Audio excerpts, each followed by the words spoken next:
Tabling of documents, dépôt de documents, the Honourable Parliamentary Secretary of the Government House Leader. Tabling of documents. Thank you, Mr. Speaker. Mr. Speaker, pursuant to Standing Order 36.8, I have the honour to table in both official languages the government's responses to 19 petitions. Introduction of government bills. Statements by ministers. Rapport de délégation interparlementaire. Reports of interparliamentary delegations. Presentation of committee reports. First reading of Senate public bills. Motions. Motion. Presenting petitions. Oh, I'm right there now. Presenting petitions. Présentation des pétitions. The Honourable Member for Quebec. Merci, Monsieur le Président. Thank you, Mr. Speaker. I would just like to quickly table a petition concerning Bill 400 from my colleague from Saint-Hyacinthe-Bagotte. The Honourable Member for Drummond. Thank you, Mr. Speaker. I would like to table once again a petition concerning concerning hydraulic fracking of shale. And as you know, hydraulic fracking requires a great deal of water, which is mixed with a great number of chemicals. In fact, one well of shale gas can take up to 600 Olympic pools of water mixed with 600 pools of chemicals. So that is something that is very troubling, and that is why I'm tabling a petition today from the Council of Canadians, who are calling for more concrete action from the federal government. Thank you. Presenting petitions, the Honourable Member for Vegreville-Wainwright. Thank you very much, Mr. Speaker. Mr. Speaker, it's my honour today to present a petition on behalf of constituents where they note that Canada's 400-year-old definition of a human being says a child does not become a human being until the complete moment of birth.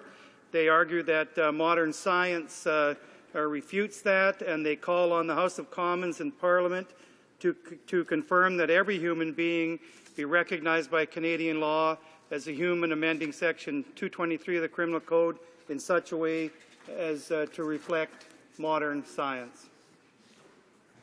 The Honourable Member for Random Buren St. George's. Mr. Speaker, I present a petition today on behalf of my constituents from Random Buren St. George's from the Stephenville area of the riding. And of course, they're objecting to the government's decision to raise the age of eligibility for OAS from 65 to 67. In the prayer of the petition, they outlined several reasons why that will be detrimental. One being that single women will be disproportionately affected by this change, as they tend to rely more heavily on OAS and GIS payments. Also, that low-income Canadians rely far more heavily on OAS and GIS. And in fact, that 40% of old-age security recipients earn less than $20,000 a year in retirement. 53% earn less than $25,000. Given those statistics, Mr. Speaker, my constituents are asking the government to reconsider this decision. There's time to do it, and the time is now. Thank you. Hear, hear. Honourable Member for Skeena-Bulkley Valley. There we go. Thank you very much, Mr. Speaker. There's a number of petitioners I have here from St. Catharines and areas beyond calling upon the government to reverse its decision on the experimental Lakes Initiative that has been providing basic research in science since 1968 into the valuable resource that all Canadians cherish so greatly. They note that this government has made a decision to cut back on science and our understanding of our lakes and rivers, all the while gutting environmental legislation. They call upon the government to refund basic science. Thank you. Presenting petitions, the Honourable Member for Winnipeg North. Mr. Speaker, I have a petition from constituents in regards to housing co-ops. Housing co-ops are a wonderful, valuable alternative to owning a home outright and provides many housing throughout Canada. These petitioners are asking that the Government of Canada recognize the benefits of housing co-ops to our communities by promoting and supporting current housing co-ops and the future of housing co-op developments, along with asking the Government of Canada to work with other levels of government to foster a positive environment that would encourage housing co-ops. Mr. Speaker, an excellent example of that would be found in Winnipeg North, where we have the Willow Park Housing Co-op Complex, which is two wonderful co-ops. Thank you, Mr. Speaker. The Honourable Member for Langley. Thank you, Mr. Speaker. I'm honored to present a petition from a number of people from beautiful Langley, British Columbia. Beautiful Langley. Mr. Speaker, they say that 92% of Canadians believe that sex selection should be illegal. They're saying that millions of missing women and girls through sex selection is one of the main causes toward human trafficking worldwide. They're calling upon the House of Commons to condemn this practice. The Honourable Member for Hull-Aylmer. Thank you, Mr. Speaker. I am also presenting a petition on behalf of constituents in Ontario who are calling on the government to overturn the decision to close the experimental lakes area. For Charlottetown. Thank you, Mr. Speaker. I rise to present a petition on behalf of constituents in my riding who support the work of the Grandmothers Advocacy Network. The petition sets out that in sub-Saharan Africa, AIDS still remains a killer of young women and children. Access to AIDS medication continues to be a huge problem. In this country, Canada's access to medicines regime was intended to provide affordable, life-saving generic medicines, but it's unnecessarily complex. It's only been used once since 2004 and is not likely to be used again in its current form.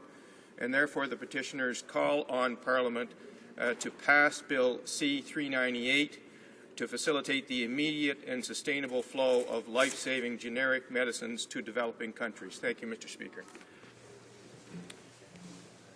Petitions. Presenting petitions, the Honourable Member for St. John's East. Thank you, Mr. Speaker. I have two petitions this morning. One is from residents of St. John's and area in my riding, and also from Deer Lake in Newfoundland and Labrador. And these petitioners are calling on the government to reverse the decision to close the Canadian Coast Guard Marine Rescue Sub-Centre base in St. John's, Newfoundland, to reinstate its staff and to restore its full services. This is one of the many, many petitions that have been circulated and presented on this, and I believe there are many more coming. The other petition our petitioners are mostly from Ontario and are concerned that the government is leading freshwater research station at the Experimental Lakes District and work they want the government to change that decision to recognize the importance of the station to the Government of Canada's mandate to study, preserve, and protect aquatic ecosystems. This was a leader in basic science research, not only for Canada, but for around the world in terms of freshwater lake aquatics science, and it should be restored. The Honourable Member for Alfred Pellant. Today to save the experimental lake area. Therefore, the petitioners call upon the Government of Canada to recognize the importance of the ELA to the Government of Canada's mandate to study, preserve, and protect aquatic ecosystem, reverse the decision to close ELA research station, and continue to staff and provide financial resources to the ELA at the current or higher level of commitment. Thank you very much, Mr. Speaker. The Honourable Member for Laval-les-Îles. Thank you, Mr. Speaker.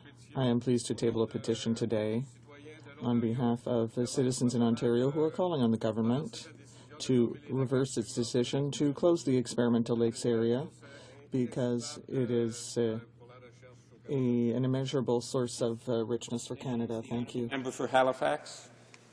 Thank you, Mr. Speaker. I have today a petition that's signed by petitioners in New Brunswick as well as British Columbia. So it's interesting that we have two of our coasts represented here.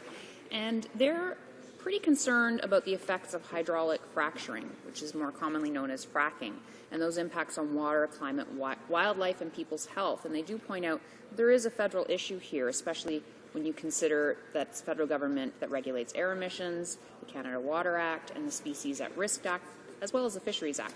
So they're looking for some answers from the minister, and I can assure you that the petitioners and I both look forward to the minister's response. Thank you. The honourable member for Parkdale High Park. Thank you, Mr. Speaker.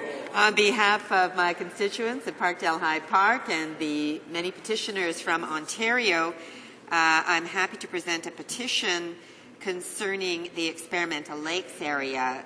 Since 1968, the ELA has been a global leader in conducting whole ecosystem experiments, and they've been critically important and unique in the world. Now, as part of the gutting of environmental legislation by this government in its Budget Implementation Act, it has cancelled the funding for the ELA. The petitioners are asking for this decision to be reversed and for the ELA to be fully funded and to continue the financial resources so that we can continue with this cutting-edge research. Thank you, Mr. Speaker.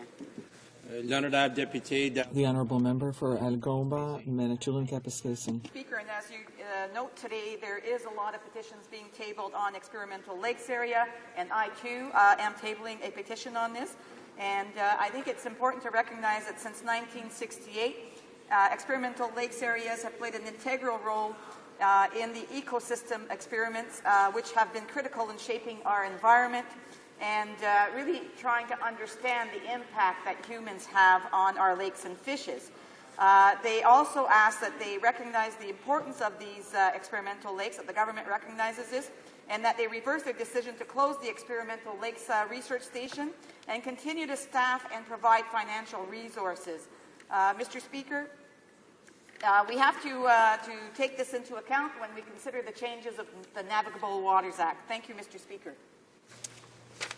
The honourable member for Davenport. Thank you, Mr. Speaker.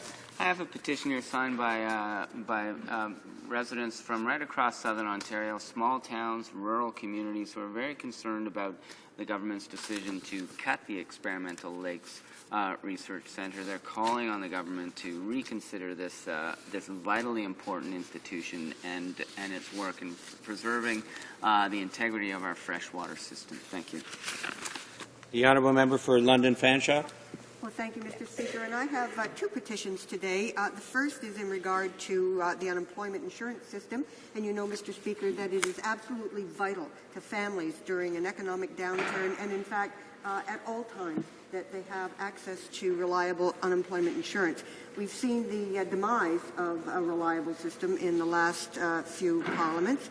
And so petitioners are asking that the Government of Canada increase the benefit duration to 50 weeks in all regions, make 360 hours the time to qualify for EI benefits in all regions, provide an additional year of special extensions for those folks in very difficult situations, extend EI Part 1 benefits while the worker is in approved training, and increase benefits to at least 60% of normal earnings.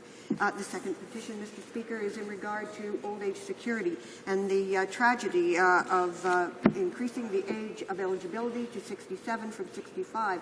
We know it'll hurt the most vulnerable, the poorest of seniors.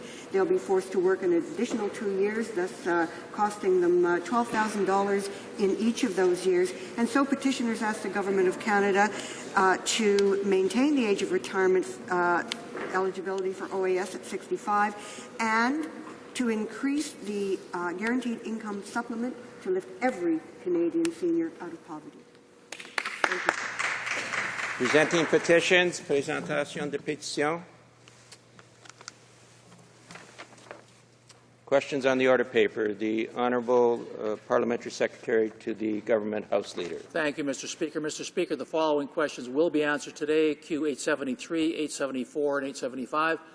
And furthermore, Mr. Speaker, I ask that the remaining questions be allowed to stand. Agreed? Thank you. Orders of the day. Orders of the day, government orders, government bills, Senate. Début du débat à l'état.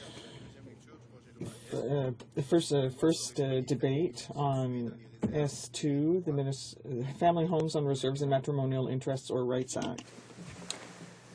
Ms. Ambrose for Mr. Duncan, Vancouver Island North, seconded by Mr. Penashu, moves that Bill S2, an act respecting family homes situated on First Nation reserves and matrimonial interests or rights in or to structures and lands situated on those reserves, be now read a second time and referred to the Standing Committee on the Status of Women. Debate. Mr. Speaker, I would like to thank you for the opportunity to speak today in support of Bill S2, the Family Homes on Reserves and Matrimonial Interests or Rights Act. Mr. Speaker, thank you for the opportunity to speak today in support of Bill S2, the Family Homes on Reserves and Matrimonial Interests or Rights Act, a very important piece of legislation for Aboriginal women. I want to focus today on a key element of this bill, namely the provision in the bill that allows for emergency protection orders in situations of family violence affecting Aboriginal women on reserve. Court-ordered protection from domestic violence has long been available to Canadian women living off reserve. It has long been recognized by law enforcement and those working to address violence against women and girls as critical to the safety of women. Simply put, Mr. Speaker, access to emergency protection orders saves lives. Extending these same rights to Aboriginal women living on reserve will save more of them. I'd like to draw the House's attention to the latest edition of Statistics Canada's Women in Canada report, specifically what it has to say about spousal violence against Aboriginal women. Quote, previous studies have shown that higher proportions of Aboriginal women experience spousal violence compared to non-Aboriginal women. In 2009, 15% of Aboriginal women who had a spouse or common-law partner reported that they had experienced spousal violence in the previous 5 years. In the case of non-Aboriginal women, the proportion was 6%. And the report goes on to tell us that there is evidence that many Aboriginal women who are victims of spousal violence experience severe and potentially life-threatening violence. In fact, in 2009, the Statistics Canada report said that 58% of Aboriginal women who experienced spousal violence reported that they had sustained an injury, compared to 41% of non-Aboriginal women. It goes on to say that almost half of Aboriginal women who had experienced spousal violence reported that they had been sexually assaulted, beaten, choked, or threatened with a gun or a knife. A similar proportion, just over 50% of Aboriginal women who had been victims of spousal violence also reported that there were times when they feared for their life. Mr. Speaker, all of us have heard the statistic that Aboriginal women are 5 times more likely to be murdered than non-Aboriginal women. Those are the very cold, hard, ugly facts about the situation that Aboriginal women face day in and day out with, I would say, the very least, the same protection afforded to women that live off reserve. It's no secret, Mr. Speaker, that many of these women are forced to flee their homes and their communities to escape the violence. Many end up homeless, alone, and in that case, even more vulnerable than before. They become vulnerable to trafficking and further abuse and violence. If emergency protection orders are able to be enforced, abusers can be ordered to leave the home and women can stay in the home. The ability to remain in their homes ensures for Aboriginal women on reserves that they can continue to care for their children, access the support of their community around them, but most importantly, that they can escape violence. And let me be clear about this, Mr. Speaker. For Aboriginal women living on reserve today, there are no protections. This means that in the case of domestic violence and physical abuse, a court cannot order the spouse who holds the interests in the reserve home, which almost always is the man, to leave the home, even on a temporary basis. The spouse who holds the interest in the home, the on-reserve home, which is almost always the men, can sell an on-reserve family home and keep all of the money, and the spouse who holds the interest in the on-reserve home, which is almost always the man, can also bar the other from their on-reserve family home. The proposed legislation in front of us will provide basic rights and protections on the fair division of the family home to on-reserve Aboriginal individuals facing the breakdown of a relationship or the death of a spouse. The legislation will also provide protection for women in the event of family violence. These rights and protections are available to all other Canadians through provincial and territorial laws, which of course cannot be applied on reserves. Mr. Speaker, it is unacceptable that First Nations people, especially women, do not have access to the same protections simply because of where they live. This proposed legislation will offer protection to more than 100,000 individuals who are currently living without legal matrimonial real property protections. This is a very important change, but it is also a very big change. So it is planned that the implementation of this legislation will also include education and training for key officials, including police officers on reserve and judges. It is also planned that there will be a public education and awareness campaign. Mr. Speaker, I'd like to take a moment to look at the history of women's property rights, because historically, a woman's property was under the control of her father, or if she was married, it was under the control of her husband. This issue first began to be discussed in the 1850s in both England and France. In Europe, the law, of course, sided with men, who provided women protection, but not equality. In the United States, at the same time, women themselves began to speak out about the most important civil rights challenge that were facing women in that day. In Canada, at the turn of the century, where marriage is a provincial matter, of course, most women still saw their property rights transferred to their husbands when they got married. However, in 1911, the provinces began to examine the issue of a woman's right to property ownership after marriage dissolution. Married women in Manitoba, PEI, and Saskatchewan were finally permitted the same legal capacity as men with regard to their property.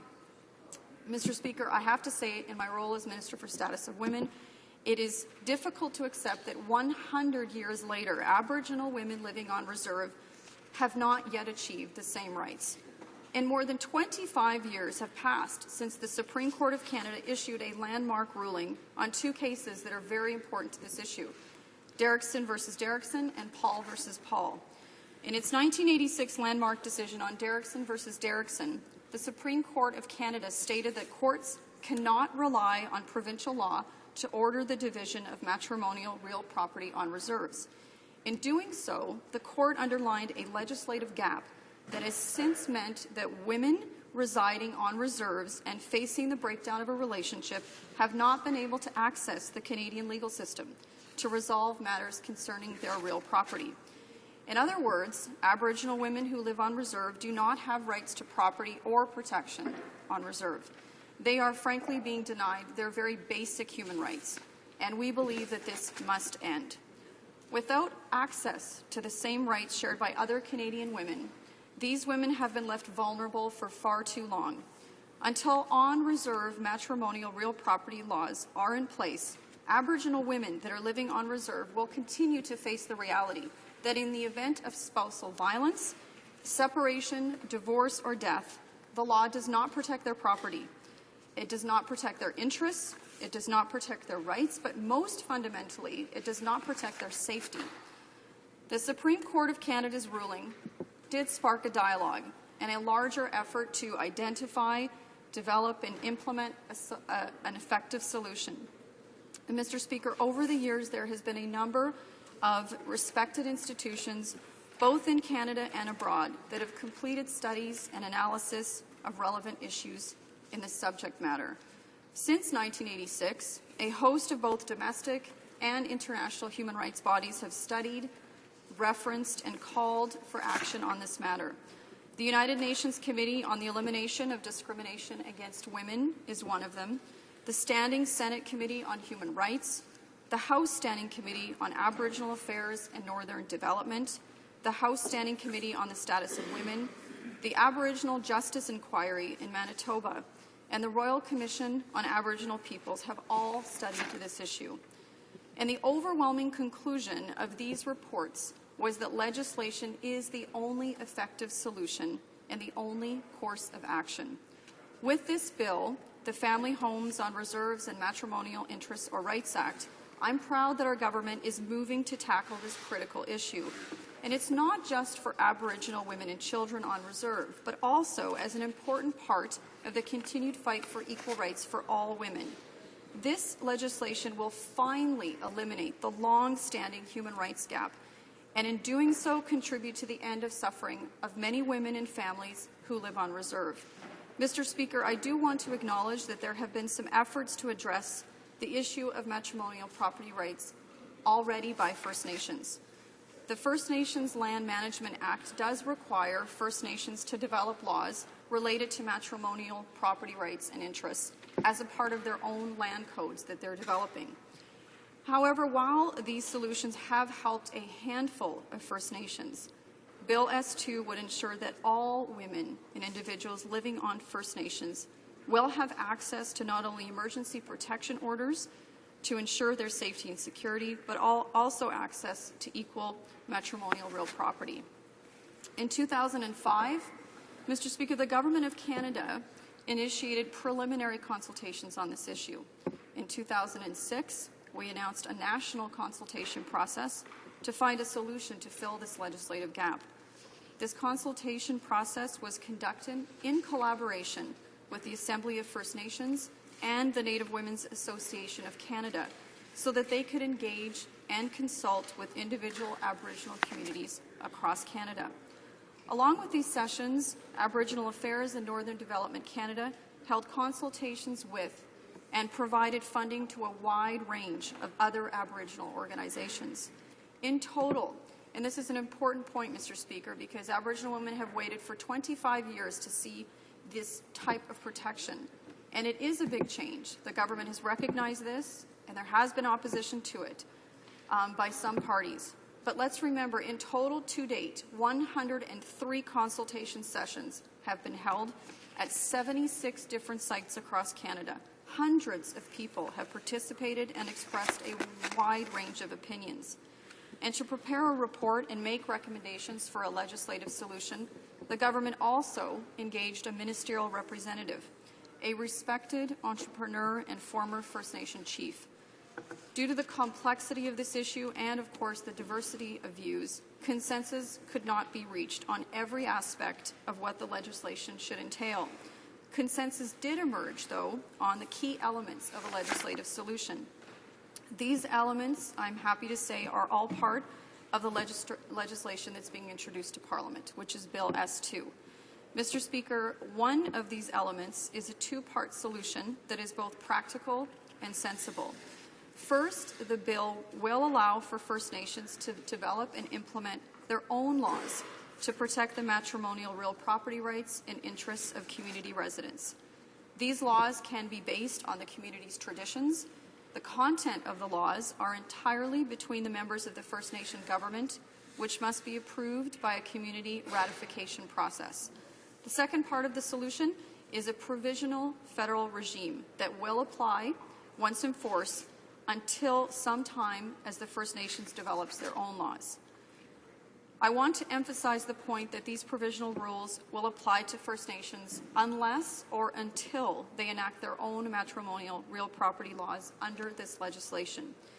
This would ensure that laws exist to protect the rights and interests of all Canadians, regardless of where they live in Canada.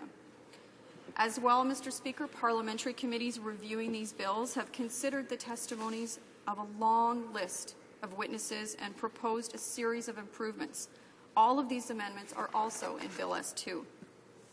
The simple fact is that the legislation now before us represents the culmination of decades of work to find an effective solution. Now is the time to implement this solution. Aboriginal women who have lived on reserve have waited for too long.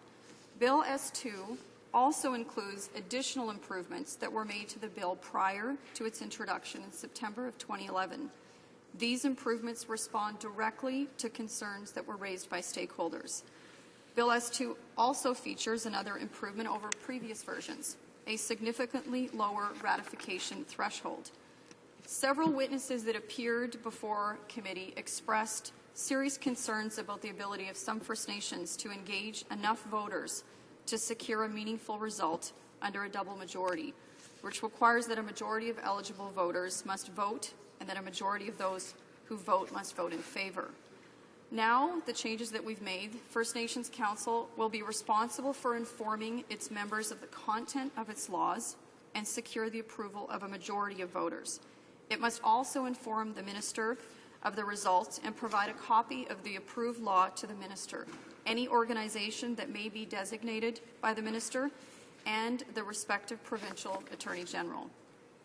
More importantly, Mr. Speaker, I think the changes that we've made to Bill S2 are consistent with the direction this government is taking in terms of diminishing the role of the federal government in the day-to-day administration of First Nations and handing those responsibilities over to First Nations where it belongs. Finally, when the Senate adopted Bill S2, it did so with 2 additional changes that would allow judges to extend emergency protection orders beyond 90 days. This will allow judges to exercise discretion on the duration of the order upon the rehearing of a case or when changing or revoking emergency protection orders. And this is very important for the safety and security of Aboriginal women living on reserve. Mr. Speaker, the Senate passed Bill S2 as amended on December 1st, 2011. As you can see, Bill S2 is informed by many years of study, consultation, and debate. The proposed legislation builds on previous attempts to enact similar legislation.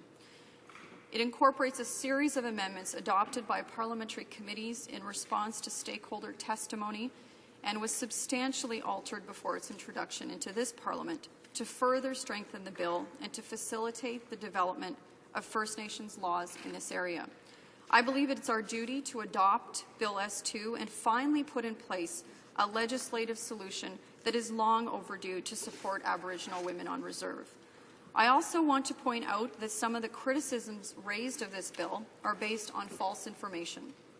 For instance, some people believe that the proposed legislation could take away the property rights of First Nations. The view that a non-member of a First Nation could gain ownership of reserve lands is completely false. The bill, in Clause 5, explicitly states in subsection A, title to reserve lands is not affected by this Act. B, reserve lands continue to be set apart for the use and benefit of the First Nation for which they were set apart. And subsection C, reserve lands continue to be lands reserved for Indians within the meaning of Class 24 of Section 91 of the Constitution Act 1867. So, Mr. Speaker, the legislation is very clear. At no point would the collective ownership of First Nation lands be jeopardized under Bill S2.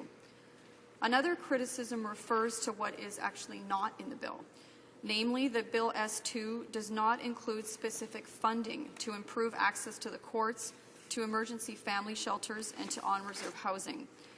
Bill S2 is not about policy or funding levels. It's about eliminating a cause of injustice and closing a legal loophole that creates inequality and leaves Aboriginal women vulnerable. It's about ensuring that all Canadians, whether they live on or off reserve, have similar protections and rights when it comes to family homes, matrimonial interests, security, and safety.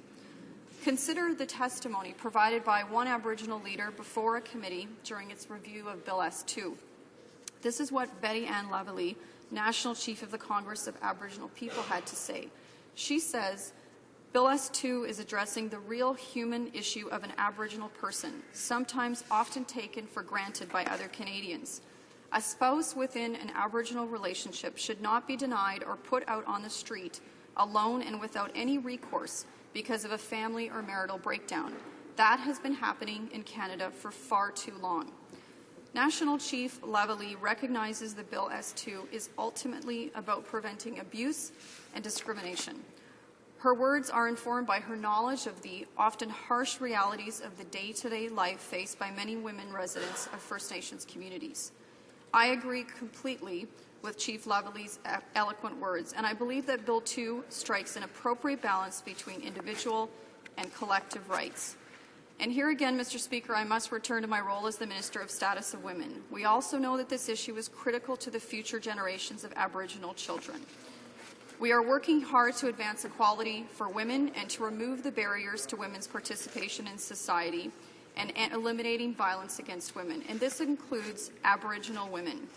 As Minister for Status of Women, I'm very concerned with the pattern of violence against Aboriginal women and the impact it has on the families and the communities who suffer from it.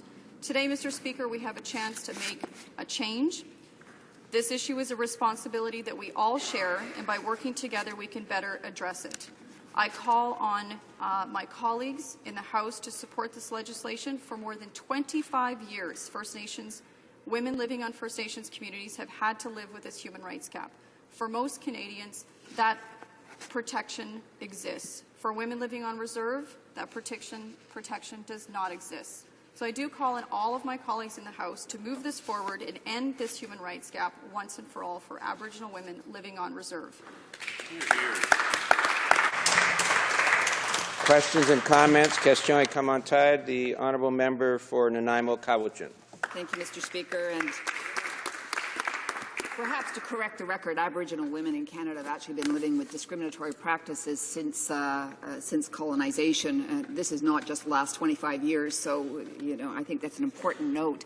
Where we would agree with the minister, of course, is that the discriminatory practices around how matrimonial real property is divided does need to be addressed. The question is how does that get addressed? And the minister did mention this in her speech, but I would ask the minister specifically, since the government has been well aware of the problem over a number of years, and that there have been consistent calls for non-legislative measures to help address some of these, could the minister tell us specifically how much money has been invested in the land and housing situation to help with property division, how much money has been invested in legal remedies and alternative dispute resolution mechanisms, how much money has been invested in community legal aid and mediation services, and if the minister is truly concerned about violence against Aboriginal women, when will she initiate an inquiry on murdered and missing Aboriginal women? Thank you, Mr. Speaker. The Honourable Minister of Public Works and Government Services for Status of Women. Thank you, Mr. Speaker. And I hope that the member's comments mean that she will support an end to this human rights gap, and she will support Bill S2 to ensure that Aboriginal women living on reserve will finally have protection of this law like other women who live off reserve. I can't imagine, as I know a woman that believes in women's rights as she does, and I do, that she does not share my concern that for this many years, since the Supreme Court ruled 25 years ago that this legislative gap exists, that she will not support Bill S2. I can't imagine that that's the case. But, Mr. Speaker, there have been attempts to go the non-legislative routes. She knows that. There have been attempts to encourage, in many ways, to work with First Nations to ensure that matrimonial property rights are addressed on reserve. Unfortunately, there are very few First Nations who have achieved that. We are now at a place where I think we have to act. There are women, as she well knows, who encounter violence, severe violence on reserve every day, and these Aboriginal women need us to act. Mr. Speaker, this is a legislative gap that has been identified by not only domestic but international human rights bodies as something that we have to address. As a woman who believes in equality for women, it is unacceptable to me that Aboriginal women do not have the same protections on reserve as women who live off reserve, and it's time that that ends. Questions and comments? Question commentaire. The honourable member for St. Paul's. Mr. Speaker, I would like to ask the minister, in view of the Status of Women Committee's appalling record of going in camera and in the last study on violence against women, where it refused to put anything to do with Aboriginal women in the recommendations because it says that its mandate is actually restricted to just those things directly the responsibility of the minister's department. Will the minister agree that instead that this bill be referred to the Aboriginal Affairs Committee where it can be studied properly by people who understand Aboriginal rights, understand legislation, and will do the proper thing in calling the appropriate witnesses? Honourable Minister. Mr. Speaker, I don't think I heard the member correctly. I hope I didn't, that she's suggesting that the members of the Status of Women Committee who have an interest in seeing equality rights for women across this country will not do an appropriate job studying this bill. I disagree with her. This bill has been studied by many committees over the years, and I think that the members of the Status of Women Committee are very well positioned considering this is inherently an issue of discrimination and equality. This is an inherent issue of discrimination against Aboriginal women living on reserve. I think the Status of Women Committee is perfectly positioned to study this bill. In comments? The Honourable Member for London North Centre. Thank you, Mr. Speaker. I'm honoured to be able to ask the Minister for Status of Women a question that will help vulnerable women on reserves, not only in the London area, but all across Canada. I've heard from women in my riding, and they have told me that this bill is needed now more than ever. I'm proud of the many women's groups in my City of London that continue to work tirelessly to promote and strengthen women's rights. Mr. Speaker, this bill will accomplish both. Can the Minister for Status of Women please explain to this House why it is so important that we move ahead with Bill S2? Minister. Well, I want to thank my colleague, the Parliamentary Secretary for the Status of Women, who has done an incredible job championing the rights of women, and I know that she will do an excellent job working with her committee colleagues on all sides of the House on this issue. Mr. Speaker, this is a legislative gap, or the legislative gap that Bill S2 will close and fill has hurt families and entire communities. But most specifically, it's hurt Aboriginal women living on reserve. It's our position as a government that it's unacceptable for on-reserve residents, particularly women who are most affected by this legislative gap, are deprived of their rights and protections because of where they live. That is unacceptable. For most Canadian individuals undergoing the breakdown of their conjugal relationships or their marriages, or in the event of the death of a spouse, there is legal protection to ensure that their rights are protected and their property rights are protected. In this situation, Mr. Speaker, there are no laws that protect the rights of Aboriginal women living on reserve. Their interests are not protected. And in this case, due to the issue of emergency protection orders in the case of family violence, their safety and security are not protected. This has been a long time in coming. I hope that all members of this House, especially women, see fit to see this bill finally through so Aboriginal women have the protection they deserve. Questions and comments? Question commentaire. The Honourable Member for Sandwich Gulf Islands. Thank you, Mr. Speaker. And I'd like to pursue the matter with the Honourable Minister of the route this bill is taking. Number one, I think it's odd it starts in the Senate. Number two, I think it's odd it's going to the Committee for Status of Women instead of the Committee on Aboriginal Affairs that would have the expertise, and I am troubled by the lack of consultation with First Nations before this bill coming before this place. Will the Parliamentary Committee on the Status of Women insist that everything that goes on in that committee be restricted to the mandate of the status of women as it's done in the past, or will that committee, in fact, expand its mandate to include the Aboriginal issues? I think it's going to the wrong committee. I'll be blunt about that, Mr. Speaker, but I'd ask the Honourable Minister for her comments and perhaps assurance that the committee will not be restricting its mandate solely to the matters within the Minister's portfolio. The Honourable Minister. Well, the member will be happy to find out that we're working very closely with the Ministry of Aboriginal Affairs. We understand her concerns, but again, I think it's very important that she recognize that this issue affects women living on reserves more than any other individuals. I think the Status of Women Committee is perfectly positioned. This is an issue about equality for Aboriginal women living on reserve. It is about safety and security, and by all means, it is about addressing a legislative gap that affects violence against women, especially women living on reserve. Mr. Speaker, I think the Status of Women Committee is perfectly positioned This is an issue that all women should champion. This is a legislative human rights gap that has existed for far too long. We will work closely, and we are working closely with the Department of Aboriginal Affairs. As I said, over 100 consultations have been held with First Nations in 76 locations across this country. We will be open to any witnesses who would like to appear before committee. That's, of course, the purview of the committee to decide. But at the end of the day, Mr. Speaker, this is inherently about discrimination of women living on reserve. Questions and comments. We only have about a minute to go. L'honorable député. The honourable member for Rimouski, Neigette, Témiscouata, et Basque. Thank you, Mr. Speaker. Just quickly, the minister talks about consultation with Aboriginal organizations. What consultations? Because the Assembly of First Nations and the Association of Aboriginal Women have very serious reservations about the application of this bill. This bill is going to be sent to Status of Women and not Aboriginal Affairs. That's a concern. So how can the government go ahead with this bill knowing that the main Aboriginal groups have serious reservations and don't want to see this bill go forward?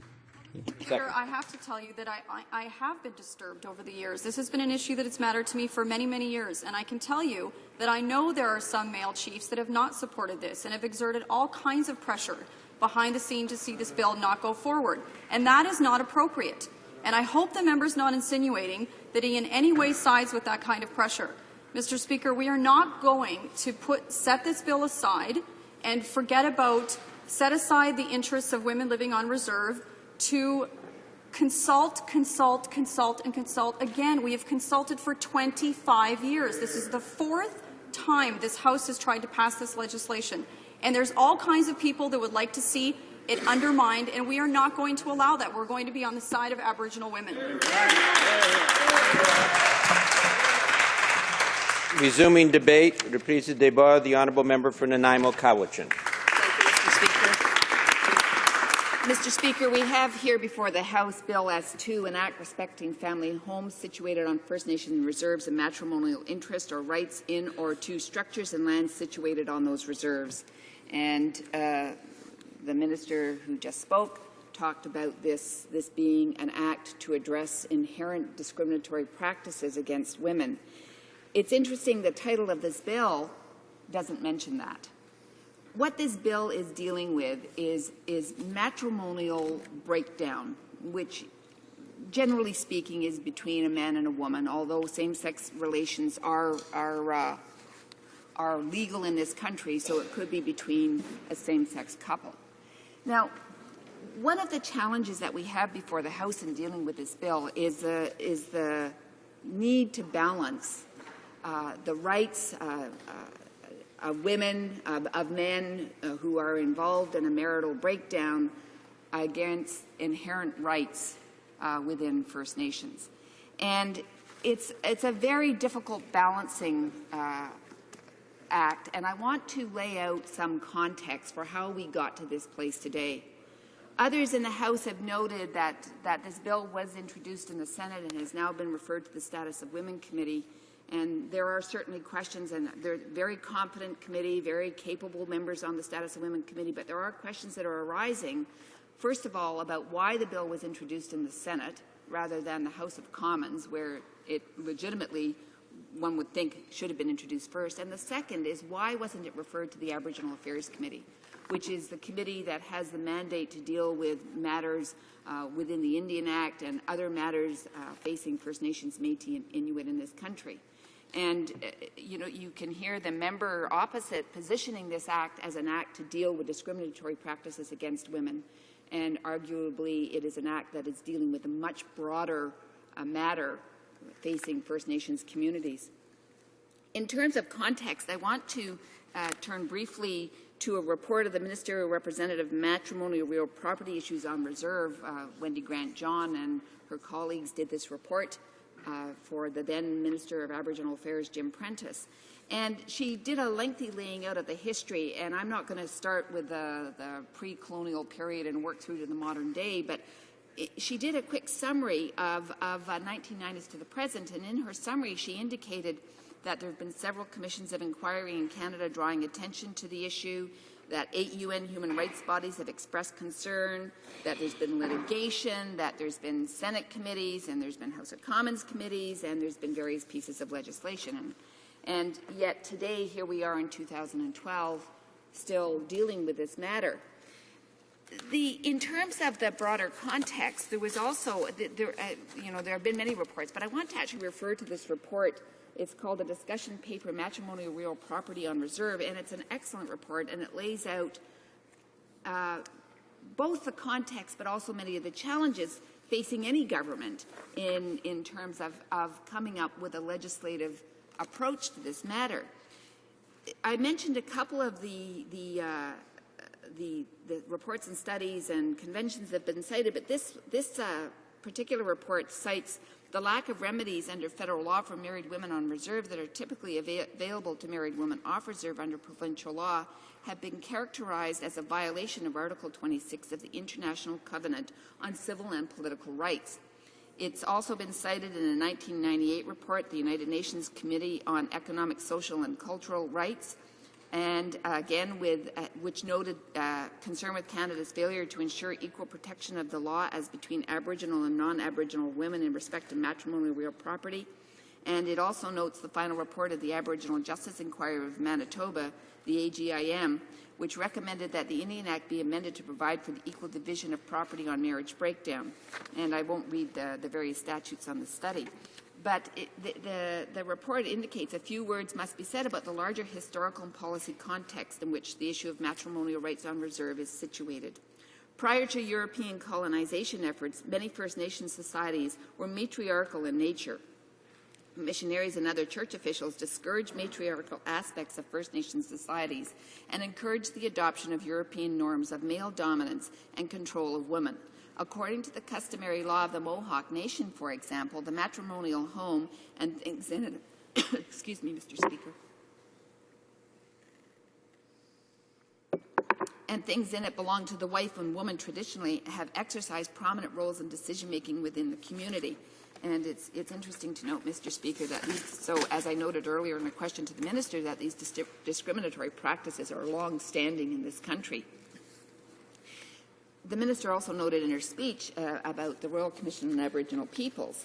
And first of all, I want to note Section 9124 of the Constitution Act would therefore appear to allow federal legislation applicable on reserve to provide remedies on separation or divorce, such as interim possession of the matrimonial home or forced sale of the right to occupy. While rights of ownership to reserve land cannot be created under the Indian Act, individual rights of possession in relation to parts of reserve land can be transferred or sold amongst band members. Individual band members can own homes or other buildings on reserve. And this is an important context, Mr. Speaker, because when we're talking about division of properties, we're dealing with a different land regime than we are dealing with off reserve. And it's important to note that in this context. So when you're talking about division of matrimonial property, often the occupants of that home won't have title to the land. There are some anomalies in there with certificates of possession and other matters, but it's an important note, and this is noted in the Constitution. Under the report of the Royal Commission on Aboriginal Peoples, called RCAP, it recognizes existing inherent powers of Aboriginal peoples as an aspect of a right to self-determination within Canada and as a constitutional right protected by Section 35 of the Constitution Act 1982. The RCAP analysis includes jurisdiction over marriage and property rights in respect to First Nations lands, such as Indian Act reserve lands, as part of the core area of First Nations inherent jurisdiction that can be exercised without negotiation or agreements of other forms of recognition by federal or provincial governments. Mr. Speaker, this is an important point because at the outset, when I talked about the very difficult challenge of balancing discriminatory practices against women and the need for remedies. And again, I believe all members in this House would agree that there's a need for remedies, but there's also this other jurisdictional aspect that First Nations have, and it's been cited in many, many pieces of court decisions. In the context of matrimonial real property, again quoting from this report, issues on reserves such an analysis would recognize how First Nations women historically have experienced racism and sexism and other forms of discrimination as a result of the Indian Act. For example, the imposition of non-Aboriginal concepts of private or individual property rights combined with numerous forms of patriarchal bias have led to First Nations men being the primary holders of certificates of possession on reserve. This in turn contributed to the displacement of many First Nations women from their traditional roles as women, negatively affected their gender relations with men, and the relationship of First Nation women to First Nation land. With respect to matrimonial real property, the collective impacts of colonialism have resulted in many women finding themselves in a disadvantaged legal position when their marriage or common law relationship breaks down. In the RCAP report, they continue to say, in addition, many women in submissions to the RCAP and other processes have drawn attention to the problem of women being affiliated automatically with the bands that Indian Affairs records show that they were connected to and passed through their fathers or their husbands. Many women now apply for membership in their husbands' bands. On breakdown of the marriage, women can encounter difficulties resuming their affiliation with the band that they were born into and asserting residency rights here. In this regard, the Indian Affairs has acknowledged that registrants would much prefer to be affiliated with a band closer to their domicile or to a band with which the mother or wife in a marriage is affiliated. Now, the Royal Commission on Aboriginals report did make a number of recommendations, and I just want to touch on a couple of them. One is they summarize it as follows, that family law falls within the core of or inherent Aboriginal self-government jurisdiction and as such does not require negotiation of a self-government agreement to be exercised. The recommendations of the RCAP clearly favor a recognition of Aboriginal inherent jurisdiction to adopt laws addressing family issues generally and sees the exercise of this jurisdiction as the most immediate way of ensuring culturally appropriate legal responses are developed as quickly as possible. The exercise of this jurisdiction is seen as the best way to take the immediate action required to address the serious areas of legal vacuum respecting the matrimonial real property on reserves. This exercise of inherent jurisdiction would take place pending the negotiation of a broader self-government agreement. And one of the RCAP recommendations was working out appropriate mechanisms of transition to Aboriginal control under self-government.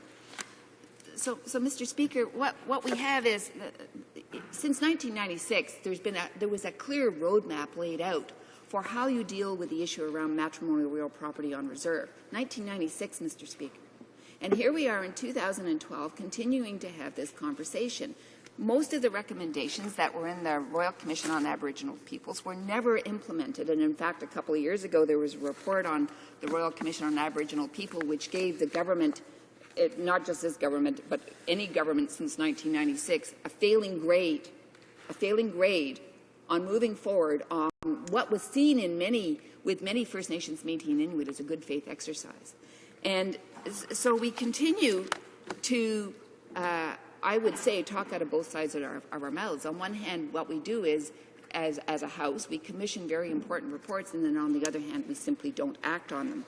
Now, in terms of the case law that had, what happened prior was that there was an application of provincial laws to reserve lands on matrimonial breakdown, but there was a well-known case in Derrickson versus Derrickson where the Supreme Court of Canada held that the provincial family law could not apply to the right of possession of Indian lands.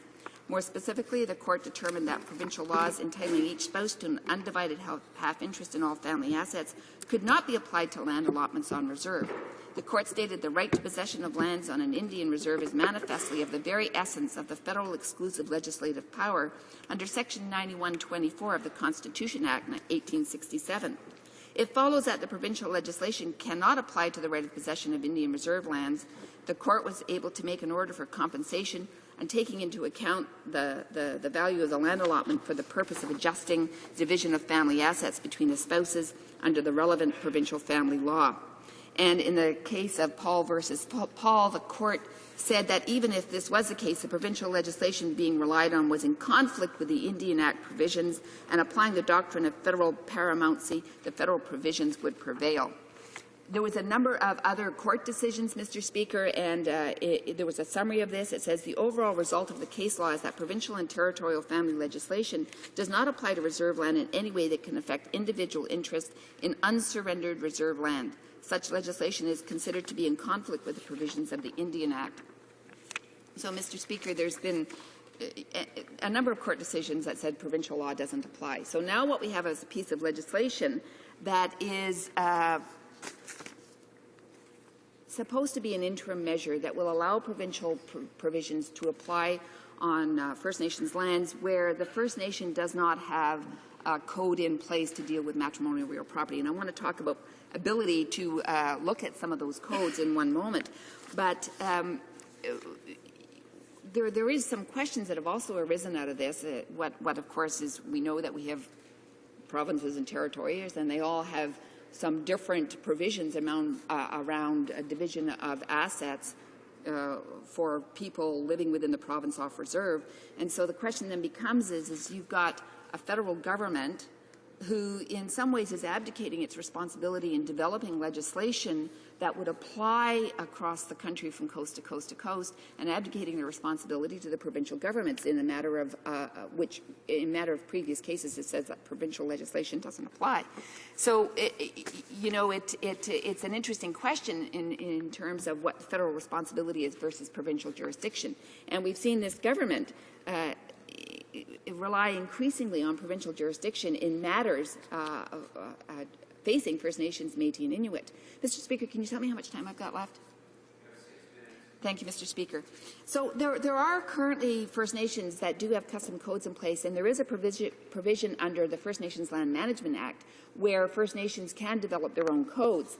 And I'm back again on the property, the report that was commissioned a number of years ago on a discussion on the matrimonial and real property, and they outlined the fact that under the FNLMA, the First Nations Land Management Act, that the First Nations, with regards to breakdown of a marriage as it affects First Nations land, a First Nation will establish a community process in its land code to develop rules and procedures applicable on the breakdown of a marriage to the use of occupancy and possession of First Nations land and the divisions of interest in that land. For greater certainty, the rules and procedures referred to in Clause A shall not discriminate on the basis of sex.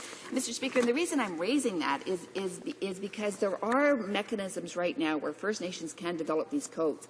Now, the First Nations Land Management Act has a wait list of nations who actually want to participate in this process. And so one of the doors that could be open to First Nations to develop their own marital property relations codes is closed due to lack of resources. And if this government were serious about a nation-to-nation relationship, if this government were serious about a commitment to a new relationship with First Nations, a respectful relation with First Nations, they would actually put additional resources into the FNLMA to assist First Nations in taking part in that regimen and to assist them in developing those codes. I know I'm not going to have a lot of time left, but I just want to quote from the UN Declaration on the Rights of Indigenous Peoples. Article 19 says that states shall consult and cooperate in good faith with Indigenous peoples concerned through their own representative institutions in order to obtain their free, prior, and informed consent before adopting and implementing legislative or administrative measures that affect them. And Article number 44 says all rights and freedoms recognized herein are equally guaranteed to male and female Indigenous individuals. And the government finally, after enormous pressure, did endorse the UN Declaration on the Rights of Indigenous People, indicated that the government would take the next steps to move forward on this. And of course, we've seen no action since that happened.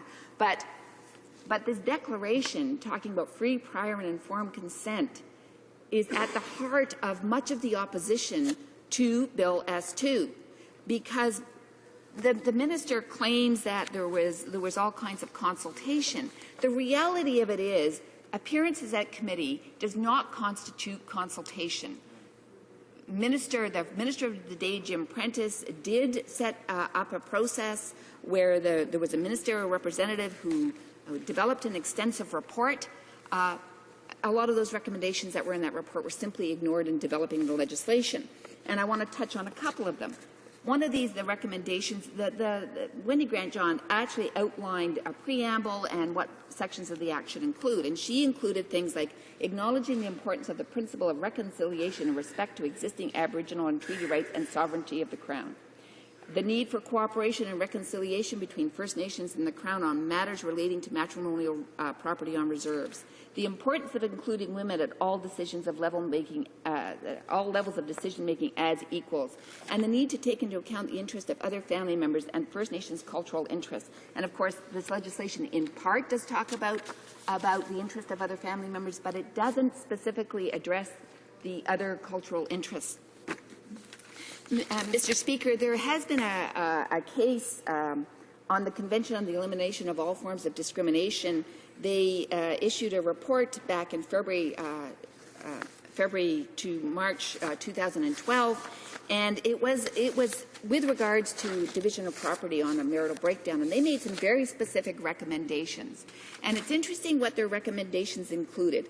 Their recommendations to the state were provide housing commensurate in quality, location, and size to one that she was deprived of, the applicant was deprived of, provide appropriate monetary compensation for material and moral damages commensurate with the gravity of the violations of her rights, recruit and train more Aboriginal women to provide legal aid to women from their communities, including on domestic violence and property rights, review its legal aid system to ensure that Aboriginal women who are victims of domestic violence have effective access to justice.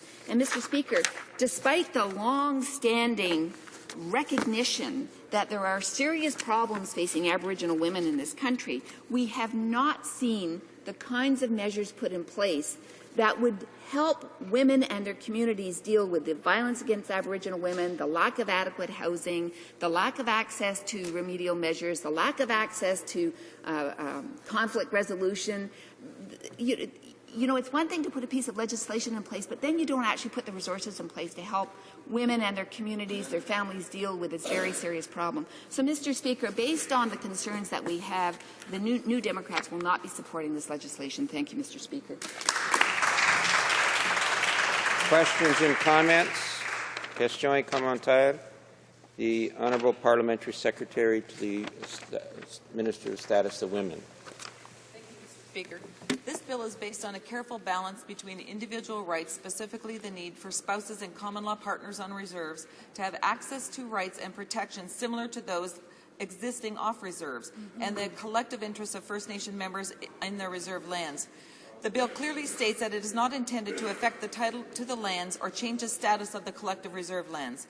The bill also includes provisions to ensure that First Nation councils may make court representations. Notice of applications for orders under the bill, except emergency protection and confidentiality orders, must be sent to the First Nation Council, so they make representations to the court on the cultural, social, and legal aspects of collective rights of the land. The bill states that First Nations must have an opportunity to provide evidence on their collective rights in land during court hearings. In response to the testimony of witnesses, government amendments were made to extend this opportunity, for example, to court hearings to change or revoke an emergency protection order. Why does the member opposite not want to support women on reserves and help them get the emergency protection that they deserve? The Honourable Member for Nanaimo-Cowichan. Well, I'm going to answer a question with a question. Why doesn't this member and her government put mechanisms in place to help Aboriginal women, First Nations, Métis and women, when they are facing domestic violence, when they are facing lack of adequate housing? There aren't resources around things like dispute resolution mechanisms. And in a report, Matrimonial Real Property on Reserve by the Scow Institute, they made in their final conclusion something that I think would be very important for all of us in this House to take to heart. It says the lasting solution is one that comes from the community and builds on Aboriginal traditions. These traditional values of caring, nurturing, supporting, and respect are the proper way forward, not just for Aboriginal women, but for everyone, young, old, male, and female. The community is the solution. So, Mr. Speaker, when will this government put the resources into the community to help the community develop appropriate codes and the non-legislative measures that are required in order to help families that are in crisis? Questions and comments? Questions et commentaires. The Honourable Member for Winnipeg North. Thanks, Mr. Speaker. My question to the member is just, given the very substance of what it is that we're talking about, the Liberal Party critic has raised the issue in terms of the importance of ensuring that all the different stakeholders feel welcomed in participating at the committee level. And I'm wondering if she would want to provide comment on just how important it is that all the stakeholders feel that they're empowered to be able to participate in any sort of public hearings. In fact, some might even suggest that this particular committee go beyond Ottawa's bubble. And it might be an appropriate issue for us to be going into the communities. And I'm wondering if she would support the Liberal Party thought of maybe expanding outside of Ottawa so that we can ensure that different stakeholders are being able to participate in the dialogue. The honourable member for Nanaimo Cowichan. Thank you, Mr. Speaker. And I want to thank the member for Winnipeg North for that question. I think he's absolutely correct. I think part of when we talk about non-legislative remedies, part of the importance of actually going out to the communities is to take a look at what would happen in a community where there is a marital breakdown, and the fact that one person will end up with housing and another person will actually end up having to leave the community because there is no other housing. There are significant wait lists in most communities. So you've got this difficult problem of not having available these non-legislative remedies, housing, dispute resolution, safe houses. The other issue is this is being portrayed simply as an issue of discrimination against women. And there are absolutely problems, serious problems with discrimination against women in the way that property is divided on a marital breakdown. There is a larger context in this, and I think in part what the Liberal member was referring to is why isn't this being referred to the Aboriginal Affairs Committee? There is a larger context in this around land regimens on reserves. They're not private property. Certificates of possession, inherent treaty rights. There are all kinds of other complicating factors that it would seem that the Aboriginal Affairs Committee would be seized of. And Mr. Speaker, so there's two, in response to the member, absolutely, I think it's very important that the committee does go out to communities and look at the reality of what would happen in communities where there's a marital breakdown, but secondly, the larger context around Aboriginal rights and title. Thank you, Mr. Speaker. Questions and comments? Question et commentaire. L'honorable député d'Algoma. The honourable member for Algoma, Manitoulin, Kapuskasing. Speech from the member from Nanaimo Cowichan. I know that she is very versed in the area of First Nations. So I just want to bring to light here maybe the view of one of my chiefs on the First Nation. And he talks about the fact that First Nations' inherent right to self-government needs to be recognized as it is recognized by Section 35 of the Canadian Constitution Act of 1982, which includes independent jurisdiction with regards to family law and real property on and off reserve. He goes on to talk about the fact that their community has actually adopted a matrimonial real property act and that it's working very well. So it's not that First Nations can't do this. So again, he talks about the fact that they continue to maintain that because the proposed MRP package interferes with fundamental property and other rights, the federal government cannot proceed without seeking the prior, full, and this is the piece, informed consent of individual First Nations, which are the actual rights holders. So again, I just want to raise the issue here is that there are opportunities there for First Nations to actually put these matrimonial real property acts in place, and they do actually work. So I'm just wondering if she can maybe elaborate a little bit on the fact that those tools are currently there for these First Nations. Thank you. The honourable member from Nanaimo Cowichan. I want to thank the member from Manitoulin, Algoma, Kapuskasing for that very good question. And she's absolutely right. Many First Nations have developed codes. They're in place. They're functioning effectively. And I think part of the challenge before the House is the heart of the relationship between the federal government and First Nations. If your starting premise is that there is a nation-to-nation relationship, then there are different approaches that fall out of that nation-to-nation relationship. And one of the things that this government could do, and the minister admitted that they've known for years that there are these discriminatory practices happening, one of the things that could have happened over this last many, many years is that there could have been resources put into working with First Nations communities who are interested in developing their own codes. There could have been a toolkit put together around best practices, and then some resources for the community to help develop their own code that reflected the practices and the customs and the traditions and the cultural values and the language in their own communities. But we didn't see that happen, Mr. Speaker. So now what we've got is a piece of legislation being imposed on nations who did not have the resources to develop those codes and practices. And the member is absolutely correct. There are some very good codes already in place. Questions and comments. Question and commentaire. The Honourable Parliamentary Secretary to the Minister of the Environment. You know, I think for anyone watching at home today, they'd appreciate that we're having debate about women's equality rights, gender equality, that's primarily taking place among female parliamentarians. And I think that's something that's to be celebrated, but the reason why we are able to do that is because there was a legislative change that was put in place that allowed us to stand in this place and have these types of debates given our gender as women. Sometimes you need to have legislative change in order to affect real change. You know, Kofi Annan had a quote that said, "Gender equality is more than a goal in and of itself. It's a precondition for meeting the challenge of reducing poverty, promoting sustainable development, and building good governance." And sometimes you need legislation to do that. After all the consultation, the millions of dollars that have gone into the consultation process, over 103 sessions in 76 sites, I would simply ask my colleague this: why will she not support common sense legislation that stands up for the rights of Aboriginal women and their property rights, Mr. Speaker?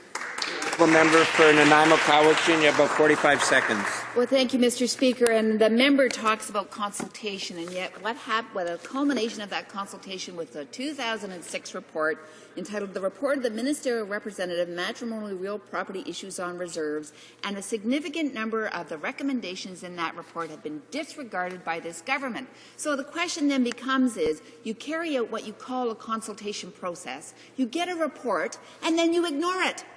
But then you go back and you say, well, wait, we've consulted. We didn't say we would actually take the consultation to heart and develop legislation based on that consultation. Well, Mr. Speaker, you can't call it consultation and then not do something about it. So, Mr. Speaker, if they're serious about consultation, they'll go back to this report and rewrite the legislation. Resuming debate, reprise de débat, the Honourable Member for St. Paul's. Mr. Speaker, I want to begin by following up on my question to the Minister as to again insist that this bill needs to go to the Aboriginal Affairs Committee, not to the Status of Women Committee. The record of the Status of Women's Committee, most recently on their recent study improving the economic prospects of Canadian girls, I would refer the members to the dissenting report of the Liberal Party and the member from York West, which was appalled that despite all of the testimony that was heard on witnesses such as Vivian O'Donnell and Susan Wallace, that the committee refused to put any recommendations into the report stating that it exceeded the mandate of the ministry responsible for the status of women. They think that their mandate is the 40-year-old mandate as written in terms of the mandate of the Status of Women Committee, as though that is the responsibility of this minister for the status of women. It's clearly an issue, as my colleague from the NDP has said, that the Minister of Aboriginal Affairs and the complexity of dealing with property rights, Aboriginal rights, is properly studied at the Aboriginal Affairs Committee, and I cannot repeat that strongly enough, Mr. Speaker. It's totally inappropriate that this go to a committee not used to studying legislation and which has, in its very last study, refused to deal with the issue of Aboriginal girls and young women, stating it is not the specific responsibility of that minister or her department. Now, Mr. Speaker, the Liberal Party does not question the need for legislation to address the legal gaps and other problems surrounding family breakdown for First Nations living on reserve. De nombreux rapports nationaux. Several national and international reports invited Canada to examine the legislative void dealing with matrimonial property on reserve, and several parliamentary committees have examined the issue. Bill will not effectively deal with the problems associated with the division of matrimonial property on reserve and fails to provide First Nations with the tools to implement appropriate measures for families to resolve disputes safely and in a culturally appropriate way. Bill S2 will not improve gender equality for Aboriginal women as claimed by the Conservative government. Instead, it creates the potential for new open-ended interests for non-First Nations individuals on reserve and fails to address the root causes of family breakdown and domestic violence, namely the lack of housing, inadequate funding for child welfare, and inadequate access to legal aid for Aboriginal women. The Liberal Party of Canada believes that all legislation or policies concerning Aboriginal peoples requires the government to work with, not for, Aboriginal peoples, as we have promised to do in the original treaty relationship and is expressed by the UN Declaration on the Rights of Indigenous People, which commits Canada to uphold Indigenous rights, ensure First Nations enjoy the same quality of services and care as other Canadians, but what explicitly says there must be free, prior, and informed consent on any issues dealing directly with First Peoples in Canada. We also must recognize and affirm Aboriginal or treaty rights as laid out in Section 35 of the Constitution Act 1982 and Canadian courts. As well, it's imperative that we provide sufficient resources so as to guarantee that Aboriginal communities have the capacity to implement the legislation and or policies that we have worked collaboratively on.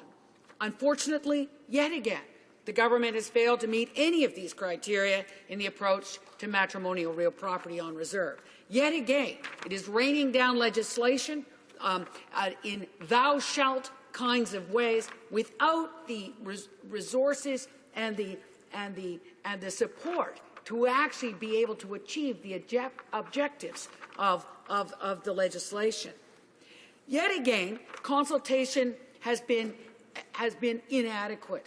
Consultation requires both a substantive dialogue and the government to listen and, when appropriate, incorporate what they hear into their approach.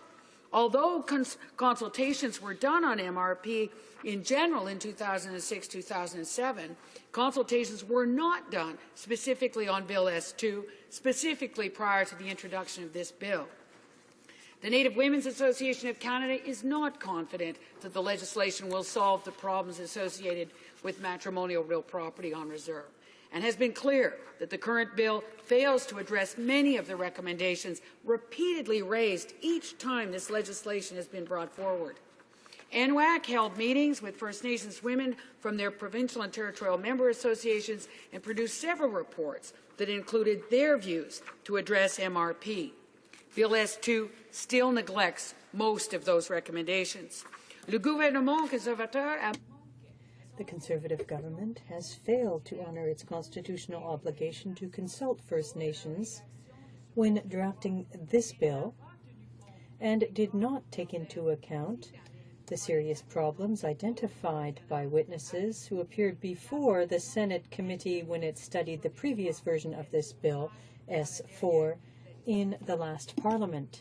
Non-derogation clause in Bill S2 does not sufficiently affirm constitutional rights to self-government, i.e. that nothing in the Act shall, and I quote, shall be construed so as to abrogate or derogate from Aboriginal or treaty rights recognized and affirmed Section 35 of the Constitution Act 1982. This is not acceptable. As my colleague from the New Democratic Party has said, that the resources are inadequate to achieve the the objectives of this bill, and yet again we have seen, as we will see again this afternoon, Mr. Speaker, and in the letter I sent to the Minister of Aboriginal Affairs a year ago, August, it is completely unfair to legislate when the resources are not there to implement the objectives of any legislation. And so this afternoon we will see the same thing on the Water Act, that thou shalt have clean drinking water, and there are no resources to make sure it happens. This is exactly the same thing in the objective of this bill on matrimonial real property. There are just not the resources to actually give women real choices with their families in order for them to remain safe in situations of violence. Toute mesure proposée doit reposer. All proposed measures must be based on a holistic approach to family breakdown and family violence in Aboriginal communities, and must deal with the problems relating to poverty, the shortage of housing, and the tragic heritage for survivors of residential schools and their families. INAC Minister then Jim Prentice announced that the nationwide consultations on MRP reserves would take place and appointed Wendy Grant-John as the ministerial representative. The report of the ministerial representative proposed establishing new standalone federal legislation that would be based on recognition of First Nations jurisdiction and respect for Aboriginal and treaty rights, while establishing interim federal rules that would apply until a First Nation had exercised its jurisdiction and enacted its own laws on MRP.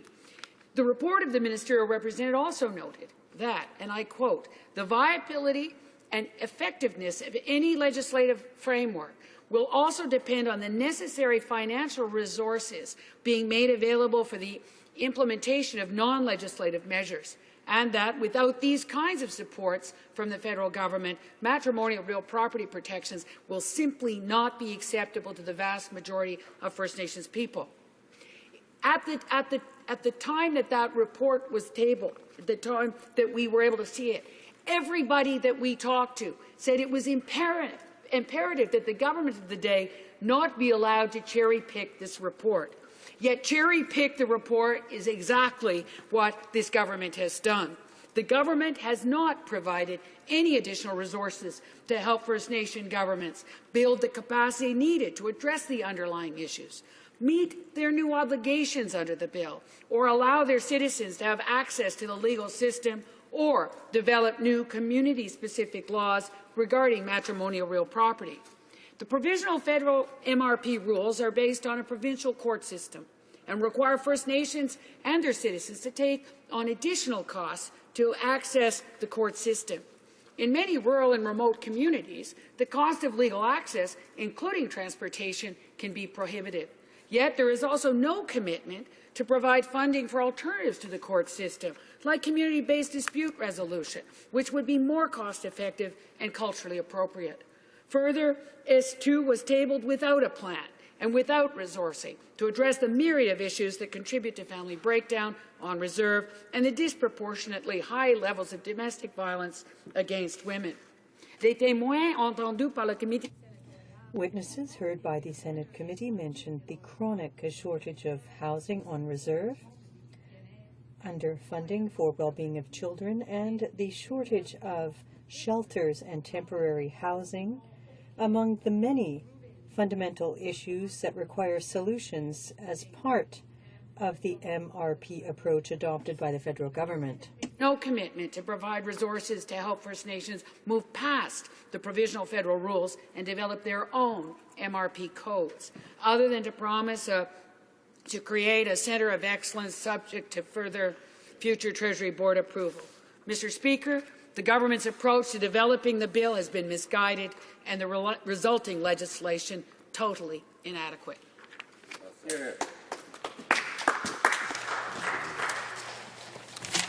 Questions and comments? Question commentaire. The Honourable Parliamentary Secretary for the Status of Women.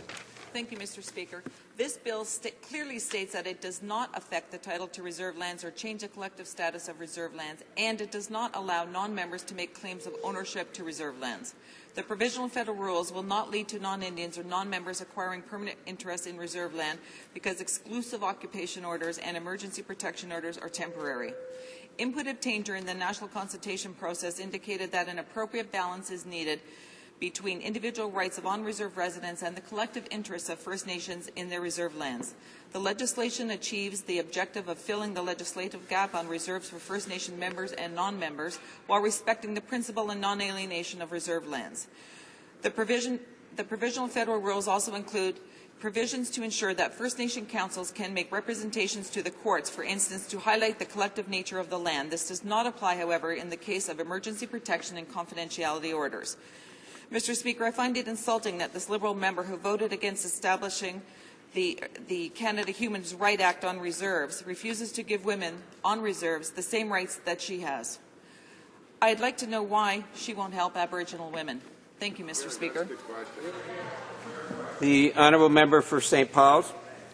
Well, Mr. Speaker, I'll leave that alone, and that it's totally insulting and inappropriate in this House that those of us fighting for the rights of Aboriginal every day are on this side of the House, and the Aboriginal people in Canada know that. This is totally ridiculous for that member to stand up and read something prepared by someone who hopefully doesn't even understand that the Aboriginal Affairs Committee right now is going to receive the bill, or the part of the bill on fee simple that again would put in question everything that member just read that she clearly doesn't understand. So it's really, really important that this bill come to the Aboriginal Affairs Committee, where somebody, even the Parliamentary Secretary for Aboriginal Affairs, at least understands the issues around real property on reserve, and that member and her committee can just leave this bill alone. Questions and comments? Question commentaire. The honourable member for London Fanshawe. Well, thank you, Mr. Speaker, and I would like to thank my colleague for her speech, for her very clear defence of the rights of Aboriginal women. I'm particularly interested in her concern in regard to this bill going to the Committee for the Status of Women. And as a 5-year member of that committee and a former chair, I can tell you that I, too, have some very real concerns. When I was a member of the committee in 2010-11, we embarked on a study of violence against Aboriginal women. And we went from community to community, and we heard from Aboriginal women. At first, they were reticent because they didn't trust us. But as time went on, they came to believe that we would truly help. They believed that the women of this Parliament would truly help. Unfortunately, Mr. Speaker, the report that eventually came out of a Conservative-dominated committee was a travesty. It was an absolute aberration in terms of it glossing over the evidence that we'd heard and coming up with a report that had absolutely no real remedy. And so I would say to my colleague very clearly that I share her concern. And my question, why on earth would we ever trust anyone in this Conservative government? The honourable member for St. Paul's. I thank the member and the veteran of the Status of Women Committee who I think has witnessed the really, really disappointing reports coming out of that committee that softly recommend or suggest, instead of actually taking hard lines that would actually defend the status of women in Canada. And so it is the complexity of this issue and the failure of that committee to deal seriously actually with any legislation other than a couple of clauses and estimates occasionally, that it becomes even more inappropriate that the Status of Women Committee would study a bill of this importance, and also because that committee and the minister continue to say they can't deal with anything outside the mandate of the minister and her department. When we are fighting for the kinds of things that we're fighting for in terms of resources on reserve, when we're fighting for more affordable housing, when we're fighting for the kinds of things that need to underline the purpose of and the objective of this bill, it is even more important, as my colleague from the New Democratic Party has said, that this law be removed from the Status of Women Committee and moved to Aboriginal Affairs. Questions and comments? The honourable member for Winnipeg North. Thank you, Mr. Speaker. Mr. Speaker, I appreciate the comments from my colleague, someone that obviously cares very passionately about our First Nations community, and looking to her to provide some leadership on the important issue of getting and engaging the different stakeholders throughout Canada that have a vested interest in making sure that this is done properly. Mr. Speaker, one of the suggestions that she has eloquently spoken about is the importance of this bill going to making sure that it goes to the right committee, Mr. Speaker. I'm wondering if she could provide a comment in terms of those stakeholders and the valuable role that they play in terms of making and determining or assisting in determining and ultimately maybe even providing the leadership in terms of having good, sound policy that comes out of the House of Commons. Absolutely. Member for St. Paul. Thank you very much, my colleague. And I think it's very important from the research analysts to the membership and the knowledge of the people on the Aboriginal Affairs Committee to be able to not only, perhaps, as my colleague has suggested, receive witnesses here in Ottawa, but to go out and listen to the people. We need to hear from the chiefs of how difficult this is when there is a situation of domestic violence, where, again, that someone gets the house and someone has to leave the community. This is very difficult and really goes against the whole collectivity and the self-government interests of allowing communities to resolve things in an equitable way. That means that you must have the resources. It means the Aboriginal Affairs Committee is the only place that can push, almost in a pre-budget consultation kind of way, to be fighting for the kinds of resources around housing and around childcare and around the legal aid and the kinds of things that would allow people to resolve this in a fair and just way for First Nations in Canada. Questions and comments? Question and commentaire. The Honourable Parliamentary Secretary to the Minister of Public Safety. Thank you very much, Mr. Speaker. And I think, again, for the average Canadian listening to this debate, we are talking about basic human rights for Aboriginal women living on reserve. We are not talking about any special rights that any other Canadian man or woman does not enjoy. We're talking about basic human rights. And I would ask the women in the opposition parties, both the Liberal and the NDP parties, when will they stand up to the men in their party, to their male leaders, and say this is a wrong thing to do? We need to support the rights of Aboriginal women to have basic property rights. Mr. Speaker, this bothers them, but it's a fact. We're talking about a very basic right, and I'm just asking my honourable colleagues, when will they look at their male leaders and say, we're on the wrong track here? Even your party, Mr. Speaker, even their party has got to recognize that it's a basic human right for a woman on a reserve to have access to the property that she should have in the face of a divorce. Any woman who's gone through a divorce in Canada has rights to their property. They have rights to support. Aboriginal women do not have this right. When are the opposition women going to stand up for Aboriginal women? The Honourable Member for St. Paul's. You have a little over a minute. Yeah. This is a completely specious argument, and you know that we believe there is a legislative gap, but I would say to the member, I'll take any man on this side to stand up for the rights of Aboriginal women, including the brilliant Irwin Cotler, who's been standing up for human rights for all of his life. The member knows that it's inappropriate to use the name of a sitting member of this House. I don't know if she wants to continue or if she is finished. Resuming debate, the Honourable Member for Churchill.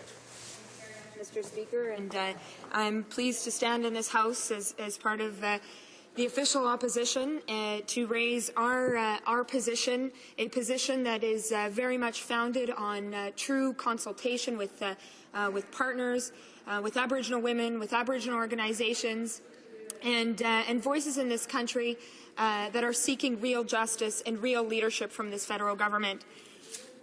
And today we are talking about S2, but as we know from the debate that we've heard in this chamber, there's a lot involved in this debate, and certainly in the debate around standing up with Aboriginal women in this country. And I'm amazed at how this federal government has made so much noise, or is making so much noise on an issue where, and we say the human rights of Aboriginal women, when in fact time and time again they have done nothing but let Aboriginal women down.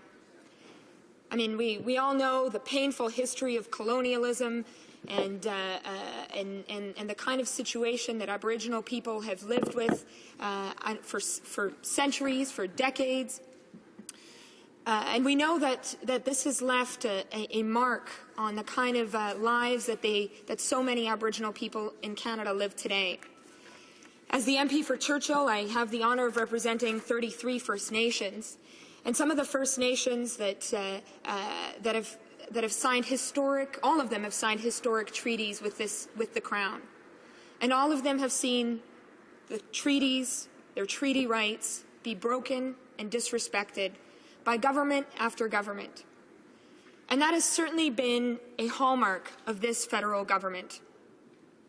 We had some years ago an apology by the Prime Minister, an apology that so many residential school survivors took very seriously, an apology that I know so many of us are proud our former leader, Jack Layton, was very involved in shaping. But what we saw after that apology was a complete reversal of the very sentiment that the Prime Minister and really Parliament shared with Aboriginal women and men. We saw massive cuts to organizations that deal, some of them directly, with healing that residential school survivors need. We saw organizations that deal with the intergenerational impacts of residential schools be cut by this federal government. And I'd like to point out that nowhere is the intergenerational impact of residential schools more evident than in the national tragedy that is missing and murdered Aboriginal women. And it is chilling for every member of this House to know that we are part of a Parliament that could take action on this national tragedy, but instead we look at a government that not only ignores the problem, but actually cuts the very organizations that were there to support a solution.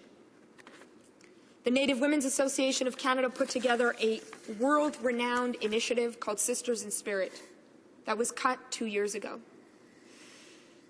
The First Nations Statistical Institute that gathered statistics on Aboriginal women was cut, done away with completely in this last budget.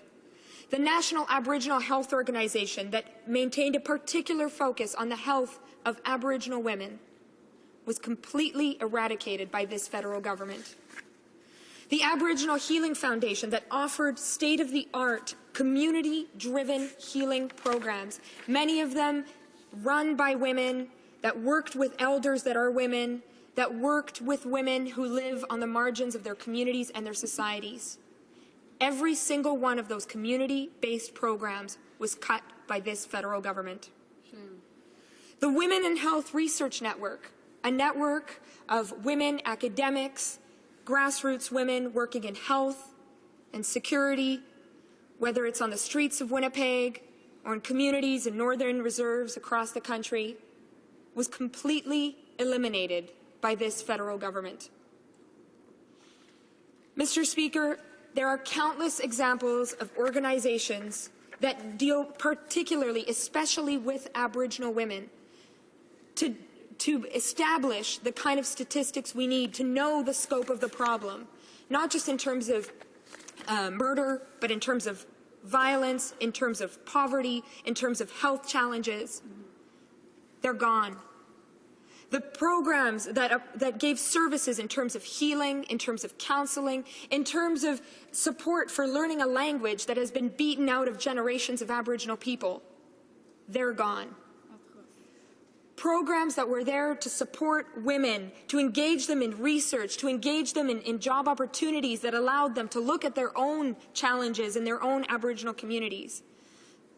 are also gone, thanks to this very federal government. So when we hear that this federal government cares about the rights of Aboriginal women, Mr. Speaker, I say they're wrong.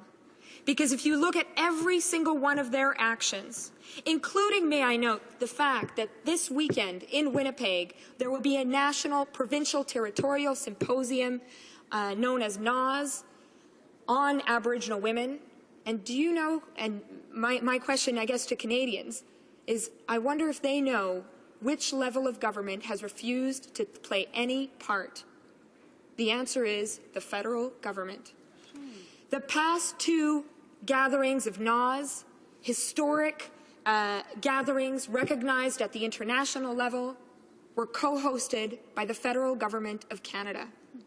And so little is their care for the status of Aboriginal women in this country that in an age where violence against Aboriginal women has gripped people, has gripped the imaginations of so many Canadians, like in my home province of Manitoba, they aren't even willing to co-host a discussion amongst levels of government and the grassroots to be able to come to a solution.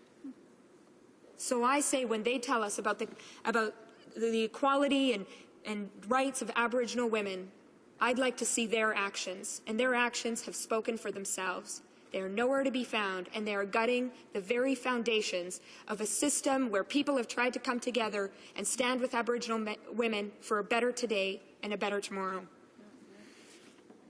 So that brings us to S2, a bill that has that I and my colleagues have clearly said we cannot support. It has fundamental problems, Mr. Speaker, and you'd think after decades of work to be able to establish a true partnership with First Nations, whether it's recognizing the duty to consult, whether it's recognizing the government-to-government relationship and what we as the NDP want to see as the nation-to-nation relationship, you'd think the federal government would understand how important the duty to consult is. But they don't. S2, as we know, is a bill that we've seen in other forms. Over 5 different parliamentary studies conducted on matrimonial property rights, as one Senate report found, women face real challenges when they have to leave their homes. And that is a point that we do not discount at all. It is a fact. I know it from the communities I represent. I hear it from the women that I have the honor of working with. But the Senate, in its conclusions, made 5 key recommendations. And these are the recommendations that are fundamentally disregarded by S2. That the Native Women's Association of Canada and the Assembly of First Nations be consulted. That funds be provided to help First Nations draft their own matrimonial rights property codes, something that First Nations have indicated an interest in working on. Let's hear from those First Nations. That legislation not be applicable to First Nations who come up with their own code. That one of the recommendations was that there be amendments to the Canadian Human Rights Act to apply on reserves. And the stress that all recommendations be Canada's recognition of First Nations' inherent right to self-government. And, Mr. Speaker, that reference to the inherent right is a critical one, because this federal government, through its disregard or disrespect of treaty rights and Aboriginal inherent rights, has built a very dangerous kind of discourse when it comes to engaging Canadians. They make it sound that Aboriginal people's rights are the same as everybody else's rights. But what they disregard is that Aboriginal people, being the first people on this land, have what are called inherent rights, have treaty rights. And none of this is a hidden fact. Mr. Speaker, people in my constituency know very well the writings of one of the Prime Minister's former, maybe even current top advisors, Tom Flanagan, who wrote a book called First Nations Second Thoughts, essentially a book focused on the concept of assimilation. And that is obviously an unutterable notion to discuss in Canada in 2012, as it should be, because that the project of assimilation not only is racist, is a dark part of our history. We've moved on. But if you scratch the surface, the ugly head of that notion of assimilation appears and reappears in this federal government's dealings with Aboriginal people.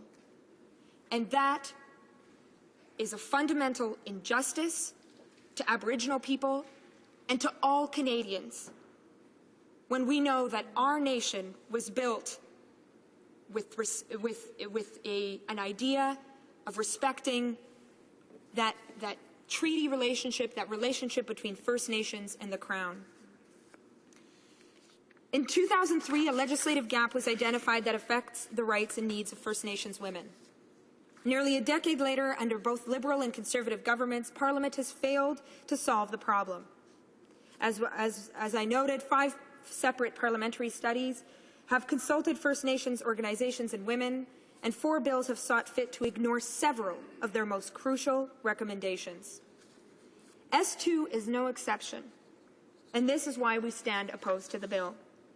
Until the government understands that they require Aboriginal people's full consent to amend the Indian Act, New Democrats will continue to oppose this kind of legislation. Let me point to some of the points that are problematic. S2 would address property shared between spouses, including common law partners. It says it seeks to address gender discrimination. But in fact, as we note, certainly coming from this government, any attempt in the broad range of areas when it comes to Aboriginal women, they fail to do that very same thing, address gender discrimination. S2 lowers the ratification threshold, as we know.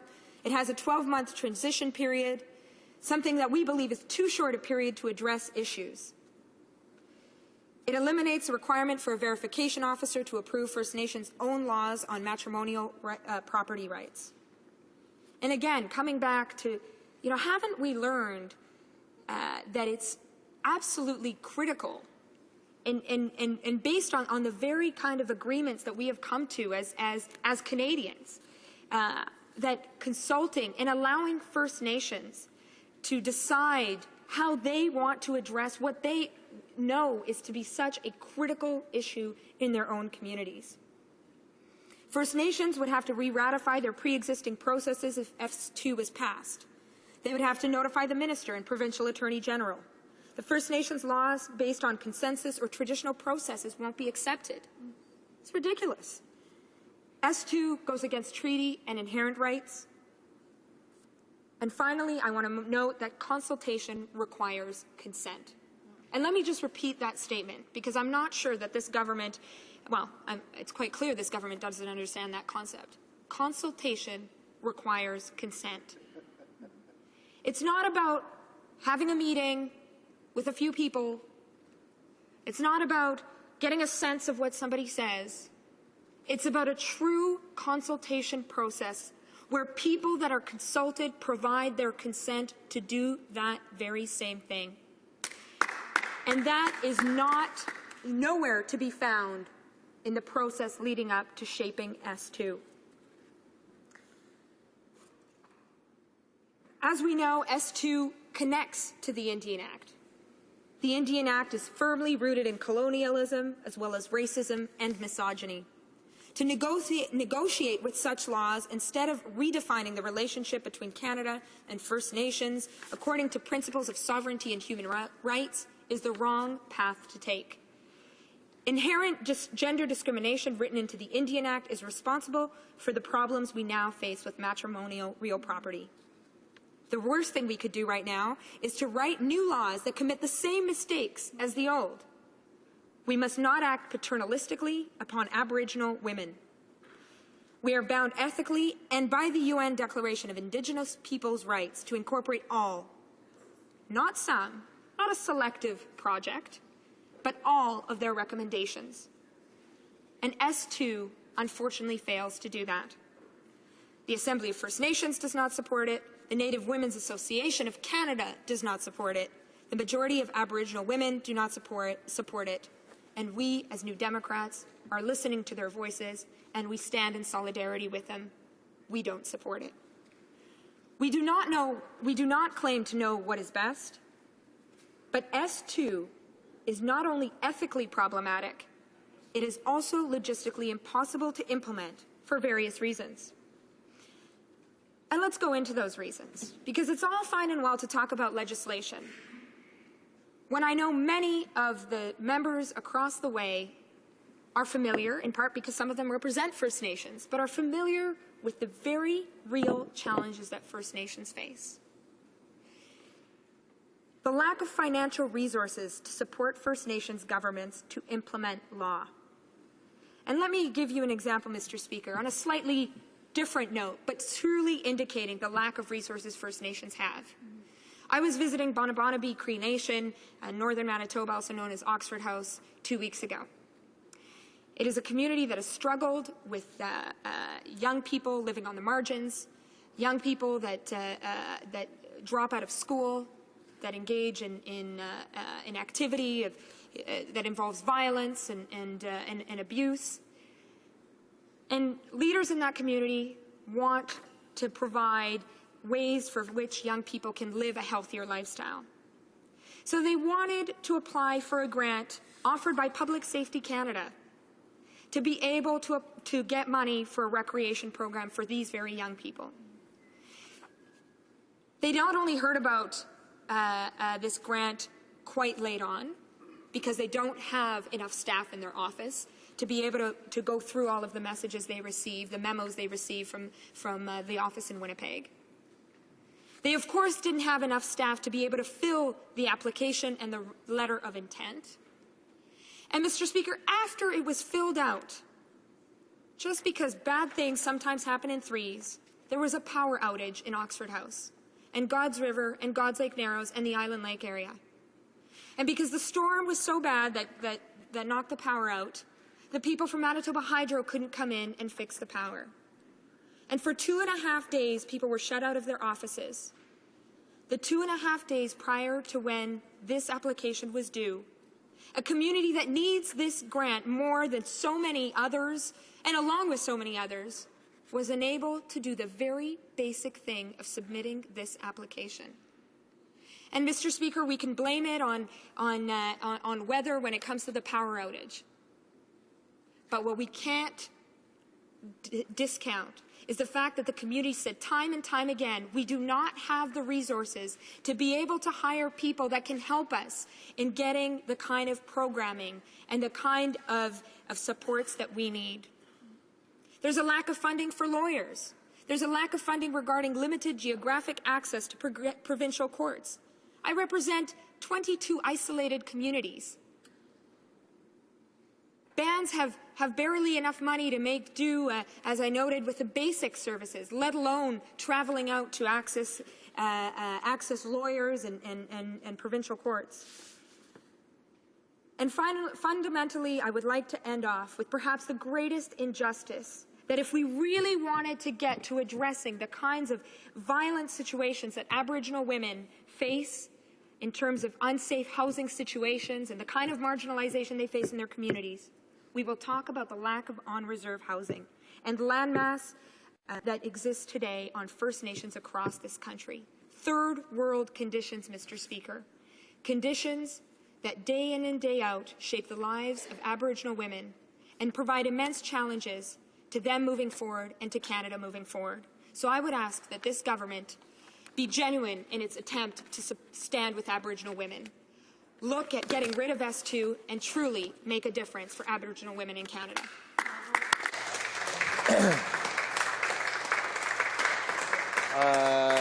Questions and comments. The Honourable Parliamentary Secretary to the Prime Minister.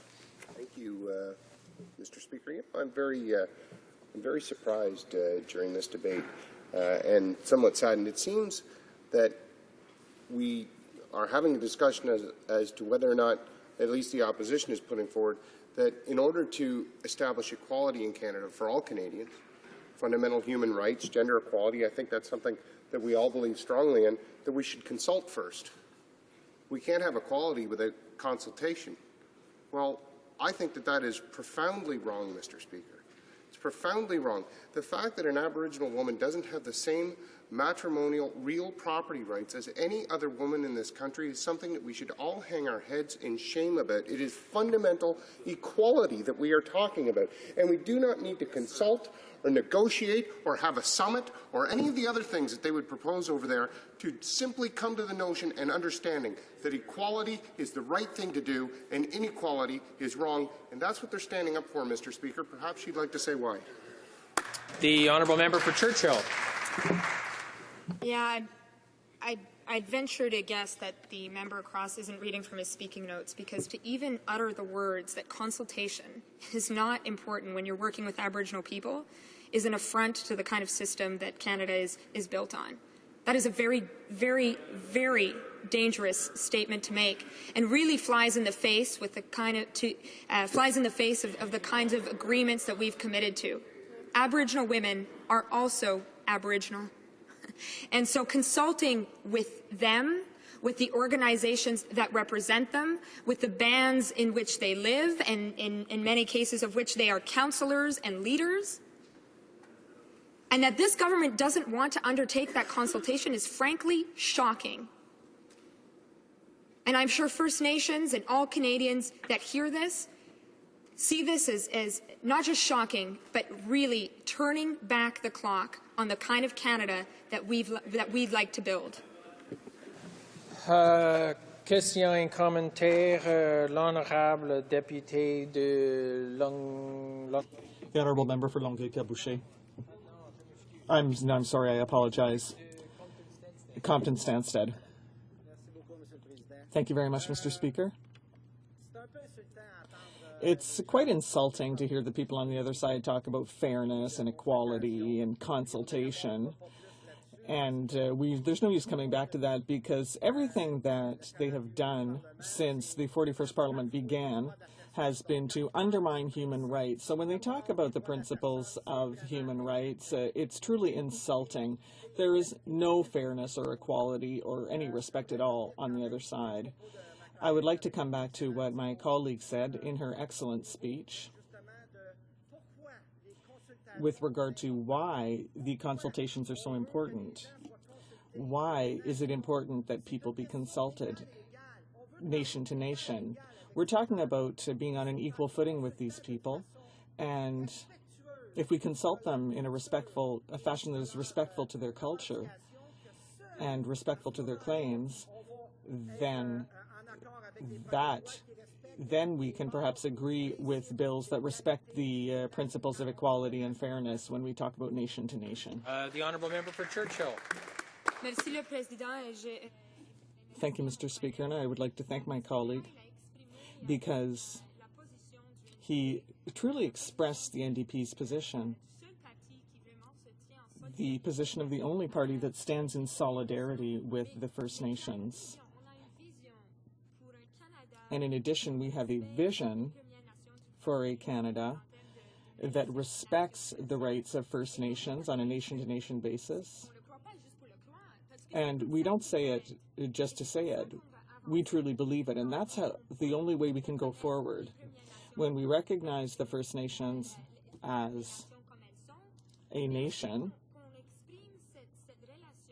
but also when we express that relationship in everything we do. So when we talk about the rights of Aboriginal women, it's not like the Conservatives say that they're women just like any other women. They're Aboriginal women with rights that are inherent under the United Nations agreements. So let's be clear. Apparently, the Government Canada has already taken certain positions, but let's go forward with our vision if they don't want to share their vision. Questions and comments. The Honourable Parliamentary Secretary for the Status of Women. Thank you, Mr. Speaker. Both parties are indicating that they don't think Status of Women Canada should end up with this bill, and that Aboriginal Affairs should. And I have a report in my hand from 2006, and I'd like to share it. It's the Standing Committee on the Status of Women report from 2006. Pursuant to Standing Order 1082, your committee reviewed matrimonial real property rights on reserves. Your committee heard evidence on this matter, the result of which is contained in the report. Here is one of the recommendations. Whereas immediate solutions, not further study, are required to move this issue forward. I'd like to ask the member opposite. She indicated that Aboriginal rights are not the same as everyone else's rights and that Aboriginal women have rights too. So we know that. That's what this bill is about. That's what S2 is about. We're trying to give Aboriginal women rights, the same rights that we have. I'd like to ask the member opposite, will she give Aboriginal women rights? The honourable member for Churchill. I'm really disappointed that this government's really lowered its standard of debate, although I'm not surprised because we see this every day coming from their side. What I would note is I take encouragement from the other side that they are looking at recommendations that have been made by parliamentary studies. I'd wish they'd look at all of the recommendations made, which are ones that we've referenced as the reason why we cannot support S2. But let me be clear on the concept of consultation. I mean, this is not a new concept. It is a concept that is enshrined in our our Constitution, in our commitment to the UN Declaration. So it is absolutely shocking that this government wants to go forward and discount those commitments that we have as Canadians, and I think that's the very problematic point. But what I'd also, I'd really love to hear from this government is what is the full extent of the action plan they have to work with Aboriginal women so that they aren't the most marginalized people in Canada, so they don't face the levels of violence and poverty that they do face. And let's look at that bigger picture. Or maybe they can answer why they've cut Aboriginal women's organizations to the point that some of them don't exist. Maybe that's what they can spend their energy on. Questions and comments, Questions and comments. The Honourable Member for Rimouski-Neigette-Témiscouata-Libasc. Thank you very much, Mr. Speaker. My friend, the member for Churchill, really hit the nail on the head when she said that consultation must lead to consent. And when we look at the reactions to this bill, many groups oppose it. For example, the National Women's Association of Canada doesn't agree. The First Nations Assembly. Ellen Gabriel, the former chair of the Quebec Native Women's Association. A lawyer from Ryerson University. All these people are opposed to this bill. And these are people who have a very clear voice, who know in depth the problems that exist with regard to housing on First Nations reserves. And what I can see in this bill and the way in which the government is reacting is that they want to ram a legislative solution that is inadequate down the First Nations' throat. And my colleague also commented on another important point, the fact that consultation must lead to consent, because otherwise it is a solution that is just being rammed down the throats of First Nations, and that won't solve anything. Sure. Thank you very much to my colleague, and thank you for having shared the list of organizations and Aboriginal women, leaders in that community who are opposed to Bill S2. What we're seeing from this government is the continuation of a colonial and patriarchal regime, a government that imposes its own vision instead of respecting the voices of Aboriginal women, instead of respecting the fact that it must be these women who ought to be showing leadership, and the very fact that the principle of consultation needs to be respected is the most central point of all of this. And for us, and I am sure that for Canadians as a whole, the fact that this government is trying to introduce a bill without any consultation, when we know that Native organizations, Aboriginal women are opposed to the bill in its current form, is this is an old-time notion. On with the rest of us. Resuming debate, the Honourable Member for Beauharnois-Salaberry. Thank you very much, Mr. Speaker.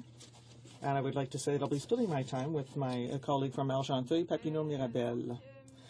So the situation of Aboriginal women in Canada, as we've seen from many speeches today, is very difficult. If we compare with the rest of the population, we can see that the statistics show that these women are more likely to be victims of spousal violence and live in poverty. The numerous legislative gaps on reserve accentuate the vulnerability of Aboriginal women. With regard to family law, on these reserves, when a married couple divorces, the sharing of family and property and personal assets is determined by provincial laws, which is not the case in reserves because it is federal jurisdiction that prevails. In 1986, the Supreme Court ruled that courts cannot apply provincial law to reserves. So this ruling from the highest court in the country confirmed this legislative gap, and since numerous reports have underscored the urgency of finding a solution for First Nations people. It is truly urgent to find a solution to this legislative gap because currently Aboriginal women who are separated or divorced lose everything. They must leave their home, they often lose their children, and if their name is not on any property or ownership deeds, the judges cannot order them to be able to keep their homes or any part of matrimonial assets. When they are victims of family violence, the court cannot issue an exclusive occupation order or a restraining order, which would prohibit their violent spouse from approaching them. Several protective mechanisms implemented over the past years to protect women against violence from their spouses cannot be applied on reserves. According to Statistics Canada, Aboriginal women are more likely to suffer spousal violence, are 3.5 times more likely to suffer spousal violence than non-Aboriginal women. So it is urgent that we act. In 2003, a Senate committee underscored the need to recognize measures already taken by First Nations to solve this issue. In 2005, a report from the Standing Committee on Aboriginal Affairs underscored the importance of recognizing the inherent jurisdiction of First Nations concerning matrimonial real property and authorizing Native people to adopt their own systems. Under the inherent right to self-government recognized by the UN Declaration on the Rights of Indigenous People that Canada signed, the federal government must obtain the consent of Aboriginal people before adopting a bill that directly impacts on Aboriginal lands. And we have repeated this several times today. Unfortunately, that is not what happened with Bill S2 or with its predecessors. The opinions of the main interested parties, that is the First Nations, were not taken into account. They were consulted, but they did not give their consent, which means that this bill is an affront to the principles of self-government and self-determination. So where's the problem? In June 2006, the Minister of Indian Affairs at the time launched national consultations on the issue of matrimonial property. The objective was to find a solution to the legislative gap and to ensure that the rights of First Nations women were taken into account and that the Canadian Charter of Rights and Freedoms was respected. But there also needed to be an acceptable balance between individual and collective rights of the First Nations. So this process was composed of planning, consultation, and consensus building. But no consensus was reached, and by going forward with this project, the Senate is thus not respecting Aboriginals, and neither is the Conservative government. They are imposing their own way of doing things. The consultations also highlighted basic problems, including a lack of access to courts for people living far away from large centres, the chronic housing shortage on reserve, and the lack of financial resources to find fair solutions in case of divorce. This Senate bill has no solution to any of these social problems, and yet the Standing Committee on Aboriginal Affairs had clearly recommended that financial assistance be granted to the First Nations so that they could devise their own matrimonial real property codes and to ensure that no new legislation would apply to First Nations that had devised their own codes. We should remind this government about the deplorable living conditions on reserve. A study done by the department ranks the reserves 63rd in the world for the quality of living. So that is a third world level, according to the UN Human Development Index. According to Health Canada, 12% of First Nations communities must boil their water before drinking it, and a quarter of these sewage systems on reserve represent a high risk for human health. Housing density is twice as high as in the rest of the population. 1 adult out of 4 lives in an overcrowded house. Some 423,000 people live in overcrowded homes that do not comply with housing standards. Since it took power, this government has done nothing to tackle this social housing crisis. The UN has called on Canada to act, but this government would rather discredit the UN and its representatives. There is no use adopting a bill that cannot be enforced. Even though the matrimonial property may be divided, where will the person who must leave the family home live if there is a lack of housing? Here is testimony that it gives an idea of an Aboriginal woman's distress. An Aboriginal woman committed suicide this year after the authorities took her children away from her. She had 5 children and had to leave the reserve because of a chronic housing shortage. She could not find affordable housing off reserve, and because of her financial situation, she had to live in a tiny rooming house with her 5 children. She asked the authorities for assistance to find affordable housing, and the authorities replied by taking her children away. And therefore she lost all hope and ended her life. According to the Native Women's Association of Canada, the bill will make women who are victims of spousal violence even more at risk, will put them more at risk, because they will be forced to wait even longer before justice is done, and they will not have access to social services or proper shelters. Bill S2 has other major flaws. Its community approval process does not respect Aboriginal traditions in terms of consensus. S2 does not require that a majority of people participate in the vote, and requires a turnout of only 25%, and that is not democratic or representative of all members of the community.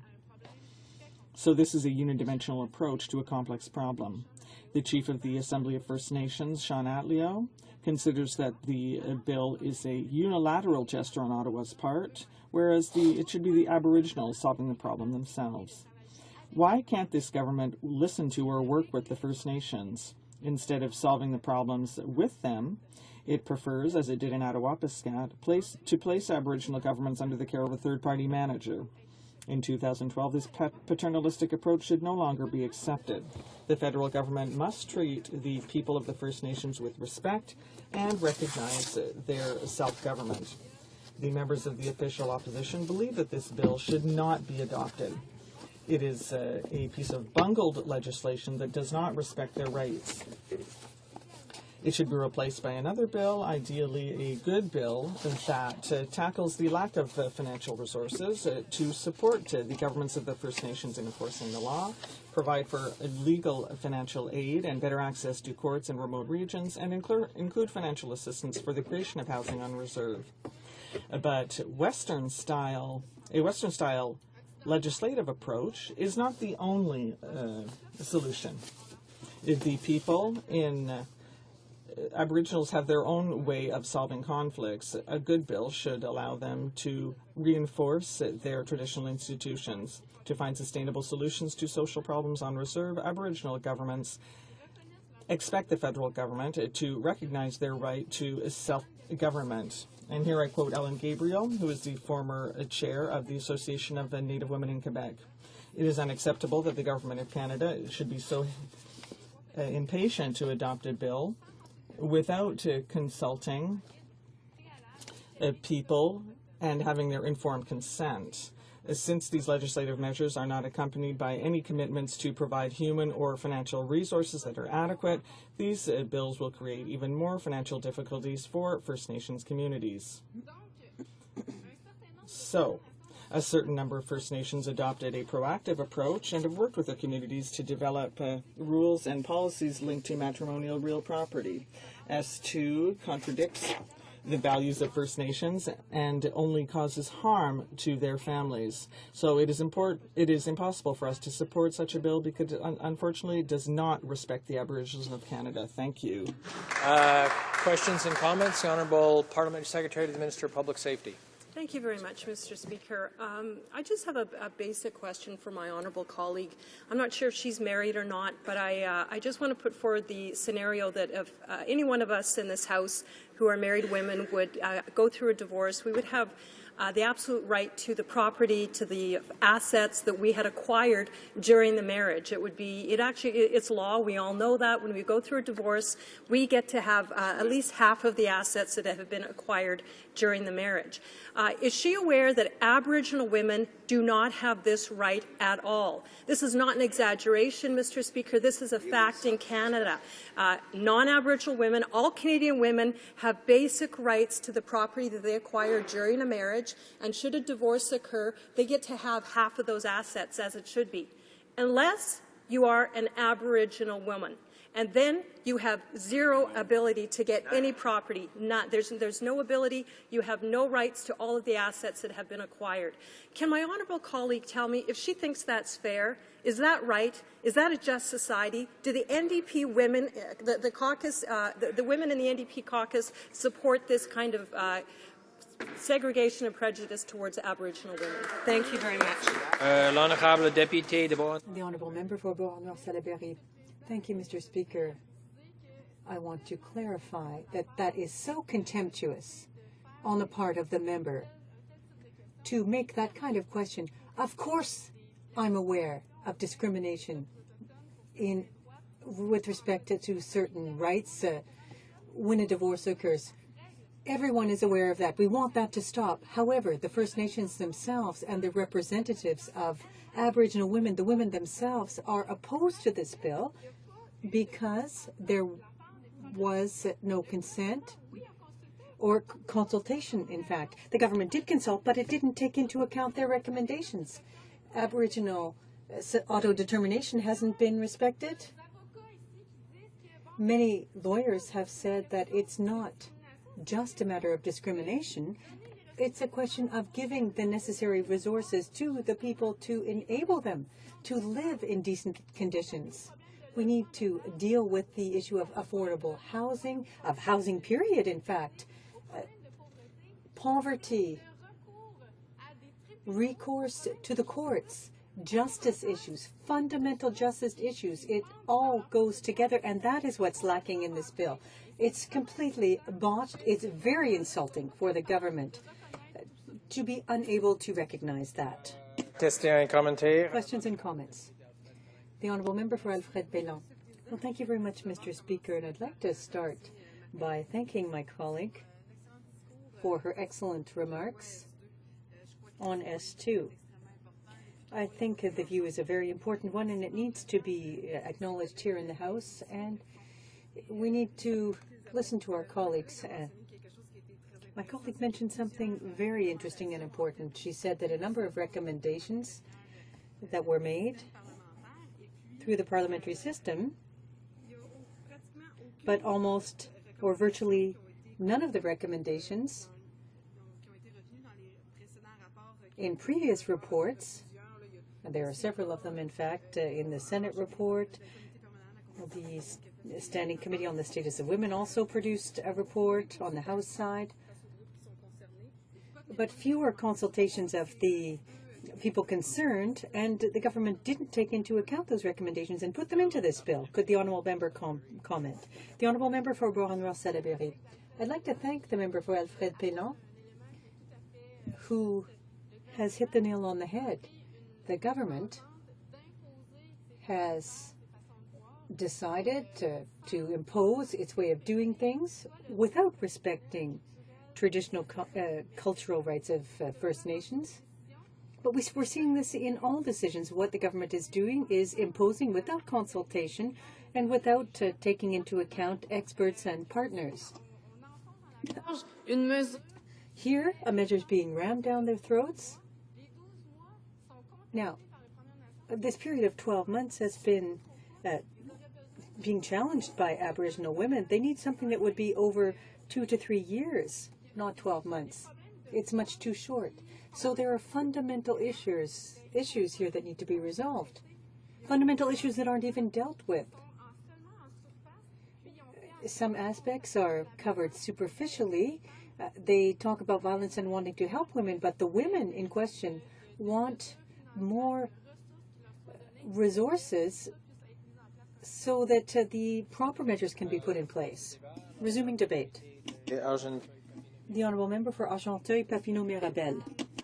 I'm standing in this House on behalf of my constituents of Kanesatake who have outwardly expressed their opposition to this. And I have consulted much with the band and spoken with Ellen Gabriel, who's a member of the band of Kanesatake.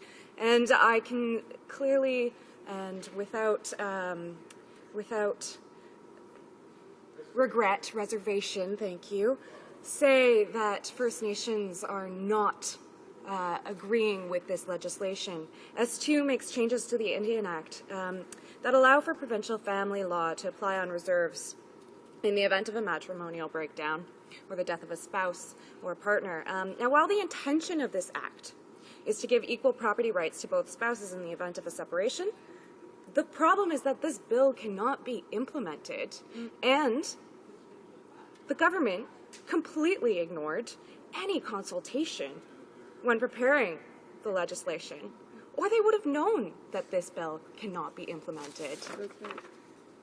There is a legal vacuum concerning real property on reserve due to the jurisdictional divide between provinces and territories, which have jurisdiction over property and civil rights within provinces, and the federal government, which has a jurisdiction to legislate regarding Indians and lands reserved for Indians, put that in air quotes.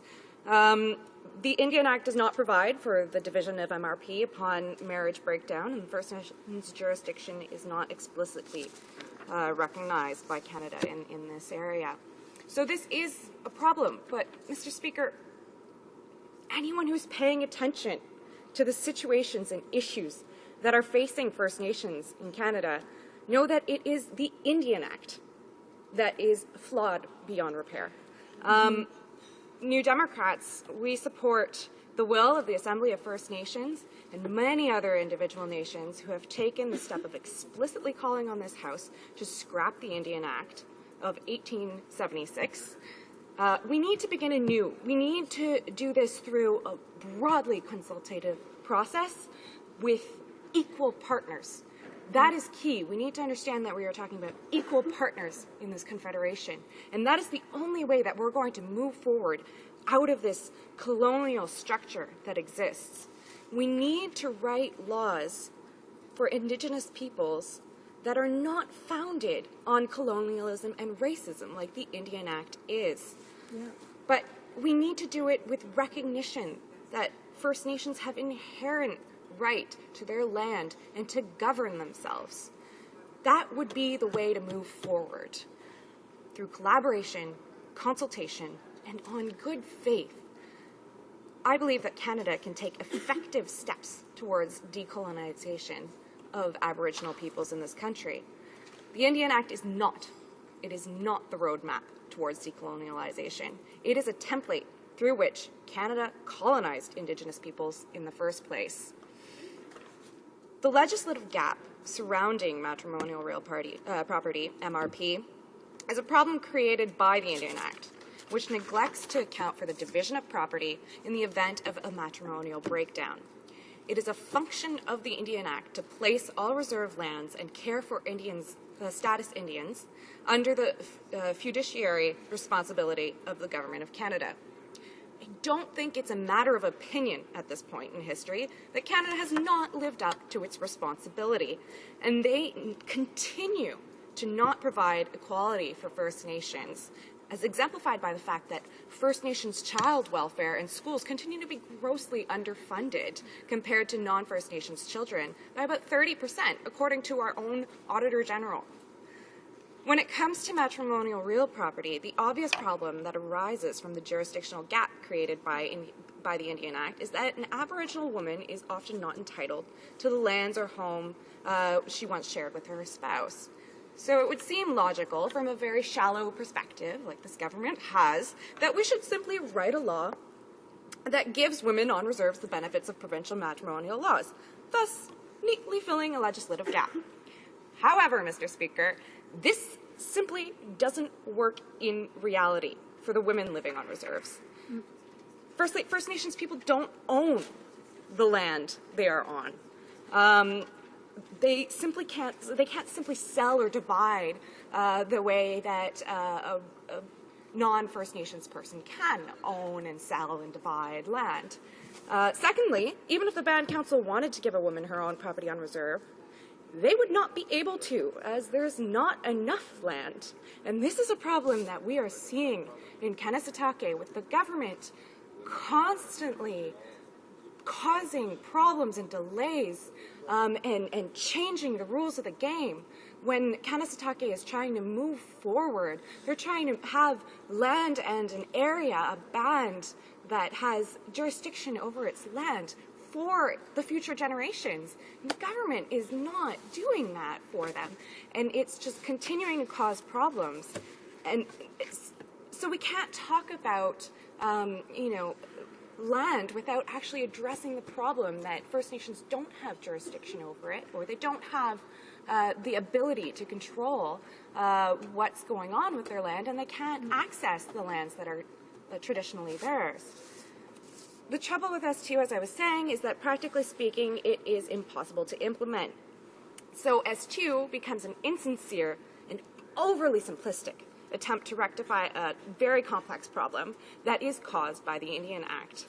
There are obvious gender discrimination problems with MRP on reserves, but the reasons we can't implement it are a lack of financial resources to support First Nation governments to actually implement the law, and a lack of funding for lawyers. This is a problem again in Kanesatake too. It's just causing more and more debt whenever they have to defend their land from a mining company. Lack of funding to account for limited geographic access to provincial courts. So First Nations, Aboriginal peoples living in remote areas can't necessarily access easily a provincial court where they would have to go defend their MRP. Lack of on-reserve housing and landmass, which would be necessary to give both spouses separate homes on reserve. So in a sense, we would be doubling in some areas, for some people, the amount of land needed, and the land just isn't there. The housing is not there. There's difficulty to actually be able to get more resources in order to maintain and build more homes on reserve, let alone the lack of space to put it on. And the government would know all this if they actually troubled to consult. The consultation that's required, and consultation, by the way, doesn't mean, we got a letter from them saying what they wanted and then we ignored it. It means actually having a real discussion and coming to solutions together on equal footing. According to the UN Declaration of Rights of Indigenous People, UNDRIP, consultation requires consent. Canada has conducted limited consultation. No consent was given. So S2 is in violation of UNDRIP, something to which we are signatory, although it was difficult to get us on board because, well, I think Government of Canada in all its previous forms and its current one do not actually want to address meaningfully the problem of colonialism and racism towards First Nations people. UNDRIP requires free, prior informed consent on any matter relating to the lands and welfare of rights holders. And not to mention the fact that we're basically continuing to ignore the Constitution Act that states that First Nations have jurisdiction over their own internal affairs. So, New Democrats, we're not going to support this legislation. It needs to have non-legislative remedies. That we need to have non-legislative remedies to problems that are occurring in the government's relations with First Nations. We need to actually address violence against Aboriginal women. What we've been doing up until now has not actually been addressing. If they were on the ground, if they consulted, they would know this. If they didn't ignore testimony that has been given at the Status of Women Committee, they would know this.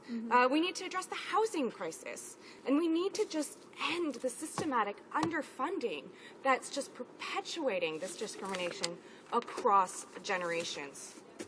The government just wants to put a law in the books and say that they've solved the problem, not actually deal with the underlying problem.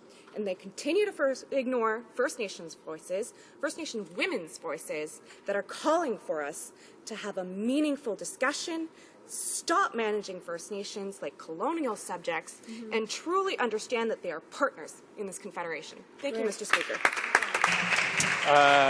Questions and comments, the honourable Parliamentary Secretary for the Environment. And I do share my colleagues' concerns for women's issues. We've actually participated in events encouraging women to run for politics, and I appreciate her enthusiasm and keen interest to make sure that there is equality for women across this country. As some of my colleagues have pointed out this morning, Aboriginal women lack a fundamental right that the rest of the women, and in fact my colleague in this House, share today, which is if we are in a relationship that ends, we receive or have the right to receive 50% or more of the property that was part of that relationship. And this is a fundamental right. If any of us stood up in this House today to share a story where that wasn't the case, there would be shared outrage, shared concern for a lack of equality.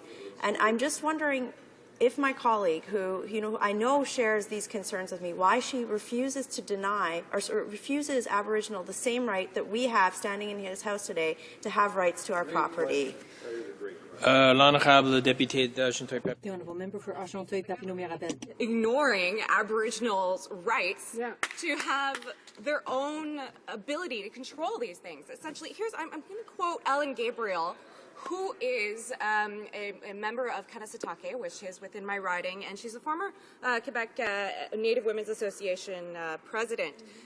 Quote, "It is reprehensible that the government of Canada is so eager to pass legislation that seriously impacts the collective human rights of Indigenous peoples without adequate consultations which require the free, prior and informed consent of Aboriginal peoples. While it is understood that the legislation is not accompanied by commitments to adequate financial and human resources necessary to implement laws, these bills will create further financial hardships on First Nations communities. While no one will argue against the fact that solutions must be found on the issue of gender discrimination in regards to MRP, or that we must work together to find ways to help First Nations communities to have access to safe drinking water, sharing equal responsibility requires the means to effectively implement measures that do not create further burden upon communities, financial or otherwise." End quote. I just want to say the thing with this bill is that it requires more financial, actual consultation so that we can actually implement rights for Aboriginal peoples, not just... Order. Questions and comments? The honourable member for London Fanshawe. Well, thank you, Mr. Speaker, and I want to thank my colleague for her intervention and also say that as a member or former member of the Committee for the Status of Women, she does most certainly have some insights into the situation. Interestingly enough, as an MP in an area that contains a reserve, she would also be very, very aware of the fact that the resources are quite limited in terms of land mass, in terms of educational opportunities, in terms of federal investment. And I would like to ask her in regard to the fact that there has for a number of years been a 2% cap on investments or financial resources given to First Nations, despite the fact that that is an exploding population. It's the fastest population growth in Canada.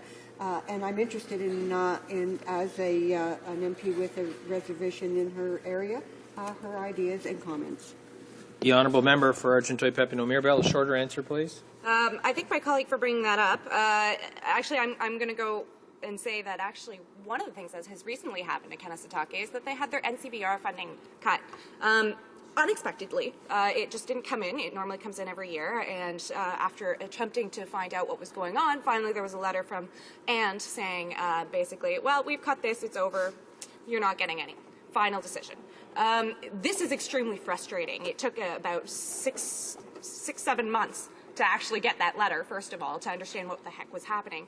NCBR funding, it went towards youth centers that children would go to after school if they didn't have anywhere else to go, and had programming. It also provided lunch programs at the schools. There's so many kids who can't afford to have lunch. They won't have a meal that day unless the school provides it for them. I mean, we're talking about serious problems, and ignoring these problems and just implementing bills unilaterally that are going to cause more financial problems is actually worse for Aboriginal rights than supposedly solving MRP. Thank you, Mr. Speaker. Resuming debate, the honourable member for Halifax. Thank you, Mr. Speaker, and I will proudly be sharing my time with the minister for Sudbury, not at all, the member for Sudbury Nickel-Belt, one day, the minister for Sudbury. Thank you very much for this opportunity to speak to this bill. I've been listening to the debate this morning, starting off with the Minister for the Status of Women, who kicked it off this morning, and my analysis of what I've heard so far is that the Minister and the Conservative members of this House who have stood to speak to this bill are being so paternalistic. And you may think, how can that be? They're women. Well, it is still possible for women to be paternalistic, and that's what we're seeing here in this House. The Minister made some comment in one of her answers about, oh, the opposition is just saying consult, consult, consult, enough with consultation, it's time for action. But what does it mean to consult when you actually don't take those recommendations? Is that actually consultation? I don't think it is. I think it's bogus consultation to gather everybody, put them in a room together, nod thoughtfully with the appropriate tisk-tisks and yes-yeses, and then to totally ignore everything that was said. It's bogus consultation, and the Conservatives have put together a bill that is not based on that consultation. And they stand here all sanctimonious saying that the opposition won't stand up for women and we won't stand up for Aboriginal women and we're not standing up for First Nations people. Well, we are standing up for women. That's what I'm doing right here, right now. I am standing up for human rights in Canada. What they did is not consultation. It's disrespectful and it's paternalistic.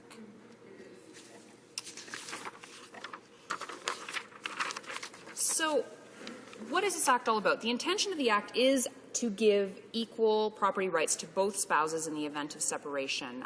We do know that same-sex marriages are legal. Yay, hallelujah, in Canada, something I'm really proud of. But in the majority of cases here we're talking about on reserve, historically we've seen that it's generally a man and a woman in this case. And so that's what this bill is trying to do, this equal property right distribution. But we don't believe that the bill can be implemented for lots of reasons, and those reasons have been enumerated by First Nations stakeholders. We have heard, Parliament has heard these concerns time and time again, but the Conservatives keep ignoring these concerns. Imposing provincial legislation on First Nations without their consent is ethically and practically problematic, and it ignores their inherent rights and sovereignty. If I were drafting a bill about matrimonial property rights on reserve, who would I consult? I would probably consult widely, but I would probably put a lot of weight on any testimony or any opinion that the Native Women's Association had, as well as the Assembly of First Nations. The Native Women's Association and the Assembly of First Nations both demand better legislation because the consequences of passing this legislation are so dire. So we oppose this bill along with those two groups, those two key groups, and many, many experts who are across the country. So I mentioned that the Conservatives are ignoring that consultation. What exactly are they ignoring? Well, the Assembly of First Nations facilitated a dialogue around matrimonial property rights, and they found 3 broad principles that would be key to addressing matrimonial property rights on reserve. First, recognition of First Nation jurisdiction. Second, access to justice, dispute resolution, and remedies. And third, addressing underlying issues such as access to housing and economic security. That's what came out of the AFN facilitated dialogue. And S2 in front of us doesn't deal in a meaningful way with any of these issues. What else do we know that they're ignoring? Well, there's a 2004 Senate report called Still Waiting.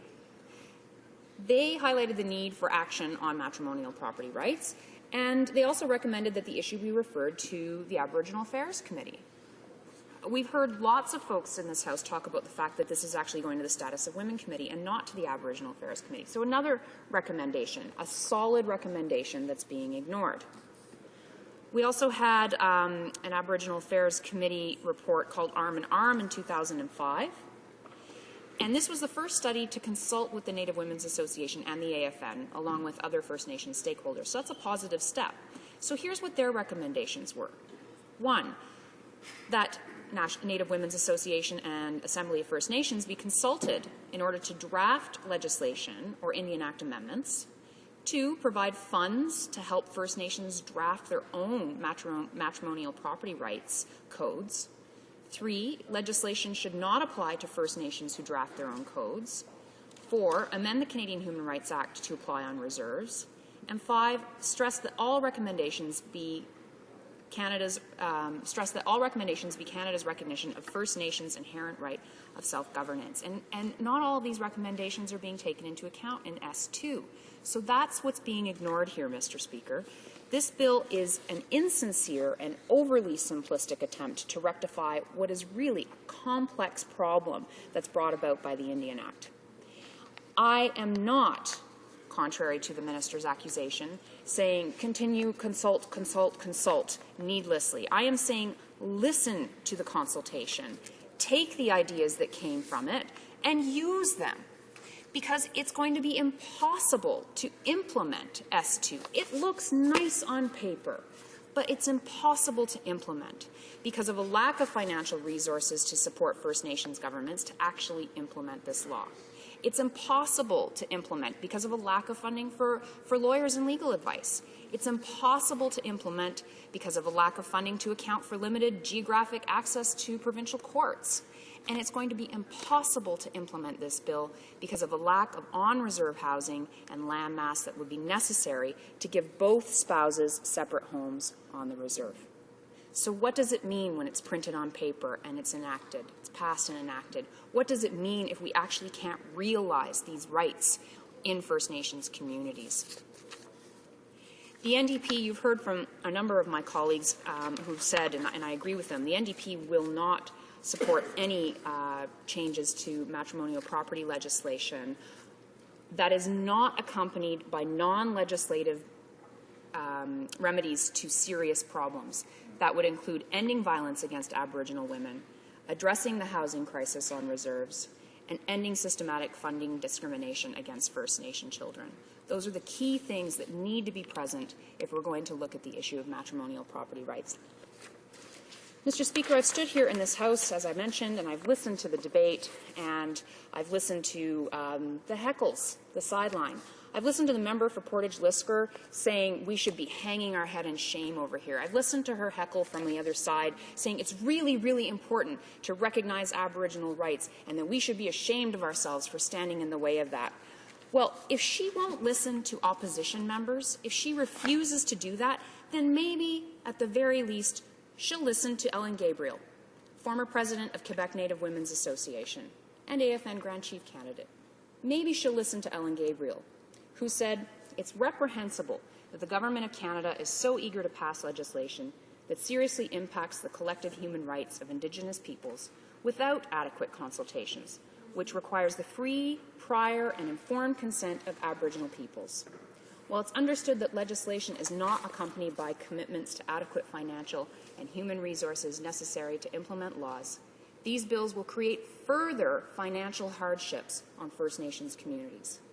While no one will argue against the fact that solutions must be found on the issues of gender discrimination in regards to MRP, or that we must work together to find ways to help First Nations communities to have access to safe drinking water, Sharing equal responsibility requires the means to effectively implement measures that do not create further burden upon communities, financial or otherwise.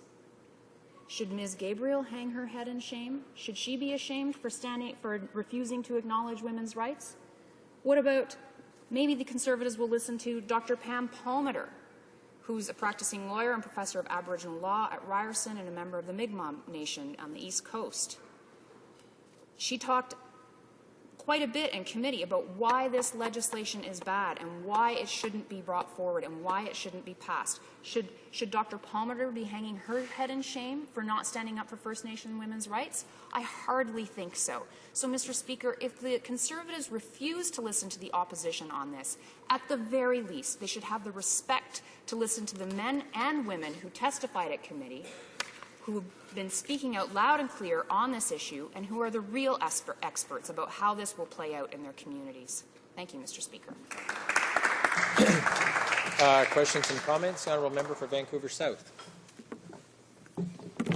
Mr. Speaker, I am shocked that the opposition has had this paternalistic stand on saying that Aboriginal women do not deserve the same rights as all Canadian women across this great land of ours. I'm particularly surprised because as a member who has worked in the downtown east side of Vancouver, I have seen the ramifications of the fact that women do not have these rights on reserve. I've seen the women and their children on the streets. I've seen the women and the children having no money. I've seen the women suffer because there is this legislative gap that is here that our government is wanting to correct. Mr. Speaker, as a member who has also worked on the other side with the YWCA in Vancouver to create social housing, to put a roof and to put breakfast programs in place so that those children and those women can have what is a basic right, and to sit here today, Mr. Speaker, and hear that the opposition is saying that these women should not have the same rights as every other woman across Canada is shocking. That means that the spouse will not be able to have a house, they will not be able to have access to financial supports, and I find that that's shocking, Mr. Speaker. Thank you. The Honourable Member for Halifax. Thank you, Mr. Speaker.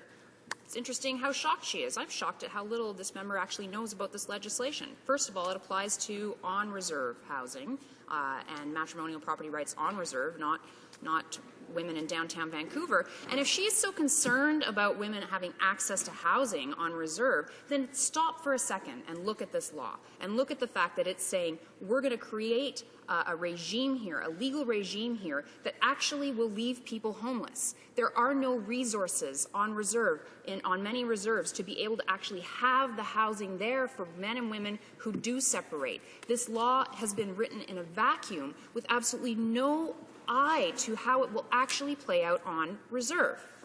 And back to Dr. Palmater, she herself said, if the minister actually listened to the voices of Aboriginal women, he would have heard that Aboriginal do not want this bill as it's currently drafted. He would also have heard that what they do want is gender equality addressed in all of Canada's legislative initiatives. Questions, questions et commentaires, l'honorable député. The Honourable Member for Alfred Pallon. Thank you, Mr. Speaker. And first of all, I'd like to thank my colleague from Halifax for her excellent speech. She really gave a great overview of the situation with respect to S2, given the lack of consultation that went into this, and given all the excellent reports that we have access to. I think she raised a very good point, and that's the whole issue of funding, which is currently inadequate for First Nations. I'd like my colleague to speak a bit more about Aboriginal women's groups that she may have consulted with. And the other important point here for First Nations is funding on one hand, and also scrapping the Indian Act, if I could put it that way, Mr. Speaker. Halifax. Thank you, Mr. Speaker, and I thank my colleague for her insightful question. When it comes to funding, Actually, maybe what I'll do is I'll paraphrase the Native Women's Association when they were testifying about this bill. They talked about holes in the quilt that were going to happen because of the creation of this bill, because there actually isn't the funding in place to enact this legislation. And they talked about the fact that they needed more time. They talked about a long-term plan, 2 years, 5 years, 10 years, that this sort of 12-month turnaround isn't sufficient for their communities to react, because you're going to have this legal regime created with absolutely no resources on the ground to implement it or to uphold it. And the Native Women's Association actually did say these aren't the types of plans that they need. They need plans that are developed in cooperation with First Nations and not just have government design it and then have this patchwork input from First Nations. So my honourable colleague is absolutely bang on in her analysis. Resuming debate, the honourable member for Nickel Belt. Thank you, Mr. Speaker, and I'd like to congratulate my colleague from Halifax for a speech that was well said and well done, and as usual, she's bang on. S2 is an act concerning matrimonial real property on First Nations reserve land. It makes changes to the Indian Act to allow for provincial family law to apply on reserves in the event of matrimonial breakdown or on the death of a spouse or common law partner. While the intention of this act is to give equal property rights to both spouses in the event of separation, the bill cannot be implemented for many important reasons enumerated by First Nations stakeholders. Parliament has heard these serious concerns again and again. Conservatives have ignored these concerns in the drafting of S2. Imposing provincial legislations on First Nations without their consent is ethically and practically problematic and ignores their inherent rights and sovereignty. The federal Conservatives went to the trouble of consulting with First Nations and the Native Women's Association on matrimonial real property, but ignored the results of the consultation when preparing the original legislation. While this iteration of the bill removes some of the most onerous parts of previous legislative attempts, it still refuses to recognize First Nations' inherent rights and jurisdictions in this matter. The Native Women's Association and the Assembly of First Nations both demand better legislation because the consequence of passing inadequate legislation is so dire. We oppose this bill along with the Assembly of First Nations, Native Women's Association of Canada, and many nations and experts across the country. S2 is the fourth iteration of similar legislation that the Conservatives have tried to pass since 2008. The NDP has opposed these every time they came up for debate. The Assembly of First Nations facilitated dialogue found three broad principles are key to addressing matrimonial rights and interest on reserves. 1. Recognition of First Nation jurisdiction. 2. Access to justice, dispute resolution and remedies. And 3. Addressing underlying issues such as access to housing and economic security. Bill S2 does not deal in a meaningful way with these three key principles. There are two kinds of property, real and personal. Real property includes lands and things permanently attached to the land, such as a house. Personal property includes things which can be moved, such as furniture and money. S2 deals with matrimonial real property on reserves. That property shared between spouses in a conjugal relationship or between common law partners. There is a legal vacuum concerning real property on reserve due to jurisdictional divide between provinces and territories which have jurisdiction over property and civil rights within the provinces, and the federal government which has jurisdiction to legislate Indians and lands reserves for Indians.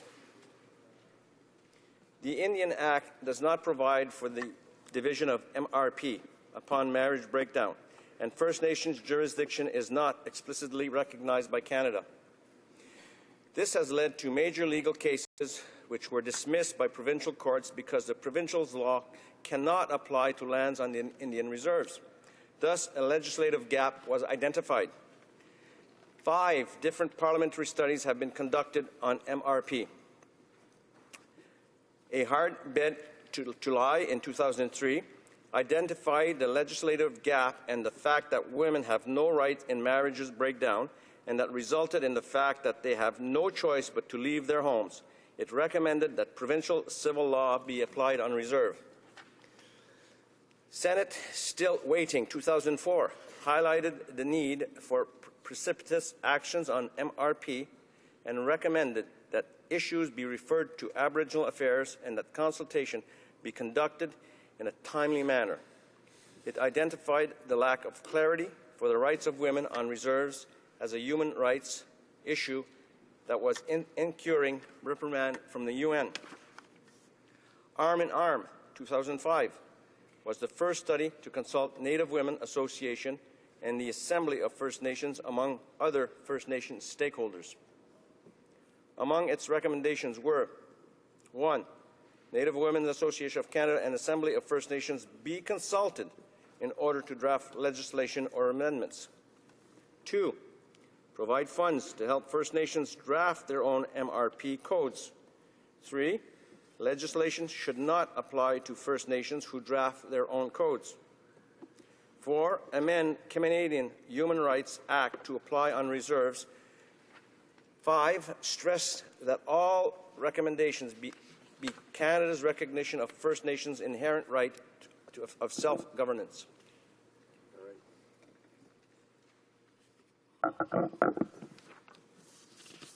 Status of Women Report 2006 identified the barriers to the solutions proposed by MRP legislation, including insufficient funding to implement it, chronic housing shortages on reserves, and lack of high-level consultation. Again, the need for consultation and funding was recommended. Ministerial Report Wendy Grant John 2006 stated that no consensus had been found regarding legislation that could apply to MRP. It recommended, among other things, that current jurisdictional model be used where First Nations law was paramount and that the government needed to identify real cost of implementing provincial legislation on reserves. All the previous bills, and now S2, neglect almost all of the recommendations made by all of the above reports. In this version of the bill, a First Nations-owned matrimonial real property law has a lower ratification threshold. In the past bill, a majority of band members had to vote in favor of the law, 50% plus 1. Now, the law must be approved by a single majority of those who have voted with set participation of at least 25% of eligible voters. Introduction of a 12-month transition period. This period is too short to deal with many issues that need to be addressed, such as lack of housing and lack of funding to access provincial courts and lawyers. This version of the bill eliminates the requirements for a verification officer to approve First Nations' own laws on matrimonial real property.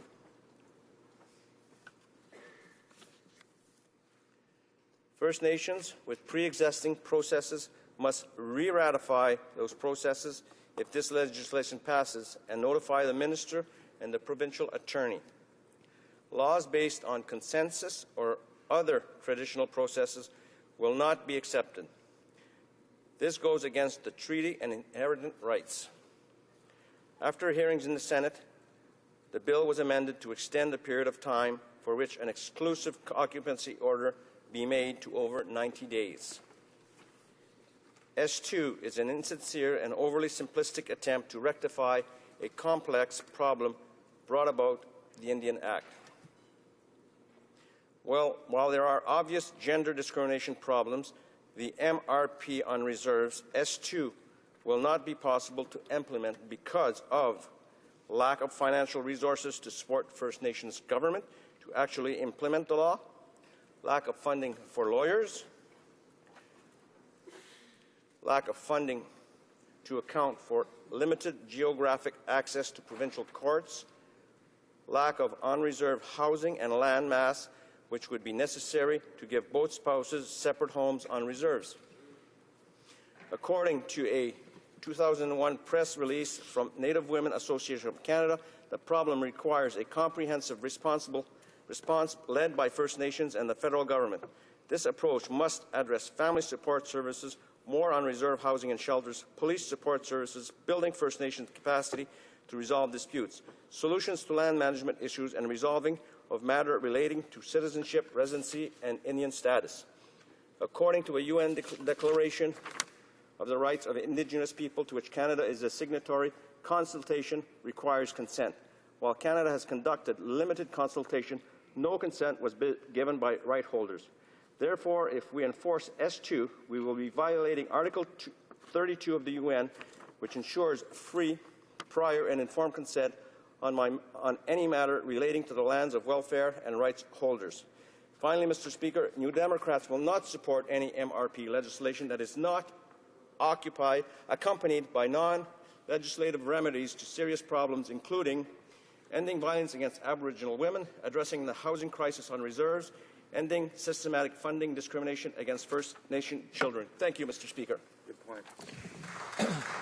Questions and comments? The Honourable Parliamentary Secretary to the Minister of the Environment.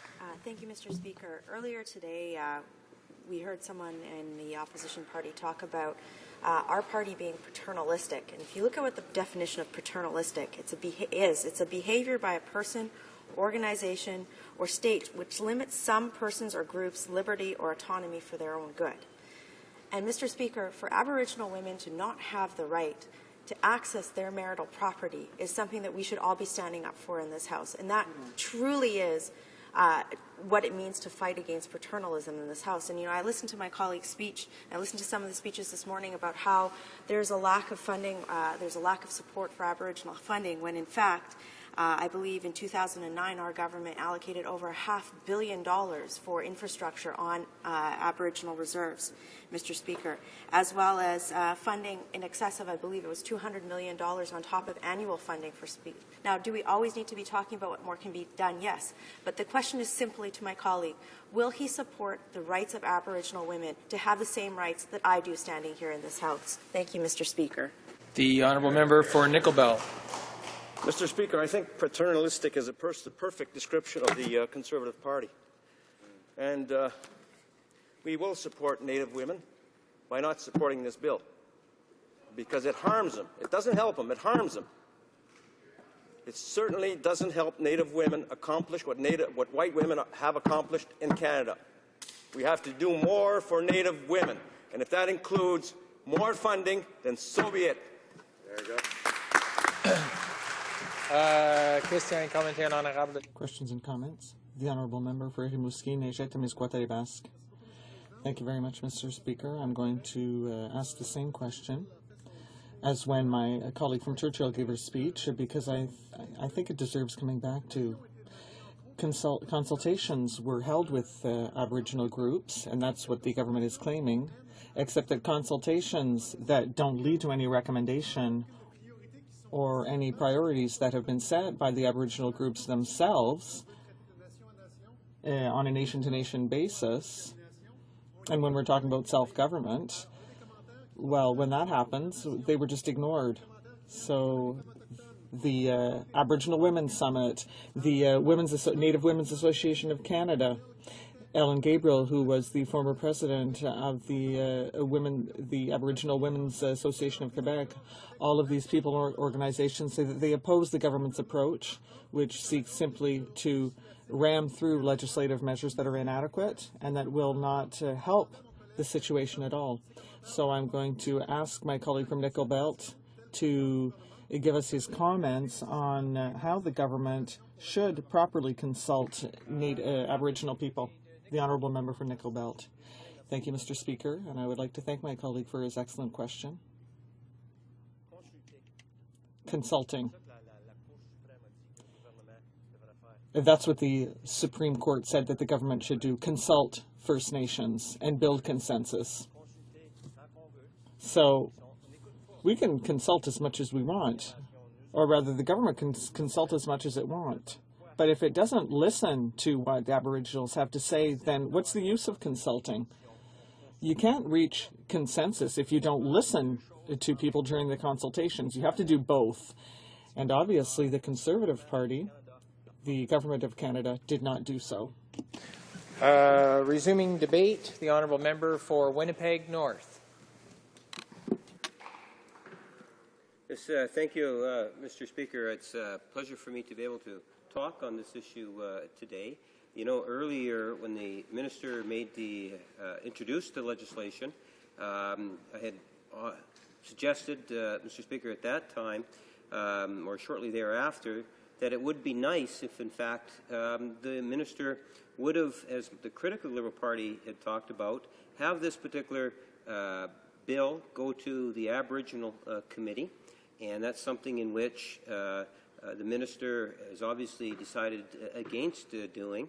But then we further added in a question that I had asked someone from the Democratic Party in terms of the benefits of taking the issue outside of Ottawa and having it go into the different communities, Mr. Speaker. I think what we need to acknowledge right at the very beginning is the fact that at the end of the day, the impact is going to be quite significant when this legislation passes.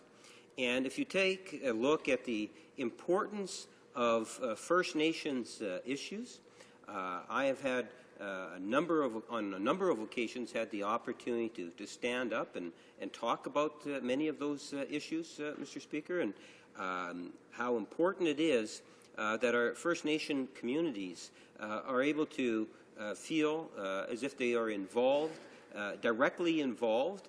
Many, including myself, would suggest that they should be playing a leadership role in the development of legislation, Mr. Speaker. And I'm not convinced that the government has, in fact, done a good job in terms of going into our First Nation communities and working in good faith with those communities, Mr. Speaker. So at the end of the day, when we talk about trying to respect and work with First Nations, that the government in this particular case, Mr. Speaker, has failed to be able to meet that marker. As a result, I believe that the legislation in itself has some fundamental flaws in it. Now, the government has decided to ultimately move forward with this legislation, and at the end of the day, as has been pointed out by the Liberal Party critic, has made the decision to have, after second reading here in the House, that it would not go to the Aboriginal Standing Committee, that rather it will be going to the Status of Women's Standing Committee, Mr. Speaker. And I thought it was interesting that there was a situation that was brought to that particular committee in regards to women and young girls and the issue of social and economic well-being, and the suggestion that our Aboriginal women should be incorporated and taken into consideration, and that it was actually the Liberal Party's seniors critic from Yorkville, I believe, Mr. Speaker, that ultimately, through a minority report, said that the Status of Women's Committee did not do justice, at least in part, Mr. Speaker, in not recognizing the importance of our Aboriginal needs, or the Aboriginal women, Mr. Speaker. And now we have the minister responsible saying that at the end of the day, when this bill passes, that it's going to be going to that committee. Now, Mr. Speaker, it's nothing against, from my perspective, the fine work that they do at that particular committee, but I do believe, as the critic of the Liberal Party has talked about, and in particular with regards to her speech, that it is not the most appropriate committee for this bill to be going to. The most appropriate committee is indeed the Aboriginal Standing Committee, Mr. Speaker. And we say that because at the end of the day, we want to make sure that the very least that all of the interested stakeholders and there are a good number of stakeholders, Mr. Speaker, have the ability to be able to come and perform and provide witness and comment on this particular bill, Mr. Speaker, ultimately believing at the end of the day that the Aboriginal Affairs Committee is the best committee in order to be able to ensure that, in fact, we are doing the best job we can. Now, further, we would suggest to you, Mr. Speaker, that if the government was genuine in its beliefs and felt and recognized the importance of our First Nations, that they would recognize that, given the very nature of this legislation, that there is merit in terms of taking those committee meetings outside of Ottawa. Many would, including myself, Mr. Speaker, would suggest that at the end of the day, by having that committee going into provinces like Manitoba and others, where I know that there would be a great deal of interest in terms of being able to present and attend these committee meeting hearings, would be of great value, and it would show that the government is, in fact, prepared to try to work with our First Nations community, Mr. Speaker. I think the worst thing that we can do, and that appears to be the direction that we're going in, Mr. Speaker, is to say that, look, we know best. Yeah, there's been some work that's been done, and I've heard a fairly decent recital of the history of this particular bill and where it's come from and why it's here before us today. But I do not believe that we have seen the type of engagement of our First Nations community that enabled them, or I should say empowered them, to, in essence, provide good, strong leadership so that there's universal type of, or a more universal type of support for such an important piece of legislation, Mr. Speaker. So by us, at the very least, going into these rural communities, I think would be of great value for us to venture. And at the end of the day, I think that the legislation could, in fact, be improved upon.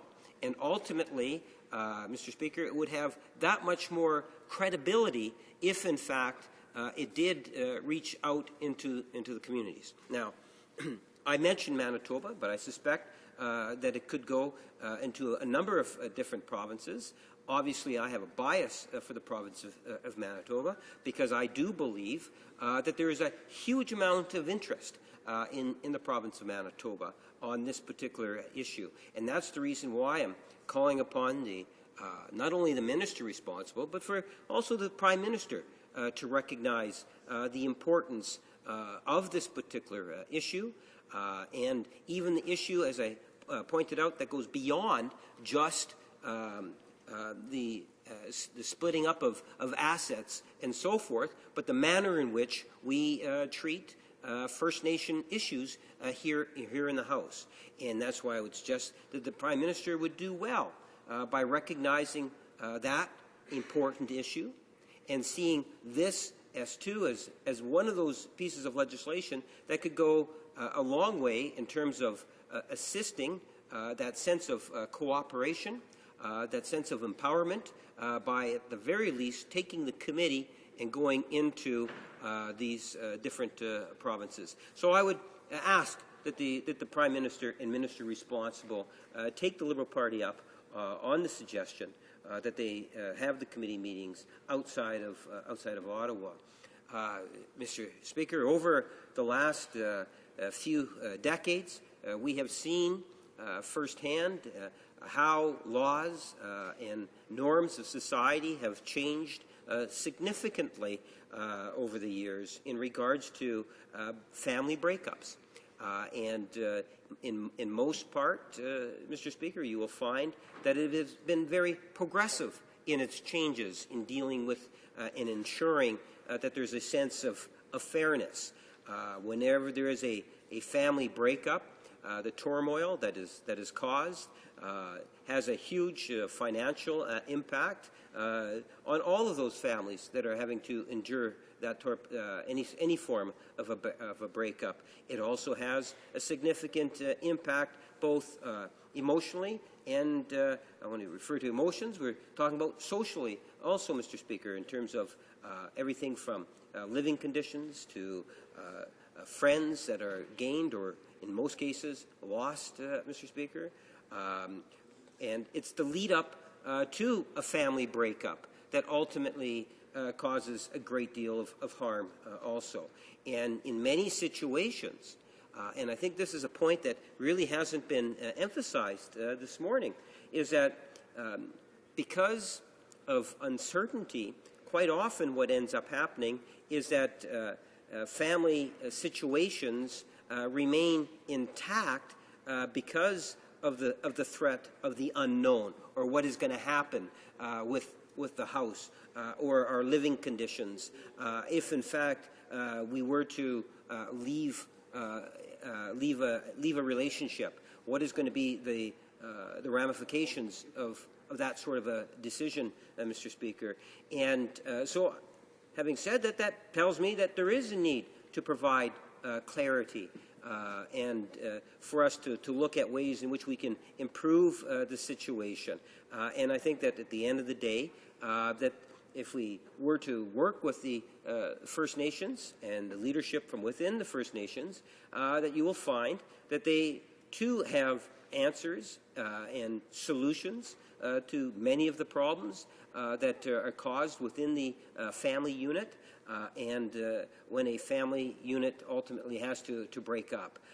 I think that we have to be sensitive to the differences between reserve, for example, property versus property that's outside of a reserve, Mr. Speaker. I know from a personal point of view that we have to ensure that women and children in particular are protected to the nth degree when it comes to family breakups. And I think that you will find that all members of the House support taking measures that ultimately is going to ensure that there is a sense of fairness and that we can do what we can to ensure that at the end of the day that people are out of abusive relationships and there is a sense of equality that's there, Mr. Speaker. But there's ways to do it and there's ways not to do it. And, Mr. Speaker, I would suggest to you that the government has indeed missed the mark on it. And therefore, I believe I know the Liberal Party is not going to be supporting this going through for a number of reasons. But at the end of the day, the government has not been able to get the type of support for the legislation that one would have expected them to have gotten, in particular from our First Nations, Mr. Speaker.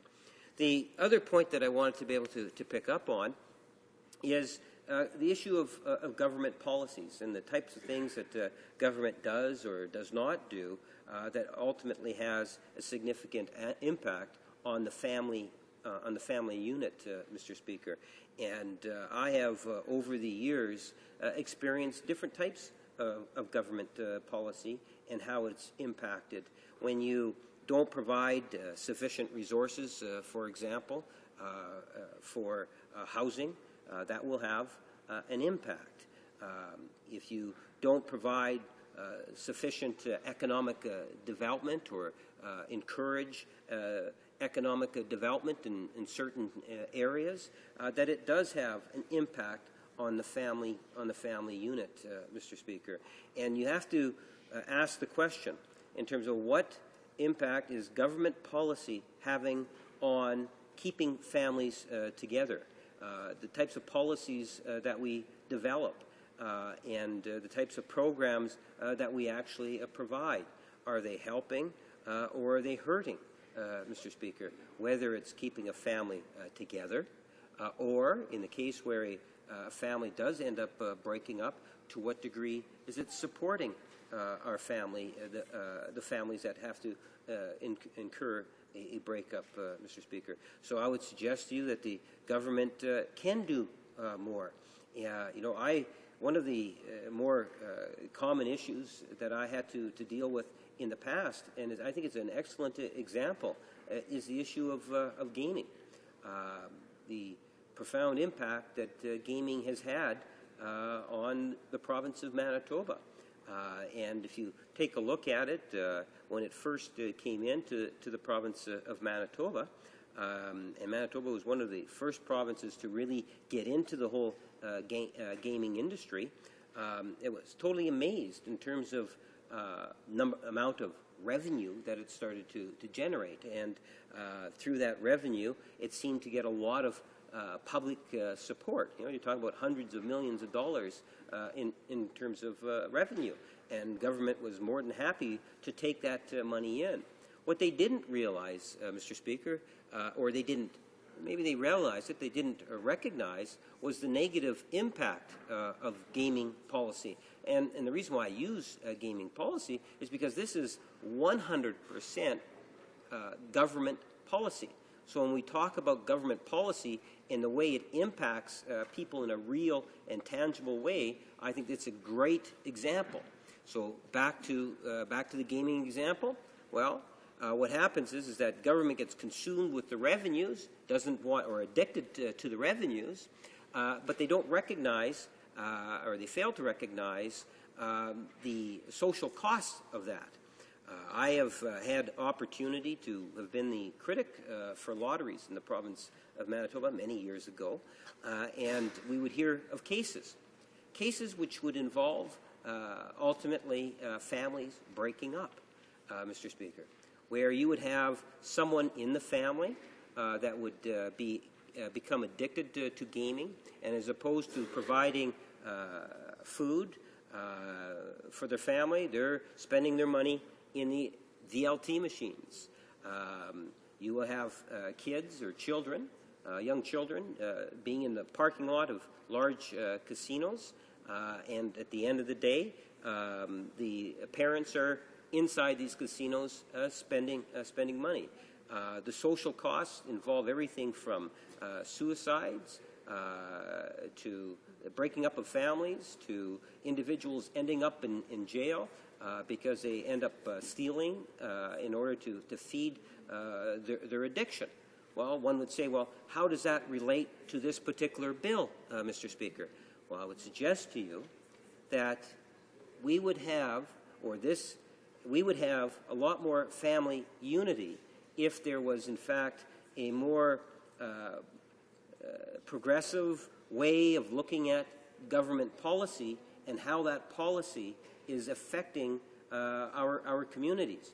And the Aboriginal community in this situation has been profoundly affected, Mr. Speaker. I have had the opportunity to gain firsthand experience in terms of how that policy has ultimately led to family breakup.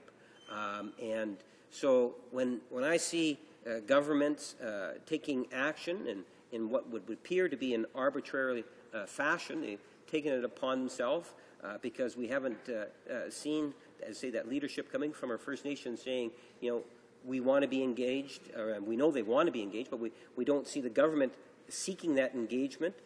So the First Nation leadership, even though I am sure would welcome to see some of these issues that this bill is attempting to deal with resolved, but they're equally concerned, Mr. Speaker, about some of those other issues. And that's why at the end of the day, I think that there is great value in terms of having more people, more of those stakeholders involved. So it's not just one focus. This legislation is just focused purely on the breaking up of families and how it is that the government is prepared to try to assist in that. What it fails to recognize, Mr. Speaker, is that there is other things that the government could be doing that would, in essence, assist families, whether it's keeping them together or, in essence, allowing them to break up. And at the end of the day, Mr. Speaker, I'm hopeful that the government will recognize that they have a strong role to play in both situations. This particular piece of legislation does not have the type of support, I believe, that's necessary in order to go to committee because they haven't gotten the support from our Aboriginal community. But unfortunately, because they have the majority, Mr. Speaker, I believe that it will ultimately get to committee, and we ask the government, even though it's the wrong committee, we ask the government to seriously consider going into the communities so that they can hear about the family breakups and some of the policies, government policies, that ultimately contribute to that family breakup. Thank you, Mr. Speaker. Questions and comments? The Honourable Member for Winnipeg South Centre. Thank you, Mr. Speaker. I very much appreciate the discussion we're having today, and I'm proud to be part of a government that wants rights for all women, not just some women. And I'm just concerned with the comments that have just been made by my honourable member opposite, my colleague. And, you know, I'm concerned that he wasn't aware that there was a national consultation process that informed the development of the legislation that we are dealing with today. The consultation process involved 103 sessions in 76 sites across Canada. Over $8 million was spent on that process, and it involved multiple organizations, including the National and Aboriginal Affairs, Northern Development Canada, Native Women's Association of Canada, Assembly of First Nations, all of which received each of which received $2.7 million for their participation in those consultations. Now, these consultations were held because this is a government that cares about the rights of all women. The consultations and development of the legislation itself responds to domestic and international studies, and I'm very concerned that my honourable colleague is not aware of this investment. And I think it's very important. So I just wanted to ask him, through you, sir, if we could get confirmation that he is in fact aware that these many organizations have each received $2.7 million as part of the consultation process. We have consulted for 25 years. It's time to act for all women, and I want his perspective on that. The Honourable Member for Winnipeg North. Yes, Mr. Speaker, and that's why what I was hoping to be able to do was to try to touch upon something a little bit different in terms of the idea or the concept that government does do many things in terms of policy that has an impact on the family unit. I do appreciate what it is that the member is saying. Having said that, what I'm looking for, or what we were looking for, is for the government to look at our First Nations and go to the First Nations of our country and to enable or empower them to be able to not only contribute to the debate on this very important issue, but also to challenge them to provide the leadership on this particular debate. And I believe that the leadership from within our First Nation communities is in fact there, and there is a great deal of goodwill to be able to deal with issues that this piece of legislation is attempting to be able to deal with.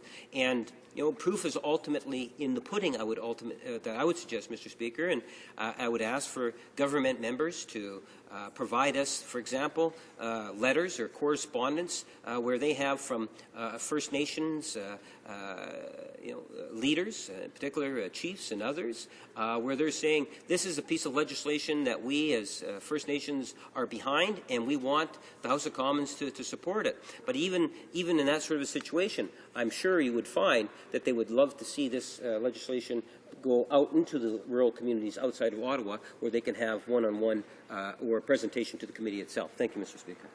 Questions and comments? The Honourable Member for Algoma, Manitoulin, and Kapuskasing. Thank you, Mr. Speaker, and I appreciate the comments from the honourable member. And you know, when we look at what was just said, with the question that was just asked by the Conservatives, you know, they're putting a dollar figure with respect to consultation that shows how they are really not in touch with the issues of First Nations.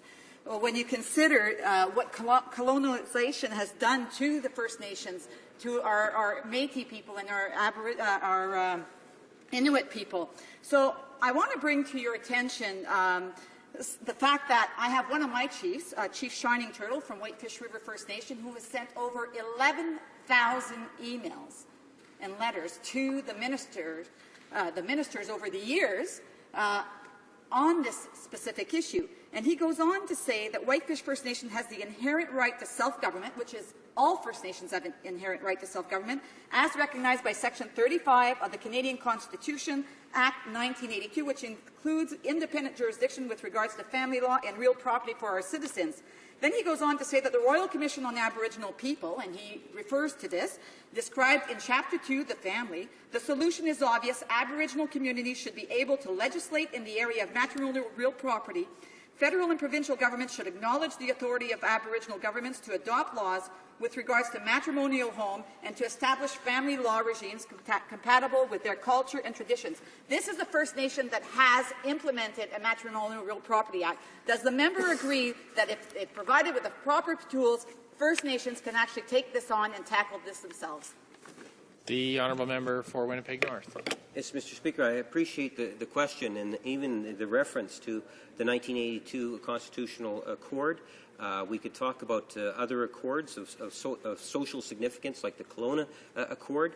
I think the bottom line is that, and that's one of the reasons why I challenged the Prime Minister, is to recognize the substance of this issue as a First Nations issue.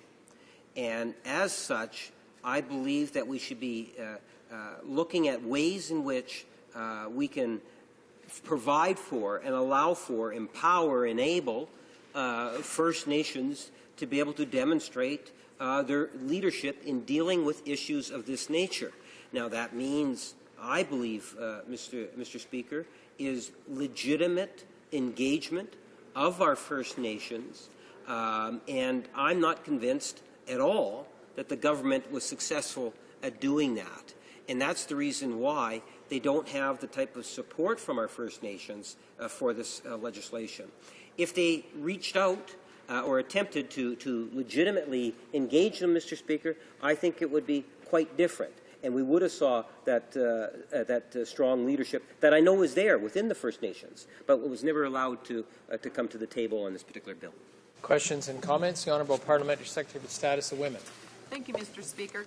A couple of speakers ago, one of the members opposite mentioned that the bill would allow provincial laws to be applied on reserves, and that is actually false. The legislation will not incorporate provincial and territorial laws relating to matrimonial real property on reserves. The bill only provides that either the provisional federal rules or First Nations laws apply on reserves. And on another note, I would just like to say that I have been honored to have the privilege of been married in January for 25 years.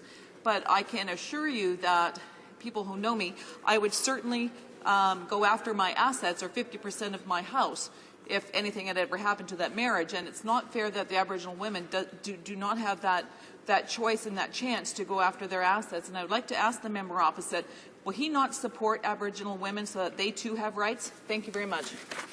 The honourable member for Winnipeg North. Yes, Mr. Speaker, I can assure the member that I really and truly do support women of all ethnicity, including our First Nation women, in terms of being able to have the rights and equal rights. I think that's important in today's society. But you have to look at this legislation, and again, I challenge the Prime Minister to look at this legislation and to, if he really wants to make significant progress on what it is he's hoping to do. The best way to do that is to empower those First Nations, and work with those First Nations to demonstrate the leadership that they have from within to be able to resolve this issue.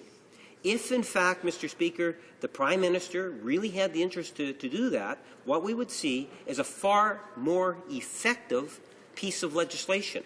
And the very rights that she's referring to in terms of women's rights would, in fact, be better protected, Mr. Speaker.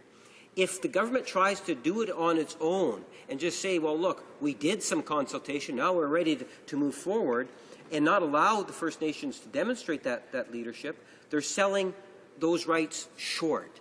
And I would suggest that it's still not too late, that there's things that they can do to approach our First Nations, and by doing that, it could ultimately be legislation in which could receive a much better and broader support. But no doubt there will be some changes to it, Mr. Speaker. But at the very least, let's encourage and provide the opportunity for First Nation leaders to come to the table and to provide the leadership on this very important issue. Reprise du débat, l'honorable. Resuming debate, the honourable member for Rivière-des-Mille-Îles. Thank you, Mr. Speaker. I listened with great pleasure to the speeches by my colleagues, and I'm pleased in turn to speak to Bill S2, which has to do with matrimonial property on reserve. Technically, this provides for the use, occupation, and possession of family homes on reserves and the division of the value of any interests or rights that they hold in or to structures and lands on those reserves. Provisional federal rules under the bill would apply until the First Nations come up with their own rules. The bill is well-intentioned. It would make up for a legal vacuum and give equal property rights to both spouses in the case of a separation. However, you know the Conservatives. They conducted consultations in form only, ignored a number of serious studies on the subject, and ultimately came up with an inadequate bill which has been rejected by First Nations. Quite a mess, as only the Conservatives can do. Before going into greater detail, I'd like to explain to people watching what the problem is. Currently, when a couple divorces, this is just a facade that the Conservatives have. This is all for show. So before going into greater detail, I'd like to explain to those watching what the problem is. Currently, when a couple gets divorced, the division of family property, for example, the house and personal assets, is determined according to provincial law. Subsection 9213 of the Constitution Act 1867 provides for property and civil rights to come under provincial jurisdiction. However, under subsection 9124 of our Constitution, the Parliament of Canada has exclusive jurisdiction over Indians and lands set aside for their use. Provincial legislation, therefore, does not apply to the division of on-reserve real property. In 1986, in the Derrickson case, the Supreme Court of Canada created a legal vacuum when it found that courts cannot apply provincial law when it comes to the division of on-reserve MRP. The lack of legislative provisions, both federally and provincially, when it comes to the division of MRP on reserve is problematic because people living on reserve cannot rely on the Canadian court system to settle their problems of division of property on marital breakdown. So it's often our Aboriginal sisters who pay the price for this legal vacuum. As Beverly Jacobs, president of the Native Women's Association of Canada, said, the absence of a legal system for on-reserve property is a denial of the equality of women. Bob Watts of the AFN described the situation as follows. While the lack of a legal regime to govern the disposition of matrimonial real property on reserve is a serious human rights issue that must be addressed, this legislative gap merely represents the tip of a much greater iceberg. The legislative gap in matrimonial real property rights on reserve lands is exacerbated by chronic housing shortages that exist on most reserves and difficulties in securing financing to purchase or construct alternative housing on reserve upon marital breakdown, in part due to the restrictions in the Indian Act against mortgaging reserve lands. These factors play an equal, if not greater, role in imposing hardship on First Nations families and in particular on women and children who are often forced to relocate to off-reserve locations upon marital breakdown, particularly if domestic violence was a factor contributing to the breakdown of the marriage. The majority of stakeholders heard in various fora agreed that the status quo was untenable. However, S2 does not satisfy the needs of First Nations, who criticize these consultations for their inadequacy, and they also are critical of the non-recognition of First Nations' inherent jurisdiction in these matters, and the need to improve access to the legal system through out-of-court dispute resolution mechanisms. In May 2009, the Native Women's Association of Canada and the AFN released a joint press release expressing their opposition to this bill. The press release had to do with C8, which was the forerunner to S2, but basically nothing has really changed. And I quote that press release, NWAC and the AFN all agree that Bill C8 will do nothing to solve the problems associated with matrimonial real property on reserve. That the federal government failed in its duty to consult and accommodate the views of First Nations, and as a result, the bill is fatally flawed and cannot be fixed. It should not be sent to committee. Unquote. So I think their position is quite clear enough. Even though we're at the fourth iteration of this bill and a number of studies have been conducted on this topic, Aboriginal people and legal scholars interested in this issue condemn the Conservative government in its haste to pass this bill. Dr. Pam Palmater, who teaches Aboriginal law at Ryerson, criticizes the government's haste as follows. The Minister of Indian Affairs appears to want to rush this legislation through by introducing various bills in the House and in the Senate at the same time. That doesn't provide sufficient time to most First Nations communities to get informed and to determine the best way to defend their interests. It's essential that committees interpret these questions in a broader context, and the reason why First Nations insist so much on their right to be consulted in their submissions. I should also point out that the UN Declaration on the Rights of Indigenous Peoples, which is a declaration Canada has committed to abide by, has said that provides that consultations imply consent, the consent of the people consulted. Although Canada has gone ahead with limited consultations, no consent has been given by Aboriginal representatives. So in our view, if we were to pass S2 without the consent of the main stakeholders, we would be violating Article 32 of the UN Declaration, which requires full, informed, and prior consent by the rights holders. Aboriginal women in particular have condemned S2. In their view, everything Bill S2 stands for, everything Bill S2 provides would force families to go to provincial courts, and that's not a solution for many families. It's simply too expensive. Resorting to provincial courts when they're accessible could impose an additional financial burden on First Nations citizens in cases of divorce. The bill could create additional obstacles to First Nations citizens seeking to obtain justice and would not provide any remedy, any effective remedy, for many. The members on the other side may well claim to be champions of women's rights, but we know that Aboriginal women are not for this bill, and I would encourage the Conservatives to listen to the people most affected by this bill. The president of NWAC, Beverly Jacobs, is very worried.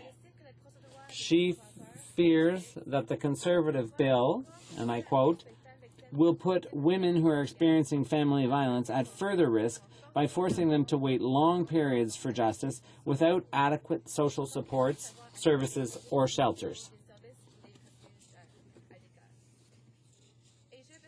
is there any need for me to remind everyone that according to Statistics Canada, 35% of Aboriginal people have been targeted by violence, and that First Nations women are 3 times more often victims of violence than non-Aboriginal women, and that they are overrepresented as victims of murder.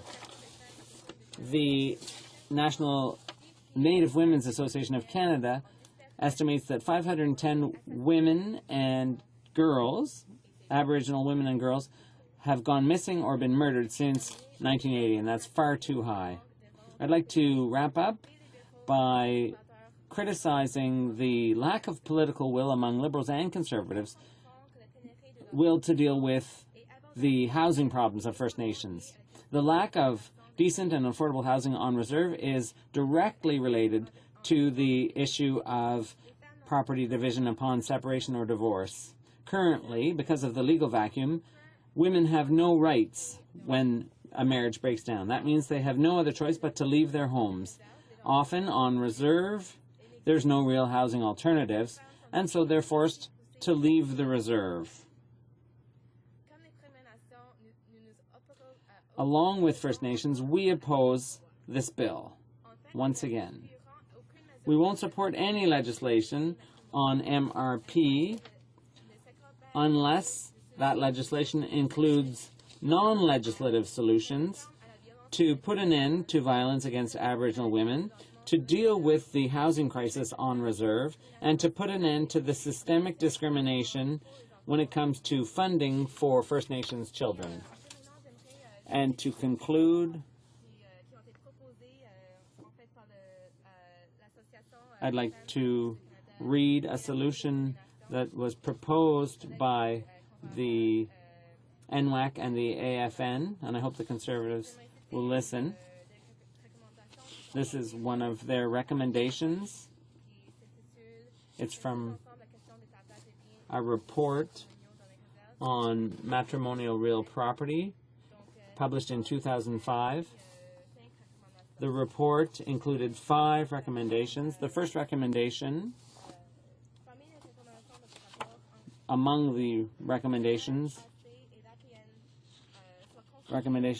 of the NWAC and AFN, that they be consulted on any new measures, that funding be increased to First Nations so that they could deal with this issue of MRP. They also recommend that any new legislation should provide for First Nations to set their own rules, and that the Canadian Human Rights Code be amended to apply to people living on reserve, and that Canada recognize the inherent right of First Nations to self-government. So we can see that the Conservatives have not listened to any of those recommendations, and that the consultation was a sham, and that's how the Conservatives operate when it comes to bills. They don't truly consult those concerned by the legislation. So I look forward to questions from my honourable colleagues. Thank you. Questions and comments? The Honourable Parliamentary Secretary to the Minister of the Environment. Mr. Speaker, women on reserve are estimated to be 5 times more likely to be killed than other women in this country. Without this law, judges cannot use emergency protection orders in situations of domestic violence in order to order the abuser out of the house. This means if a woman is in an abusive situation on a reserve, she has to leave her house. If this was me or any of my female colleagues who are standing in this house today, if that situation was them, all of us would take up arms to support their cause. We are here to support those without a voice. This law gives them a voice. Why will my colleague refuse to support giving a voice to Aboriginal women in this regard? Hear, hear. The Honourable Member for Rivière-des-Mille-Îles. Thank you, Mr. Speaker. And I'd like to thank my honourable colleague for her question. But on the contrary, it's the Conservatives who are refusing to listen to the voices of Aboriginal women and refusing to take into account recommendations put forward by groups representing Aboriginal women. So I insist, I have to repeat what Hélène Gabriel said, the former president of the Quebec Aboriginal Women's Association. She said, it's unacceptable that the Government of Canada is in such a hurry to push through legislation which would have serious repercussions on Aboriginal communities without adequate consultation, which implies prior informed consent of those communities. Because the legislation doesn't include any funding for housing and legal aid and anything to implement these measures, it will only impose greater financial burdens on First Nations. So I would ask my honourable colleague to listen to those affected and to take the concerns of Aboriginal women into account. Questions and comments. L'honorable député de Gaspésie. The honourable member for Gaspésie, Île-de-la-Madeleine. Thank you, Mr. Speaker. I'd like to congratulate my colleague on her speech. It was very informative and thoughtful. With respect to consultation, I think it's important. One of the shortcomings we've seen with this bill is that there was a lack of consultation, especially with Aboriginal communities. So I'd like to remind the House that in 2004, the Supreme Court in Haida Nation versus BC, the Supreme Court held that there was there's a test for effective or genuine consultation. There has to be a commitment. There has to be mutual respect. There's supposed to be, the consultation has to lead to a judicious decision, and there has to be transparency in the consultation. We've repeatedly heard from Aboriginal communities that the consultation that was conducted was insufficient, especially with reference to the Supreme Court test in that decision. So I wonder if my colleague might comment on the effectiveness of the consultation. The honourable member for Rivière-des-Mille-Îles. Thank you, Mr. Speaker. We know that this is current practice with the Conservatives. They often say they've conducted consultations, but they don't listen to the Canadians they consult. They don't listen to the First Nations, visible minorities, people who are often the most marginalized in society. So I think my colleague has made a very good point. And I'd like to quote a witness who appeared before the Senate Human Rights Committee, Jody Wilson-Raybould, who's the regional chief in BC. She said that there were a number of problems with the Conservatives' approach. And allow me to quote her. She said, the third issue identified was the need to deal with the root causes of these problems in order to come up with better prevention mechanisms. This brings us back to the need to take a holistic, open approach so that the measures can be effective. In this case, this is not going to lead to any improvement in living conditions and making our communities safer. So I would ask the Conservative government to take steps that will truly improve the lives of First Nations instead of conducting consultations that are just for show, in form only. The time provided for government orders is up. Statements by members. The Honourable Member for Richmond Arthabaska.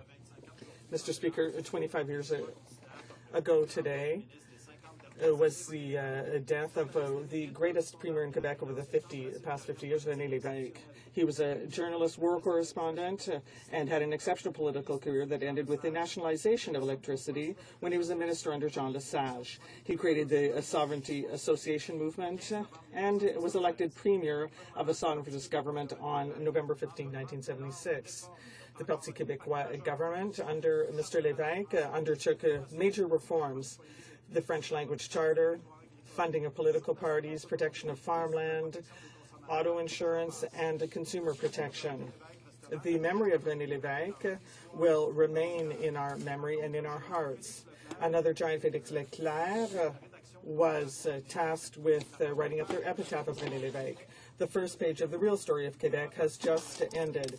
He will be part of the short list of the liberator of... Their individual, I understand, a visa is before decision makers at Islamabad as we speak. And the honourable member for Churchill. On Tuesday, the industry minister insulted the people of my riding. When I asked him about Vale's more bad news announcement for Thompson and Manitoba, all he did was regurgitate talking points about cutting red tape and the Conservative carbon farce. This one-sided foreign ownership deal with Vale highlights the failure of this government's net benefit policy. What kind of takeover policy means the loss of hundreds of Canadian jobs? When will they admit that their foreign takeover policies are a failure? And will they work with stakeholders to bring Vale to the table to protect Canadian jobs? The Honourable Minister of Industry. On the contrary, Mr. Speaker, we believe in foreign investment that provide net benefit for Canada. We can have our businesses on global supply chain, Mr. Speaker, and we put here solid environment for businesses. We have low taxes. We are opening opportunities for market, Mr. Speaker. The total opposite of what the NDP is proposing. That's right. Global and a job-killing carbon tax of $21 billion on the shoulders of the Canadian, Mr. Speaker. This would kill the economy, each single region of this country, and we won't go down. The honourable member for Dufferin-Caledon. Mr. Speaker, in the weeks leading up to Remembrance Day, Canadians across the country will take time to remember the sacrifices made by those who selflessly served our country in defence of our core values and freedoms. Canadians from coast to coast to coast will visit war memorials on November the 11th and pay their respects to Canada's fallen soldiers. These war memorials are sacred ground, and they should be treated with the utmost respect. Mr. Speaker, can the Minister for Veterans Affairs update the House on the government's support for our war memorials? The Honourable Minister of Veterans Affairs. Well, yes, Mr. Speaker, our Canadian war memorials should be treated with the utmost respect. That is why our government's member supported yesterday Bill C-217, an act to protect war memorials and cenotaphs in Canada, rightly brought forward by the member for Dufferin-Caledon. I would have liked NDP members to leave their ideology aside out of respect, but unfortunately... and voted against this bill. Shocking. They voted against penalties for those who intentionally defiled permanent tributes to Canada's fallen hero. Mr. Speaker, veterans and fallen deserve better from elected members. The honourable member for Châteauguay-Saint-Constant. Mr. Speaker, it won't come as news to anyone that the railway played a crucial role in Canada's history. And yet, a few years from Canada's 150th, the Conservatives are refusing to recognize the Expo Rail Museum as a national museum, even though a Heritage Committee report recommending such recognition was adopted by the House of Commons in 2007. The Expo Rail Museum is a source of pride to my riding, the region, and train buffs all across Canada. So, why deny the museum the status it deserves? The Honourable Parliamentary Secretary. For the question, Mr. Speaker, as he knows, this House, the committee did bring forward a 150 report, which is going to be somewhat of a roadmap to help us celebrate the best country in the world, Canada, and our 150th birthday. Unfortunately, Mr. Speaker, when we brought forward to this House the creation of two new national museums, one in Winnipeg and Pier 21, the Museum of Immigration, the NDP have voted against it. We recently brought forward a new $25 million investment for the new Museum of Canadian History. The NDP, without even seeing the legislation, have already said they'll be voting against that as well. When it comes to cultural spending and funding for artists. The honourable member for Senate Gulf Islands.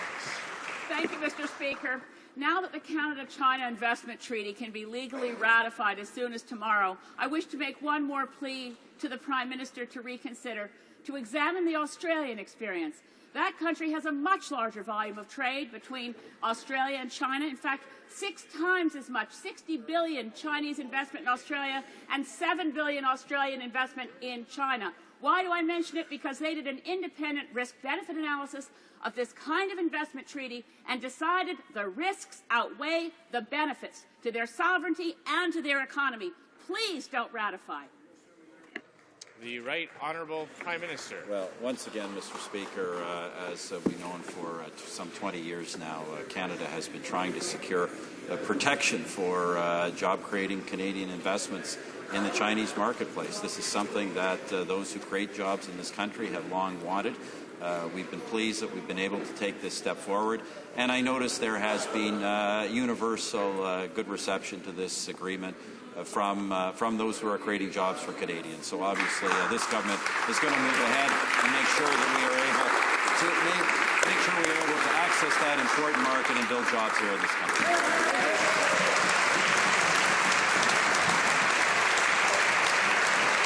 That concludes question period for today. I imagine the honourable member for Skeena-Bulkley Valley. Oh, I'm sorry. Whoops. I would wish to draw the attention of the House to the presence in the gallery of His Excellency Mr. Hans-Jörg Walter, President of the National Council of the Federal Assembly of Switzerland.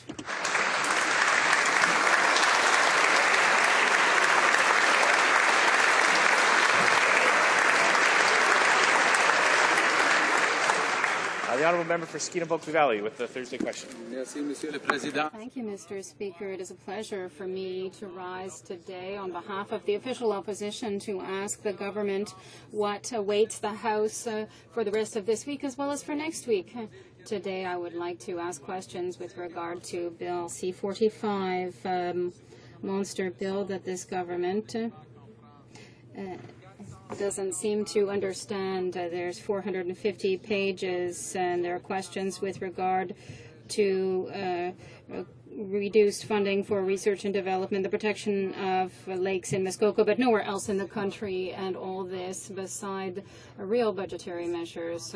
What is even more incomprehensible is that the bill itself is a minimal effort that the government made with regard to transparency and study in committee.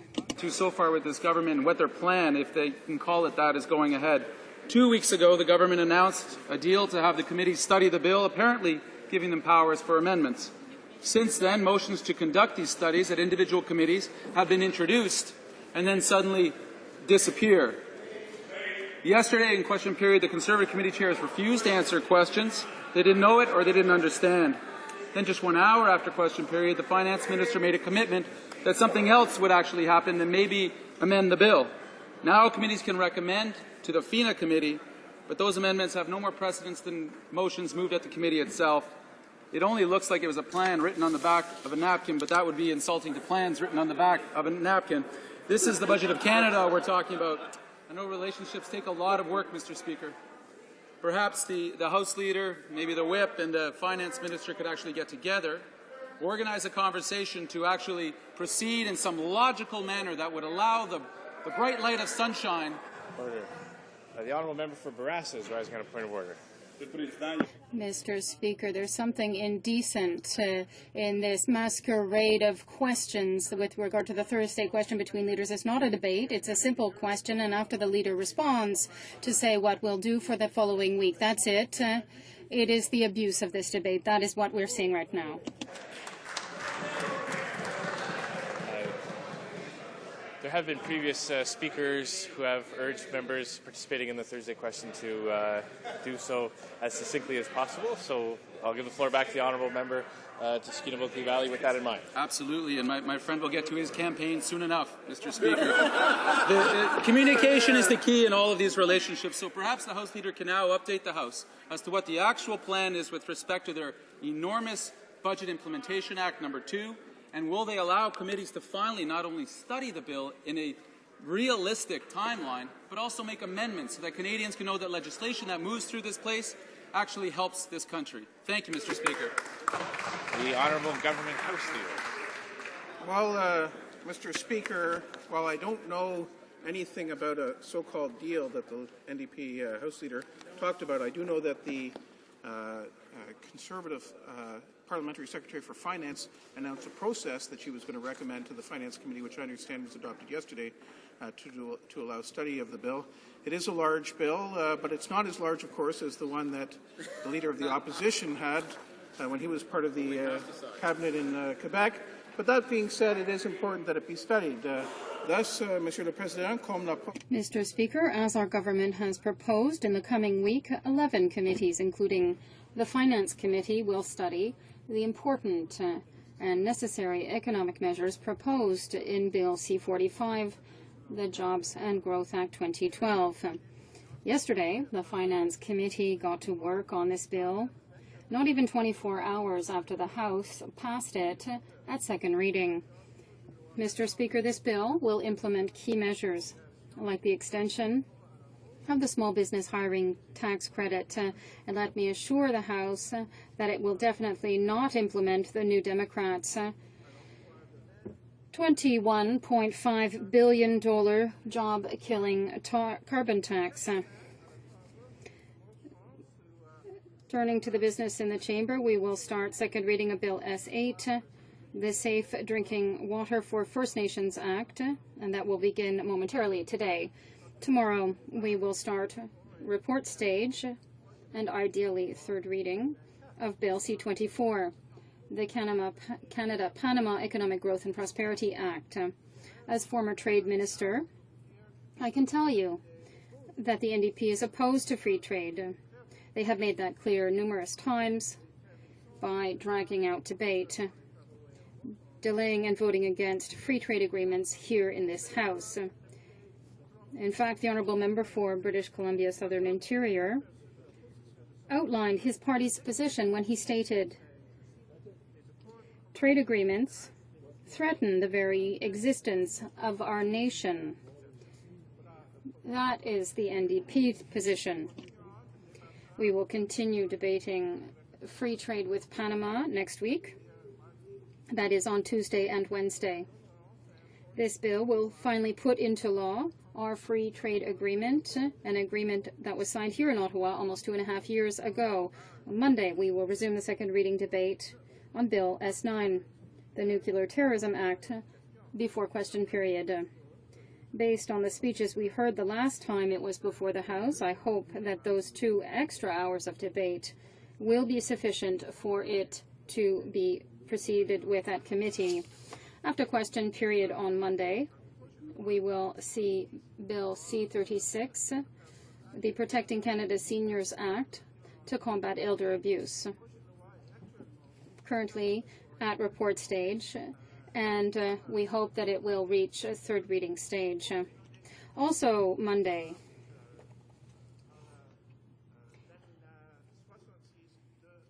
pursuant to Standing Order 66-2A, it will be the day designated for resuming the adjourned debate on the 7th report of the Standing Committee on Government Operations and Estimates.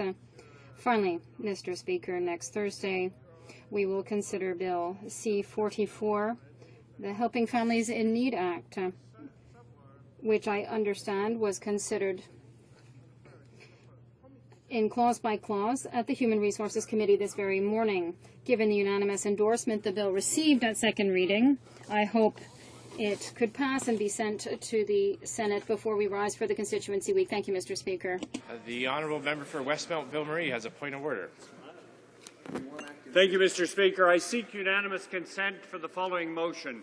I move, notwithstanding any standing order or usual practices of this House, that the Standing Committee on Finance meet during the week of November 12th to 16th for the purpose of hearing from witnesses in pursuance of its examination of Bill C-45, and that the following standing committees meet during the week of November 12th to 16th for the purpose of hearing from witnesses in pursuance of their consideration of the subject matter of Bill C-45.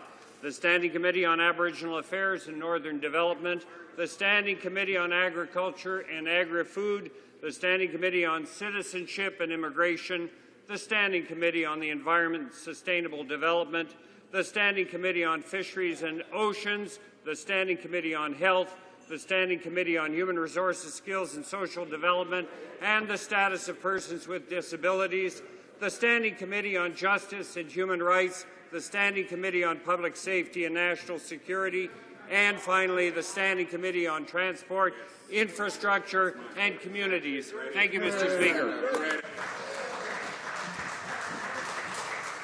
Does the honourable member for Westmount Ville-Marie have the unanimous consent of the House to propose this motion? There's no consent.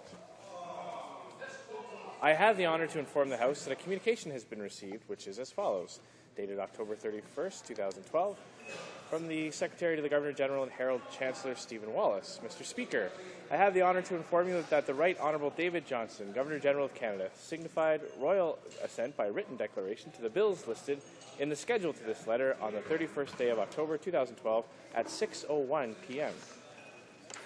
An Act respecting World Autism Awareness Day, Bill S-206, and an Act to amend the Members of Parliament Retiring Allowances Act, Bill C-46. J'ai l'honneur d'informer la Chambre que... It is an honor to inform the House that I have received a communication signed on October 31st, 2012 by Stephen Wallace, Secretary to the Governor-General. Mr. Speaker, I have the honor to advise you that the Right Honourable David Johnston, Governor-General of Canada, has granted royal assent by written declaration to the bills mentioned in the annex on 31st of October 2012 at 6:01 p.m. Please accept my highest esteem. An act respecting a World Autism Awareness Day, Bill S-206, an act respecting retirement pensions, C-46. Sure. Government orders, government bills, Senate. First time debating Bill S-8, drinking water. Vancouver Island North, seconded by Ms. Ambrose, moves that Bill S-8, an act respecting the safety of drinking water on First Nation lands, be now read a second time and referred to the Standing Committee on Aboriginal Affairs and Northern Development. Debate. The Honourable Minister of Aboriginal Affairs. Thank you, Mr. Speaker. Today I'm proud to speak in support of Bill S-8, the Safe Drinking Water for First Nations Act. This proposed legislation is an essential part of a larger collaborative strategy to ensure that residents of First Nation communities can reliably access clean, safe drinking water like all other Canadians. Provinces and territories each have their own legally binding safe drinking water standards. These laws assign responsibility for the specific tasks and standards that protect the safety of drinking water, such as treatment and quality testing protocols. Under these laws, provincial, territorial, and municipal authorities collaborate to ensure that residents have access to safe, clean, and reliable drinking water. Regulations differ based on local circumstances, but the overall impact is the same. Regulations help establish a chain of accountability and quality control. In contrast, Mr. Speaker, there are no currently legally enforceable protections for First Nations governing drinking water and wastewater on First Nation lands. With the exception of a small number of self-governing First Nations that have established laws in this area, most residents of First Nation communities do not benefit from the legal protections for safe drinking water that all Canadians expect and deserve. Bill S-8 would directly address this gap by enabling the federal government to work with First Nations on a region-by-region basis to create regulatory regimes to govern drinking water in First Nation communities. It's important to note that Bill S-8 is enabling legislation. Following passage of S-8, the Government of Canada would work in close partnership with First Nation and other stakeholders to develop federal regulations tailored to the unique regional circumstances. The underlying principle of Bill S-8 is simple. All Canadians, regardless of where they live, should have access to safe drinking water. In other words, when it comes to drinking water, the law should offer the same level of protection to Canadians whether they live on or off reserve. Mr. Speaker, I want to speak to the long and collaborative effort leading up to this bill that our government initiated 6 years ago to correct this serious issue. In 2008, we introduced the First Nation Water and Wastewater Action Plan, which provided $330 million in water and wastewater funding over 2 years for treatment facility construction and renovation, operation and maintenance of facilities, and training of operators on reserve. We have since renewed this program twice, most recently in Economic Action Plan 2012. Between 2006 and 2014, our government will have invested approximately $3 billion in water and wastewater infrastructure and related public health activities to support First Nation communities in managing their water and wastewater systems. Throughout the same time period, we have invested in over 130 major projects and funded maintenance and operating costs of over 1,200 water and wastewater treatment projects. We also invest $10 million a year to support the training and certification of First Nation water systems. However, we do recognize that funding is not the only solution to ensuring safe drinking water and health and safety. That's why, in 2009, we initiated the National Assessment of First Nations water and wastewater systems. This was the most rigorous, comprehensive, and independent study of its kind ever conducted in Canada, surveying 97% of drinking water and wastewater systems on First Nation lands. Site visits in the 571 participating First Nations began in September of 2009 and concluded in November of 2010. The assessment took more than 18 months and involved, more than 18 months, and involved the inspection of approximately 4,000 drinking water and wastewater systems. The results released last year provide a comprehensive summary of the situation, including the amount of investment required to address deficiencies and reduce risk. The results of this assessment were released in July of 2011 and provided Canada with an unprecedented reference tool that will inform future water and wastewater initiatives. This is for priority setting appropriately done, Mr. Speaker. One of the main problems identified by this assessment was the lack of crucial regulations pertaining to operation, maintenance, and operator qualification when it comes to drinking water on reserve. This is consistent with the message conveyed in 2011 in the report from the Auditor General, which identified the lack of a legislative framework for First Nation drinking water as a major impediment to ensuring clean drinking water for First Nation communities.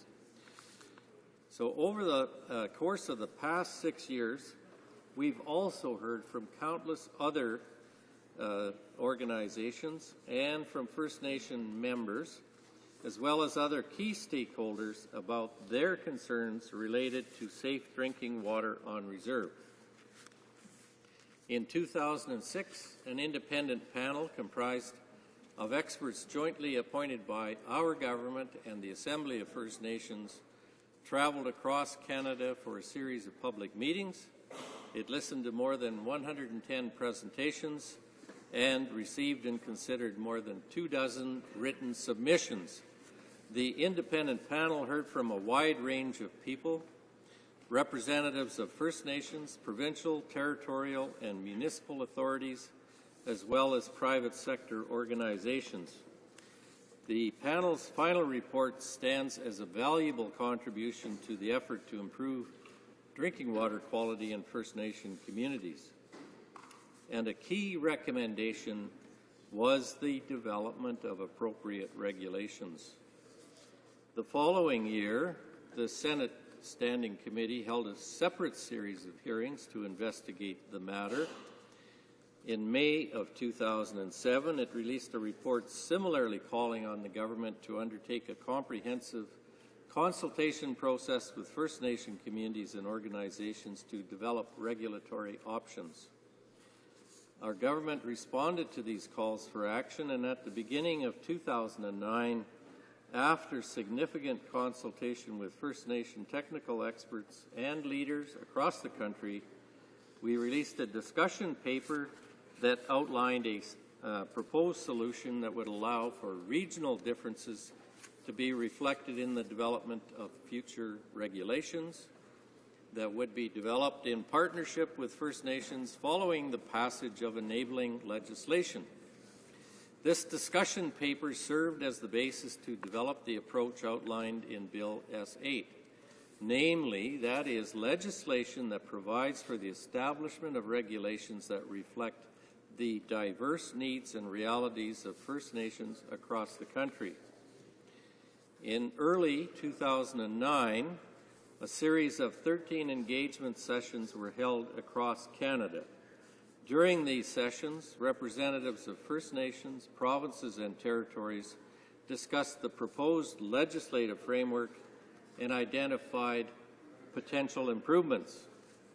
Our government also provided funding to First Nation organizations so they could conduct regional impact analyses of the proposed legislative framework.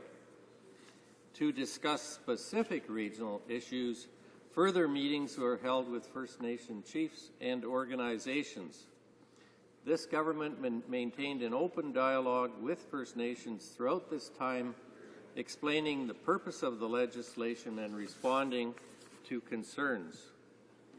After the 2011 federal election, government officials and representatives from my office met on a without prejudice basis with representatives of First Nations to discuss issues of concern and to explore potential solutions, in particular with First Nation organizations from Alberta and the Atlantic region.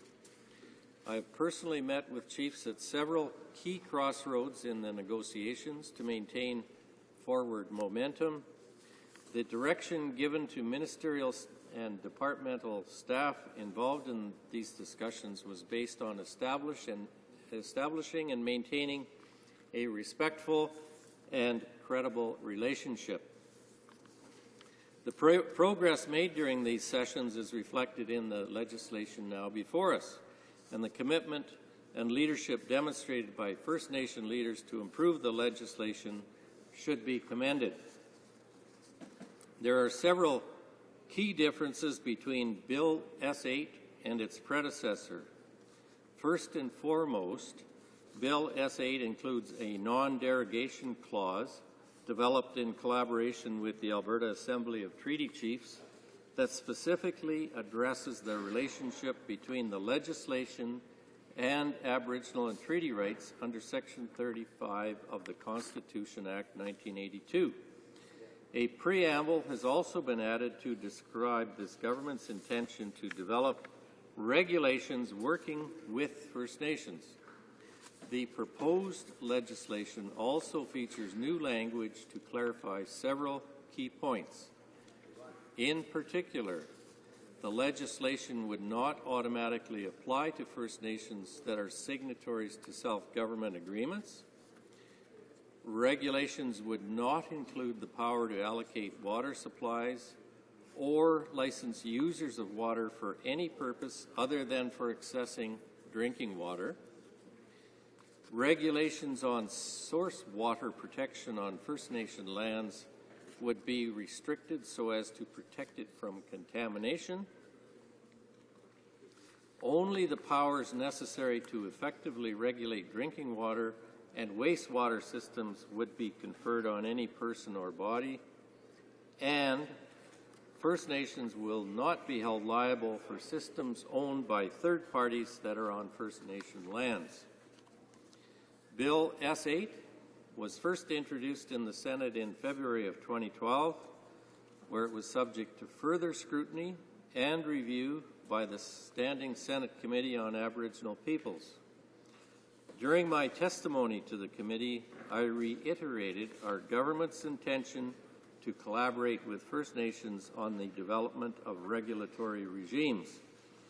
As I described to committee members, we will work with First Nations to ensure that the proposed regulatory regime will be rolled out in a phased approach over several years. Our government will work with First Nations to develop regulations that would establish standards comparable to those that safeguard drinking water elsewhere in Canada. These regulations would come into force once communities have the capacity to adhere to them. I also expressed the same commitment in a letter that I sent to every First Nation in Canada that would be subject to the legislation. A similar letter was sent to the chair of the Standing Senate Committee on Aboriginal Peoples. This government's intentions are clear. We want to ensure that all Canadians have access to safe drinking water. This is a matter of health and safety. Clearly, the passage of Bill S8 will extend the collaborative effort that was launched more than 6 years ago. This effort has inspired steady progress on drinking water issues. It has followed a strategic, step-by-step approach that has addressed all of the main factors that conspire to undermine access to safe drinking water in many First Nation communities. Training and certification programs have increased the number of qualified operators. Protocols and procedure manuals have been published and disseminated. Investments in infrastructure have upgraded dozens of treatment facilities, and plans are in place to strategically address the specific needs of other facilities. Bill S8 also serves as a clear demonstration of our government's commitment to strengthening the relationship between Canada and First Nations through working in partnership to address issues of mutual concern. It proposes a process that would see First Nations and government officials work together to design and implement appropriate regulations. Some First Nations have already expressed their eagerness to work with the government to develop these regulations. Mr. Speaker, back in November of 2011, the Liberal member for Toronto Centre put forward a motion calling on the government to improve First Nation access to safe drinking water. Mr. Speaker, the House fully endorsed this motion. I hope that now my honourable colleagues opposite will honour their noble commitment to improving access to safe drinking water and back this very important legislation, which goes far and beyond the words of that motion. On this side of the House, we are interested in more than passing motions. We are interested in concrete action. I hope the opposition will stand with the government as we move forward to take concrete action for First Nation peoples. So, Mr. Speaker, thousands of Canadians currently lack the legislative protection needed to safeguard the quality of their drinking water. Bill S8 would not only ensure that this gap is closed, but that it's done in close partnership with our First Nation partners. So I urge my honourable colleagues to endorse Bill S8. That concludes my remarks, Mr. Speaker.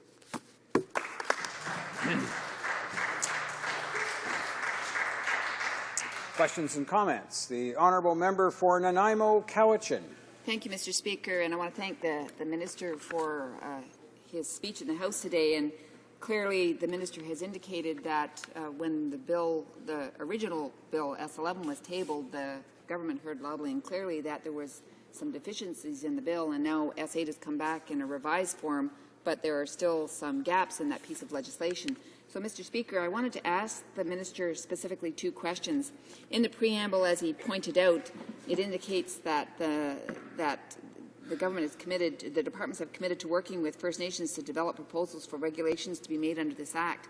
Now, there's nothing in the Act that outlines what those working relationships might look like. And in the past, there's developed a level of mistrust because under the specific claims legislation, for example, there was a protocol agreement signed where there was a commitment to work with First Nations, but when one of the Assistant Deputy Ministers came before the Aboriginal Affairs Committee, she indicated that the commitment to working didn't actually mean that they were going to engage in a process. So I wonder if the Minister would make a commitment in this House today to define exactly what working with First Nations would look like in the preamble.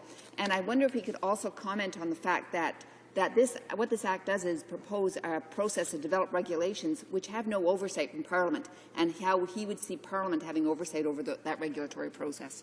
The Honourable Minister of Aboriginal Affairs and Northern Development. Well, I thank the member from Nanaimo Cowichan for the question.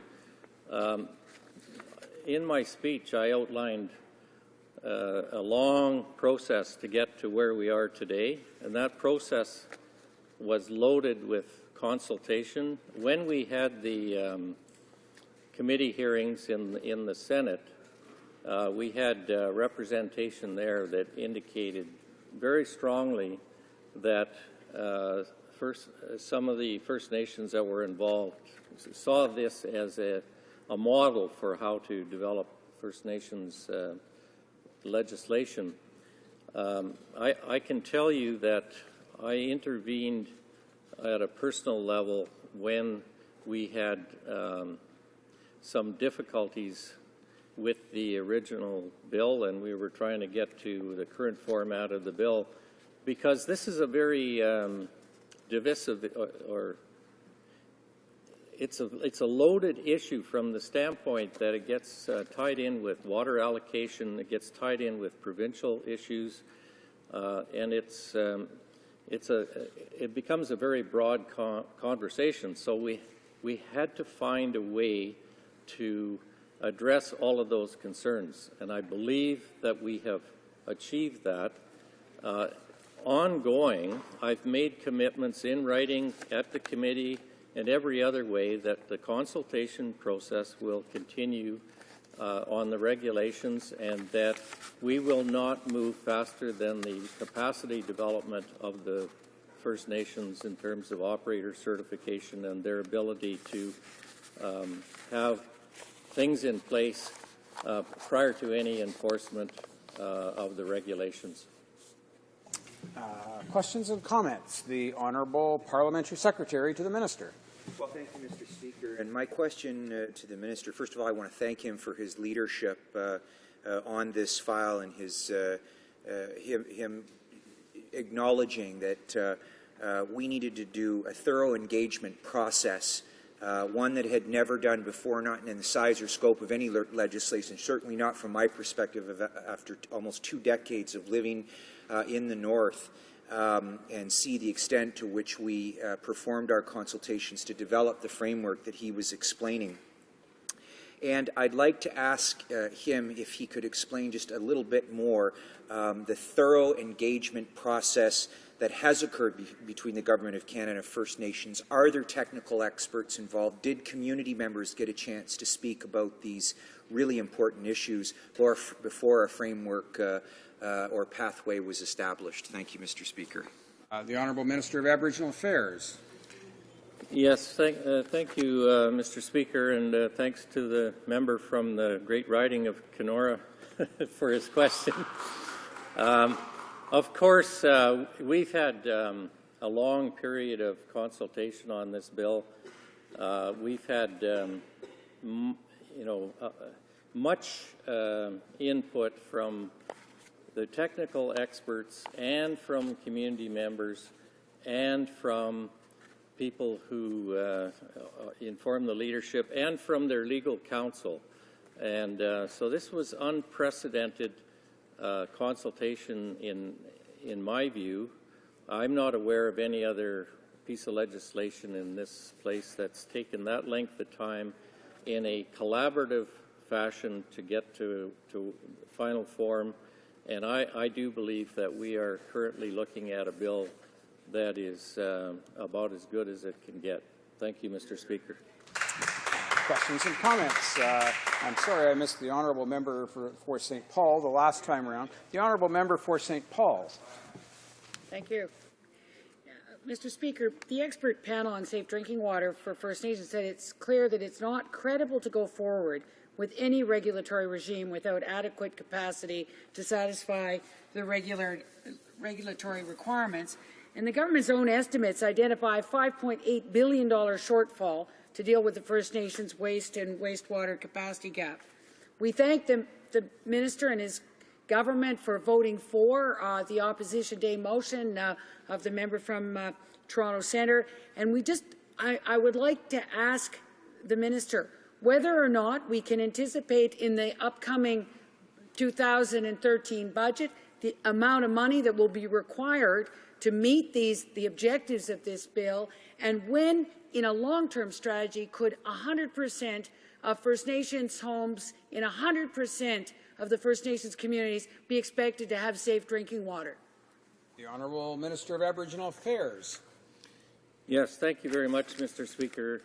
It's our intent to move as quickly as possible on all of this infrastructure and certification and operator training question because this is a health and safety issue.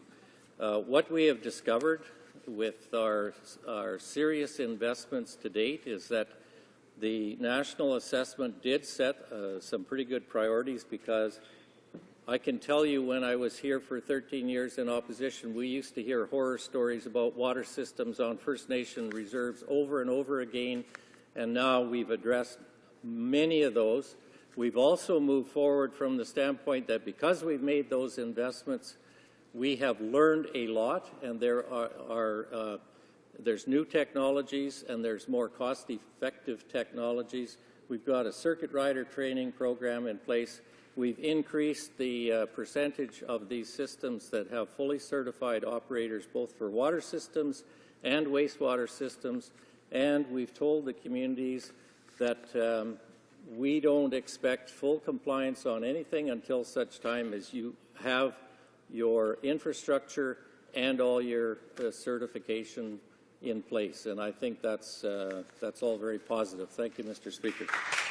Questions and comments. The Honourable Member for Burnaby Douglas. Thank you, Mr. Speaker. And I have great concerns about the water quality on reserves in British Columbia, and I know that there's a number of pipeline projects that are slated to go through reserves in BC. One particular, the Kinder Morgan Company wants to run a new pipeline through 15 First Nations reserves. And when asked, the head of the National Energy Board said they would expropriate land on these reserves and put these pipelines through without consent of First Nations. And I'm just wondering if the minister can say whether or not he would allow that to happen in these reserves in British Columbia. Thank you. The Honourable Minister of Aboriginal Affairs. Well, I certainly wasn't expecting that question on this bill, Mr. Speaker. I'm not aware of those statements. I think this is part of an environmental assessment process we haven't even got to yet with Kinder Morgan, and so I think that's an inappropriate question, and it would be inappropriate for me to respond at this time. Resuming debate, the Honourable Member for Nanaimo, Cowichan. Thank you, Mr. Speaker, and of course I'm rising to speak on Bill S8, an act respecting the safety of drinking water on First Nations lands. And I'm going to start out a little differently than I planned, because I want to respond to something that both the Minister and the Parliamentary Secretary addressed in their either their speech or their questions. And I want to start with a quote from the UN Declaration on the Rights of Indigenous Peoples. And Article 18 says, Indigenous peoples have the right to participate in decision-making in matters which would affect their rights through representatives chosen by themselves in accordance with their own procedures, as well as to maintain and develop their own Indigenous decision-making institutions. Article 19 says, states shall consult and cooperate in good faith with the Indigenous peoples concerned with their own representative institutions in order to obtain their free, prior, and informed consent before adopting and implementing legislative or administrative measures that may affect them. And it was interesting, Mr. Speaker, to hear people describe the consultation process as engagement. And it's an interesting twist of words, because when you talk about full, prior, and informed consent, I'm sure that many nations would argue that engagement does not equal full, prior, and informed consent. And I want to turn for a moment about some comments about the engagement or so-called consultation process. The Safe Drinking Water Foundation, in a position statement that they issued on April the 14th, 2009, talked about this engagement process. And they said that few First Nations voices were heard at the engagement sessions, but enough were present that INAC is able to claim that they were engaged. Many First Nations in Manitoba, Saskatchewan, and Alberta did not receive their engagement session invitation packages in sufficient time for people to attend the sessions. For example, George Gordon First Nation received its package on January 25th at noon, when the engagement session was taking place the following day in Saskatoon, 3 hours away. And of course, we know what winter road conditions can be like in Canada at that time of year. So you add an additional stress. In addition, the Safe Drinking Water Foundation said that civil servants dominated conversations in each discussion group, offered incomplete and inaccurate information, and failed to relay First Nations concerns to the larger audience. INAC's official report omitted all of that. And so, Mr. Speaker, I think consultation is all in the eye of the beholder. And there are some guidelines that First Nations have proposed in terms of what meaningful consultation would look like. And I've been hearing from people that they don't feel that this process did fulfill that responsibility to consult. I just want to turn to the legislative summary on the Safe Drinking Water First Nations Act that was put out by the Parliamentary Library, just so that people understand what it is that we're talking about here today. And in the legislative summary, it says the bill provides for the development of federal regulations governing the provision of drinking water, water quality standards, and the disposal of wastewater in First Nations communities. The bill also establishes that federal regulations developed in this regard may incorporate by reference provincial regulations governing drinking water and wastewater in First Nations communities. It goes on to say the delivery of safe drinking water to on-reserve First Nations communities is critical to the health and safety of the community's residents. Access to safe, clean, potable water is also closely tied to the economic viability of individual communities. For more than a decade, research has indicated that many First Nations communities lack adequate access to safe drinking water.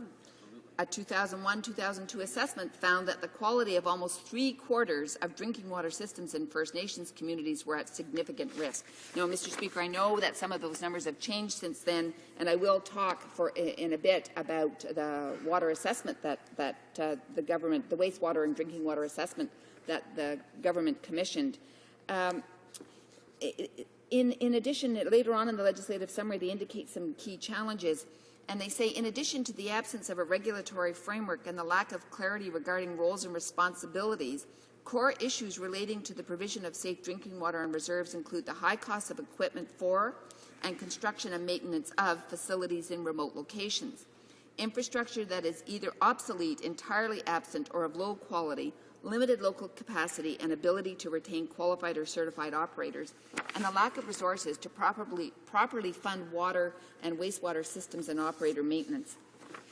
So, Mr. Speaker, I think all of us in this House would agree that there are significant challenges on First Nations reserves about access to safe, quality drinking water and to the functioning of the wastewater treatment systems.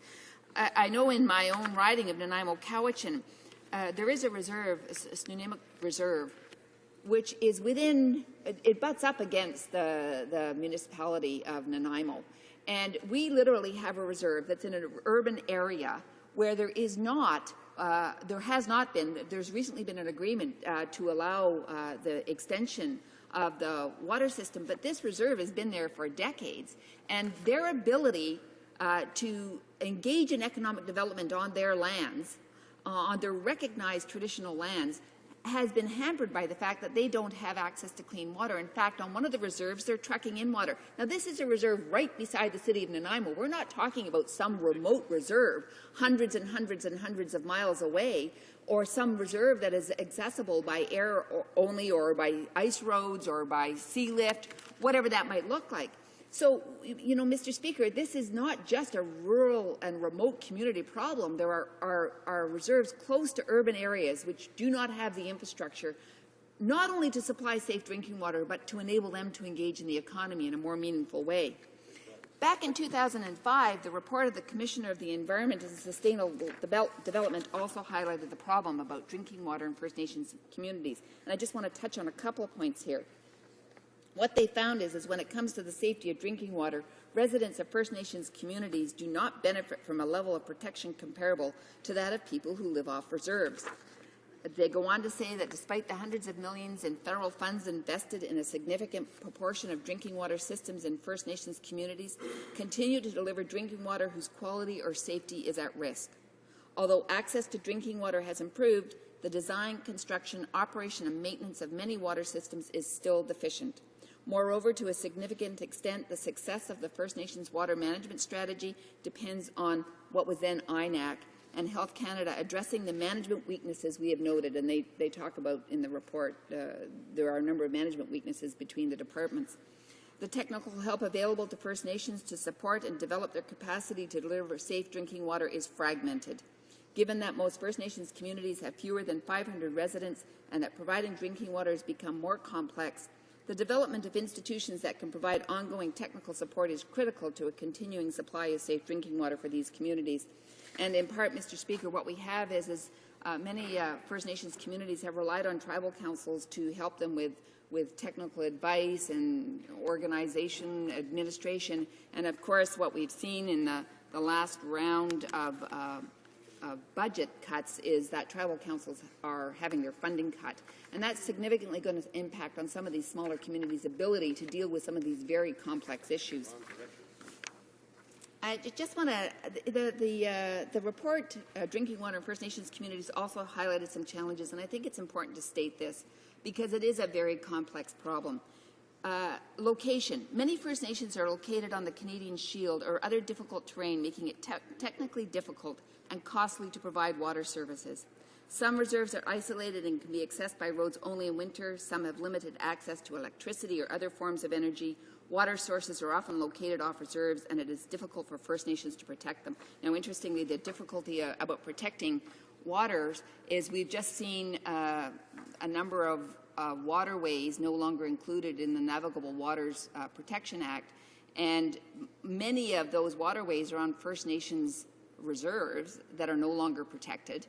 And the question is did the department do an analysis of what this change in the Navigable Waters Act would have in the context of this particular piece of legislation? And I understand from a briefing from the government officials that hasn't been done.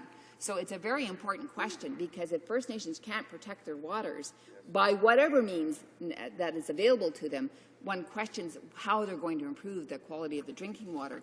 Other challenges include accountability. Federal departments set requirements that make First Nations responsible for providing day-to-day drinking water, but it is not clear who is ultimately accountable for the safety of drinking water. Costs and financing. Operators, it's difficult to find and retain qualified operators. Technical standards, it's not clear which standards are applicable. It says provincial guidelines and regulations on drinking water are to be applied except when less stringent than federal standards. And population growth. And of course, the population growth on reserves has been noted in report after report.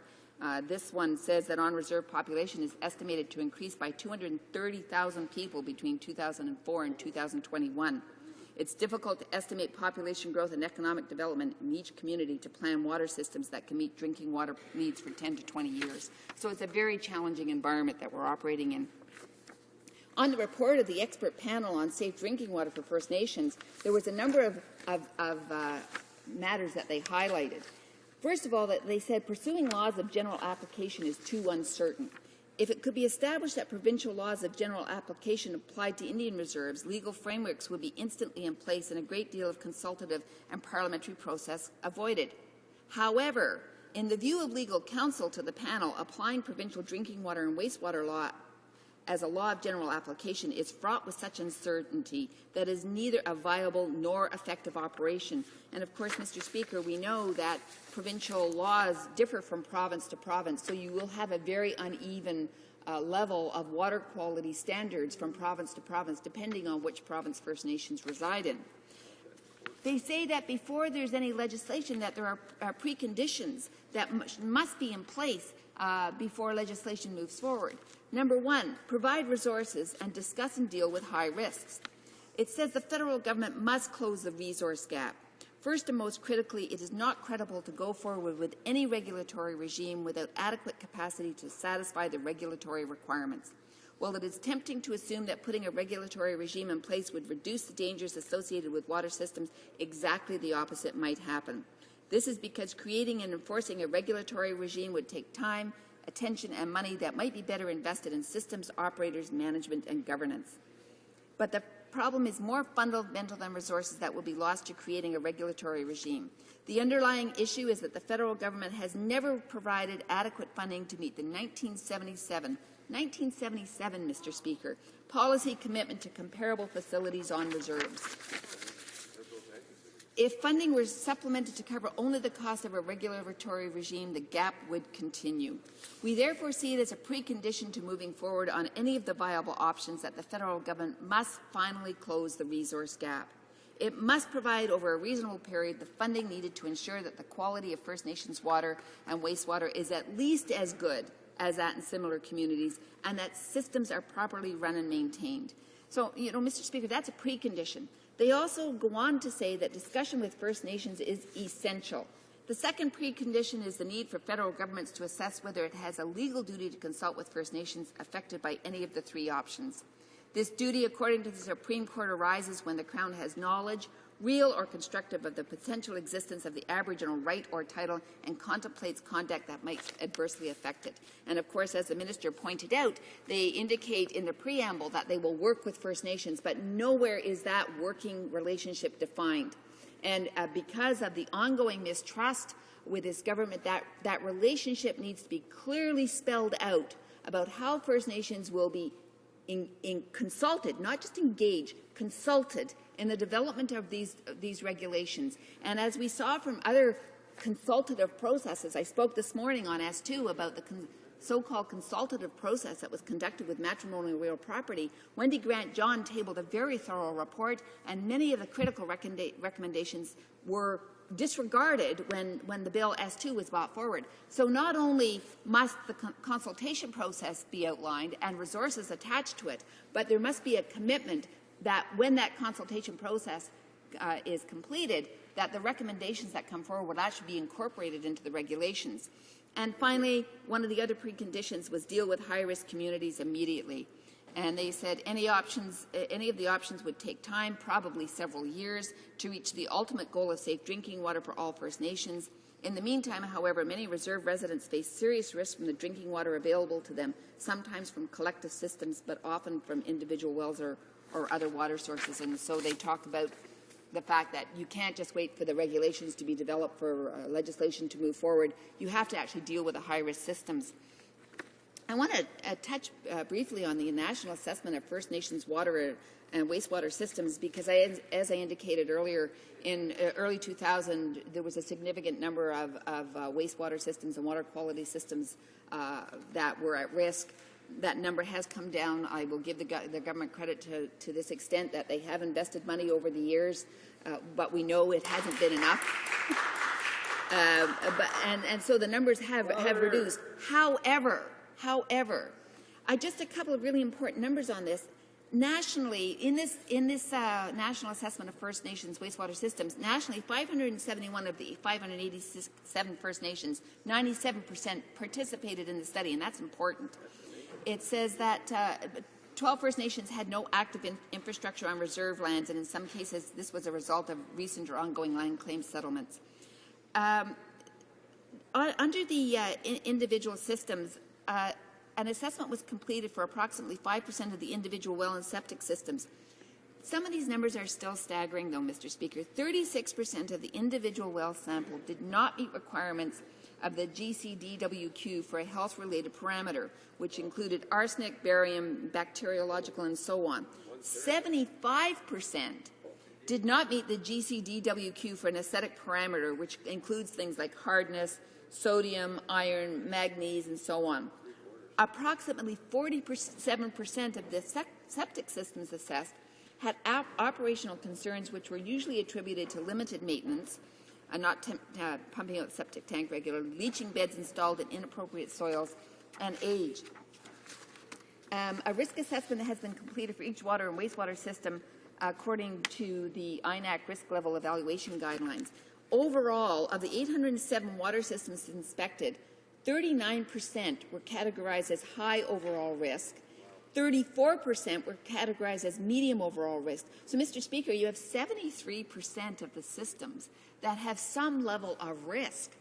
27% are categorized as low overall risk. So, although there has been some improvements, we know the number of boil water advisories has decreased, there are still significant problems with the water systems. And that leads me to the comment that I made earlier around the need to invest in the capacity for these water systems for the First Nations. Later on in the report, it did indicate small water systems are generally found to have higher risk rating than large water systems. In many cases, these small facilities were not designed to meet current protocols and do not have the same level of resources available for operation as larger systems. In addition, the overall risk of a system appears to increase with remoteness.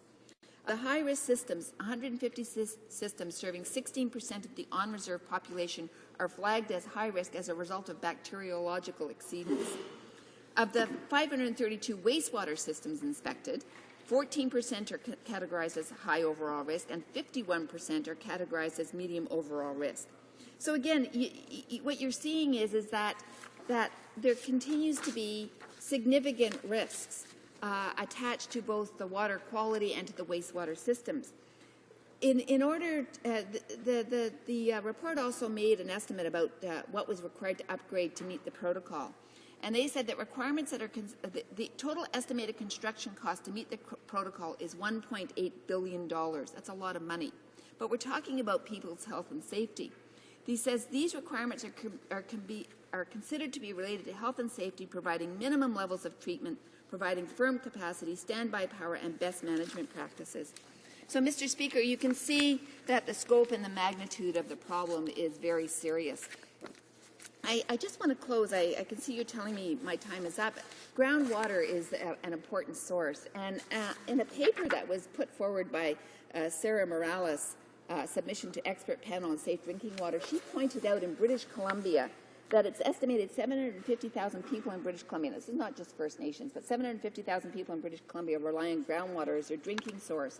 Protection of this drinking water source has become a major issue in British Columbia, where the aquifers, underground sources of water, and so on are at risk. And there's an issue of bacteriological contamination of private domestic wells, which is an issue across our province. So, Mr. Speaker, you can see how important it is that whatever regulation, whatever legislation we put in place is going to be effective in terms of dealing with water quality, but that First Nations are going to have the resources that they require in order to construct and maintain, train their operators, that there is going to be meaningful consultation in the development of these regulations. So, Mr. Speaker, based on what we have before us, unless there's some serious amendment to this piece of legislation, New Democrats will not be able to support this piece of legislation. Thank you, Mr. Speaker. Questions and comments. The honourable member for Kootenay, Columbia. Thank you, Mr. Speaker, and I appreciate the opportunity to ask the member across the way for the question. During her speech, she referred to capacity on First Nations with regards to water and wastewater, and there was some inference that depending on the size of the capacity of the water or wastewater system, that it would determine on how good that water or wastewater could be treated. My question to the member is that she's well aware that capacity of water and wastewater is not based upon how good the system is, it's based upon how good the system that's put in. Would she agree that most wastewater systems that are put in First Nations communities today are to the standard of anywhere else in Canada, that there's not one that is put in that is substandard? The honourable member for Nanaimo, Cowichan.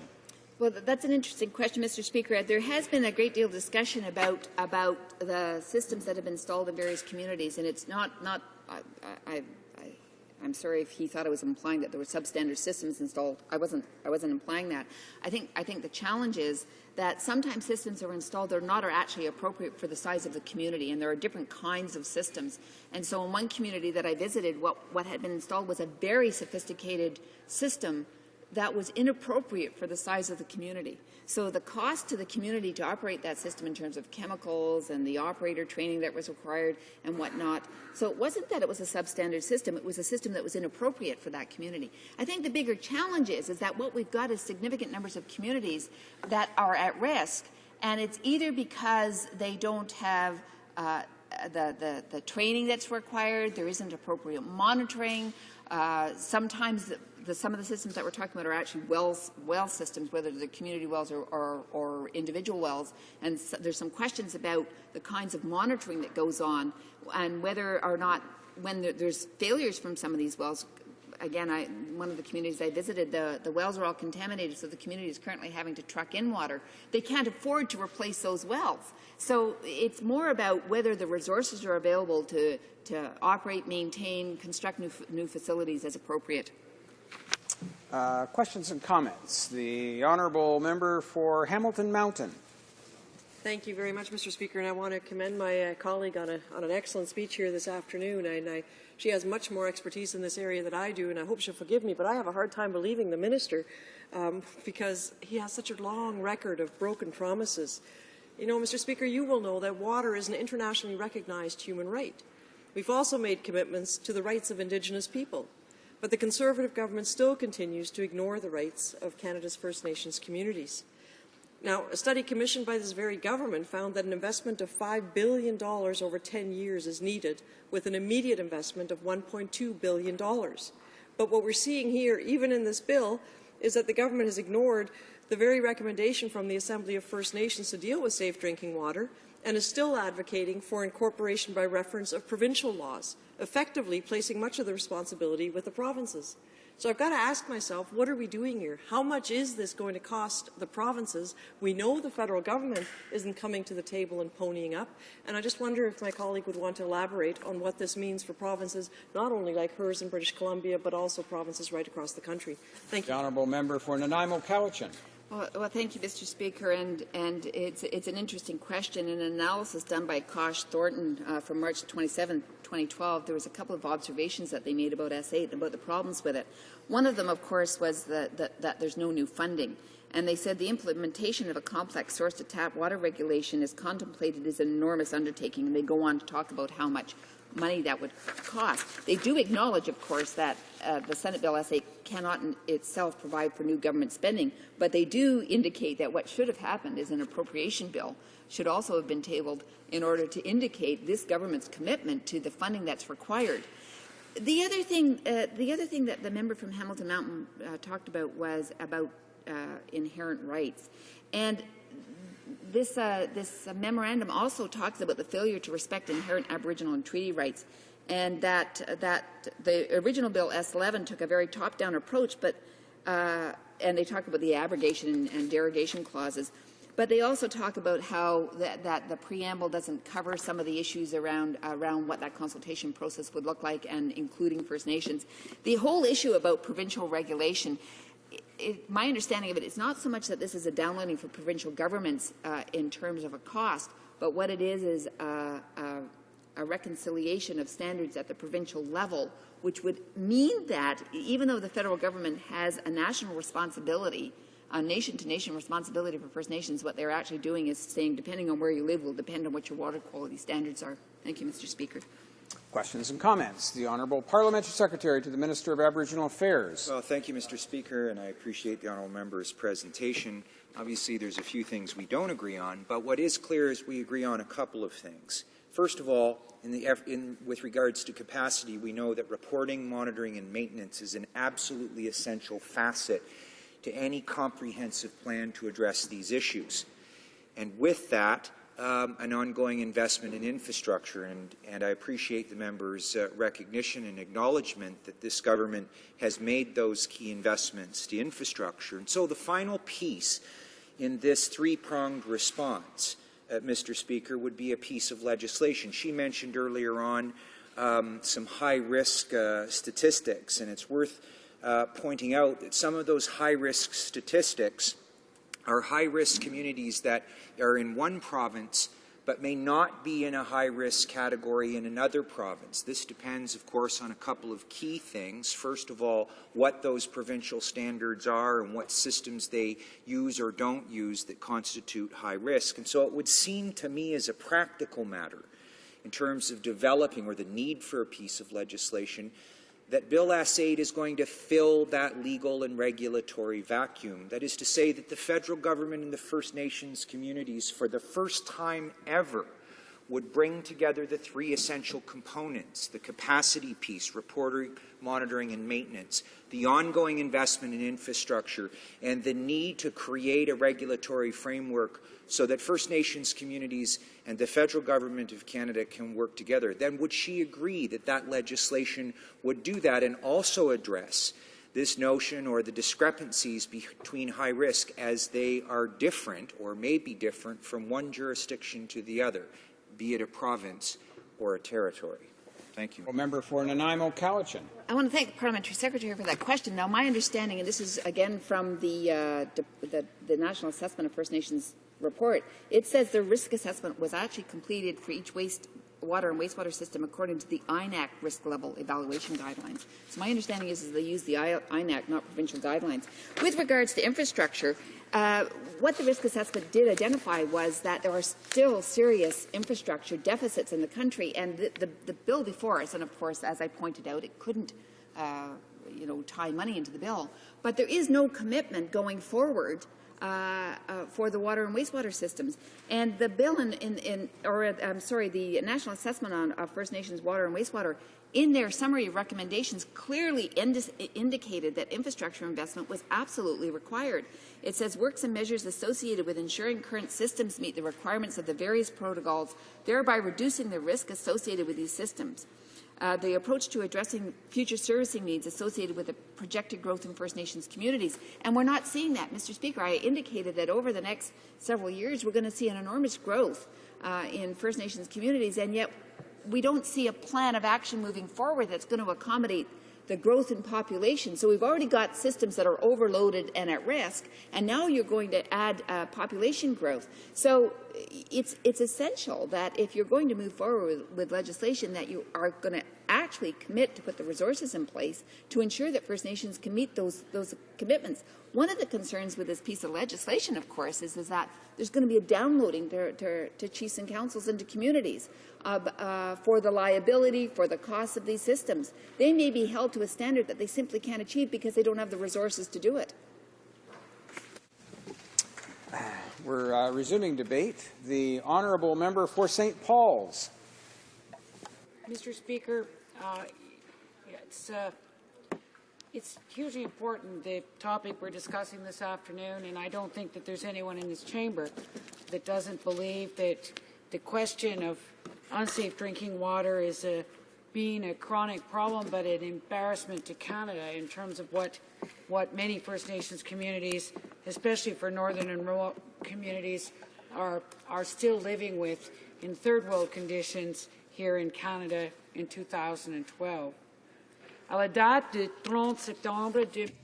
of September 30th, 2012, 116 First Nations communities across the country were still under a water quality advisory and requires immediate action. As National Chief Sean Anchuk Adlio, Assembly of First Nations, said, access to safe, potable water and sanitation is a basic human right.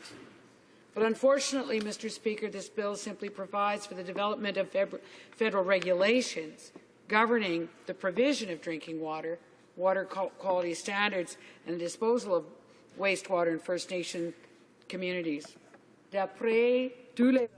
According to all reports on the tragic situation with regard to water on reserves, we must first eliminate the gigantic infrastructure and capacity deficit before moving forward with legislation. Remember, little more than 2 years ago, during the outbreak of H1N1, visiting the communities in northern Manitoba, where Garden Hill, where only 50% of the community had access to safe running drinking water. With Sagamak, it was it was only 20% of the homes with access to safe drinking water. Those on the homes of the footprint of the health unit, because there's federal labor laws that insist that people working in that space would have to have clean drinking water. Unfortunately, Mr. Speaker, this bill does not provide any additional resources or funding to address this critical capacity gap in infrastructure nor in training. Further, there are serious concerns about the lack of real consultation with First Nations during the development of the legislation, infringements on First Nations jurisdiction, and the inadequacy of the non-derogation clause currently in the bill. The government's own National Assessment on First Nations water and wastewater systems, released in July 14, 2011, identified 314 water systems as high risk. It is interesting, Mr. Speaker, that report was ready in April, but somehow ended up delayed in order to not actually influence the election of 2011. The majority of high-risk systems served a small population, and water systems in remote communities were 2.5 times more likely to be at high risk than low risk. Now, more than a year after the release of that report on the National Assessment on First Nations water and wastewater systems, show 73% of reserve water systems at high or medium risk. The Conservatives have still failed to make any real progress toward the right of every First Nations community to clean, safe, running water. As previously noted, as of September 30th, 2012, there were still 116 First Nations communities across Canada under a drinking water advisory. This is simply unacceptable. But, Mr. Speaker, I want to remind this chamber that some of the communities that don't have drinking water at all and have to truck the bottles of water to each home are not included in those statistics. The Assembly of First Nations has estimated that eliminating this deficit would cost approximately $6.6 billion over 10 years. The 2012 budget sets aside $330.8 million over 2 years for water and wastewater for First Nations, and this funding maintains the status quo compared to previous years and remains largely insufficient. The National Assessment of First Nations water and wastewater systems said it would cost $1.08 billion to bring everything up to protocol immediately. The government's own estimates identify a $5.8 billion funding shortfall to deal with the First Nations water and wastewater capacity gap. After the release of the national report on September 13, 2011, I wrote to the minister with respect to what we thought was impending legislation on water and wastewater management. I quote, "I'm writing to you on behalf of the Liberal leader and my Liberal colleagues in the Senate and House of Commons to convey the position of our caucus regarding the government's approach to creating a regulatory regime for drinking water for First Nations on reserve. Our position, which hasn't changed, has two main points. First, Liberals will not support any legislation on safe drinking water that is introduced without an implementation plan for additional resourcing that fully addresses the deficiencies identified in the National Assessment of First Nations water and wastewater systems prepared by Negan Burnside in April 2011. There's a clear consensus that the resource gap must be addressed as a precondition to any regulatory regime. The report of the expert panel on safe drinking water for First Nations, November 2006, states unequivocally that it is not credible to go forward with any regulatory regime without adequate capacity to satisfy the regulatory requirements. This precondition was repeated by witnesses at the Standing Senate Committee on Aboriginal Peoples during its study of Bill S-11, an act respecting the safety of drinking water on First Nations lands in spring of 2011. Our second point, that the government must collaborate with First Nations and obtain their free, prior and informed consent as stated in the United Nations Declaration on the Rights of Indigenous People, on the range of regulatory options regarding safe drinking water identified by the expert panel on safe drinking water for First Nations before the reintroduction of legislation. This approach is consistent with the Crown's obligation under the law, existing treaties, and the UN Declaration on the Rights of Indigenous People. We went on to say it's essential that the concerns raised in this letter are fully addressed in the government's policy on safe drinking water for First Nations. The body of survey data, research, and parliamentary testimony on this matter are a clear guide on what must be done. It's up to the government to adopt a new approach of collaboration and mutual accountability, one that we believe will surely have better results for the health and well-being of First Nations citizens. That was the letter that we sent September 13th, 2011, and we haven't changed our minds. A year ago, in November of 2011, the Conservative government supported the Liberal Party motion introduced in the House of Commons, calling on the government to address on an urgent basis the needs of those First Nations communities whose members have no access to clean running water in their homes. Yet the government is still not moved to resolve this deplorable situation a year later. The 2012 federal budget allocated a measly $330.8 million over 2 years for First Nations water infrastructure. This funding simply maintained the status quo from the previous year and was far from what is required. The expert panel on safe drinking water for First Nations was clear, and I say again, it is not credible to go forward with any regulatory regime without adequate capacity to satisfy the regulatory requirements. According to that report, regulation alone will not ensure safe drinking water, and that any regulations must be accompanied by the adequate investment in human resources and physical assets. Yet this government is content to impose standards and regulation on First Nations regarding water and wastewater treatment without providing the required investment in physical assets or capacity building assistance to deal with the problem. Where are the additional resources and funding to address the capacity gap? Where is the credible plan to bring First Nations water systems up to a level comparable with other Canadian communities, and the plan to keep them there, meaning the adequate training to keep those systems working after they've been installed? So where is the credible plan to have enough training and certification that the First Nations themselves can design? When I visited in your riding, Mr. Speaker, in the Beausoleil First Nations, the story of unacceptable waits for the membrane just to fix the state-of-the-art treatment plant, but worrying after a lightning storm to have fully qualified and very experienced 20-year veterans unable to step on the plant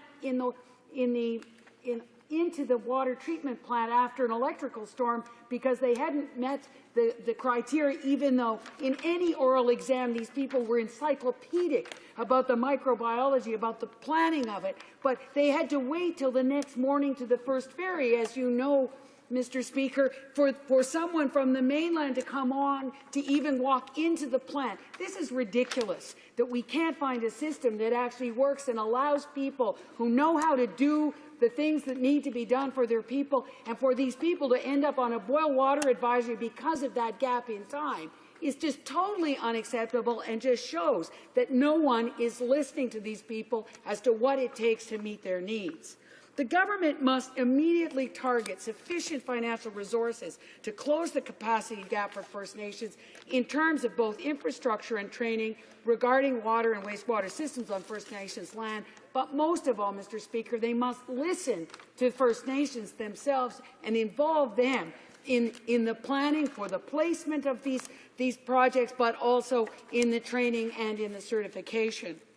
There's no question that the goal of this bill is right, that we want to address health and safety issues on reserved lands and certain other lands by providing for regulations and wastewater.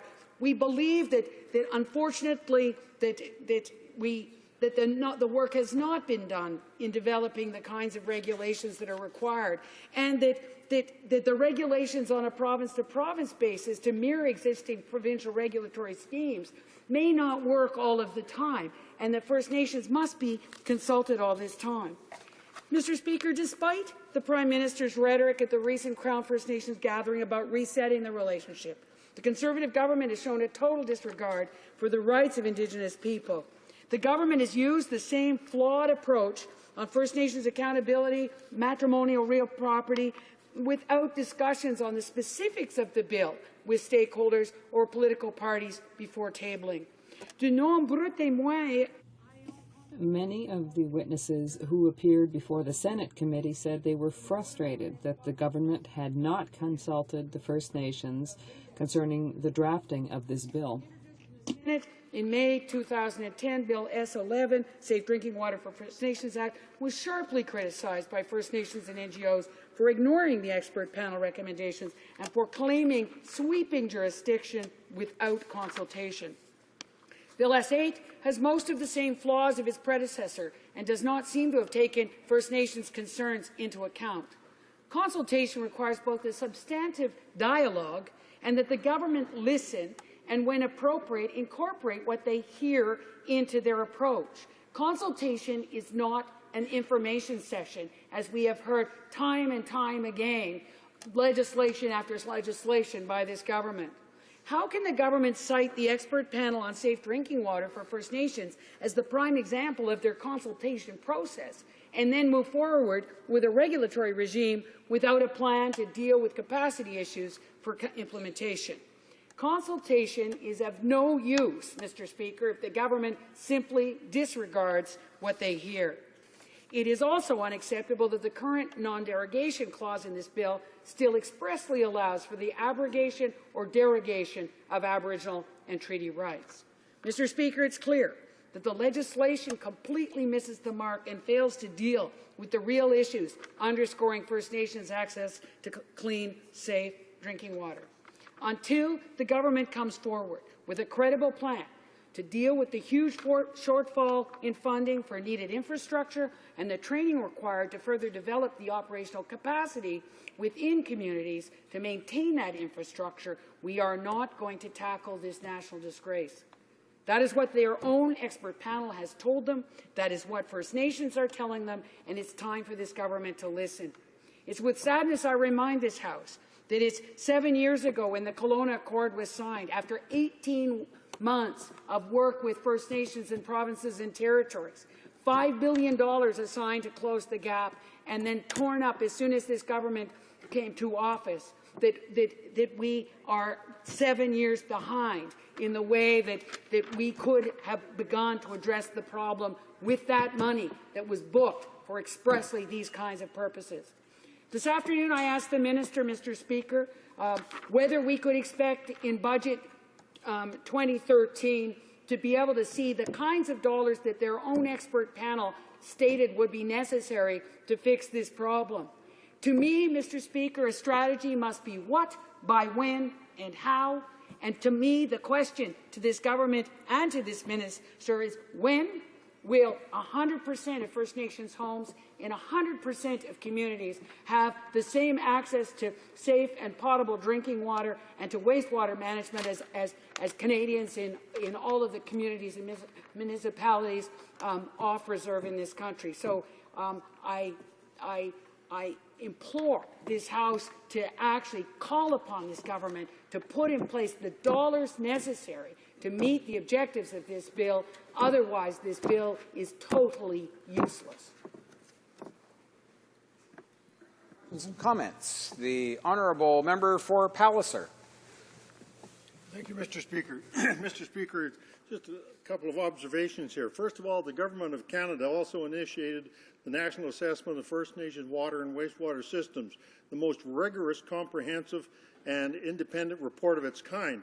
The assessment released on July 4, 2011 showed that the majority of risk is due to capacity issues, although infrastructure issues and lack of enforceable standards are also a factor. Departmental officials are encouraged with First Nations and other stakeholders on the recommendations and the next step. Funding is only part of the solution to address the provision of safe drinking water on reserves. Enforced regulations are also necessary to protect the health and safety of First Nations. The National Assessment and numerous other reports have addressed the need for water and wastewater regulatory regimes and standards on reserve. That is why the introduction of safe drinking water legislation remains a priority for the Government of Canada, and it is our intention to introduce the bill during the fall sitting of Parliament. Thank you, Mr. Speaker. Honourable member for St. Paul's. Mr. Speaker, I think the member actually made my point, which was that the panel said you cannot go forward without the dollars for the capacity in order to do this, both in infrastructure and in the training to keep that infrastructure running. So I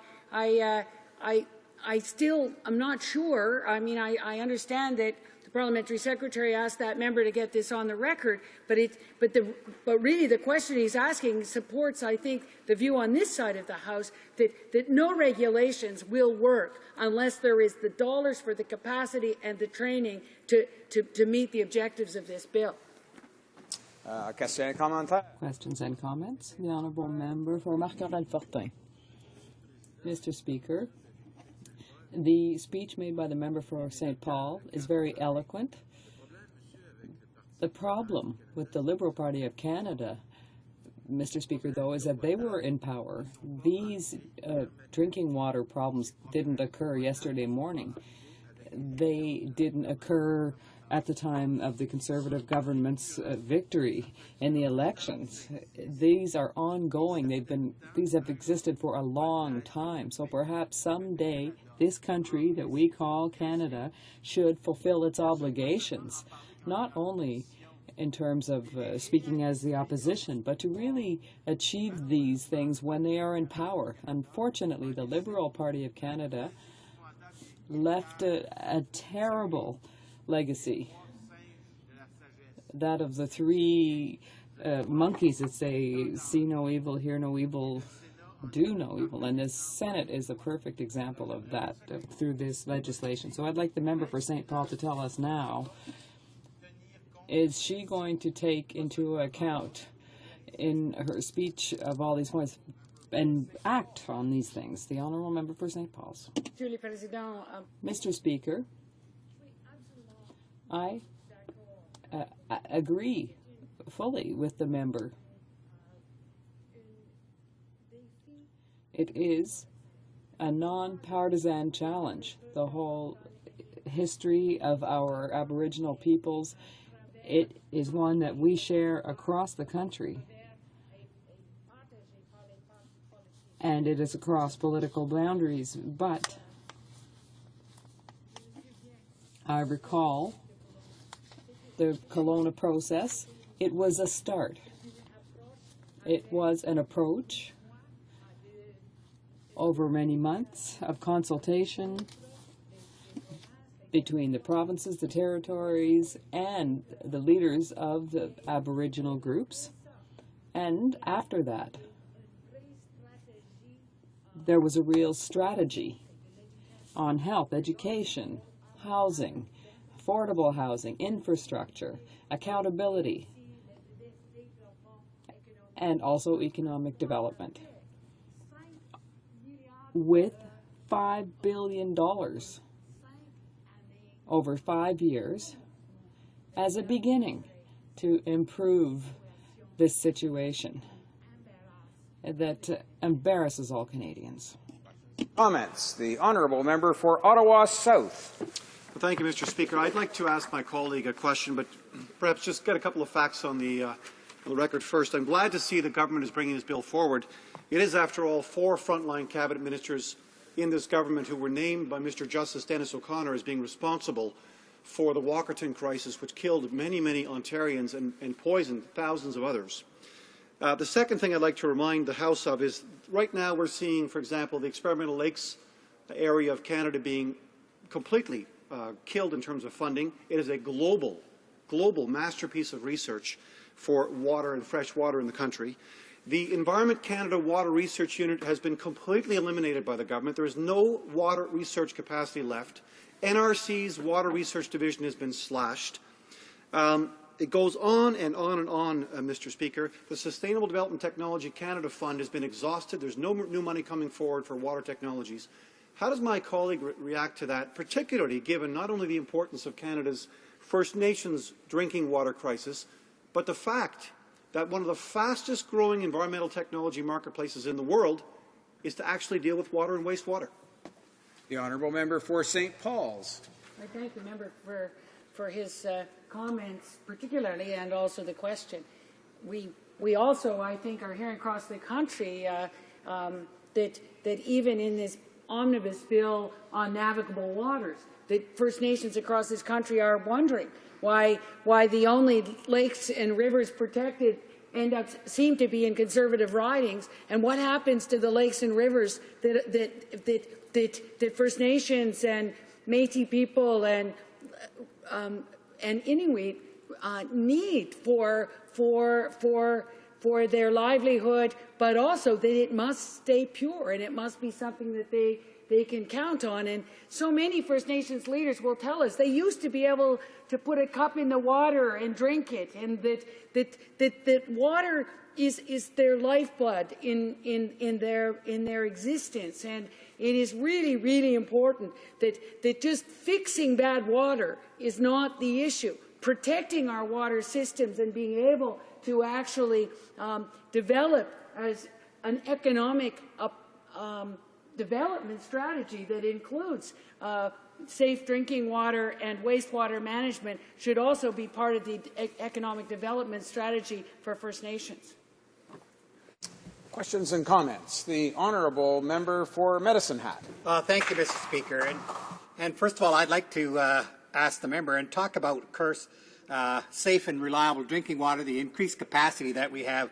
But before I get to that, Mr. Speaker, I'm quite amazed that it appears that this member opposite here in the Liberal Party is prepared to oppose this bill in clear contradiction, Mr. Speaker, of the motion that the party put forward, the Liberal Party put forward, and it was carried unanimously in this House of Commons. So I'm kind of wondering how she can maybe square that. But I'd also like to speak about, Mr. Speaker, the Circuit Rider Training Program. Important first vehicle by First Nations operators to receive ongoing training, on-site training and mentoring. And since 2006, Aboriginal and Northern Affairs has increased funding from about $5 million to $10 million per year to hire more trainers, Mr. Speaker. And there's currently approximately 65 circuit trainers working for First Nations across the country. But I'd really like to know how she's going to square that circle, Mr. Speaker. Thank you. Member for St. Paul's. Mr. Speaker, from the time of the motion in the House, which I will repeat for the member, to address on an urgent basis the needs of those First Nations communities whose members have no access to clean running water in their homes. That actually means money. It means there must be the dollars for the infrastructure, the water treatment and the wastewater plants, as well as the training that is required. 2012 federal budget did not deal with the billions of dollars that the federal panel said is required to fix this problem. So we will see what happens when it comes to committee, but I was clear with the minister from September of last year that without some commitment to the money that will take to fix this problem, it is very difficult for us to support this raining down of legislation, thou shalt do this and thou shalt do that, and no money to support it at all from this government.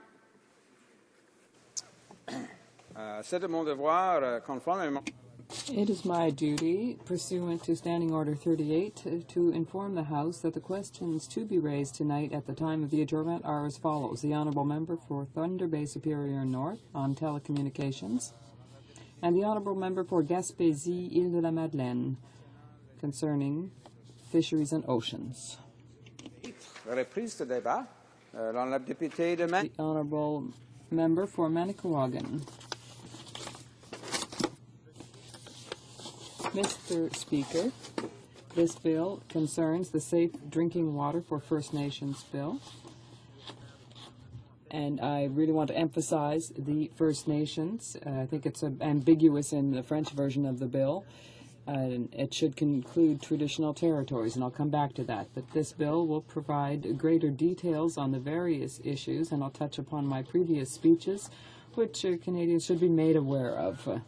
Now, Mr. Speaker, I wanted to talk about feedback and the principles involved thereof. Some of my constituents and some of my employees have told me that my speeches can sometimes be difficult to understand, but I worked for 2 years with the Quebec minister, both for natural resources, and I worked on my law degree. I also taught in college, which referred to, or dealt with rather, legal aspects for Aboriginal people, and so some of the terms that I use, like quiddity, may leave some people feeling a bit lost in my speeches, but today I just really want to try and speak clearly and in a way that's easier to understand, so that more people could be aware of what I am trying to say. Because here we're dealing with legal documents that are drafted in a way to allow the government to not really comply with their obligations. So I want to speak a little bit about some Aboriginal law aspects, because this bill really takes a winding road that certainly leaves a certain recurring maneuvers obvious to the person who has been reading this, looking at recent conservative initiatives in terms of legislation that concerns First Nations. Introducing the fact that the Conservatives are attempting to separate the parameters of the fiduciary relationship between the Crown and First Nations, which is difficult and impossible, since these are things that are in the Constitution. As soon as you have identity issues, these come under the fiduciary relationship that must be respected between the Crown and First Nations. The Supreme Court, among others, through precedent, has made decisions about this. This is not codified, but there are many limits that have been imposed. Many judges have expressed their position. We have to look at precedent to really take a look at this fiduciary relationship.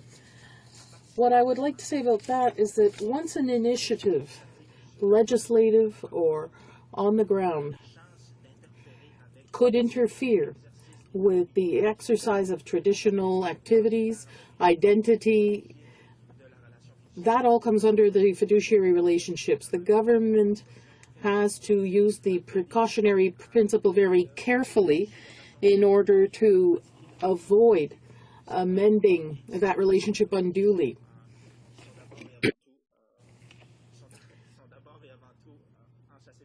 These things are enshrined in the Constitution, above all else. I want to point out that I'll be sharing my time with the member for Algoma, Manitoulin, Kapuskasing. So, small parenthesis there. Okay, so where was I? When we talk about identity issues, and we'll get back to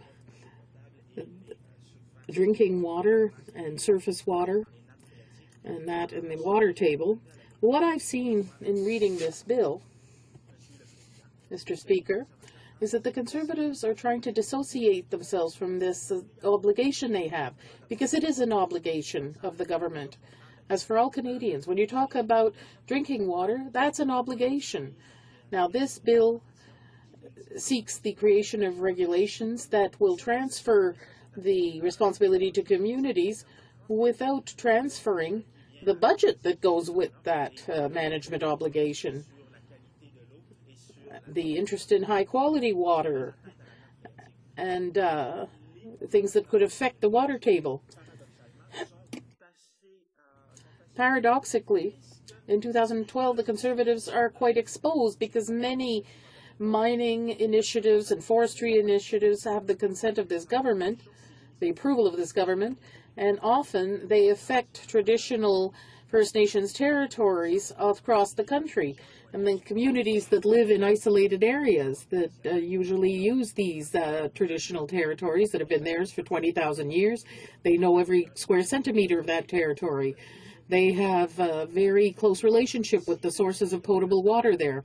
So if the water table is effective, or if the quality of surface water is no longer good, usually it's because of these explorations and exploitation. Because right now there's mining exploration, there's foreign to analyze core, and there's a strong chance the water table could be affected. So they're trying to dissociate themselves because they know full well that maneuvers on traditional lands go hand in hand with the lack of water quality and the water table. And that's why, and I suspect this strongly, they're trying to put the entire burden on the shoulders of the communities that have to deal with contaminated water, with radon, for instance. That's one example, but it's a relevant one in my riding. In the case before us, it's been clearly established that the relationship between or with the soft water sources on traditional territories is one of the critical elements of First Nations. The projected unilateral initiative violates the very principles of the Crown's fiduciary responsibility to allow for the contribution of Aboriginals in setting up the measures that affect in a significant way their First Nations ancestral interests, titles, and rights. As I was saying, this involves anything about traditional activities, identity, and treaty rights, ancestral rights. First and foremost, they have to make sure that the Aboriginal community is involved. Again, this is a unilateral initiative put before us today. This was decried internationally. Canada is exposed to that fact, but I would humbly submit, Mr. Speaker, that if all these initiatives will be doomed to failure, as long as Aboriginal communities are not in the front line, since these decisions must be discussed and implemented through the Aboriginal First Nations and communities. This government is trying to get rid of a heavy weight here, taking its distance from the negative light shone on their lack of responsibility. So this is humbly submitted. Thank you, Mr. Speaker. Questions and comments? Questions et commentaires? La députée de... Honourable Member for Portneuf-Jacques-Cartier. Thank you very much, Mr. Speaker. I wish to congratulate my colleague for his very eloquent and complete speech. I think that it will inspire many of our colleagues across the aisle.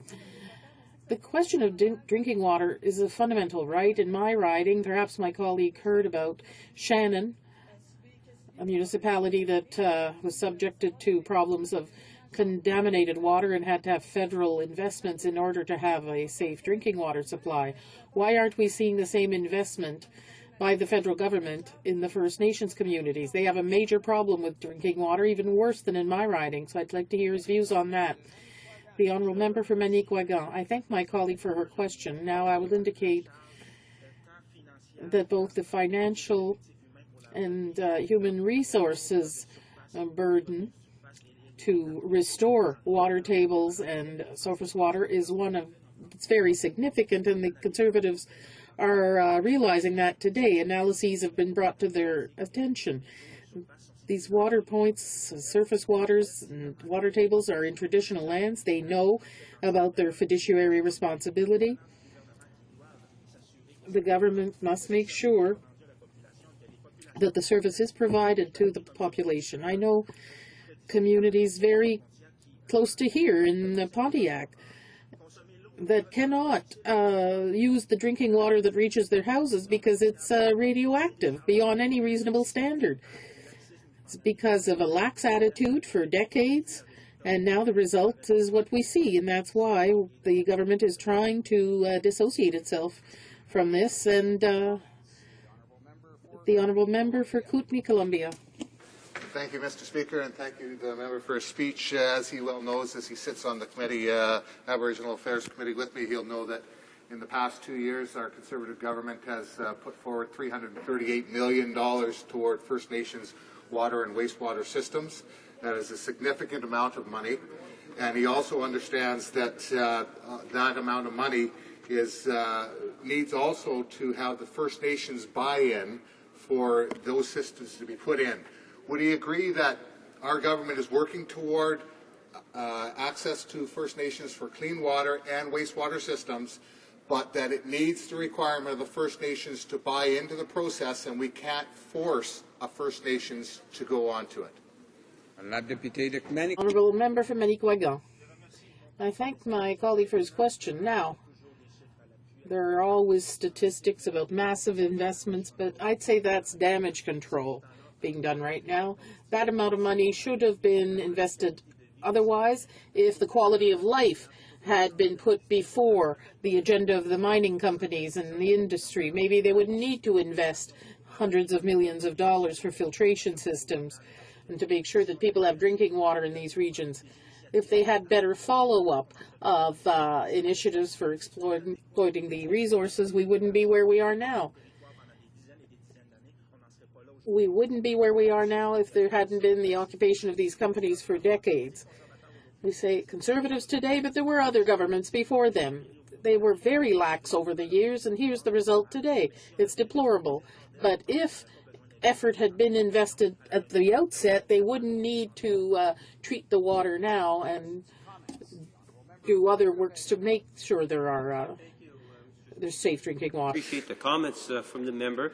I know late last fall, the interim leader of the Liberal Party brought in a motion for an opposition day where we recognized the importance of having clean running water for all Canadians. And if memory serves me correct, all members of the House voted in favour of that particular motion that we had put forward. And the question that I have is that given the very nature of the importance of clean water, having access to that clean water, to what degree do you really believe that the government's making it a priority issue, given the fact that the House itself voted in favour of a motion which virtually said that this is something that we have to do? Député de Manicouagan. Honourable Member for Manicouagan.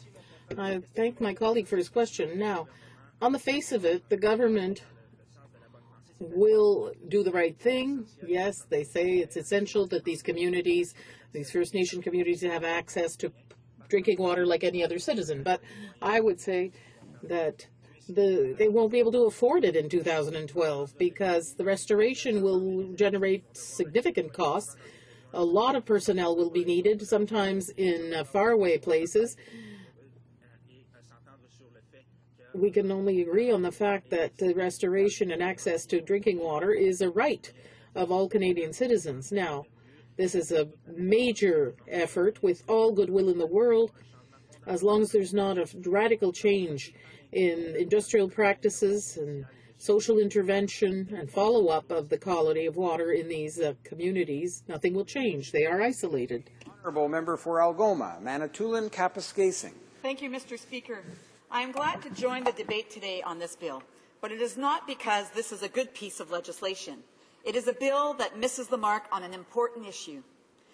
The legislation concerns itself with a basic human right, the right to safe, sufficient, affordable drinking water. For too many in this world, that is unattainable. But while it might be tempting to think that struggle is the stuff of distant and impoverished nations, it is more difficult to admit this is a challenge in many Canadian communities. It is even more difficult to admit how many of those, in fact, a disproportionately large number of them, are First Nation communities. For a country blessed with the freshwater resources of Canada, it should be unimaginable that this is the case. Yet here we are today debating a bill that seems more interested in pursuing a conservative view of how First Nations should be run than dealing with the actual problem. Mr. Speaker, Bill S8 is long on prescriptions and predictably short on resources to back them up, which in part helps explain why this is a problem that persists. Mr. Speaker, what we have here is another in a series of bills that excuses the government from its primary obligations to First Nations while subjecting those communities to substantial risk, significant financial burdens, and a patchwork of provincial standards for the delivery of safe drinking water. What this bill does not do is adequately address the needs of First Nations to build capacity in order to develop and administer water and wastewater systems on their lands. This bill provides for federal regulations to govern drinking water, water quality standards, and the disposal of wastewater in First Nations communities, which sounds good enough, but we will see that the devil is in the details. Like the way it leaves communities on the hook for existing problems they may not have created, even what they really want to do is start over in an attempt to get things right. Some of the items covered in this legislation are the training and certification of operators for drinking and wastewater systems, source water protection, the location, design, construction, modification, maintenance, operation, and decommissioning of drinking water systems and wastewater systems, drinking water distribution by truck, the collection and treatment of wastewater, the monitoring, sampling, and testing of wastewater, and the reporting of test results, and the handling, use, and disposal of products of wastewater treatment. As I mentioned, these regulations may incorporate, by reference, provincial regulations governing drinking and wastewater in First Nation communities. What is not mentioned is that those regulations are not uniform, which could lead to unequal burdens for communities for what is primarily a federal responsibility. The expert panel on safe drinking water for First Nations expressed concern about using provincial regulations, claiming it would result in a patchwork of regulations, leading to some First Nations having more stringent standards than others. Incredibly, the regulations in this bill overrule any laws or bylaws made by a First Nation. This is becoming old hat for this government. They have an insatiable capacity for paternalistic measures when it comes to First Nations. That goes hand in hand with a seemingly uncontrollable urge to shortchange First Nations with crippling cutbacks like we have seen recently with tribal councils. In keeping with the Conservatives' desire to excuse themselves from federal responsibilities, this bill limits the liability of the government for certain acts or omissions that occur in the performance of their duties under the regulations the bill sets out. As I mentioned at the outset, safe drinking water is a basic human right. For many First Nation communities, adequate access to this has been a well-known problem for more than a decade. This is not the first crack the Conservatives have had at this issue either, Mr. Speaker. What is unfortunate is how this really isn't any better than the previous attempt. The other place has sent us a similar piece of legislation that also tried to undermine the primary responsibility of the federal government when it comes to First Nations. So we have already seen the preference to employ the mishmash of provincial regulations on water safety instead of determining an even and consistent set of regulations. Regulations that should have been arrived at in consultation with First Nations instead of by unelected and unaccountable professional politicians in that other place. Perhaps if there were a few people involved in developing these regulations who will ultimately have to use them, we might be debating a bill with a little bit more merit to it. I wouldn't want you to think, Mr. Speaker, that New Democrats don't appreciate the need to address inadequate water systems or to improve standards in what can only be viewed as for far too many communities for a country as rich as Canada. We understand the connection to health and economic well-being that flows from safe, dependable, and affordable water. It is this legislation that is missing the mark. For example, this bill will make First Nations liable for water systems that have already proven inadequate, but has no funding to help them improve those deficient systems. Even if the First Nation wants to build a replacement that would better suit their needs, they have to maintain their old and often costly systems at the same time. It's just a case of, sorry, you're stuck with it, and it's a money pit. In that respect, this is a recipe for failure. And then there is the end run on Aboriginal rights that is written into the bill. It's a seemingly innocuous statement that sets a terrible principle. By adding the words except to the extent necessary to ensure the safety of drinking water on First Nation lands, the previous clause that states that nothing in this bill may be taken as abrogating or derogating from Aboriginal or treaty rights is negated. I want to state, Mr. Speaker, that is a Conservative view of how relations should be pursued with First Nations and bears no resemblance to the New Democrat belief that the relationship between Canada and our First Nation should be rooted in a respectful nation-to-nation dialogue on matters like this. It is a relationship that should grow out of a trust that is built in many ways, including through legislation arrived at as a result of thorough consultation and not as the product of a patriarchal view of how things could be better when viewed through the narrow lens of a red and black ink on a ledger sheet. New Democrats believe that regulations alone won't help First Nations people to develop and maintain safe, on-reserve water systems. They need crucial investments in human resources and physical infrastructure, including drinking water and sewage systems and adequate housing, and it is naive to think that this can be achieved on the cheap. In the riding of Algoma, Manitoulin, Kapuskasing, Constance Lake First Nations water supply has been through a state of emergency. How many minutes do I have, Mr. Speaker? About 3 minutes remaining. Thank you very much. Their traditional water source has been contaminated by blue-green algae, which resulted in the shutdown of the community's water treatment plant. After drilling 2 new wells, they are off boil water advisories for the first time in years, but they require a new system to ensure quality and meet their growing demand. Under this legislation, they'd be liable for the old system while they try to build a new one. I want to reiterate, Mr. Speaker, the importance of safe drinking water, and I would encourage all members to take a few moments to become familiar with the good work of the Safe Drinking Water Foundation. Their excellent website is a treasure trove of information and includes this language with respect to the challenges we are discussing today.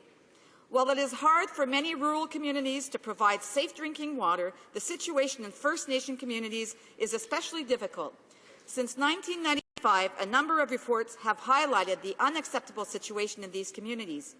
Health Canada still tells approximately 120 communities to boil their water, and Indian Affairs says that there is a good chance that water systems in 85 communities could break down. Without a proper regulatory framework and enough resources, First Nations will continue to face this risk to public health. We work with First Nations to improve public policies to make sure that First Nations get the systems and resources they need.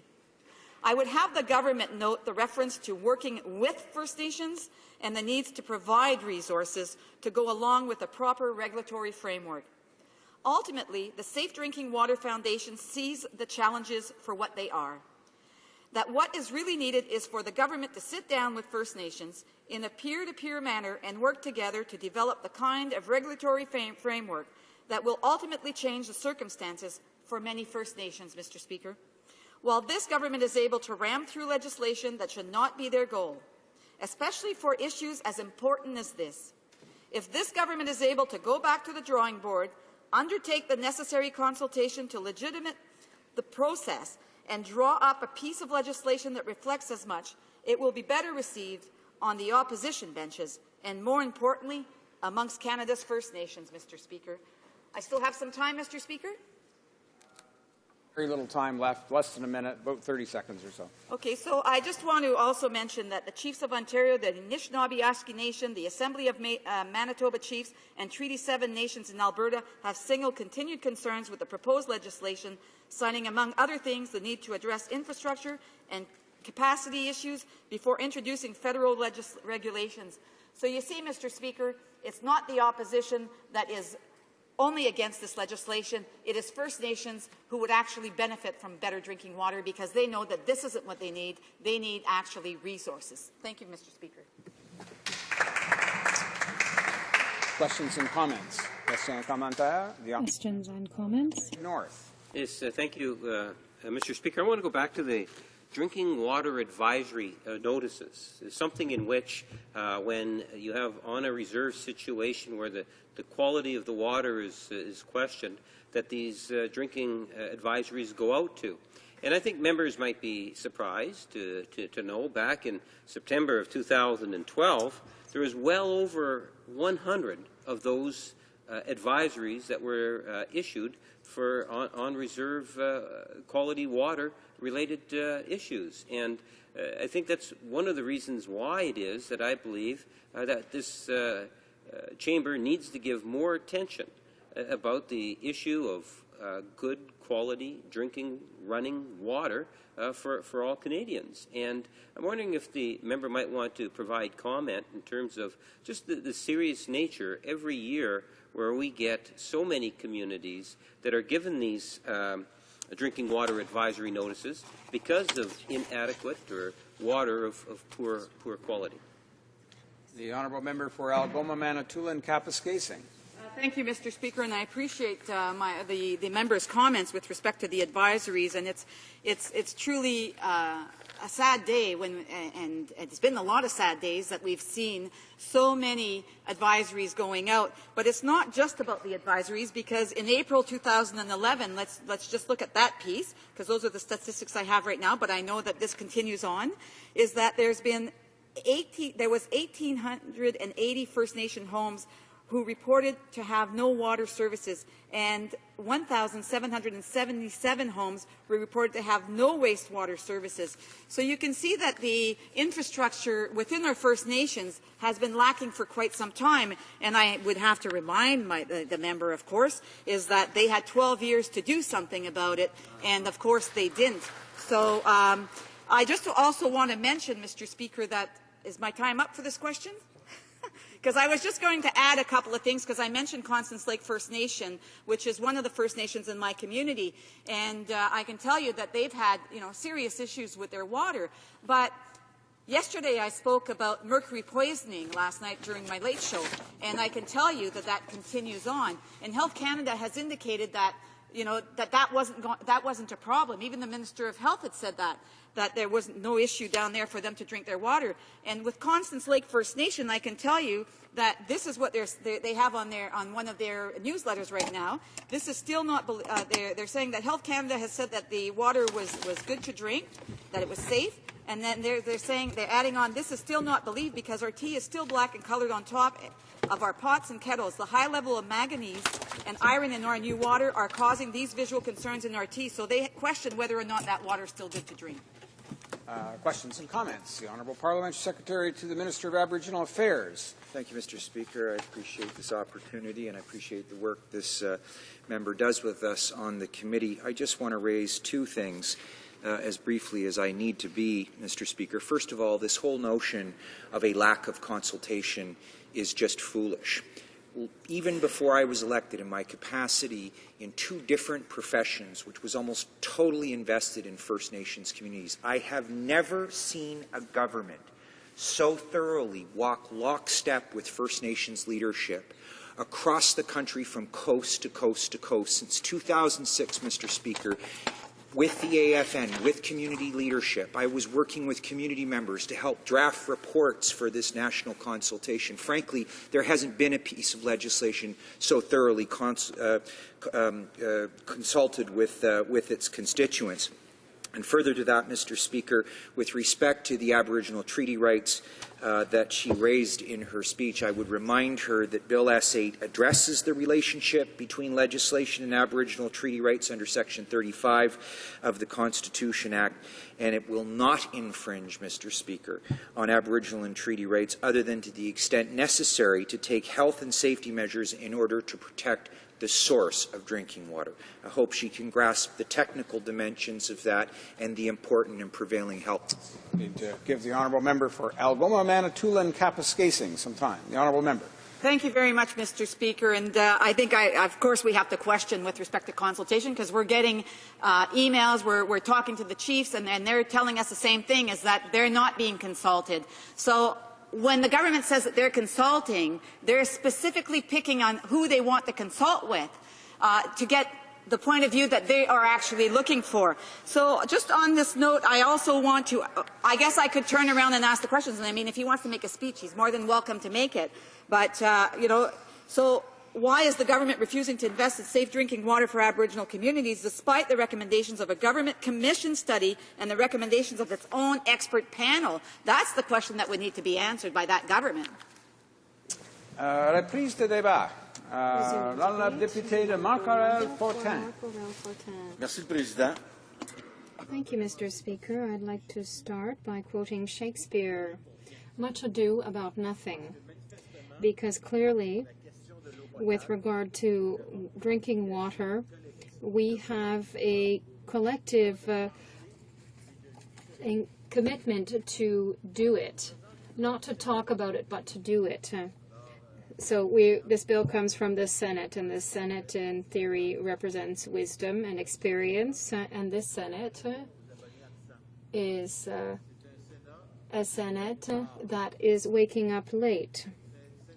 It's a Senate that has woken up at the same time pretty much as my Liberal colleagues who were 12 years in power.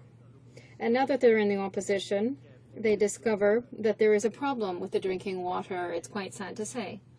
But it's extraordinary how some people are concerned about the problems, not when they're in a position to resolve those problems, but once the people have taken power away from them.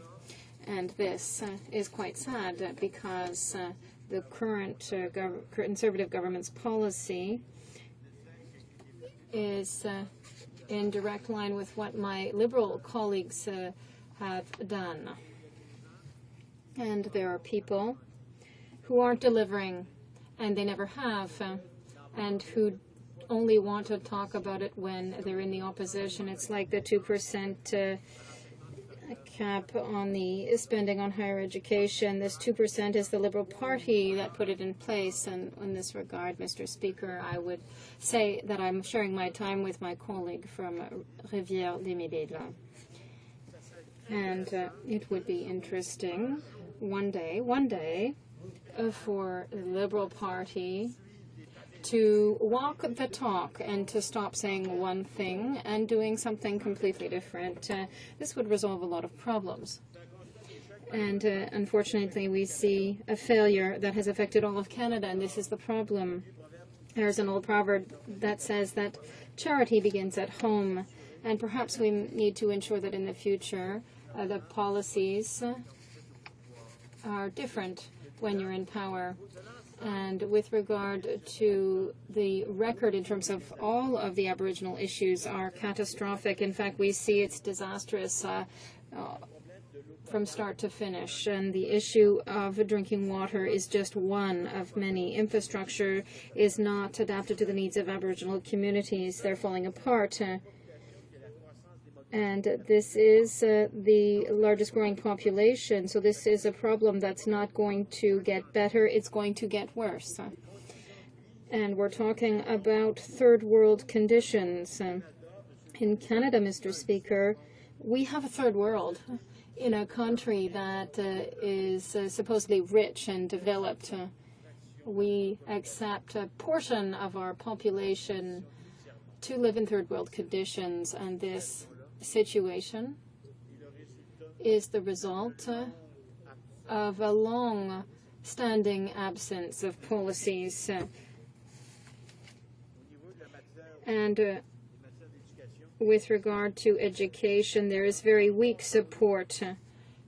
We have talked about this this fall, but unfortunately, we talk and talk and talk, but perhaps one day we'll have to stop introducing legislation from the Senate or private members' legislation and really deliver the goods when it comes to education. Something that is extremely important is to remember that education is probably the best way for people to get out of poverty and to participate in the country's prosperity. The difficult access and sometimes lack of health care, it is in Aboriginal communities that we see the highest suicide rate throughout the country. And we're talking here about health care and prevention. This would be important. So all this has led to extremely high unemployment and catastrophic poverty. And it is because of exclusion. And we have to ask ourselves the question with regard to the negligence, is that not the result of racism? Mr. Speaker, there is a lack of drinking water in a neighborhood for a week, and it would be a complete revolution. All of Parliament would come and support the MP in resolving the issue of drinking water in my riding, if it were in my riding, be it just a week or two. But here we're talking about a situation that's been going on for years. And clearly this Parliament is still talking about it, still studying it, and this is the problem. We are dealing with a government that has invited white supremacists to a standing committee on citizenship and immigration meeting. Imagine what then happens to requests from Aboriginal peoples. It's the least of their worries, and unfortunately, it seems to be the case. I would invite all people to look when there is an Aboriginal community that appears before the Standing Committee on Finance. What is the reaction of the Conservatives? They're ignored. They're barely listened to.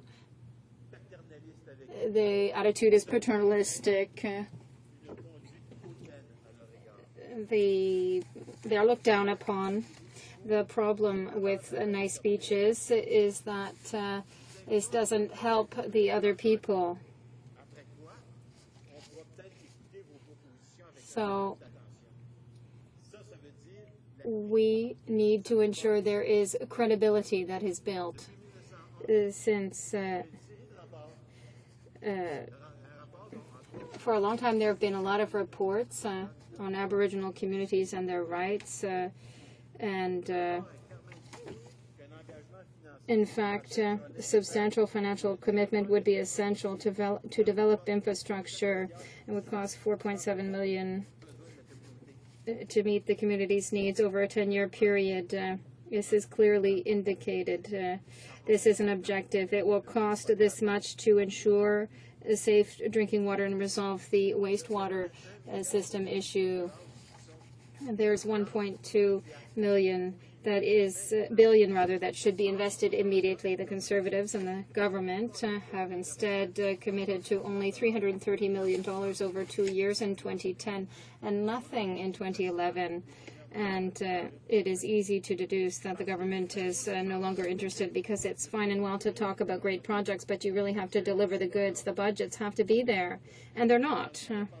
And we talked about it in the past, about efforts being made, and clearly these efforts are not sufficient, and they have been stopped. Which leads us to ask an important question. Are the Conservatives in power to benefit Canadians? Because ensuring the provision of safe drinking water to Canadians is one of the top priorities of a government. A government should take care of its citizens. No, there isn't this sense of urgency. So I can tell you, Mr. Speaker, that if ever in one of the Conservative members' riding a lack of drinking water, they wouldn't wait 6 years full of discussions to see action taken. Things would happen quickly. For 10 years, these studies have shown that First Nations communities have not had access to drinking water for 10 years. That's not yesterday. So they need to ensure that there is safe drinking water. It's a priority that's been indicated by the First Nations, and we know that the current government is not listening to Aboriginal peoples. The results are disastrous. But we have to remember that this government and all parliamentarians, in fact, and all of these peoples in Canada have the moral obligation as human beings to help someone in danger. It's even set out in the criminal code. And unfortunately, when it comes to the Aboriginal peoples, this moral obligation to help others disappears. If, as a people, we refuse to help someone in need, we are accomplices in a genocide by refusing to help a people. And this is unfortunately morally unacceptable. And it's giving up. The NDP refuses to give up, and we refuse to be an accomplice with the government in its inaction. There are too many governments in the past that have done the same. It's important for us as NDP members, because when we're in power, we'll also have to deliver the goods. Thank you, Mr. Speaker. Questions and comments. The honourable member for Winnipeg North. Yes, Mr. Speaker. It's interesting New Democratic members choose to throw stones in glass houses. And I would suggest to you, Mr. Speaker, from a report of the Assembly of Manitoba Chiefs, this is related to the flooding of waters, massive amounts of water. On April the 3rd, 2012, a class action was commenced against the government of Manitoba, that being NDP, of course, for damages suffered by members of the First Nation residing on, and then highlights a few different reserves. and goes on, the members of the First Nation allege that the government of Manitoba breached their treaty rights to use and occupy their reserve lands and are in position that once they were evacuated by the government of Manitoba, Manitoba breached its fiduciary duty to provide them with adequate accommodations, medical care, schooling for their children, dietary needs. This is the NDP government in the province of Manitoba. So when the member tries to say, well, the Liberals could have done something, what we're trying to do is address the issues of today. And my question to the member is, will he not acknowledge that today there is a very serious issue regarding water quality and trying to ensure that there is running water in all of our communities across Canada. In fact, the leader of the Liberal Party brought in a motion to that effect in which all members of this House supported, and that all political parties need to pick up and do what they can to deal with this issue, as opposed to trying to politicize it. Order.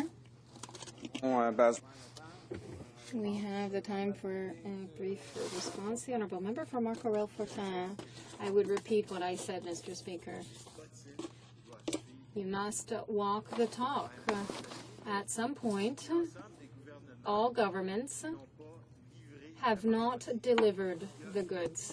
There is an obligation to ensure results, and the results is something other than words. It's something other than putting pen to paper and coming forward with a bill coming from the Senate. You have to deliver the goods, and unfortunately this problem with running water, like all of the other problems, be it with regard to housing, to access to education, access to economic prosperity, we have never delivered the goods as a country, and unfortunately all of the political class is responsible for that. Questions and comments? The Honourable Member for Rivière-des-Mille-Îles. Thank you. I would like to thank my colleague for his speech, and I entirely share his opinion as far as the paternalistic attitude of this government is concerned regarding First Nations people. We know that this is the funding is really not enough. Can he talk about the lack of funding or investment of this government for First Nations? The Honourable Member for Marc-Aurèle-Fortin. There was an agreement between the First Nations and the Government of Canada, the Kelowna Agreement, that said that we would invest $1 billion per year. That was an amount that would have allowed us to start solving the problems a long time ago, but that absence of money is what's missing here. And on top of that, we have expert reports from this very government, indeed, saying that there is a $4 billion shortfall in terms of infrastructure just for water.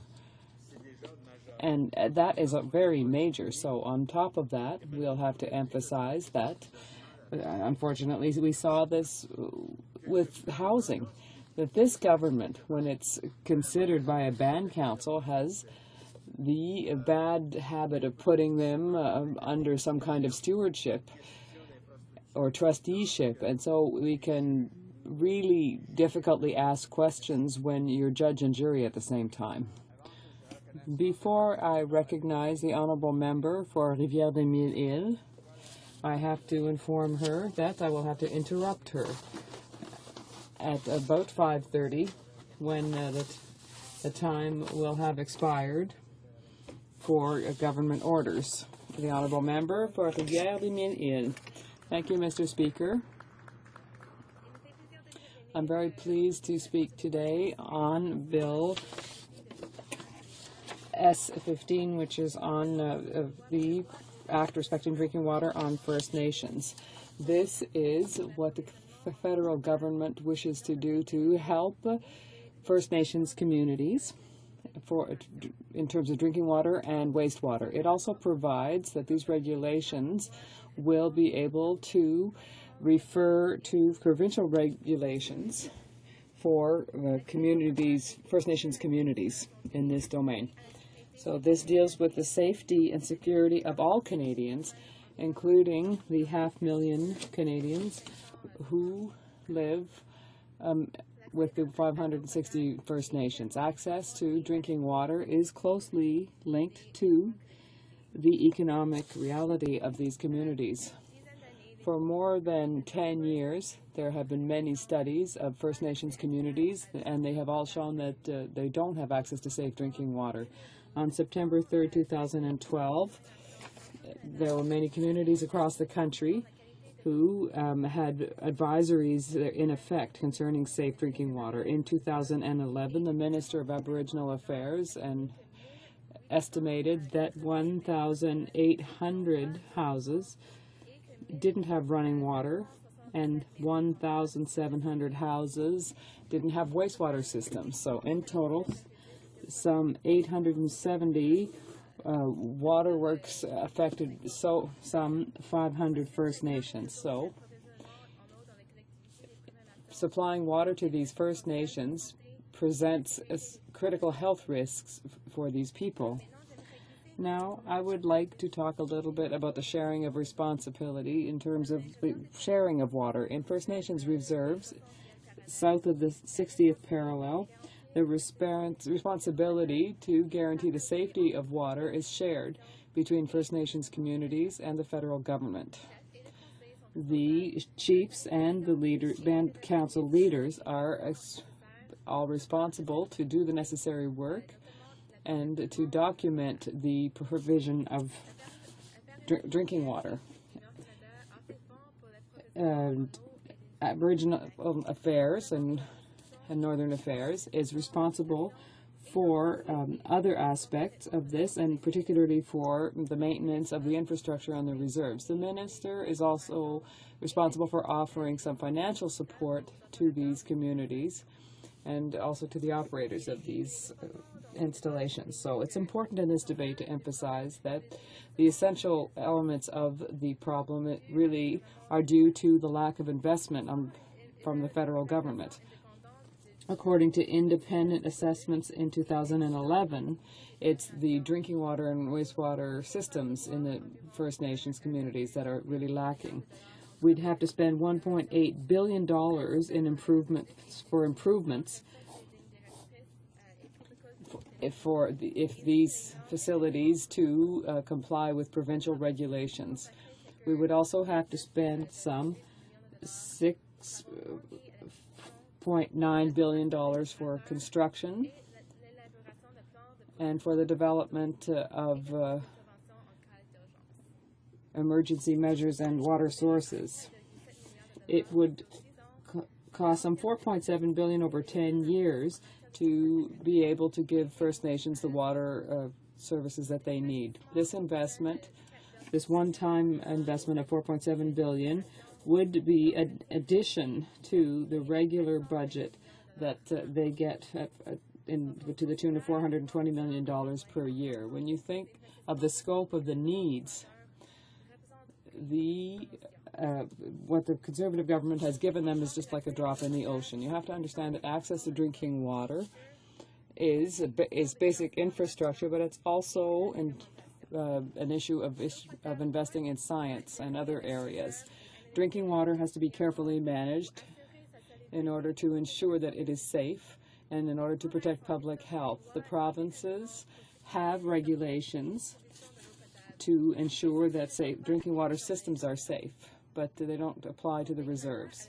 Health Canada has the responsibility to ensure that oversight programs for drinking water are in place and has to cooperate with the provinces and territories in order to ensure that recommendations for water quality are in place in Canada. Also, Environment Canada is responsible for standards and guidelines as well as protocol for all of these issues on federal lands. And it comes under the Environmental Protection Act. These same departments are responsible for studies on water quality based on rigorous scientific standards. And at the same time, this government is firing dozens and dozens of scientists. We have to say more than 1,500 scientists at the federal level have are astonished rather this week to see that they also have been affected by the irresponsible budget cutbacks of this government. 2,000 professionals, represented by the Professional Institute of the Public Service of Canada, have received letters that they were affected letters since the 2012 budget has been tabled, including some 100 from Health Canada. The Public Service Alliance says that 1,200 union jobs will be affected by the budget at Health Canada and at Aboriginal Affairs. The government's cutbacks will reduce the oversight. And yet in 2005, the Auditor General of Canada had stated that for most First Nations, the drinking water was monitored much less often than elsewhere in Canada. Why does the Conservative government want to bring us back 10 years in time by cutting in science and oversight? In March 2012, they had the opportunity to participate in a special forum. This is a project that was a mobile audio-visual project that would visit Aboriginal communities to allow youth to get together, and unfortunately this project was cut by this Conservative government. The NDP recognizes that water systems, as they are, compromise the health of First Nations people. We say that it's too bad that S2 doesn't provide for water systems, and if the funding isn't there, the systems won't be built to meet their needs. Most organizations, from the First Nations organizations who spoke, and I'm thinking particularly about the AFN and the Chiefs of Ontario, the Anishinaabe Nation, and nations from Manitoba, as well as some from Alberta.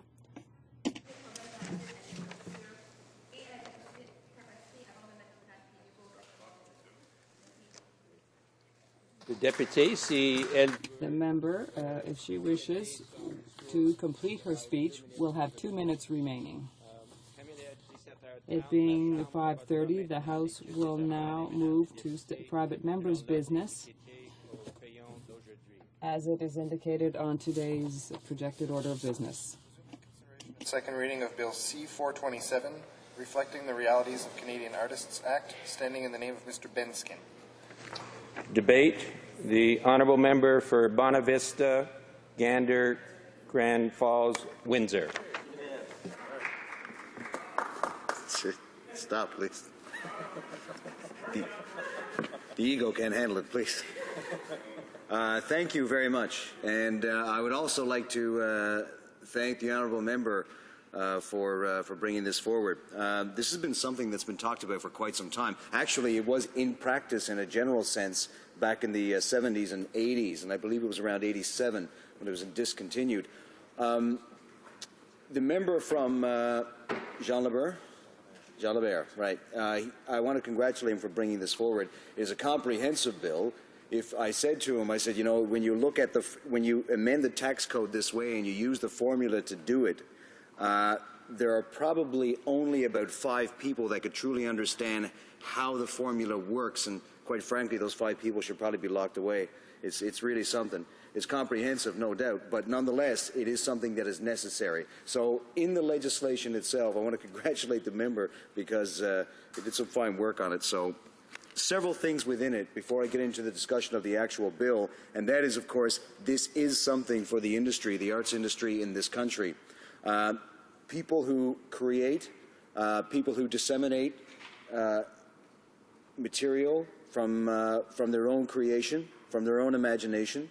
The dissemination process today is not what it used to be. It's far more instantaneous. We're not even getting into the point we're talking about copies anymore. Now it's all about clouds and instant access for the world.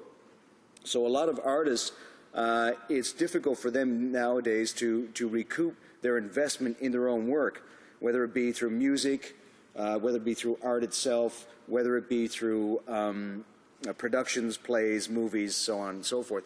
But what this does is that it allows, through the tax code, these people to actually make a living, or at least get them to the point where they can make a better living and reap the benefits of what they do. And that's because of the nature of what they do and how they are able to receive remuneration. Because if you think about this one for a moment, they spend roughly 3 to 5 years writing a book. I'm not an author, but I'm assuming that I'm in the ballpark if you're looking at a major novel. 3 to 5 years, we'll say, to write a decent book. All of a sudden, you publish it, it's out there in the market. Say if you're lucky, you get on the bestseller list for a period of about 2 months, 3 months maybe.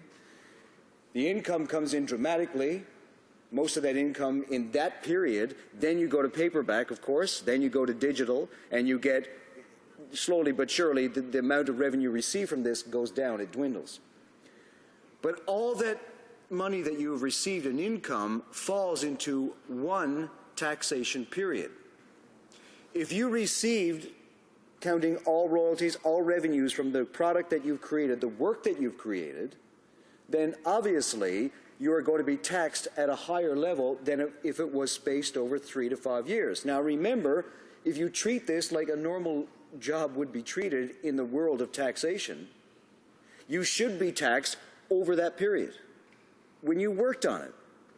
3 to 5 years, maybe more. So there's an unfairness in this. There are other industries where that is the case. There used to be a situation where you could apply this principle to the general public. We no longer do that. And the reason why they changed it was they said that the tax rates, now they simplified the tax code way back when, late 80s, and the rates, the difference of rates between the top and the bottom were not as great. Therefore, they threw that concept out, saying that it wasn't as beneficial. Well, it is beneficial for certain industries to this day, and this is one of those industries. So what it does, you're allowing artists to average the income that they receive, artists we're talking about, average income over a 2 to 5 year period, which is a good one. Now, we can debate and we can amend as to what that number would be, but certainly the principle is sound in the sense that you can actually take this and you can amortize it over a certain period of time that reflects the amount of work that you put into this body as opposed to all the money that you have received in a short period of time. That simply is the nature of the business. You know, income averaging is a concept that dates way back to the agriculture, goes back to fisheries as well, where you get an incredible amount of money in a short period of time, and you try to average that out. Luckily, we have government programs to help you do that. Fishermen's EI is another example of that. It's not called income averaging, but that's essentially what they're doing. And that's essentially what you have, is that you get an average income over the course of the year instead of a short period of time. Now, many of these projects that we talk about when it comes to the artistic world reflect that nature. Now, you may have a project year over year, that sort of thing, and that's fine. Well, the bill doesn't, affect these people who are getting a steady income of that nature, but what it does, it helps even out for those who are on their own, because let's face it, I mean, artists in this country today, they're on their own, they're doing their own thing. Not only are they artists, but they have to become financial analysts, they have to become tax people. It's difficult for them to follow all the rules, given there's so many rules around what they do, because they're pretty much on their own. It's expensive to hire a tax accountant. But what we see here is that we see fairness in the tax system reflected in this bill. I may have neglected to mention, by the way, and you've probably already figured this out, but I'll be voting yes for this particular bill, just in case I give anybody the wrong impression. What? Yes, I know what you're saying. Yes, I didn't mean to hold it from you. My apologies. But I want to talk about this in the sense that the stakeholders who agree with this all over the artistic community, it's large, it's phenomenal. And this is why we've been talking about this issue for quite some time, because the stakeholders have talked about this ad nauseum. The individual who brought the bill here, an artist himself. I've seen him in movies. He's good at what he does. So, stakeholders who support Canadian Federation of Musicians, ACTRA, Independent Media Arts Alliance, Canadian Conference for the Arts as well. So you get the idea. These are broad umbrella groups that certainly give this a lot of support. the angst from all this is, I'm sure you'll hear, is that if we do it for this one group, do we do it for the others? Somebody once said to me, they said, well, if you can't do it for all, you shouldn't do it for any. Does that really make a lot of sense? What about when Saskatchewan created Medicare? Would the federal government at the time said, well, you know, we can't really do that because, you know, if you do it for one province, you got to do it for the rest. Well, we did do it for the rest. It took one province to show leadership and do it. By being a leader in this particular issue, the arts community could be the leader and open up for others. Now, granted, this, you know, it can be an expensive endeavor. We realize that. In a time of austerity, we have to keep this in mind. But it certainly is one of those things that we allowed these people to make a living to remain what they do. The other thing is, if you think about it, look how many of our talented people go south of the border.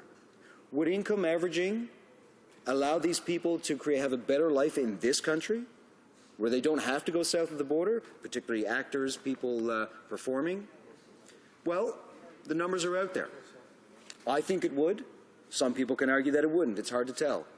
But it certainly gives them a better footing in this country to be able to make a living, to pay their mortgages, to pay their vehicles, to help raise a family. And that, in essence, is what this is about. It's a social concern.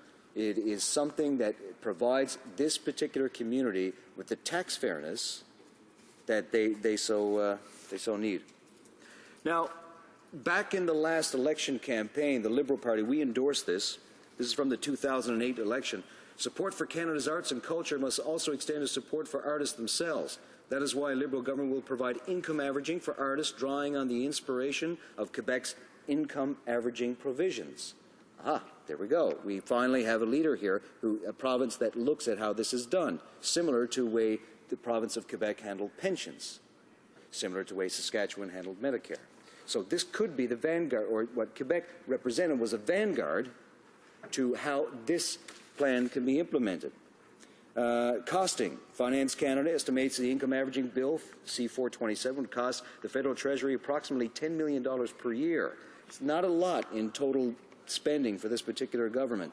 It would estimate that this measure would benefit approximately 55,000 individuals with an average benefit of $130 or more. So you get the idea that it is not a tremendous measure. It's not a great anchor hoisted upon, you know, our federal treasury, but it's something that will go a long way to the individual artists or artist groups who want to receive fairness from the tax system and to make a living in this country without having to go somewhere else. Again, I applaud my colleague for bringing this forward. Thank you very much. Resuming debate, the honourable member for British Columbia Southern Interior. Thank you, Mr. Speaker. To speak in support of this bill, and I'd like to thank my colleague, the Member of Parliament from Jean Lebert, for his tireless efforts on behalf of Canada's artist community. I would also like to thank the previous speaker for his support of this bill and some of the important points that he lays out. Before I start, Mr. Speaker, I should say that the member who introduced this bill has had a long and distinguished career as an independent artist. He learned firsthand how unforgiving our tax system can be for those engaged in creative enterprise. And he has, consulted extensively with the artistic community, and he is determined, and I'm hoping that we can all here support him in his efforts to enact this modest measure, promising what we could say is greater fairness to those in the artistic community. So, excuse me, Mr. Speaker. So Bill C-427 is a bill which seeks to enact a form of income averaging for artists and cultural and entrepreneurs under the federal tax code, and to exempt a portion of their income derived from royalties and residuals from taxation. So what it does, Mr. Speaker, it allows artists, as carefully defined by the status of the Artist Act, to average their income for the purposes of federal taxation over a period of 2 to 5 years, producing significant tax savings on a flexible scale. It exempts the first $10,000 in income derived from royalties, residuals, and other special payments from taxation. It also ensures greater overall tax fairness for a specialized group of taxpayers significantly disadvantaged under the existing federal tax code by the inconsistent hours of work associated with their careers and by punitively high levels of taxation in years of high earnings. And they are further disadvantaged by lack of access to certain government programs, for example, such as employment insurance. What this act would do, it would also stimulate a broader public debate about how government can act to appropriately recognize and valorize the cultural industry and artists who enrich our society, who unify our country, and represent an ever more crucial driver of economic growth, Mr. Speaker, which I will talk a little bit later. Vous savez, Monsieur le Président, you know, Mr. Speaker, despite widespread support for the arts and the presence of many cultural industries that are highly developed and competitive, Canada stands far behind other developed countries when it comes to tax measures designed specifically to support the work of artists and cultural entrepreneurs. Because of the irregular schedules and fluctuating income often associated with this kind of work, artists are almost always disadvantaged, both from an outrageous taxation rate when their income is high, and by their inability to benefit from certain federal programs such as employment insurance, CPP, and others.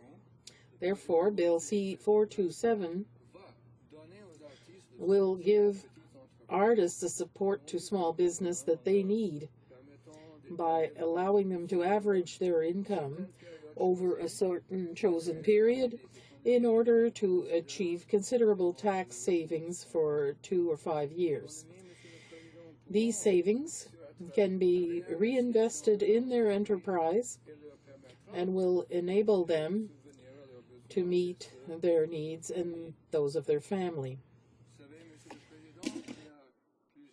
Mr. Speaker, many governments, both in Canada and abroad, have set out measures for income averaging in order to recognize the particular situation of certain taxpayer groups in cyclical or seasonal industries whose income is not the same as the stable and predictable formula of salaried jobs.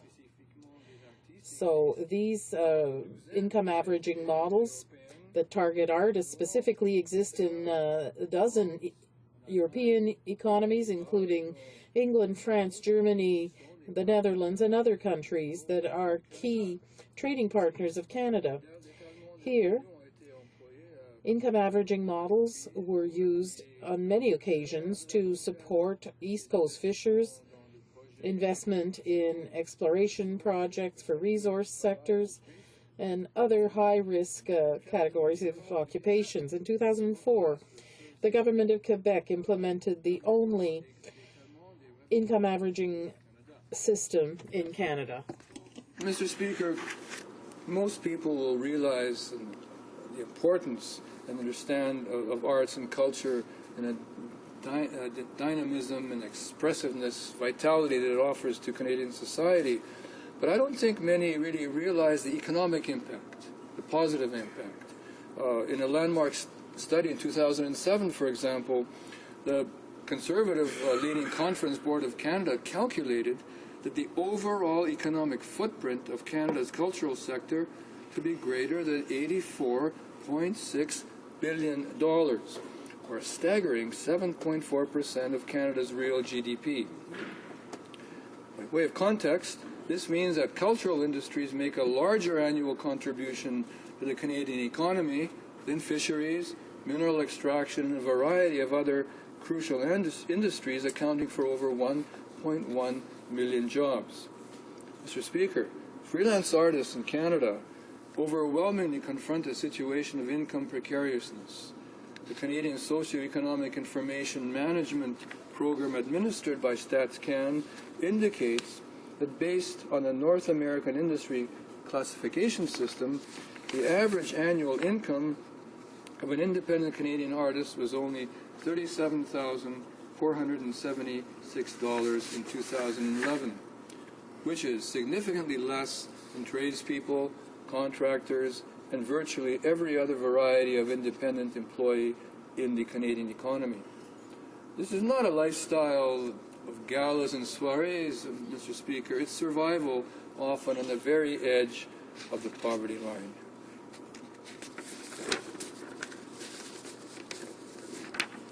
Les mesures comprises dans ces 427 sont parfaitement abordables. L'analyse effectuée par le ministère des Finances, exécutée suite à notre demande au directeur parlementaire du budget de chiffrer le coût du projet de loi, a conclu que le coût total de la mise en œuvre du projet de cette loi serait inférieur à 25 millions de dollars en impôts différés par année. Et les retombées de l'adoption de ce projet de loi seront à la fois raisonnables et largement partagées.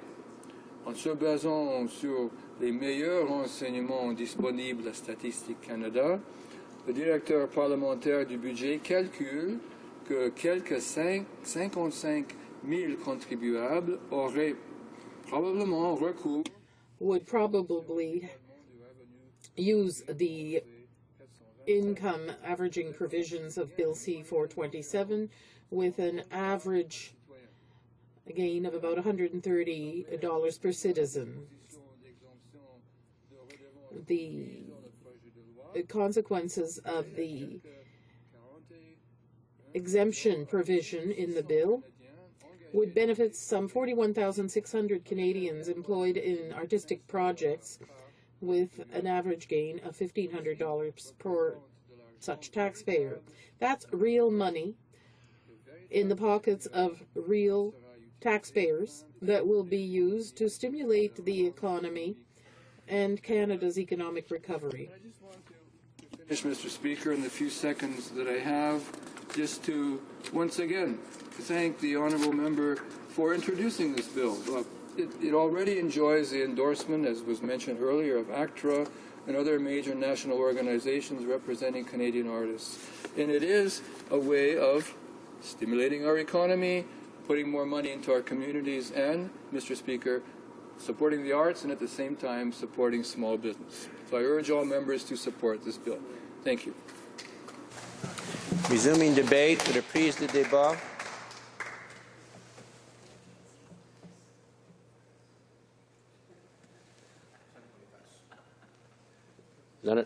L'honorable député de Saint-Boniface.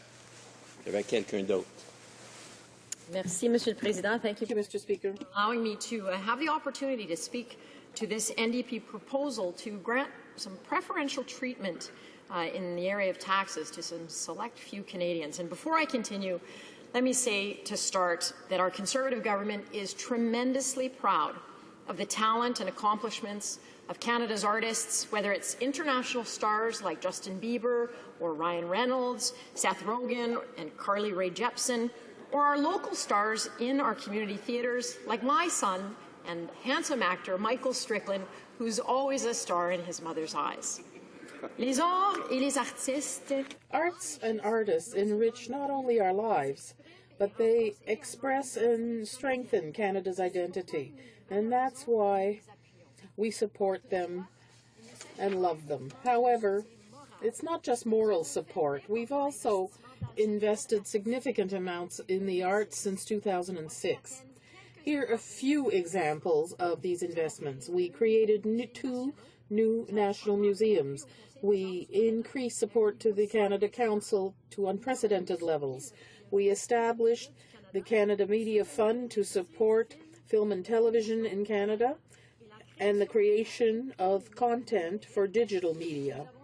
We invested in the cultural infrastructure, and we introduced a tax credit for artistic activities by children. Moreover, we broadened our balance sheet in this area by proposing various initiatives in the 2012 Economic Action Plan. For instance, We provided new support to museums through the Traveling Exhibitions Indemnification Fund or program, and we maintained our record financial support to the Canada Council despite the current budget situation. I'm pleased to point out that these initiatives were warmly welcomed by the artistic community. The Canada Council pointed out that it was, and I quote, enormously heartened by the positive message sent in the 2012 budget and the support of the government in recognizing the Council's leadership role. This vote of confidence in the Council is a clear signal of the support for the arts as the creative heart of the nation, unquote. The Canadian Museum Association added that it was, and quote, is very pleased with this budget. Museums are being identified as important generators of jobs and growth in Canadian society, unquote. In fact, we support the arts not only because of their contribution to the country from a cultural standpoint, but also because of their importance for Canada's economy.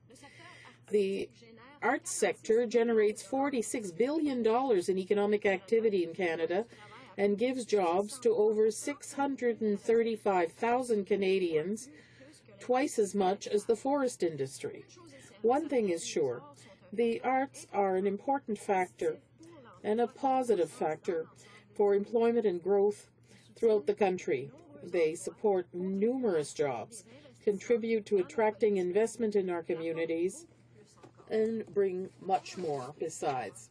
As said earlier, the arts are an integral part of a vigorous economy. That is one reason among many why our government will continue to solidly and fully support the arts and Canadian artists, thanks to judicial and affordable policies to help them be competitive and successful. To the conversation around the NDP proposal today. We have to ask, is today's NDP proposal the kind of affordable policy that would truly help the arts to grow? Would it be fair to other taxpayers? Well, first, let's look at the issue of fairness. While the idea of giving artists alone special tax treatment to reduce their tax bill in high-income years may sound attractive to those high-income artists who would benefit, it likely will raise concerns for other taxpayers, especially those who also may see big swings in their income from year to year.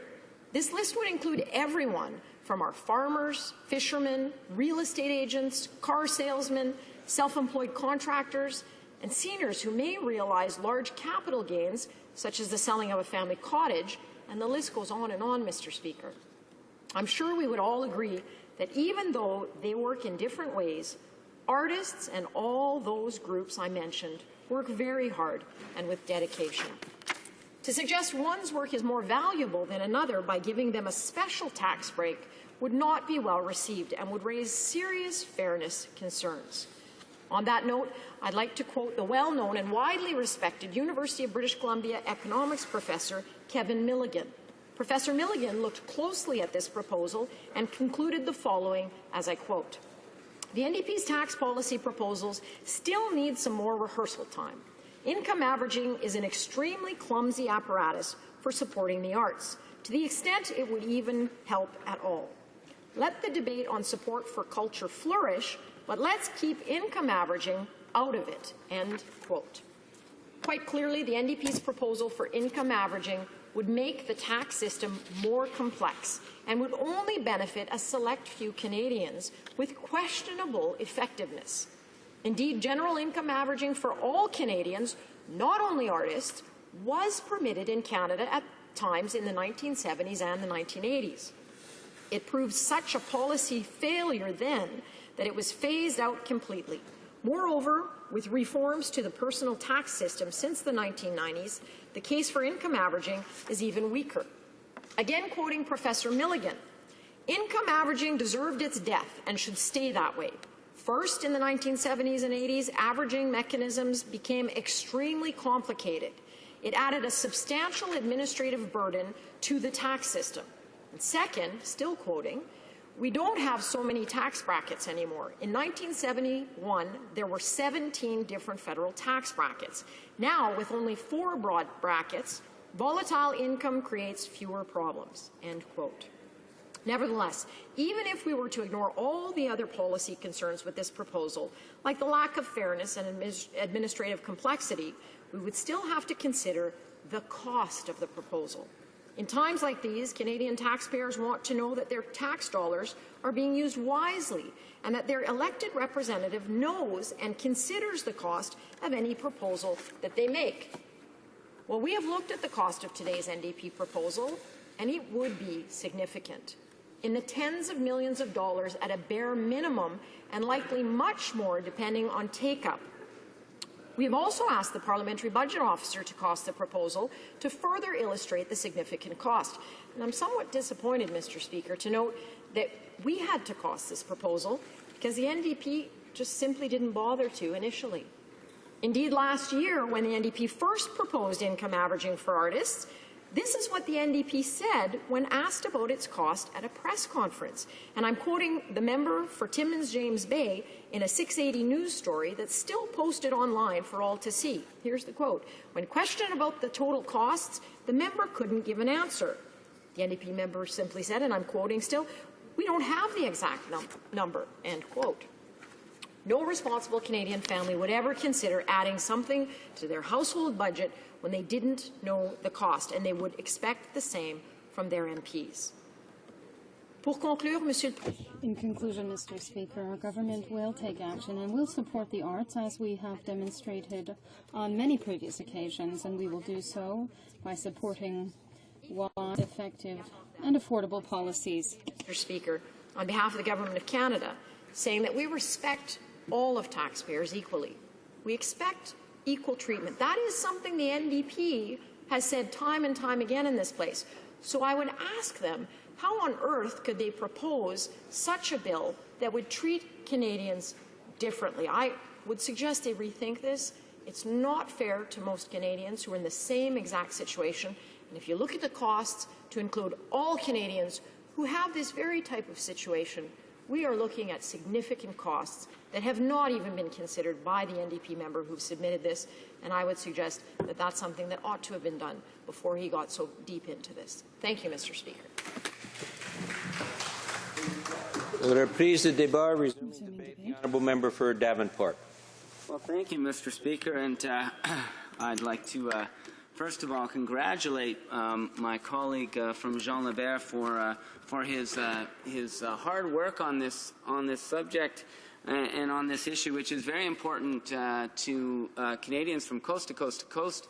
And in my riding of Davenport, where we have one of the highest concentrations of artists in the country, and no doubt every one of them who's listening has taken offense to the speech from the other side that we just heard, because when we're talking about favoring some taxpayers over other, these guys wrote the book on it, Mr. Speaker, when they dole out heaps and heaps of delicious tax cuts to the wealthiest corporations in Canadian history, and they turn around and display once again how much they do not understand the arts and culture sector in this country. They're still in that frame, Mr. Speaker, where they think that artists go to galas and sip champagne. And I'd like to point out to the Conservative members who represent ridings in the Greater Toronto Area and in Vancouver and in the East Coast, well, maybe they don't have any members in the East Coast, but that artists are significant contributors to the local economy. They're engaged in their community. And, Mr. Speaker, in many communities across this country, when communities are grappling with issues in their communities, like, say, violence or unemployment or youth disengagement, they oftentimes turn to the arts and culture sector.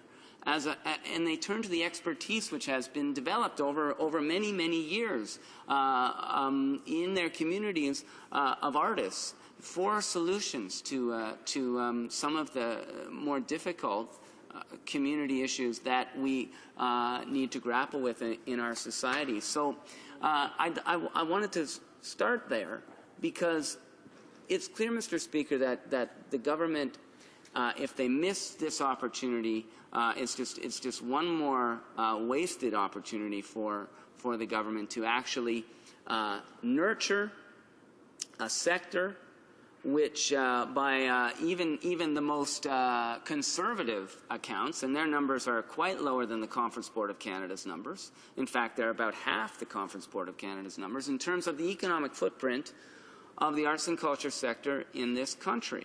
What we need to be doing, Mr. Speaker, is we need to be crafting policy that nurtures and supports an emerging, stable, vibrant middle class of artists in Canadian society. But that's not what's happening right now, Mr. Speaker, and I think that the government likes the situation as it is right now because it fits their neoconservative, neoliberal frame, which is it's feast or famine. And in the arts and culture sector, that is exactly the situation. And that's one of the things that this bill seeks to address. And I think that many members on the other side, Mr. Speaker, I've been on sat on the Heritage Committee since I got here in May 2011, and you know, it's clear that many people, many parliamentarians, and certainly many members on the government side don't understand how artists make a living in Canada, and the fact that by and large most artists live below the poverty line, and yet they contribute in a very robust and muscular way to the economy. It's a construct that is completely skewed against them, and one of the reasons it's skewed against them, Mr. Speaker, is because much of our employment policy, much of our policy around our social safety net is predicated on stable employment over a stable consecutive period of time. And, well, that's just not how artists work. That is just, I mean, in fact, right now we're studying the gaming industry, the video game industry in our Heritage Committee, and you know, this is an emerging industry that employs artists, that employs actors, that employs musicians, and it's a new and vibrant industry, and we're looking at ways in which we can nurture this, because it could potentially be and it is right now, a job creator, and it creates jobs for artists. It creates jobs for other people too. And that's another point, Mr. Speaker. Artists create jobs for other people. Artists, if you look at the Conference Board of Canada's numbers, are significant economic engines. They are oftentimes really individual sole proprietorship freelance operators. They oftentimes, or almost always, have no access to employment insurance during those periods where they can't find work. They're rarely be able to access CPP. They don't get sick leave. They don't get bereavement leave. They don't get parental leave of any sort. They basically have to work every day. Even if they're not working, even if they don't have work, what they're doing then is they're out hustling other work. And so what a measure like this does, Mr. Speaker, is it takes a realistic look at how an artist makes a living. And, you know, we're not in the 1950s anymore, folks on the other side. We're just not. I know that that's a hard message for some of you to get. But we're not. We're not in a economic reality now where people get jobs when they leave school, and they work for the same company for 40 years. They retire with a pension that's actually a decent pension that allows them to live in dignity. We're not in that situation anymore, Mr. Speaker, in part because of the policies of the government on the other side. So artists on some levels are the canary in the coal mine when we look at the way the economy is going, when we look at the employment that's out there. And when we look at the employment that's out there, we see serial contract employment, right? We see young people who are working in multiple part-time jobs. We see young people who are working as contractors for a couple of months. Then they're looking for other work. and we see people who are classed as freelance employers or self-employed, whereas maybe even as recently as a couple of years ago they would have been classed as employed, but their employer has now deemed them self-employed, and that in order to cut down on their own costs, something that this government turns a blind eye to. Well, we're not going to turn a blind eye to the realities of work today, especially in our urban centers, Mr. Speaker, and we're not going to turn a blind eye to artists. In fact, I'm very proud to speak in support of my colleague's bill today, because it delivers on a promise that we made, a promise that Jack Layton and the whole team made in the 2011 election around income averaging. This is an expression of how we view tax fairness in our society. We're not. Their idea of tax fairness is to give taxpayer dollars to the wealthiest corporations, who then turn around and close factories and go somewhere else. Well, sorry, Mr. Speaker, that's not where we're at. That's not what this party, that's not what the NDP stands for. And this bill underlines a part of that policy that we are building towards, and in this party. So this represents a larger vision, but it also is something that's been very much supported in the arts and culture sector in Canada. And you know, Mr. Speaker, I do want to say that the concept that many people have about the arts and culture sector is that, you know, people just sit around and sip champagne and get grants from government and produce nothing. What we're talking about today, Mr. Speaker, are workers, arts workers, in a milieu that is difficult for many of us to understand because we haven't taken the time to understand. And I think one of the things I'm most proud about is my honourable friend from Jean Lebert has taken the time to craft a well-thought-out bill that has been costed, and I'm very proud to speak on its behalf and on behalf of the artists who live in my riding of Davenport and right across the country. Thank you. Reprise du débat, resuming debate. The Honourable Parliamentary Secretary for Multiculturalism. Thank you, Mr. Speaker. And thank you for the opportunity to speak to today's NDP costly proposal for special preferential tax treatment for a select few Canadians. Let me preface this by saying that I fully appreciate that our country have attempted during the period of 1971 to 1988 to do some sort of income averaging, but after that period of time, I think there are many other tax administrative tools that are much more effective and efficient in providing that type of income security and income leveling out. Before I continue with my remarks here today, I want to be clear that our Conservative government has always been a strong supporter of the arts and culture. Our government recognizes that arts and culture activities enrich our lives immeasurably as individuals, as communities, and as a country. Not only are they an expression of the many faces and many stories of Canada, but because of that, they help strengthen and define our Canadian identity. Mr. Speaker, I'm very pleased to have this opportunity to highlight some of the support that is available to Canadian authors, musicians, and other artists under our Conservative government.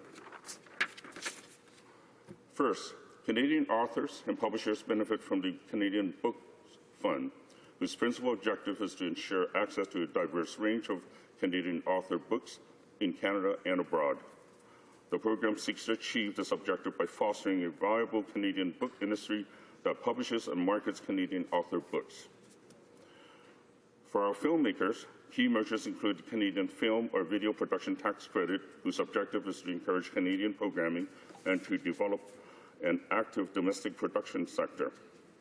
This fully refundable tax credit is available at a rate of over 25% of the qualified labor expenditure of an eligible production. Musicians can benefit from the Canadian Music Fund, whose objective is to enhance Canadian access to a diverse range of Canadian music choices, to increase the opportunities available for Canada music artists and entrepreneurs, and to ensure that Canadian music artists and entrepreneurs have the skills, know-how, and tools to succeed in a global and digital environment. And members of the performing arts can take advantage of the Canada Arts Presentation Fund, which gives Canadians direct access to a variety of qualified artistic experience by providing financial assistance to arts presenters and the organization that supports them. These artists can also benefit from the Canada Arts Training Fund, which contributes to the development of Canadian creators and future cultural leaders of the Canadian arts sector by supporting the training of artists with high potential through institution and other training of the highest caliber. Mr. Speaker, it is clear that our government is helping artists to market their work and providing them with the tools they need to succeed on a local, national, and international scale. Our Conservative government will continue to stand behind our artists and champion their causes, and indeed we are doing more.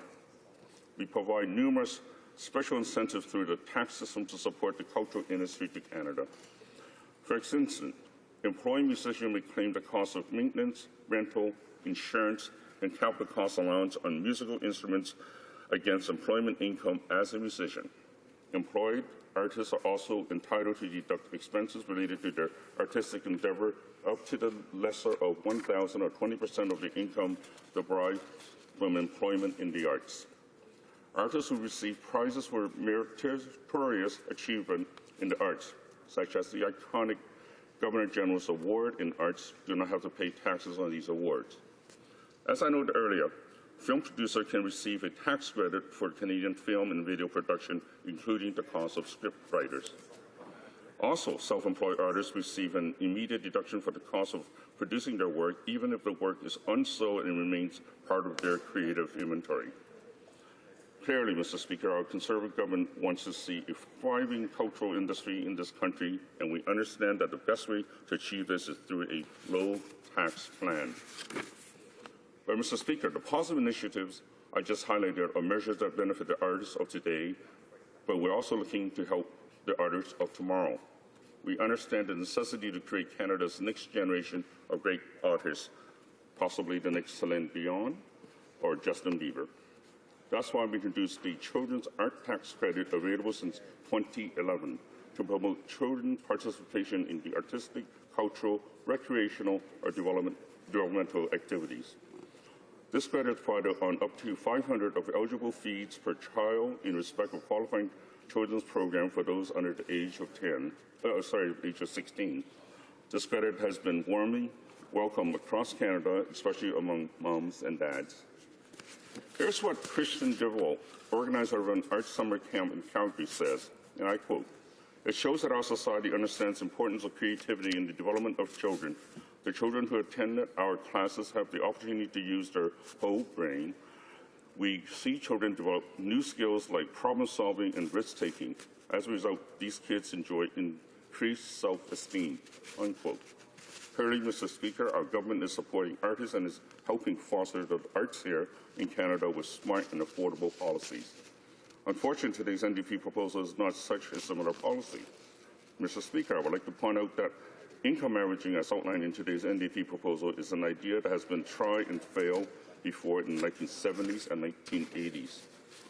As the Parliamentary Budget Office report on C-427 itself points out, expert opinion even then, and I quote again, suggests that the averaging provisions were exceedingly complex, unquote.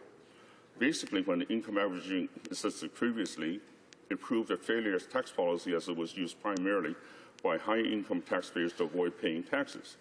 Not surprisingly, that's why over 20 years ago, the then federal government eliminated income averaging. Furthermore, bringing back income averaging today fails to recognize that there has been major reforms to the Canadian tax system since that time. When income averaging existed in the 1980s, Canada had 10 tax brackets. Today, we have only 4 brackets, and the top federal marginal tax rate has decreased from 34% to 29%, not to mention that all federal surtax has been eliminated. Again, all these tax reforms has made the need to bring in income averaging essentially redundant. But don't simply take my word for it. Listen to the independent experts and the economists who have studied income averaging proposals.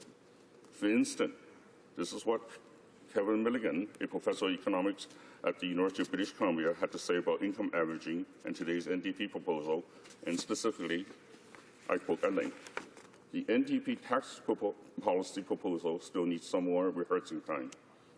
Canadians support the presence of a healthy cultural sector in our society.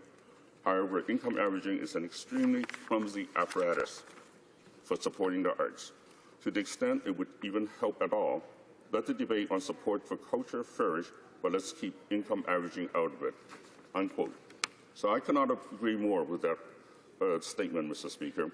We all support the arts, and we all want to see the arts succeed in Canada. But we want and should want to do that which is smart, affordable, and effective policy. Unfortunately, income averaging is not such a policy. Thank you, Mr. Speaker.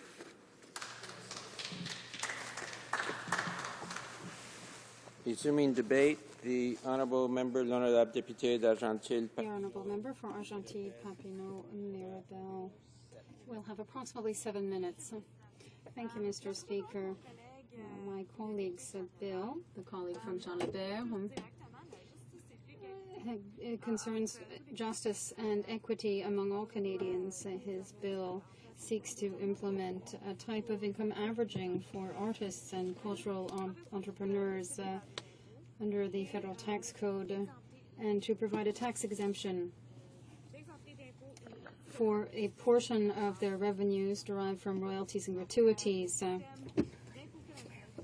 So the Canadian tax system, which is essential to our state, is not very fair towards our artists, and the social safety net for artists is also difficult to create. Artists are at a disadvantage because of the irregular hours that they work annually, and also because of the excessive tax rates that are imposed on them on the years when they earn higher amounts of money. We'd have to take this into account, and because in between there are often lean years. When the social safety net, as for the social safety net, they are as disadvantaged by the lack of access to certain government programs such as employment insurance and the Canada Pension Plan and others. This bill would attack some of the challenges that they have, which poses problems for those who have chosen to have a career. With this, we'd be able to help some 100,000 Canadians to make ends meet and to ensure that indeed they aren't disadvantaged. Performing arts beat all records for flexibility because contracts can easily be terminated. And by definition, creative work bears its fair share of risk and uncertainty, and make it such that the artist and individuals really are prey to precariousness more so than people who have a regular, typical salary. And such a work model is only viable insofar as the state is ready to play a stabilizing role in the employer-employee relationship. And that is what we want to do, Mr. Speaker. The role of a risk manager is critical to ensure that prolonged periods of unemployment don't make things even more unstable for those who work in the performing arts sector. The principle of revenue averaging that we see in Bill C-427 in particular has received almost universal support from members of the cultural community in this country. It's one of the measures that would allow them to manage the uncertainty of their artistic work. And contrary to what the Conservatives seem to be saying, revenue sharing is very common elsewhere in the world, and it's a very effective way of dealing with these kinds of problems. So I'll talk to you a little bit about one of the organizations that's a real economic engine in my area around Montebello, which is Outaouais Rock. They organize the biggest rock festival in Quebec, and when Alex Martel received, who's the president of Outaouais Rock, heard about this bill, he wrote to me and said that for himself and for all the others involved in Outaouais Rock really wanted to offer their support for this bill, which would go very far to help artists. Artists and people who work on stage or backstage, like Mr. Martel, recognize the necessary efforts that must be made to adapt our tax system to the realities of artists. The Rockfest in Montebello this year brought in some $4 million to our area, so this is something that really brings a great deal of investment to the region, and it's good for everyone. At the same time, it creates really a tourist draw. And this is true of many seasonal industries as well.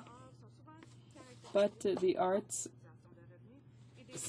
are often recognized for having really irregular hours, and so this situation really results in an unfortunate situation. It penalizes artists as a group when they have to pay taxes in the years where they've earned more. And contrary to what the government seems to believe, arts and culture contribute enormously to this country, and the least that we could do in exchange would be to take into account the specificity of this kind of work so that they could continue to enrich our culture. Artists and artisans will allow for enormous spin-offs, to talk in economic forms, and we really need to adjust our tax system to take their reality into account. Mr. Speaker,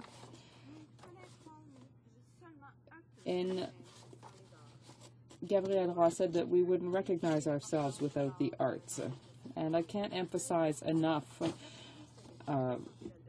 this whole issue. So this bill is an excellent example of the energy with which the NDP supports artists.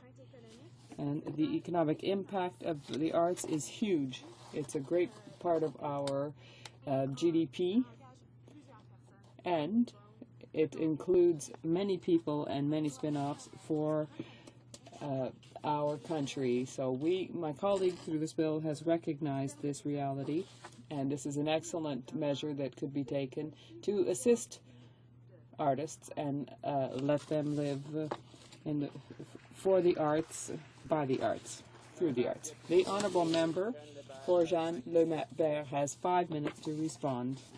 Thank you, Mr. Speaker. Would that I had more time to address the rather the time-shifting, trans-dimensional contributions of my colleagues from across the way.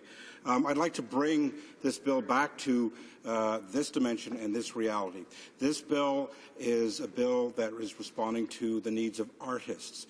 This has very little to do, quite honestly, with support for the arts and institutions. The institutions that get tax credits, that get the support that the government has been talking about, is that's fine. This is about the artists, because a lot of the contributions that happen to these organizations doesn't necessarily trickle down to the artists. This is a bill that looks at the work that artists do, the remuneration that they get, and looks at a way of helping in spike years ease some of the massive tax burdens that artists have because of that. So very quickly, I would like to address one issue in particular, the fact of how do we pay for this, which was a question that kept coming from the other side. How do we pay for this? Well, we pay for this by the same means as all tax easements that are contained in the tax code are done. It's done through choices.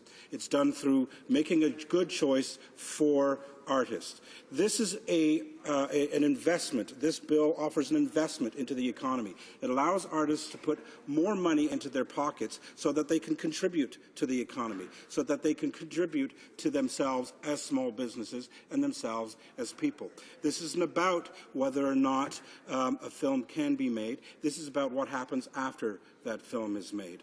The other thing that I would like to touch upon in the brief time that I have is the question of what do you say to other sectors who look at this bill and say, well, what about us? What we say to them is this is the beginning. This is the beginning of a conversation that we need to have in how we collect taxes. We can no longer look at the tax regime as being how much money a person makes and how much they should be taxed. We have to look at, in addition to how that money is made. Farmers have particular needs, as do insurance workers, as do car salesmen, as do artists. This is not about selecting a few individuals and special treatment towards those individuals. It's looking at the realities of this group of individuals, and this is a portal, if I may continue the same analogy, to looking at how we tax our citizens. When the Income Tax Act came into being in the 40s, I would think, as a means of funding the war effort, the labor force looked differently. You were a laborer, you worked in a factory, you worked in an office. It was very simple. Now it's as diverse as the medical industry, as I have said before. You go to your GP now not to get fixed as much as to get a little slip to go see a specialist in one area or another. And the workforce is that same way. And we need to start looking at ways to derive income tax from our citizens in ways that reflect how they make their money and not simply how much money they make. Now, just to again address a comment that was made on the other side, this bill has been costed. It has been costed by the Parliamentary Budget Officer. And the income tax averaging aspect of this bill comes in at around $7 million, rounded up to $10 million. And that's money that goes back into the pockets of our citizens, that goes, which eventually goes back into the coffers through economic activity, through consumer activity, and through investment activity. I can't think of a better way to help artists in this country by giving them that power to be full and active members of the economic and cultural community that is Canada. Thank you.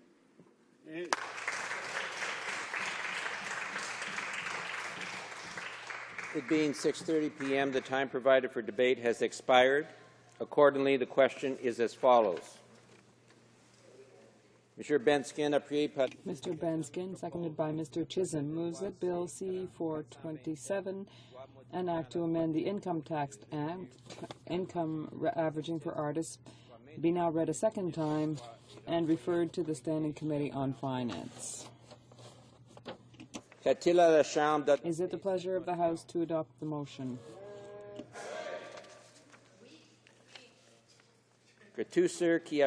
All those in favor, please say yes. All those opposed will please say nay. In my opinion, the nays have it.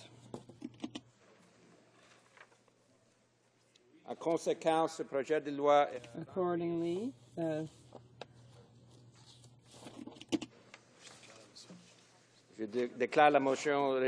I declare the motion defeated. En conséquence, ce projet de loi est renvoyé au comité.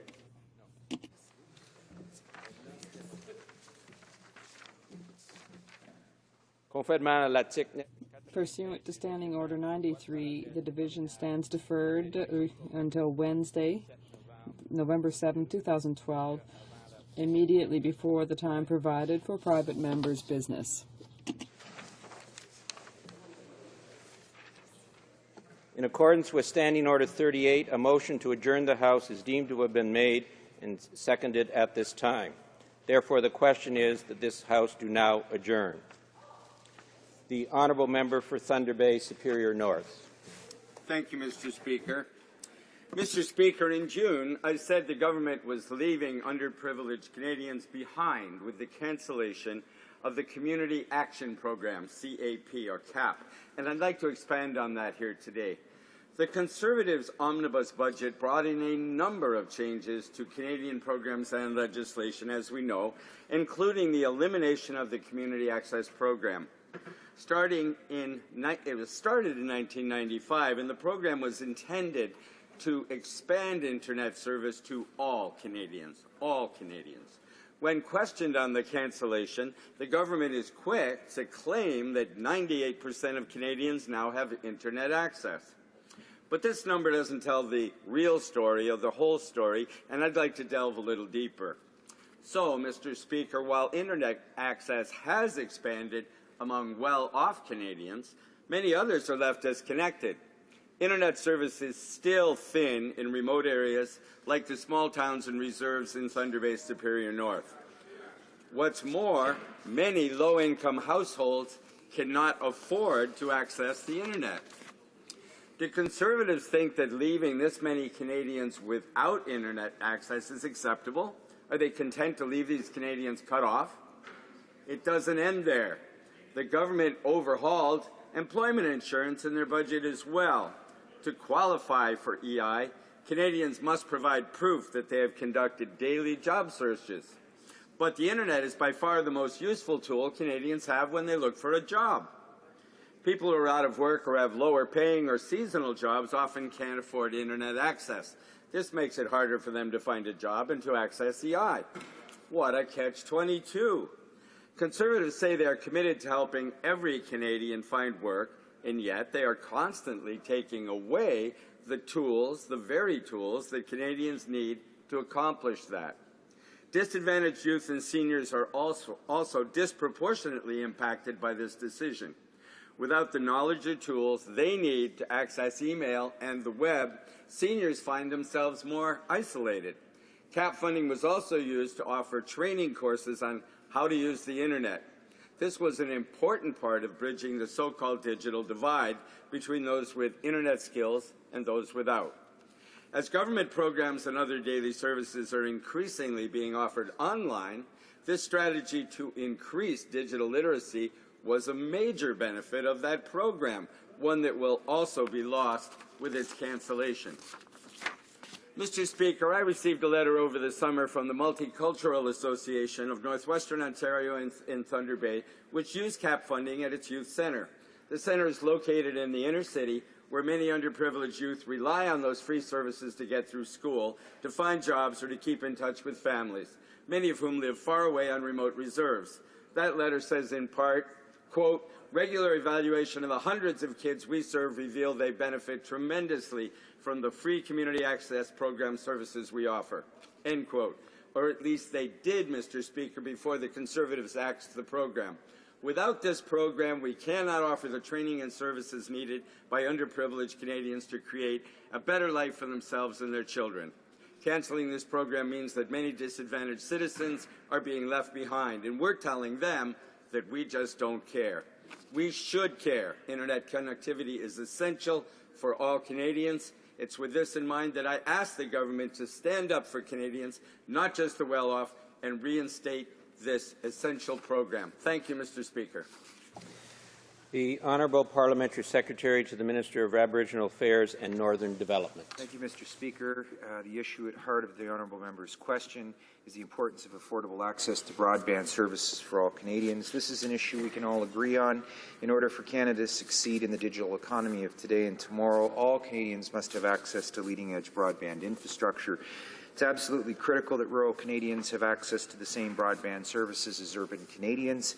Broadband is increasingly the platform over which public services such as healthcare, education are provided to citizens, and it's how Canadian culture, news and community engagement is being delivered to homes. It is also a key enabler of economic development and opportunity in regions across the country.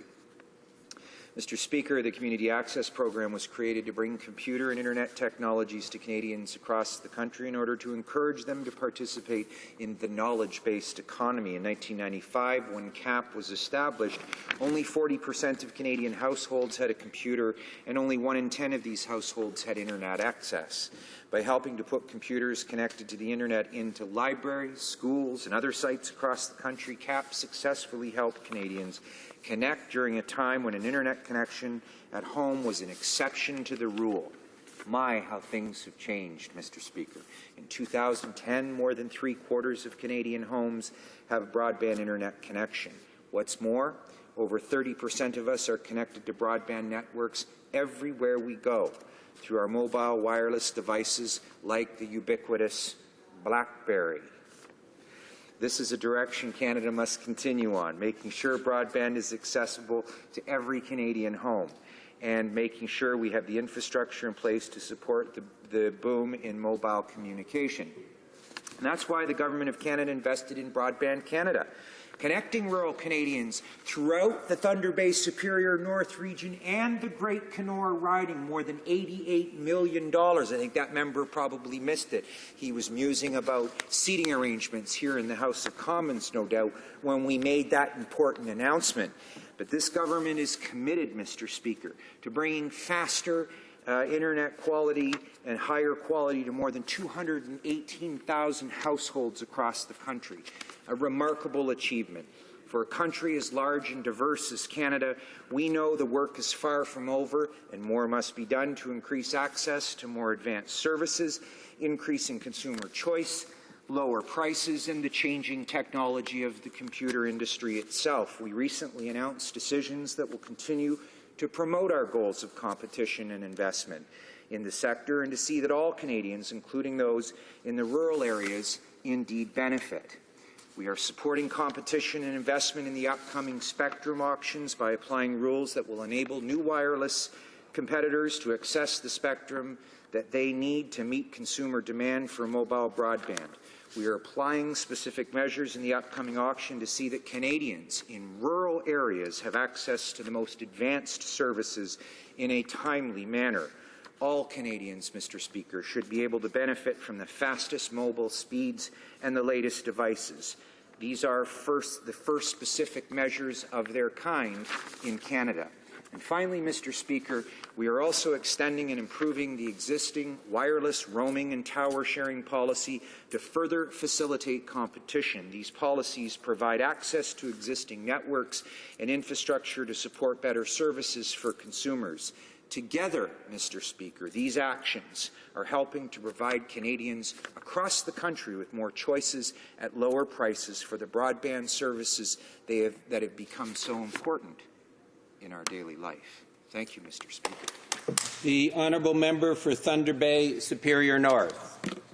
Mr. Speaker, the honourable member from Kenora has done a pretty good job of demonstrating how most Canadians are getting well connected to the internet. But where we differ is I care about all Canadians, even the Canadians that aren't well off. I can't understand why the Conservatives think cancelling this valuable program is anything other than mean-spirited and short-sighted. The Community Access Program has very clear benefits for Canadians seeking employment, for example. Why wouldn't keeping the program around be the right way to help Canadians get back to work and enable them to achieve the long-term prosperity that the Conservatives say that they are committed to?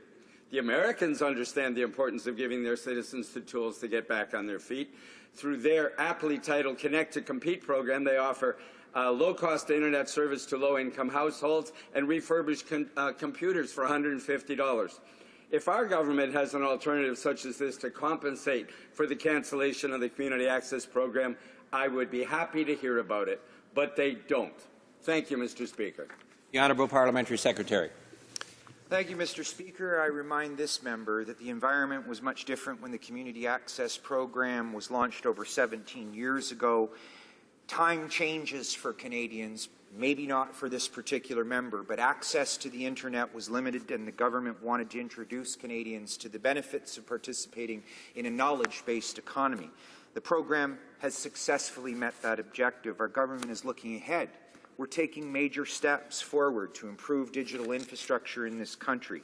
This will help Canadians in every region of the country, including the Great Kenora riding, no matter where they live, Mr. Speaker, to access the modern broadband services they need to engage in the digital economy.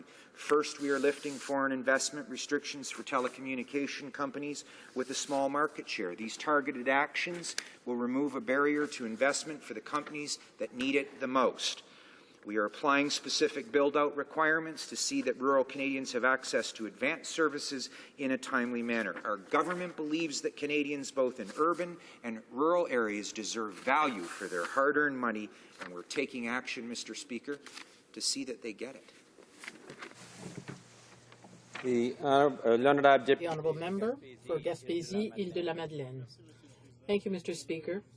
I'd like to thank the Parliamentary Secretary for being here this evening. The government is cutting back in science and research. In the past year, a phenomenal number of research organizations and programs in various areas have been cut. The Experimental Lakes program has been cut.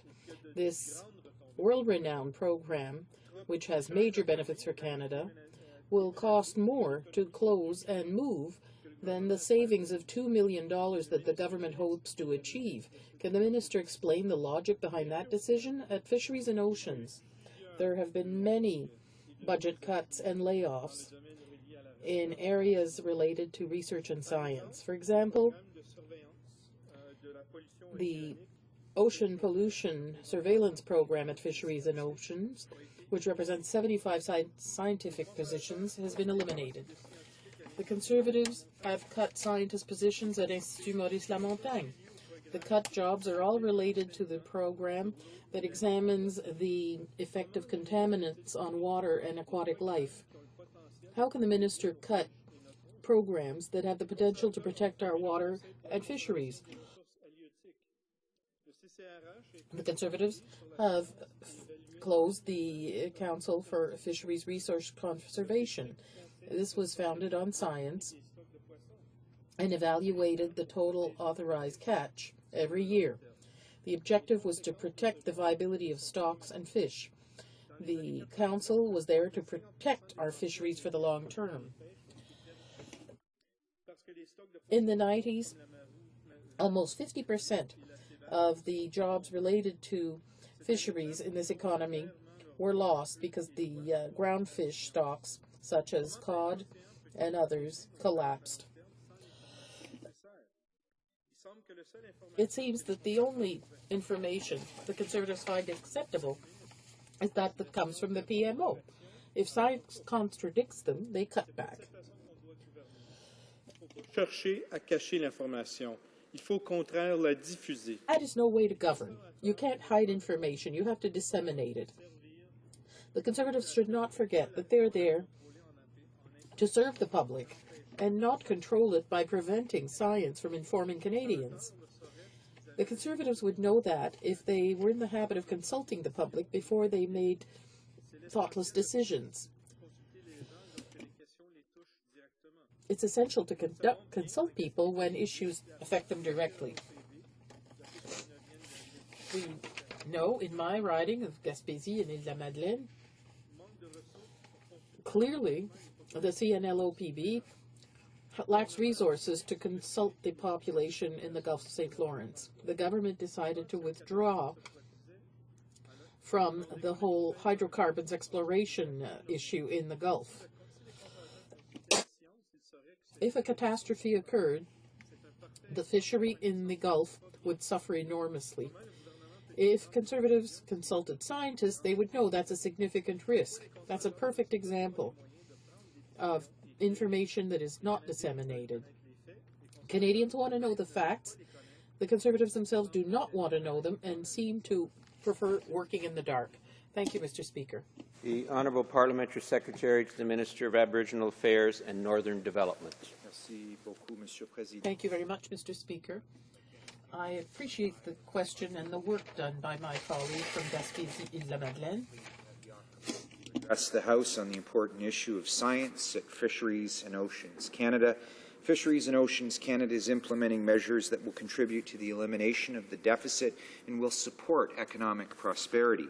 Science remains essential to the department, Mr. Speaker. Fisheries and Oceans Canada will continue to build scientific knowledge about the aquatic environment and fisheries resource to support long-term sustainability and conservation objectives in a more efficient and cost-effective manner. In this context, DFO is establishing an advisory group to obtain scientific information on the biological effects of contaminants.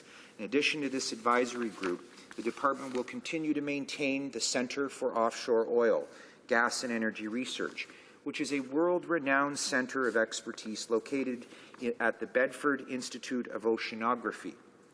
Cougar, as it's known, will continue to provide scientific knowledge to ensure the safe and environmentally sound management of oil and gas, while the newly established advisory group will provide priority advice on biological effects of oil and gas.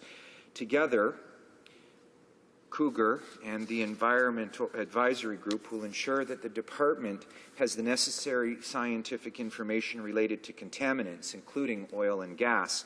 Science will continue to be the backbone of departmental decisions.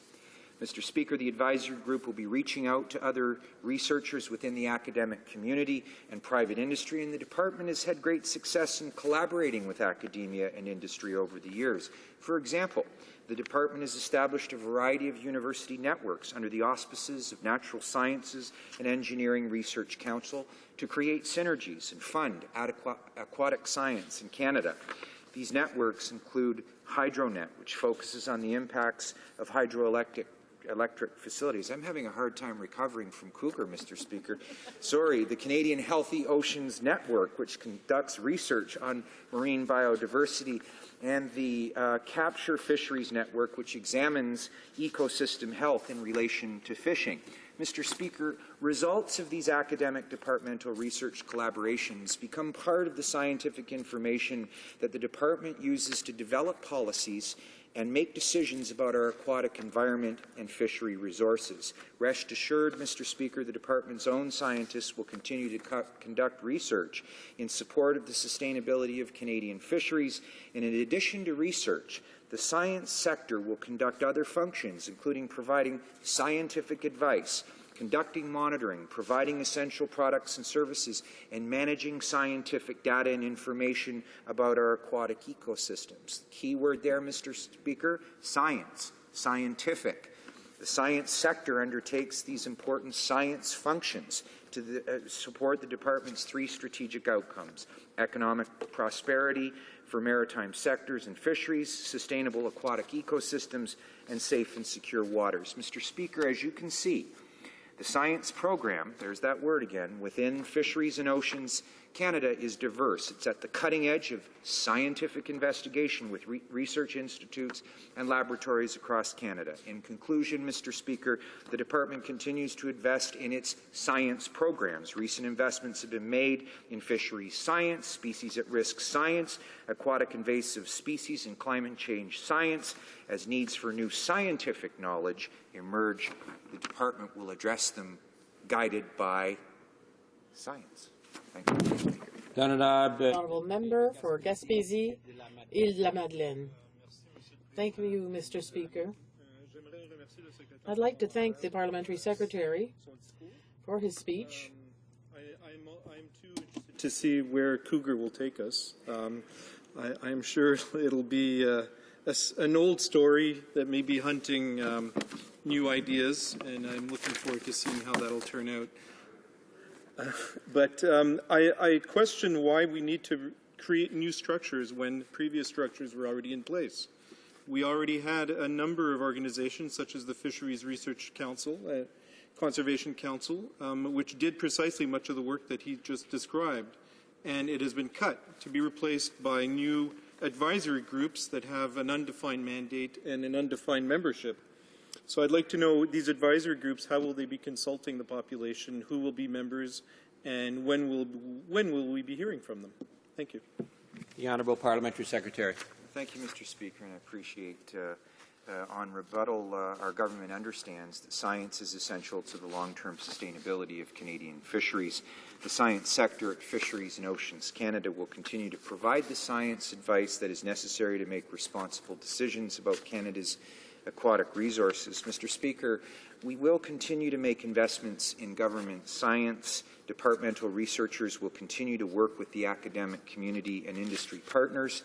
These collaborations enhance scientific knowledge in support of the Department's mandate and help to leverage recent investments in government science. Knowledge gained from scientific research will continue to inform decisions and policies. The Department will continue to focus its use of research-dedicated resources to priority areas that directly support conservation and fisheries management. We remain committed to a strong proponent of science and will continue to reinforce and enhance our strong science program at Fisheries and Oceans Canada. Thank you, Mr. Speaker. And thank you. La motion portant que la Chambre... The motion to adjourn the House is now deemed adopted. The House stands adjourned until tomorrow at 10 o'clock a.m. pursuant to Standing Order 24-1.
Thank you, Mr. Speaker. Member for Selkirk Interlake.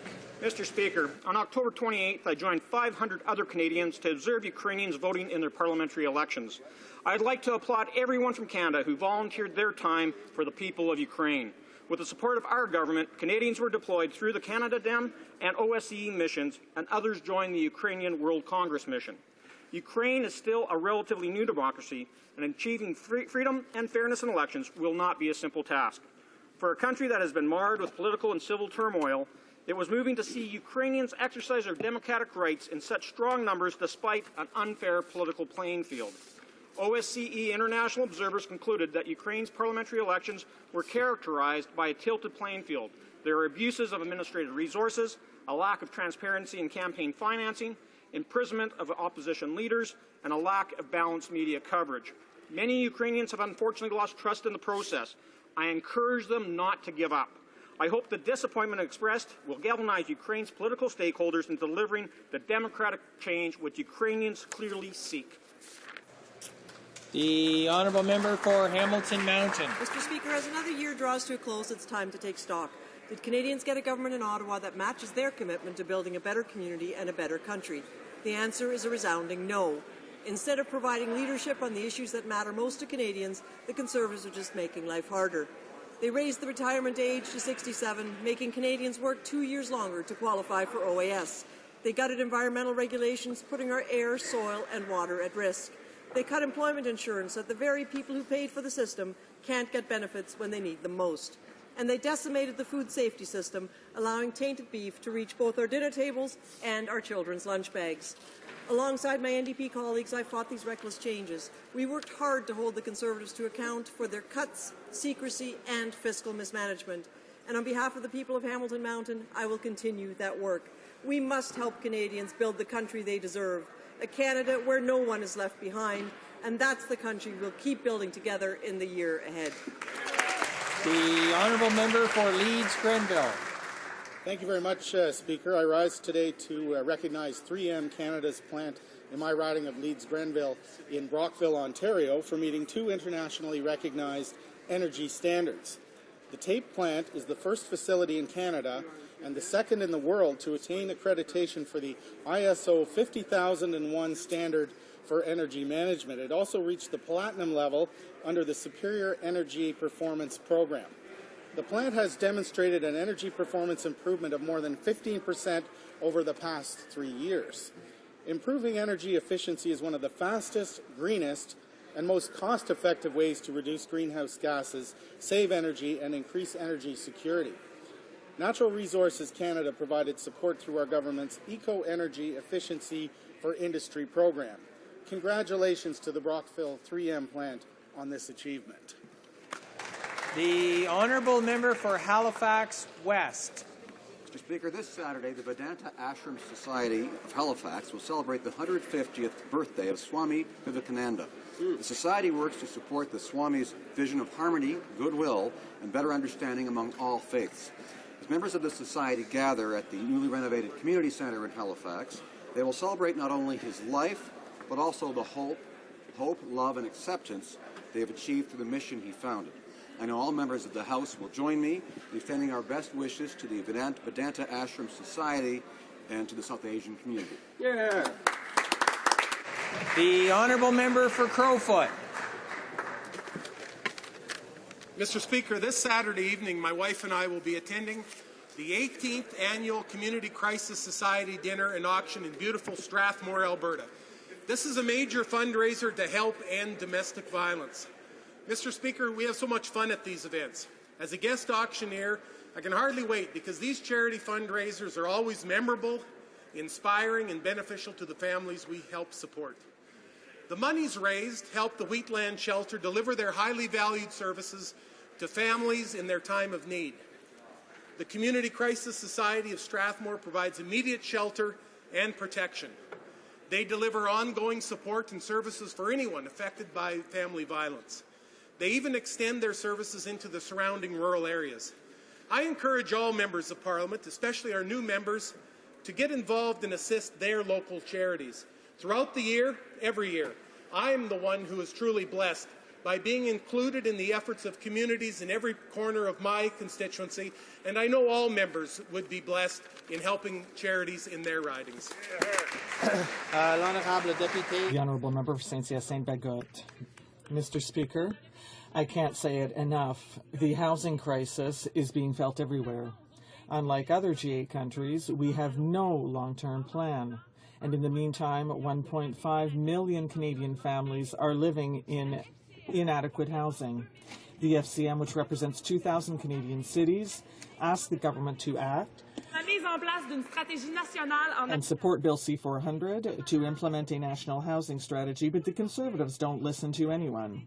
To force them to listen, the NDP will be tabling petitions in support of Bill C-400 every day, starting today until the day of the vote on November 28th.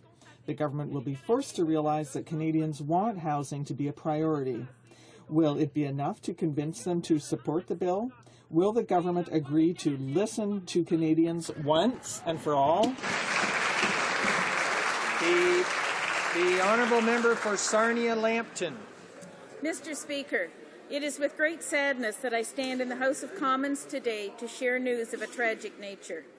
As Canadians may know, my community of Sarnia-Lambton was very hard hit by the recent passage of Superstorm Sandy.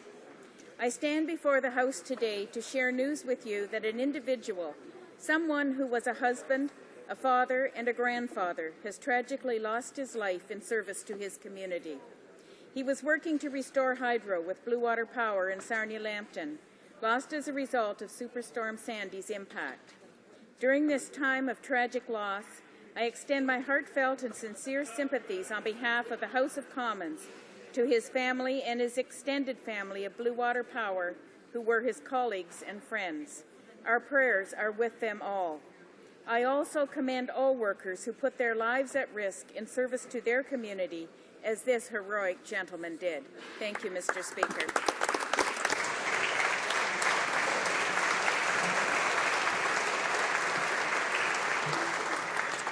The Honourable Member for Wetaskiwin. Mr. Speaker, from November 1st to the first Monday after New Year's Day, Mothers Against Drunk Driving members, volunteers, and supporters are handing out red ribbons to raise awareness about the dangers of impaired driving. Project Red Ribbon targets the Christmas and New Year holiday season because it is the busiest time of year on most social calendars. With holiday parties and events, and with toasts being made and glasses being raised in celebration, there is a higher risk for impaired driving. The red ribbon is a symbol of the wearer's commitment to sober driving throughout the holiday season and all year round. It also serves as a meaningful tribute to all of the victims who have been killed or injured in impaired driving crashes. Mr. Speaker, I encourage all Canadians to wear the red ribbon proudly as a symbol of their commitment to always drive sober.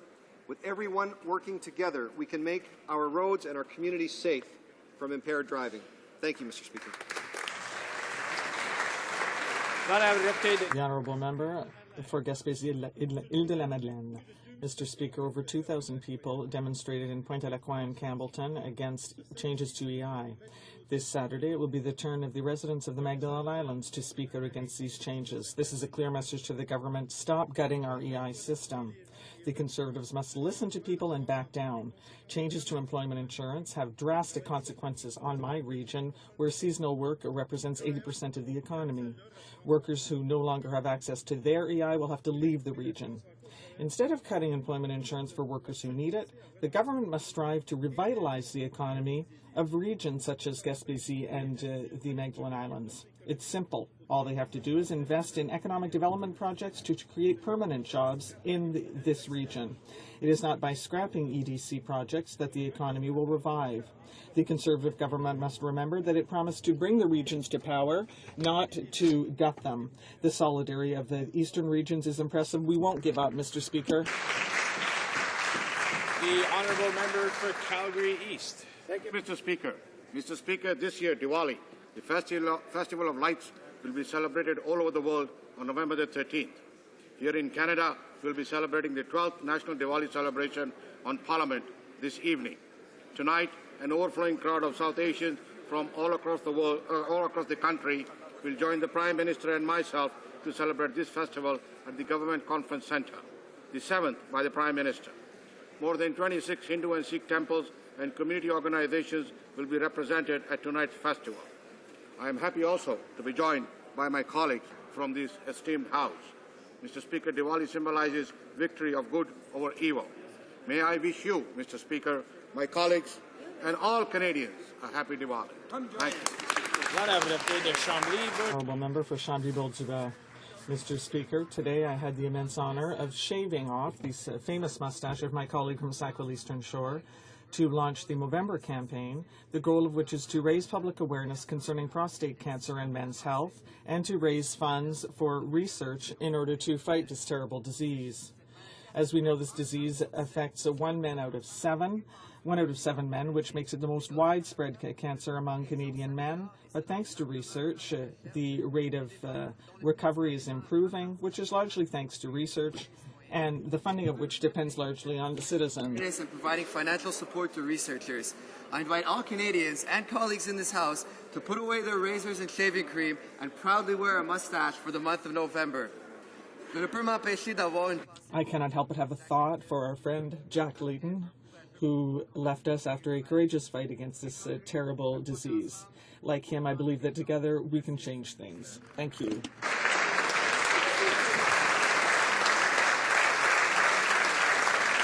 The honourable member for Yukon.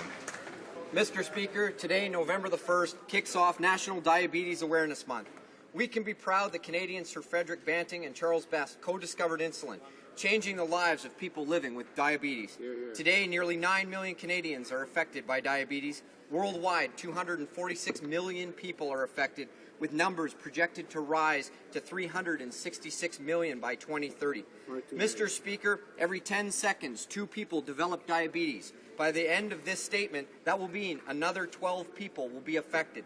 That is why today, I am pleased to announce my partnership with the Canadian Diabetes Association as I launch my Inspiration Unlimited Border-to-Border campaign. Over the course of the next 3 summers, I will circumnavigate the entire border of the Yukon Territory. Wow. This 3,000-kilometer quest will help raise awareness and funds so that one day I can read this statement and have nobody develop diabetes by the time I am done it. Thank you, Mr. Speaker. The honourable member for Beausejour. Mr. Speaker, I rise today to pay tribute to the remarkable work done by the local economic development agencies in my riding. More specifically, I would like to express my recognition for Entreprise Kent, its staff, its board of directors, and especially its executive director, Mr. Guy Légère. After 24 years of remarkable service, dedication, and impressive economic results, Guy Légère will be leaving Entreprise Kent when the agency closes its doors following conservative cuts to all regional economic development agencies in the Atlantic. A very bad decision. To hundreds of economic and community successes over his quarter century of service. He will be missed by entrepreneurs and community leaders, and I will miss his advice and his support. Je salue Guy. I commend Guy, his wife Kathy, and his children, and on behalf of the residents of my region, I say thank you. The honourable member for Prince George, Peace River. Mr. Speaker, the member for Skeena-Bunkley Valley made a surprising declaration about our government statements yesterday. It sounds like the member needs to have his memory refreshed. Mr. Speaker, I would like to refer him to page 4 of his party's costing document, which shows plans to generate $20 billion in government revenue through a carbon tax. I would also like to refer him to page 2 of his policy leadership document, which would impose a carbon tax, quote, that would build on the proposal New Democrats campaigned on during the last election. I would like to refer him to the NDP-backed Broadbent Institute, who issued a report stating a carbon tax and higher taxes on natural resources are needed to be considered. Broadbent Institute, October 9, 2012. So before the member for Skeena-Bunkley Valley accuses us of being untrue, he should ask himself why he supports a job-killing carbon tax that will increase the price of everything, including gasoline, groceries, and electricity. The honourable member for Gatineau. My colleague from St. Boniface did not wait for Halloween to dress up like a puppet. This fall, she wasted 2 statements, spouting nonsense invented by young PMO staffers who are hired to put words in backbenchers' mouths. The member follows the diktats of these staffers so slavishly that she's forgotten that she was sent here to serve the people of her riding. Now, since she's forgotten her constituents, allow me to underline the anniversary of Pluriel, an organization that has helped Franco-Manitoban women to find work for 30 years. I would also like to praise the group Oh My Darling, which was very successful this summer with their folk western bilingual music. These are the type of exploits that deserve the attention of this House. Constituents across the country deserve the recognition of their elected officials, and I would invite the next speaker to share with us the achievements of the people and organizations in his riding, rather than parroting their childish PMO talking points. The honourable member for York Centre. Speaker, in case the opposition is still puzzled, I want to explain to them exactly what job growth and long-term prosperity looks like. Under the leadership of this government, this Prime Minister, and this Finance Minister, Canada has been ranked the best place for business to grow and create jobs. Hear, hear. KPMG has ranked Canada the most tax-competitive economy among mature markets. Not to mention the 820,000 net new jobs that have been created since July 2009. More to come. But the NDP have it all wrong. They're on record for supporting a $21 billion carbon tax that would cripple job growth, limit prosperity, and increase the cost of living for all Canadians. Thankfully, the Canadian voters gave this government a strong mandate to show the opposition the error of their ways. I would recommend that the opposition pay attention as we continue to lead by example, creating jobs, growth, and long-term prosperity for all Canadians. Well said. Oral questions, questions orales. The honourable leader of the opposition.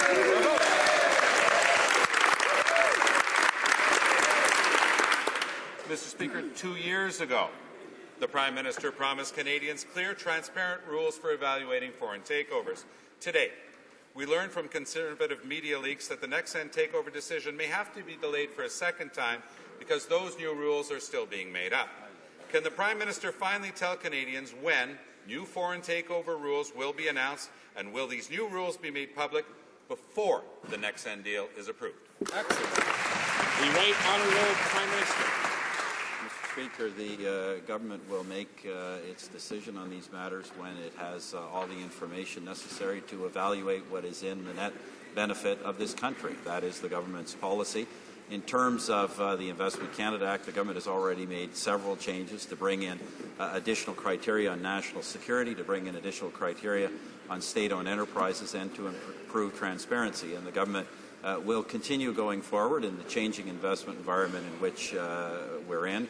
The government will continue to evaluate foreign investments and assess whether they are or not in the best interest of this country. The Honourable Leader of the Opposition. Mr. Speaker, the agreement with China that the Prime Minister is preparing to ratify without debate, without examination and without consultation will have a huge impact on transactions like the one involving Nexent. The Prime Minister is giving the Chinese state the absolute right to purchase and develop undeveloped raw natural resources in Canada. The Conservatives are giving China not only access to our natural resources, but an unlimited guarantee to expand it, and that's where the danger lies. Why are these decisions being made behind closed doors, without debate, without consideration, and without consultation? The Honourable Prime Minister. Mr. Speaker, the opposition is wrong on that. The Canada Investment Act remains under this new agreement. We have been seeking an agreement for a long time now, one that will protect Canadians but will also create jobs for Canadians and investment. This is an important step for protecting our jobs and the Canadian economy. Under the Prime Minister's new Canada-China investment agreement, the Chinese state would have the right to buy up new oil leases and expand operations in Canada as if it were a Canadian company. Any effort to limit ownership by China could be challenged under the law. Let's be clear. The Prime Minister is exposing Canada to a scenario in which the government of China could sue us if the government of Alberta refuses to sell off their natural resources. Is this how Conservatives stand up for Canada?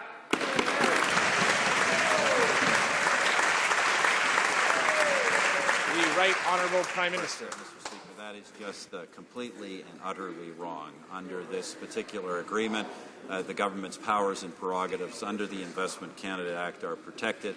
We will continue to evaluate whether investments are in the net benefit and the best interest of this country. At the same time, Mr. Speaker, Canadians who are allowed to make investments in China will have a framework, the rule of law that protects them, and that way we're able to, they will be able to promote Canadian interests and promote the job creation for Canadians in China. And this is very important that we have these rights. The Chinese have long had rule of law protection in this country. We need the same thing in China. Honourable Member for Parkdale High Park. Mr. Speaker, on several occasions, the Conservatives have refused to allow us to study the 450-page BIA in committee. But yesterday, they asked for a second opportunity. They're now accepting committees will study the budget, but based on their rules. The committees will only have 2 or 3 meetings to look at the monster bill. Now, if the Conservatives are open to amendments, even ones from the opposition, then why is the Minister of Finance continuing to block the work of committees? Honourable Parliamentary Secretary. Thank you, Mr. Speaker. And as I said last week, this government is the one that said it wanted to see the committees look at aspects of the bill. But it's very interesting when we saw the motion yesterday for it to be studied by 10 committees, the Liberals voted against it. The Honourable Member for Parkdale High Park. And, Mr. Speaker, it's not just the opposition that's being ignored. Business is having a tough time keeping up with the Conservatives' late-night activities, too. Last night's leak was about extending deadlines on foreign takeovers, a move the Conservatives refused to talk about in public. And on Tuesday, the Finance Minister said he was making an important announcement after markets closed and then announced nothing, was simply ranting on about the opposition. So why are Conservatives putting markets on edge while they wait for whatever bizarre move the Finance Minister makes next? The Honourable Minister of State for Finance. Well, Mr. Speaker, the only bizarre moves around here are watching the opposition vote against any of the measures that we put in place that actually help Canadians. Our finance minister has been working hard to bring Canadians' taxes down, but every time he puts forward a policy that actually reduces the cost for businesses, reduces the cost to Canadians, the NDP vote against that. That actually is bizarre, Mr. Speaker. The honourable member for Toronto Centre. Mr. Speaker, Ashley Smith is a young girl from Moncton who died tragically 5 years ago in Kitchener in a prison. In her last year of life, she was shunted 17 times among 9 different prisons in 5 provinces with very little treatment for her mental illness. In the coroner's inquest, which is now underway, the federal government has consistently taken the position that the jurisdiction of the coroner has to be restricted, that they can't look at videos. They've consistently taken a position which has been antithetical to the interests of the truth and the interests of the family. I'd like to ask the Prime Minister, why is this happening? The Right Honourable Prime Minister. Mr. Speaker, the Ashley Smith case is obviously a terrible tragedy, and obviously there's information comes to light that is completely unacceptable in the way Corrections Canada is supposed to do business. At the same time, Mr. Speaker, there is as you know, a coroner's inquest underway. There are arguments between lawyers on some of the procedural matters, and obviously we will let those get resolved in due course. But we will be looking carefully, as we always have, at what additional investments need to be made in mental health aspects of our corrections policies. The honourable member for Toronto Centre. Mr. Speaker, there aren't arguments among lawyers. There's a position taken by the federal government that is totally limiting the ability of the doctor in Ontario to do his job and conduct his investigation, and that's the problem that they're facing. I put the question clearly to the Prime Minister. If the federal government isn't prepared to provide the necessary jurisdiction to the person who is in charge in Ontario, then will he have the dignity to give a federal investigator the authorization to proceed with that? Mr. Speaker, we are not in a position to interfere in this area. What I can say, Mr. Speaker, is that this is a great tragedy, and while some action is unacceptable, the government will continue to make investments in mental health in our prisons to avoid those and prevent those kinds of circumstances. Mr. Speaker, I wonder if I could ask the Prime Minister, in the discussion on the omnibus legislation, it's now clear that, in fact, because of the short week next week and because of the break week the week after, the committees to which all these bills and measures have been referred will, in fact, have very little time to deal with the substantive matters before them. I wonder if the Prime Minister would agree that it would be a much better idea if the House agreed to direct the committees to, in fact, meet during the break week so that, in fact, these substantive measures can be dealt with. Good. The Right Honourable Prime Minister. Well, Mr. Speaker, traditionally I don't get involved in procedural matters. Traditionally, committees are the masters of their own business. But as is very well known, of course, the government tabled the budget in March of this year. These have a range of very important measures for the strength of the Canadian economy. We're in a period, once again, of some global slowdown. We need to be doing everything we can to keep our economy moving forward. I know these things have been before Parliament for a very long time, so obviously I would encourage all members to continue their study of them and to act expeditiously in a way that is in the interest of jobs and growth. The honourable member for Hamilton Mountain. Mr. Speaker, the Conservatives promised that their cuts would not affect frontline services. But apparently, they don't consider answering the phone a frontline service. Only 1 in 3 calls about EI is being answered within the minister's own guidelines, and fewer than half of the calls about CPP and OAS. Canadians in precarious situations are calling to ask much-needed support. But instead of getting help, they're getting Muzak. When will the Conservatives admit that their reckless cuts are hurting Canadians? The Honourable Minister of Human Resources. Speaker, as the economic recovery continues, we are fortunately seeing a decline in the number of EI applications submitted. That's helping Service Canada to devote resources to reducing the backlog, and they have made some progress there. We will continue, Mr. Speaker, to monitor and add resources as needed, as we did in the spring when there was a surge in demand, as there is at various times in the year. And Service Canada will continue to work toward providing efficient and effective service to all Canadians. The honourable member for Hamilton Mountain. Mr. Speaker, the reality is that when people go to their local service counter to get help, they're asked to call Service Canada instead. But the phone lines are jammed already, and now they're cutting staff even further. Seniors and unemployed Canadians are being put on hold and not getting even the most basic service from their government. Why won't the Minister of Human Resources take responsibility for the mess that she created and fix her department so Canadians can get the help that they need? The Honourable Minister of Human Resources. Speaker, we do want to make sure that Canadians get the benefits to which they're entitled in a swift and effective and efficient manner, and that's why we have put extra resources toward delivering these services. I am pleased to say that Service Canada's performance has improved since the spring. In fact, Mr. Speaker, in terms of CPP and OAS, over 90% performance rate. That's encouraging. We have a way, the Service Canada has a way to go, but we'll keep working with them to make sure that they do deliver to Canadians. The Honourable Member for Hochelaga. Service Canada is also having difficulty processing EI claims. 1 out of every 4 applicants waits more than 28 days for an answer from Service Canada. The bills continue to pile up, and Canadians can't simply wait until the minister resolves the problems at Service Canada. The situation is urgent. Will the minister cancel the cuts that are so detrimental and provide Service Canada the resources it needs? The Honourable Minister. Mr. Speaker, that is exactly what Service Canada did in the spring. Normally, there are variations over the course of the year from time to time.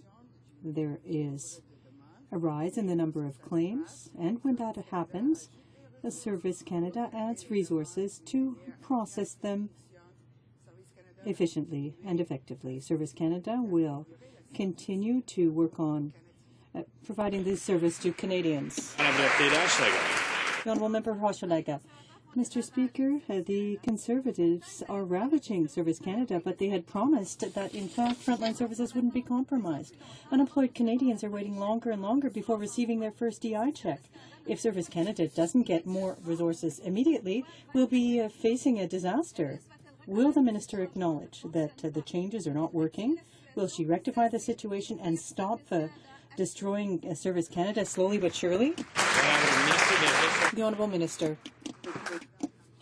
Mr. Speaker, as I said in the spring, we are modernizing the system so that decisions and money can be delivered to Canadians more effectively and efficiently. We add additional resources when there is a rise in claims, and Service Canada will continue to improve services being offered to Canadians. Honourable Member for Burnaby, New Westminster. Well, we found out yesterday that the Minister of Natural Resources admitted that he didn't, quote, know very much about energy projects. Now, what cheered me, Mr. Speaker, he was willing to admit it and ask questions to get facts. Now, this is novel and unparalleled for a Conservative minister. He actually asked for facts rather than using the mind-numbing, fact-free PMO talking points. Now, given this newfound openness to understanding both sides of an issue, will the minister support open and transparent hearings on the Nixon takeover bid? Hear, hear, hear. The Honourable Minister of Industry. Mr. Speaker, as I said, this is a transaction that will be scrutinized very closely, Mr. Speaker. But what we know, Mr. Speaker, and let me quote here Professor Yanley from Carleton University about what he said about the NDP proposal. And I quote, "It will politicize the process enormously And then he said, they're trying to transform these approval process into kangaroo courts, Mr. Speaker. Mr. Speaker, as I said, the role of this government is to review the transaction and to see if it will provide net benefit to Canada. This is what we are doing, Mr. Speaker, and we will do it in the best interest of Canadians. The honourable member for Burnaby, New Westminster. Well, that was another fact-free answer, Mr. Speaker. Now, smart public policy actually involves finding the facts. The Minister of Natural Resources did it once. I'm sure the government can do it again. Now, why won't he take the advice of the former Conservative minister and take action before other countries, as Jim Prentice says, start to, quote, dictate our environmental policies? Instead, they've gutted Canadian environmental protection, and from FIPA to the Nexon bid, the government ignores the facts. So why are Conservative ministers only open to other opinions in secret conversations, and why won't they do the right thing on the Nexon takeover bid? The Honourable Minister, or the Honourable Minister of Natural Resources. Mr. Speaker, there are thousands of resource projects across the country, with 600 projects monitored by the Major Projects Management Office, and I will continue to request briefings to stay current with current developments. On the other hand, the only thing the anti-development NDP knows is how to oppose, delay, and obstruct projects across Canada, and if that doesn't work, they will just tax them to death with their $21 billion carbon tax.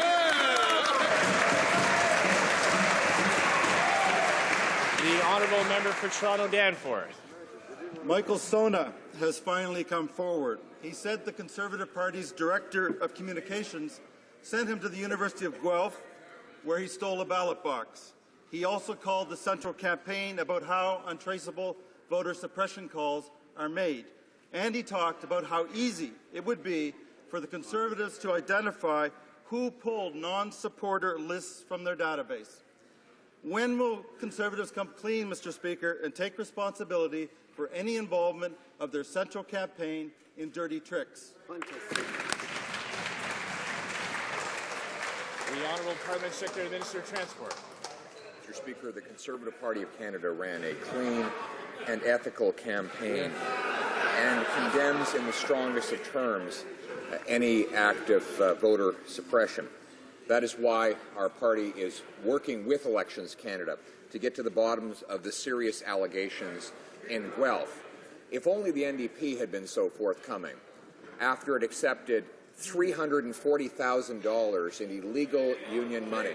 If instead of trying to cover it up for so long, they had stepped forward and fessed up for their law-breaking, perhaps Canadians would have more faith in them today.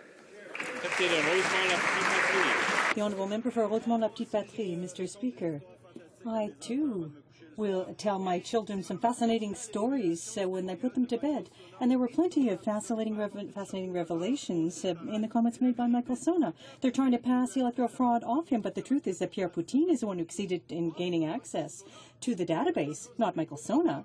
We've also learned that Conservatives know who downloaded the data. They continue to hide behind a 24-year-old guy, and there's a code of silence. When will they stop covering up for a criminal? When will they tell Elections Canada who had access to the data, who's responsible for the fraud, and who is responsible? The Honourable Parliamentary Secretary. Mr. Speaker, the Conservative Party led a clean and ethical campaign. We followed all of the rules. Our employees are working with Elections Canada to determine what occurred at Guelph. Across the way, made only 14 donations to the NDP, but twice as many donations to the separatist Quebec Solidaire. Maybe if he was as generous with his own party as he is with the separatists, they wouldn't have had to go seeking illegal union money to finance their operation. The Honourable Member for Rosemont-la-Petite-Patrie. Mr. Speaker, he'll be good at this in 2015 if he gets re-elected. But for all he's doing now is avoiding to answer questions and turning this House into a circus. Trivializing electoral fraud is indecent. Fraudulent calls took place. Citizens of Guelph were deprived of the right to vote, and this criminal act would have never been possible without access to the Conservative database. Never. And the Conservatives know who had access to the data. They're protecting that person. But the code of silence is over. We need to tell Canadians the truth. Who is Pierre Poutine? Who made those calls? Answer the question.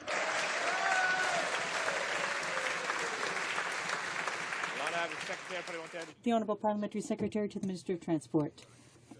Respond to the question. I pointed that the Conservative Party did run a clean and ethical campaign in the last election and is working with Elections Canada to address any problems that occurred in Guelph. But the member across the way continues to refuse to answer the question. In fact, he's been asked the question about his donations to the Separatists almost as many times as he gave money to the Separatists. So I give him the occasion one more time to create a magic moment on the floor of this House and declare that after all those donations, he's changed his way and that he is now a Federalist. Will he please stand and do that right now? The honourable member for Cardigan. Mr. Speaker, this government has spent 3 years and $26 million on the Cohen report, yet it will not commit to implementing any of the report's recommendations. Along with Justice Cohen's 75 recommendations, he also expressed serious concern with the government's reckless changes to the Fisheries Act. This is unacceptable. Will the government come to its senses, reverse its changes to the Fisheries Act, and commit to implementing the recommendations of the Cohen report? The Honourable Minister of National Revenue. Thank you, Mr. Speaker. Obviously, the previous system needed improving, and under the new Act, the government will actually be better able to protect fisheries from real threats, as we have expanded the Act to protect more than just the fish habitat, but to protect fish from aquatic invasive species and local stressors as well, Mr. Speaker. The new Act also strengthens the government's ability to crack down on individuals who break the rules and endanger sensitive species and areas. These changes provide common sense for our stakeholders, Mr. Speaker. The Honourable Member for Random, Durham, St. George's. Mr. Speaker, even though Nathan Jacobson broke bail conditions in the U.S., this government sent lawyers to plead a bail bargain for his release. What? It's been public since July that there was an international arrest warrant for him and that he was a fugitive wanted by the U.S. Yet our government apparently did nothing. They like to pretend they're tough on crime. Lord knows they can't deport 2 Nigerian students fast enough for an honest mistake.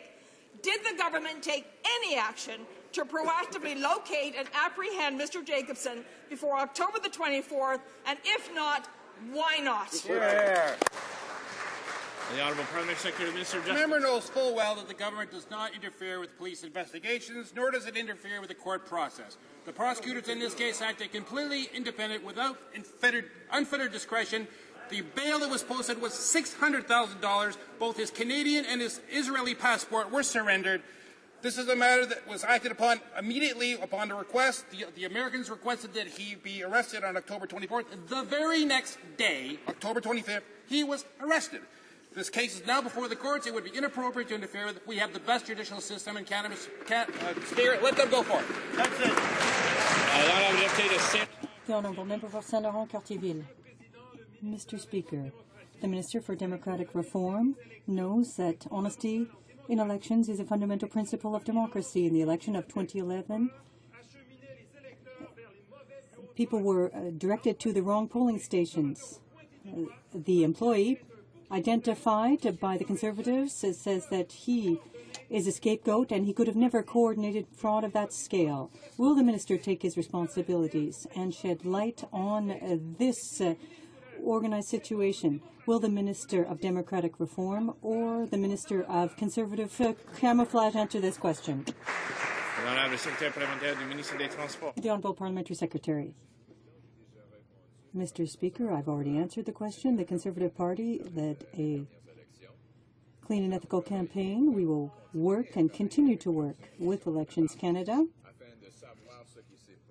to look into what happened in Guelph. Now, we know that there's only one party that's been found guilty of breaking the law. on robocalls, and it was the candidate and elected member for Guelph. Happened in Guelph, perhaps he should walk just a few rows back and ask his Guelph colleague about all of the law-breaking that they did. The honourable member for Dartmouth Cole Harbour. Thank you, Mr. Speaker. The final report of the Cohen Commission should be a wake-up call for this government. It reveals the staggering scope of the Conservatives' mismanagement of the fisheries, including the drastic changes in Budget 2012, gutting laws on habitat protection, slashing fisheries science capacity, cutting $75 million from the Department of Fisheries and Oceans. Will the minister finally agree they're heading in the wrong direction, end the cuts in Budget 2012, and enact the recommendations of Justice Cohen? The Honourable Minister of National Revenue. Thank you, Mr. Speaker. This is a very expansive report and has serious implications on a very important resource in British Columbia. We'll carefully review the recommendations and work with our stakeholders and partners to take steps to ensure the salmon fishery in British Columbia is sustainable and prosperous for years to come. And, Mr. Speaker, what I can say is that we have increased science in the Department of Fisheries and Oceans. And recently, the Council of Canadian Academies presented a report which said fisheries research in Canada was ranked first in the world by top science research. The member for New Westminster Coquitlam. The minister doesn't seem to understand what's at stake. Wild salmon are at the heart of BC's culture and economy. The Conservatives misled Canadians when they said that gutting habitat protection would in fact strengthen it. The Cohen report is clear. These reckless Conservative policies are putting salmon at risk. Will the minister stop the doublespeak, stop stalling, and commit today to implementing the recommendations to protect BC salmon? The Honourable Minister of National Revenue. Thank you, Mr. Speaker. Obviously, we do know the importance of BC salmon, and that's why we commissioned the report in the first place. Justice Cohen spent nearly 36 months drafting this report. It would be a disservice not to consider it carefully. We must do our due diligence and read the report carefully, speak with our stakeholders and our partners about the next step. But, Mr. Speaker, I can assure the member opposite that we have been supporting, building and conserving BC salmon over the last number of years. The honourable member for Halifax. According to the Cohen report, the Conservatives are already mismanaging the fish stocks. It's only going to get worse after they gut the Navigable Waters Protection Act. Except for the Conservative elite. It's bad enough that over 98% of lakes will no longer be protected. It's even worse that 9 out of 10 protected lakes are in Conservative ridings. Why are cronies' lakes being protected and not others? The Honourable Minister of Transport. It's incredible how they're attempting to mislead people. They're mixing up fish habitat with navigation. Navigation is boats on the water, not the fish in the water, Mr. Speaker. It makes no sense. It's completely absurd. Things are getting mixed up. People are getting mixed up. And we're going to have fisheries and oceans managing the environment and so on and so forth. The honourable member for Halifax. They say they made the decisions based on science. Well, Conservatives have never used science to base any of their decisions before. What makes them think they'll believe they're doing it now? People can see through this science-based smoke screen. 90% of all lakes in Canada fall in Conservative ridings. It makes me wonder if next they're going to protect fake lakes in downtown Toronto. Mr. Speaker, why are million-dollar cottages in Muskoka being protected from pipelines while lakes for the rest of us aren't? The Honourable Minister of Transport. Mr. Speaker, let me be clear. 98% of applications received never posed a threat to navigation. This is not a responsible use of taxpayer dollars and shows just how much change is needed. This is why we have reformed the Act. Now our resources can focus on where navigation is and not waste valuable tax dollars while delaying projects that have no impact on navigation, Mr. Speaker. Member for Etobicoke Centre. Mr. Speaker, Speaker, the Supreme Court stood up for fair elections in my riding, including the importance of every vote. I recently returned from Ukraine as an election observer. International observers there noted abuses of administrative resources, lack of transparency in campaign financing, imprisonment of opposition leaders, and an absence of balanced media coverage, causing mistrust of the process by Ukrainian voters, Mr. Speaker. Will the Minister of International Cooperation deliver our government's formal response to what my observer mission witnessed? Thank you, Mr. Speaker. Here, the Honourable Minister of International Development. Mr. Speaker, I thank the honourable member for the question. Mr. Speaker, when the pre-electoral environment is unfairly tilted in favour of one political group over another, this interferes with the ability of citizens to freely express their electoral will. It is disheartening that this year's parliamentary elections do not appear to have measured up to Ukrainians' past democratic performance. This is of great concern to Canada as we continue to advocate for freedom, democracy, human rights, and the rule of law for all Ukrainians. Mr. Speaker, we look forward to the report and we will deal with it when it's forthcoming. The Honourable Member for Squamish-Waunakika. Mr. Speaker, during the coroner's inquiry into Ashley Smith's death, video evidence the Conservatives didn't want released, depicted Ashley's horrific experiences. Mr. Speaker, Ashley Smith was transferred 17 times between 9 prisons in 5 provinces in just over a year. This young woman was suffering with mental illness, but the system treated her self-harm as misbehavior. The federal correctional investigator has been very clear. When it comes to self-harm in prison, the system must change. So when will the minister act on the correctional investigator's recommendations? The Honourable Parliamentary Secretary to the Minister of Public Safety. Thank you, Mr. Speaker. This is a very sad case. Mr. Speaker, our hearts and our thoughts go out to Ms. Smith's family. We can't imagine the sadness that they are continuing to experience. Mr. Speaker, as the Prime Minister said, the actions that were shown by some individuals in this video are clearly and completely unacceptable. Corrections Service Canada has taken action to change this so that this doesn't happen again.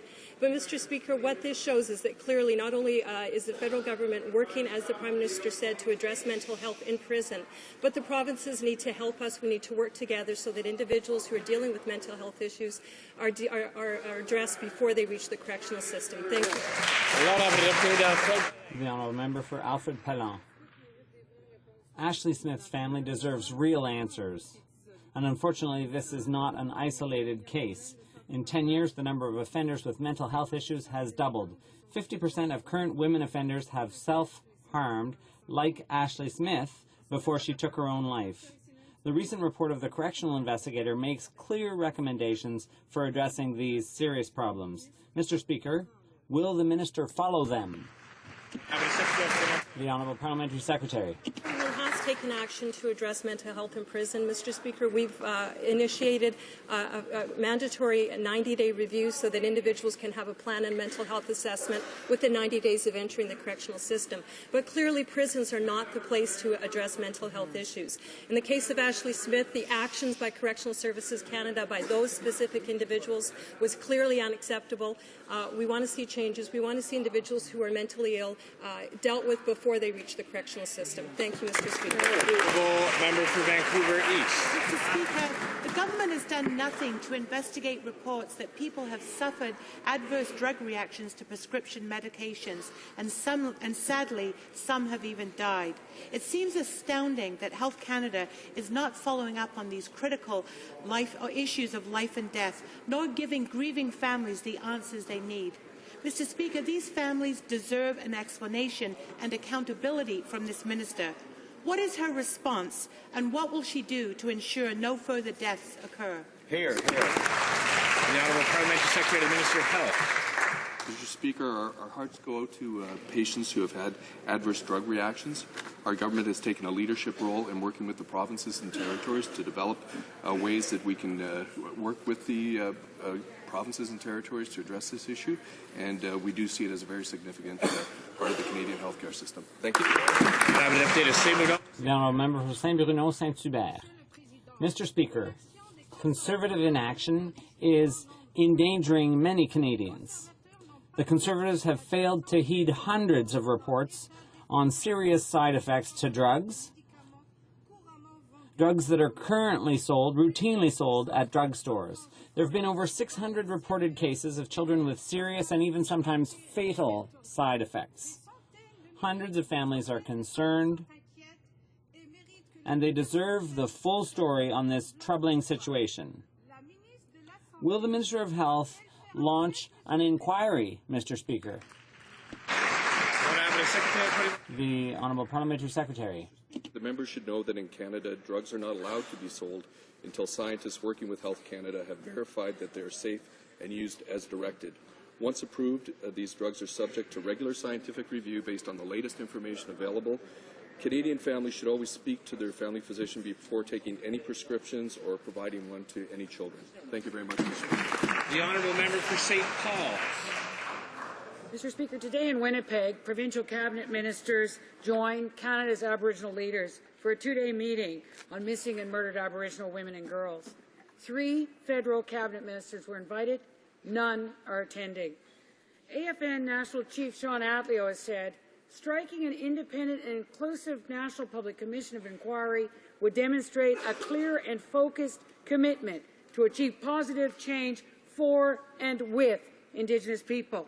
Will the government commit today to calling a public inquiry on the tragedy of over 600 missing and murdered Aboriginal women? The Honourable Parliamentary Secretary, the Minister of Justice. Mr. Speaker, the Minister of Justice and the Minister of Public Safety were in Regina to meet with their provincial and territorial counterparts where this matter was a major topic of discussion. Our government attaches great importance to the issue of missing and murdered Aboriginal women. We are working with those counterparts to further develop strategies, coordinate efforts, and share expertise on the issue. In January 2012, a comprehensive missing woman report was released providing 52 recommendations. The province has recently acknowledged that our government has already implemented most of those recommendations at the federal level. We're taking this seriously and we're taking it. The Honourable Member for Scarborough-Guildwood. Mr. Speaker, media reports describe Sub-Lieutenant DeLille's responsibilities as, I quote, I prepare all the threat assessments for the ships when they deploy overseas to any port. That means, Mr. Speaker, that a Russian spy was communicating some of our most important military intelligence to his masters.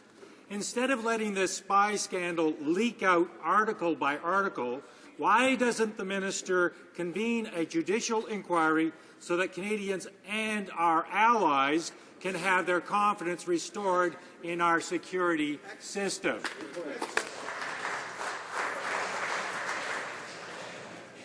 The Honourable Minister of State. That question has been answered before in the House. As the member knows, this matter is actually before the court, and it would be improper to comment on it at this time. The Honourable Member for Trinity Spadina. People from Toronto, Vancouver, and Montreal are suffering through the longest and the worst commute times in North America. And residents are dodging falling concrete from Toronto Gardiner Expressway or giant sinkhole in Ottawa. And water quality is at risk in hundreds. Order. The Honourable Member for Trinity Spadina has the floor. And water quality is at risk in hundreds of towns. At a time when cities are desperately in need for investment in transit, roads, and water system, this Conservative removed $2 billion from their infrastructure budget. How do the Conservatives justify these nasty cuts? The Honourable Minister of Transport.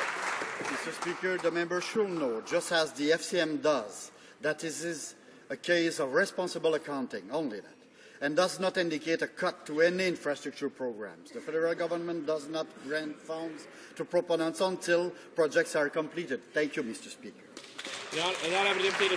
The Honourable Member for Trois-Rivières. Let's try a second time to get an intelligible answer. Mr. Speaker, we know our infrastructure is in bad shape all over Canada. In Quebec, abandoned water mains are erupting, overpasses are falling apart and collapsing, and ports like in Trois-Rivières are waiting for funding for development. While stakeholders are being told to wait until 2014 because the current program funding has run dry, it has come to light that Budget 2011 is underspent by $2 billion. The money simply hasn't been spent. How does the minister explain this situation? The Honourable Minister of Transport. Mr. Speaker, this seems to be their specialty, misleading people. The money is transferred to the provinces because we respect provincial jurisdiction. It's provincial jurisdiction when it comes to road works and so on, and water works. So we pay the bill, but we leave it up to provincial authorities to spend this money. But there have been absolutely no cuts to infrastructure funding, Mr. Speaker. Mr. Speaker, today marks the beginning of Financial Literacy Month for Canada. And with the recent global financial turbulence and the introduction of more financial products and services, financial literacy has become more important than ever for Canadian families. It means more money in their pockets and not in the banks and others. Could the Minister of State for Finance share the actions that our government is taking to promote financial literacy right here in Canada? Good question. The Honourable Minister of State. Indeed, Mr. Speaker, financial literacy is very, very important to Canadians, and that's why we've chosen November as the month to highlight it. The importance of being able to provide to Canadians a source of information so they can make informed decisions for themselves, Mr. Speaker. Unfortunately, many of the consumer protection legislation that we have put forward, the NDP has actually voted against. Our initiatives giving Canadians better tools and more transparency when dealing with banks. We've also put in place credit card reforms to ensure that Canadians are better protected. But as I say, unfortunately, the NDP seems to like to vote against all of those protections. The Honourable Member for Beausejour. Mr. Speaker, two former high-ranking Afghan officials had been invited to Canada to speak at a university conference in Ottawa. Citizenship and immigration officials told them they had to travel to Pakistan to get their visas, which could be akin to imposing a death sentence on them. Can the minister explain why this would not be qualified as a special circumstance and authorize visas to be issued in Kabul so their lives would not be put in jeopardy? Why is the government, Mr. Speaker, effectively denying entry to Afghans who some years ago and some months ago were allies of Canada? The Honourable Minister of Citizenship and Immigration. Thank the member for the question, Mr. Speaker. The article upon which the question is based is inaccurate. We issue visas very frequently to visiting Afghan officials who can, if they have permission from their own foreign ministry or ours, can drop off their application directly at our mission in Kabul. And those that don't typically courier their applications to our processing centre in Islamabad. No one has to travel there unless they're called in for an interview, which is not the case with respect to applications like this. One of the individuals mentioned in the article has not applied for a visa either at Kabul or Islamabad, and the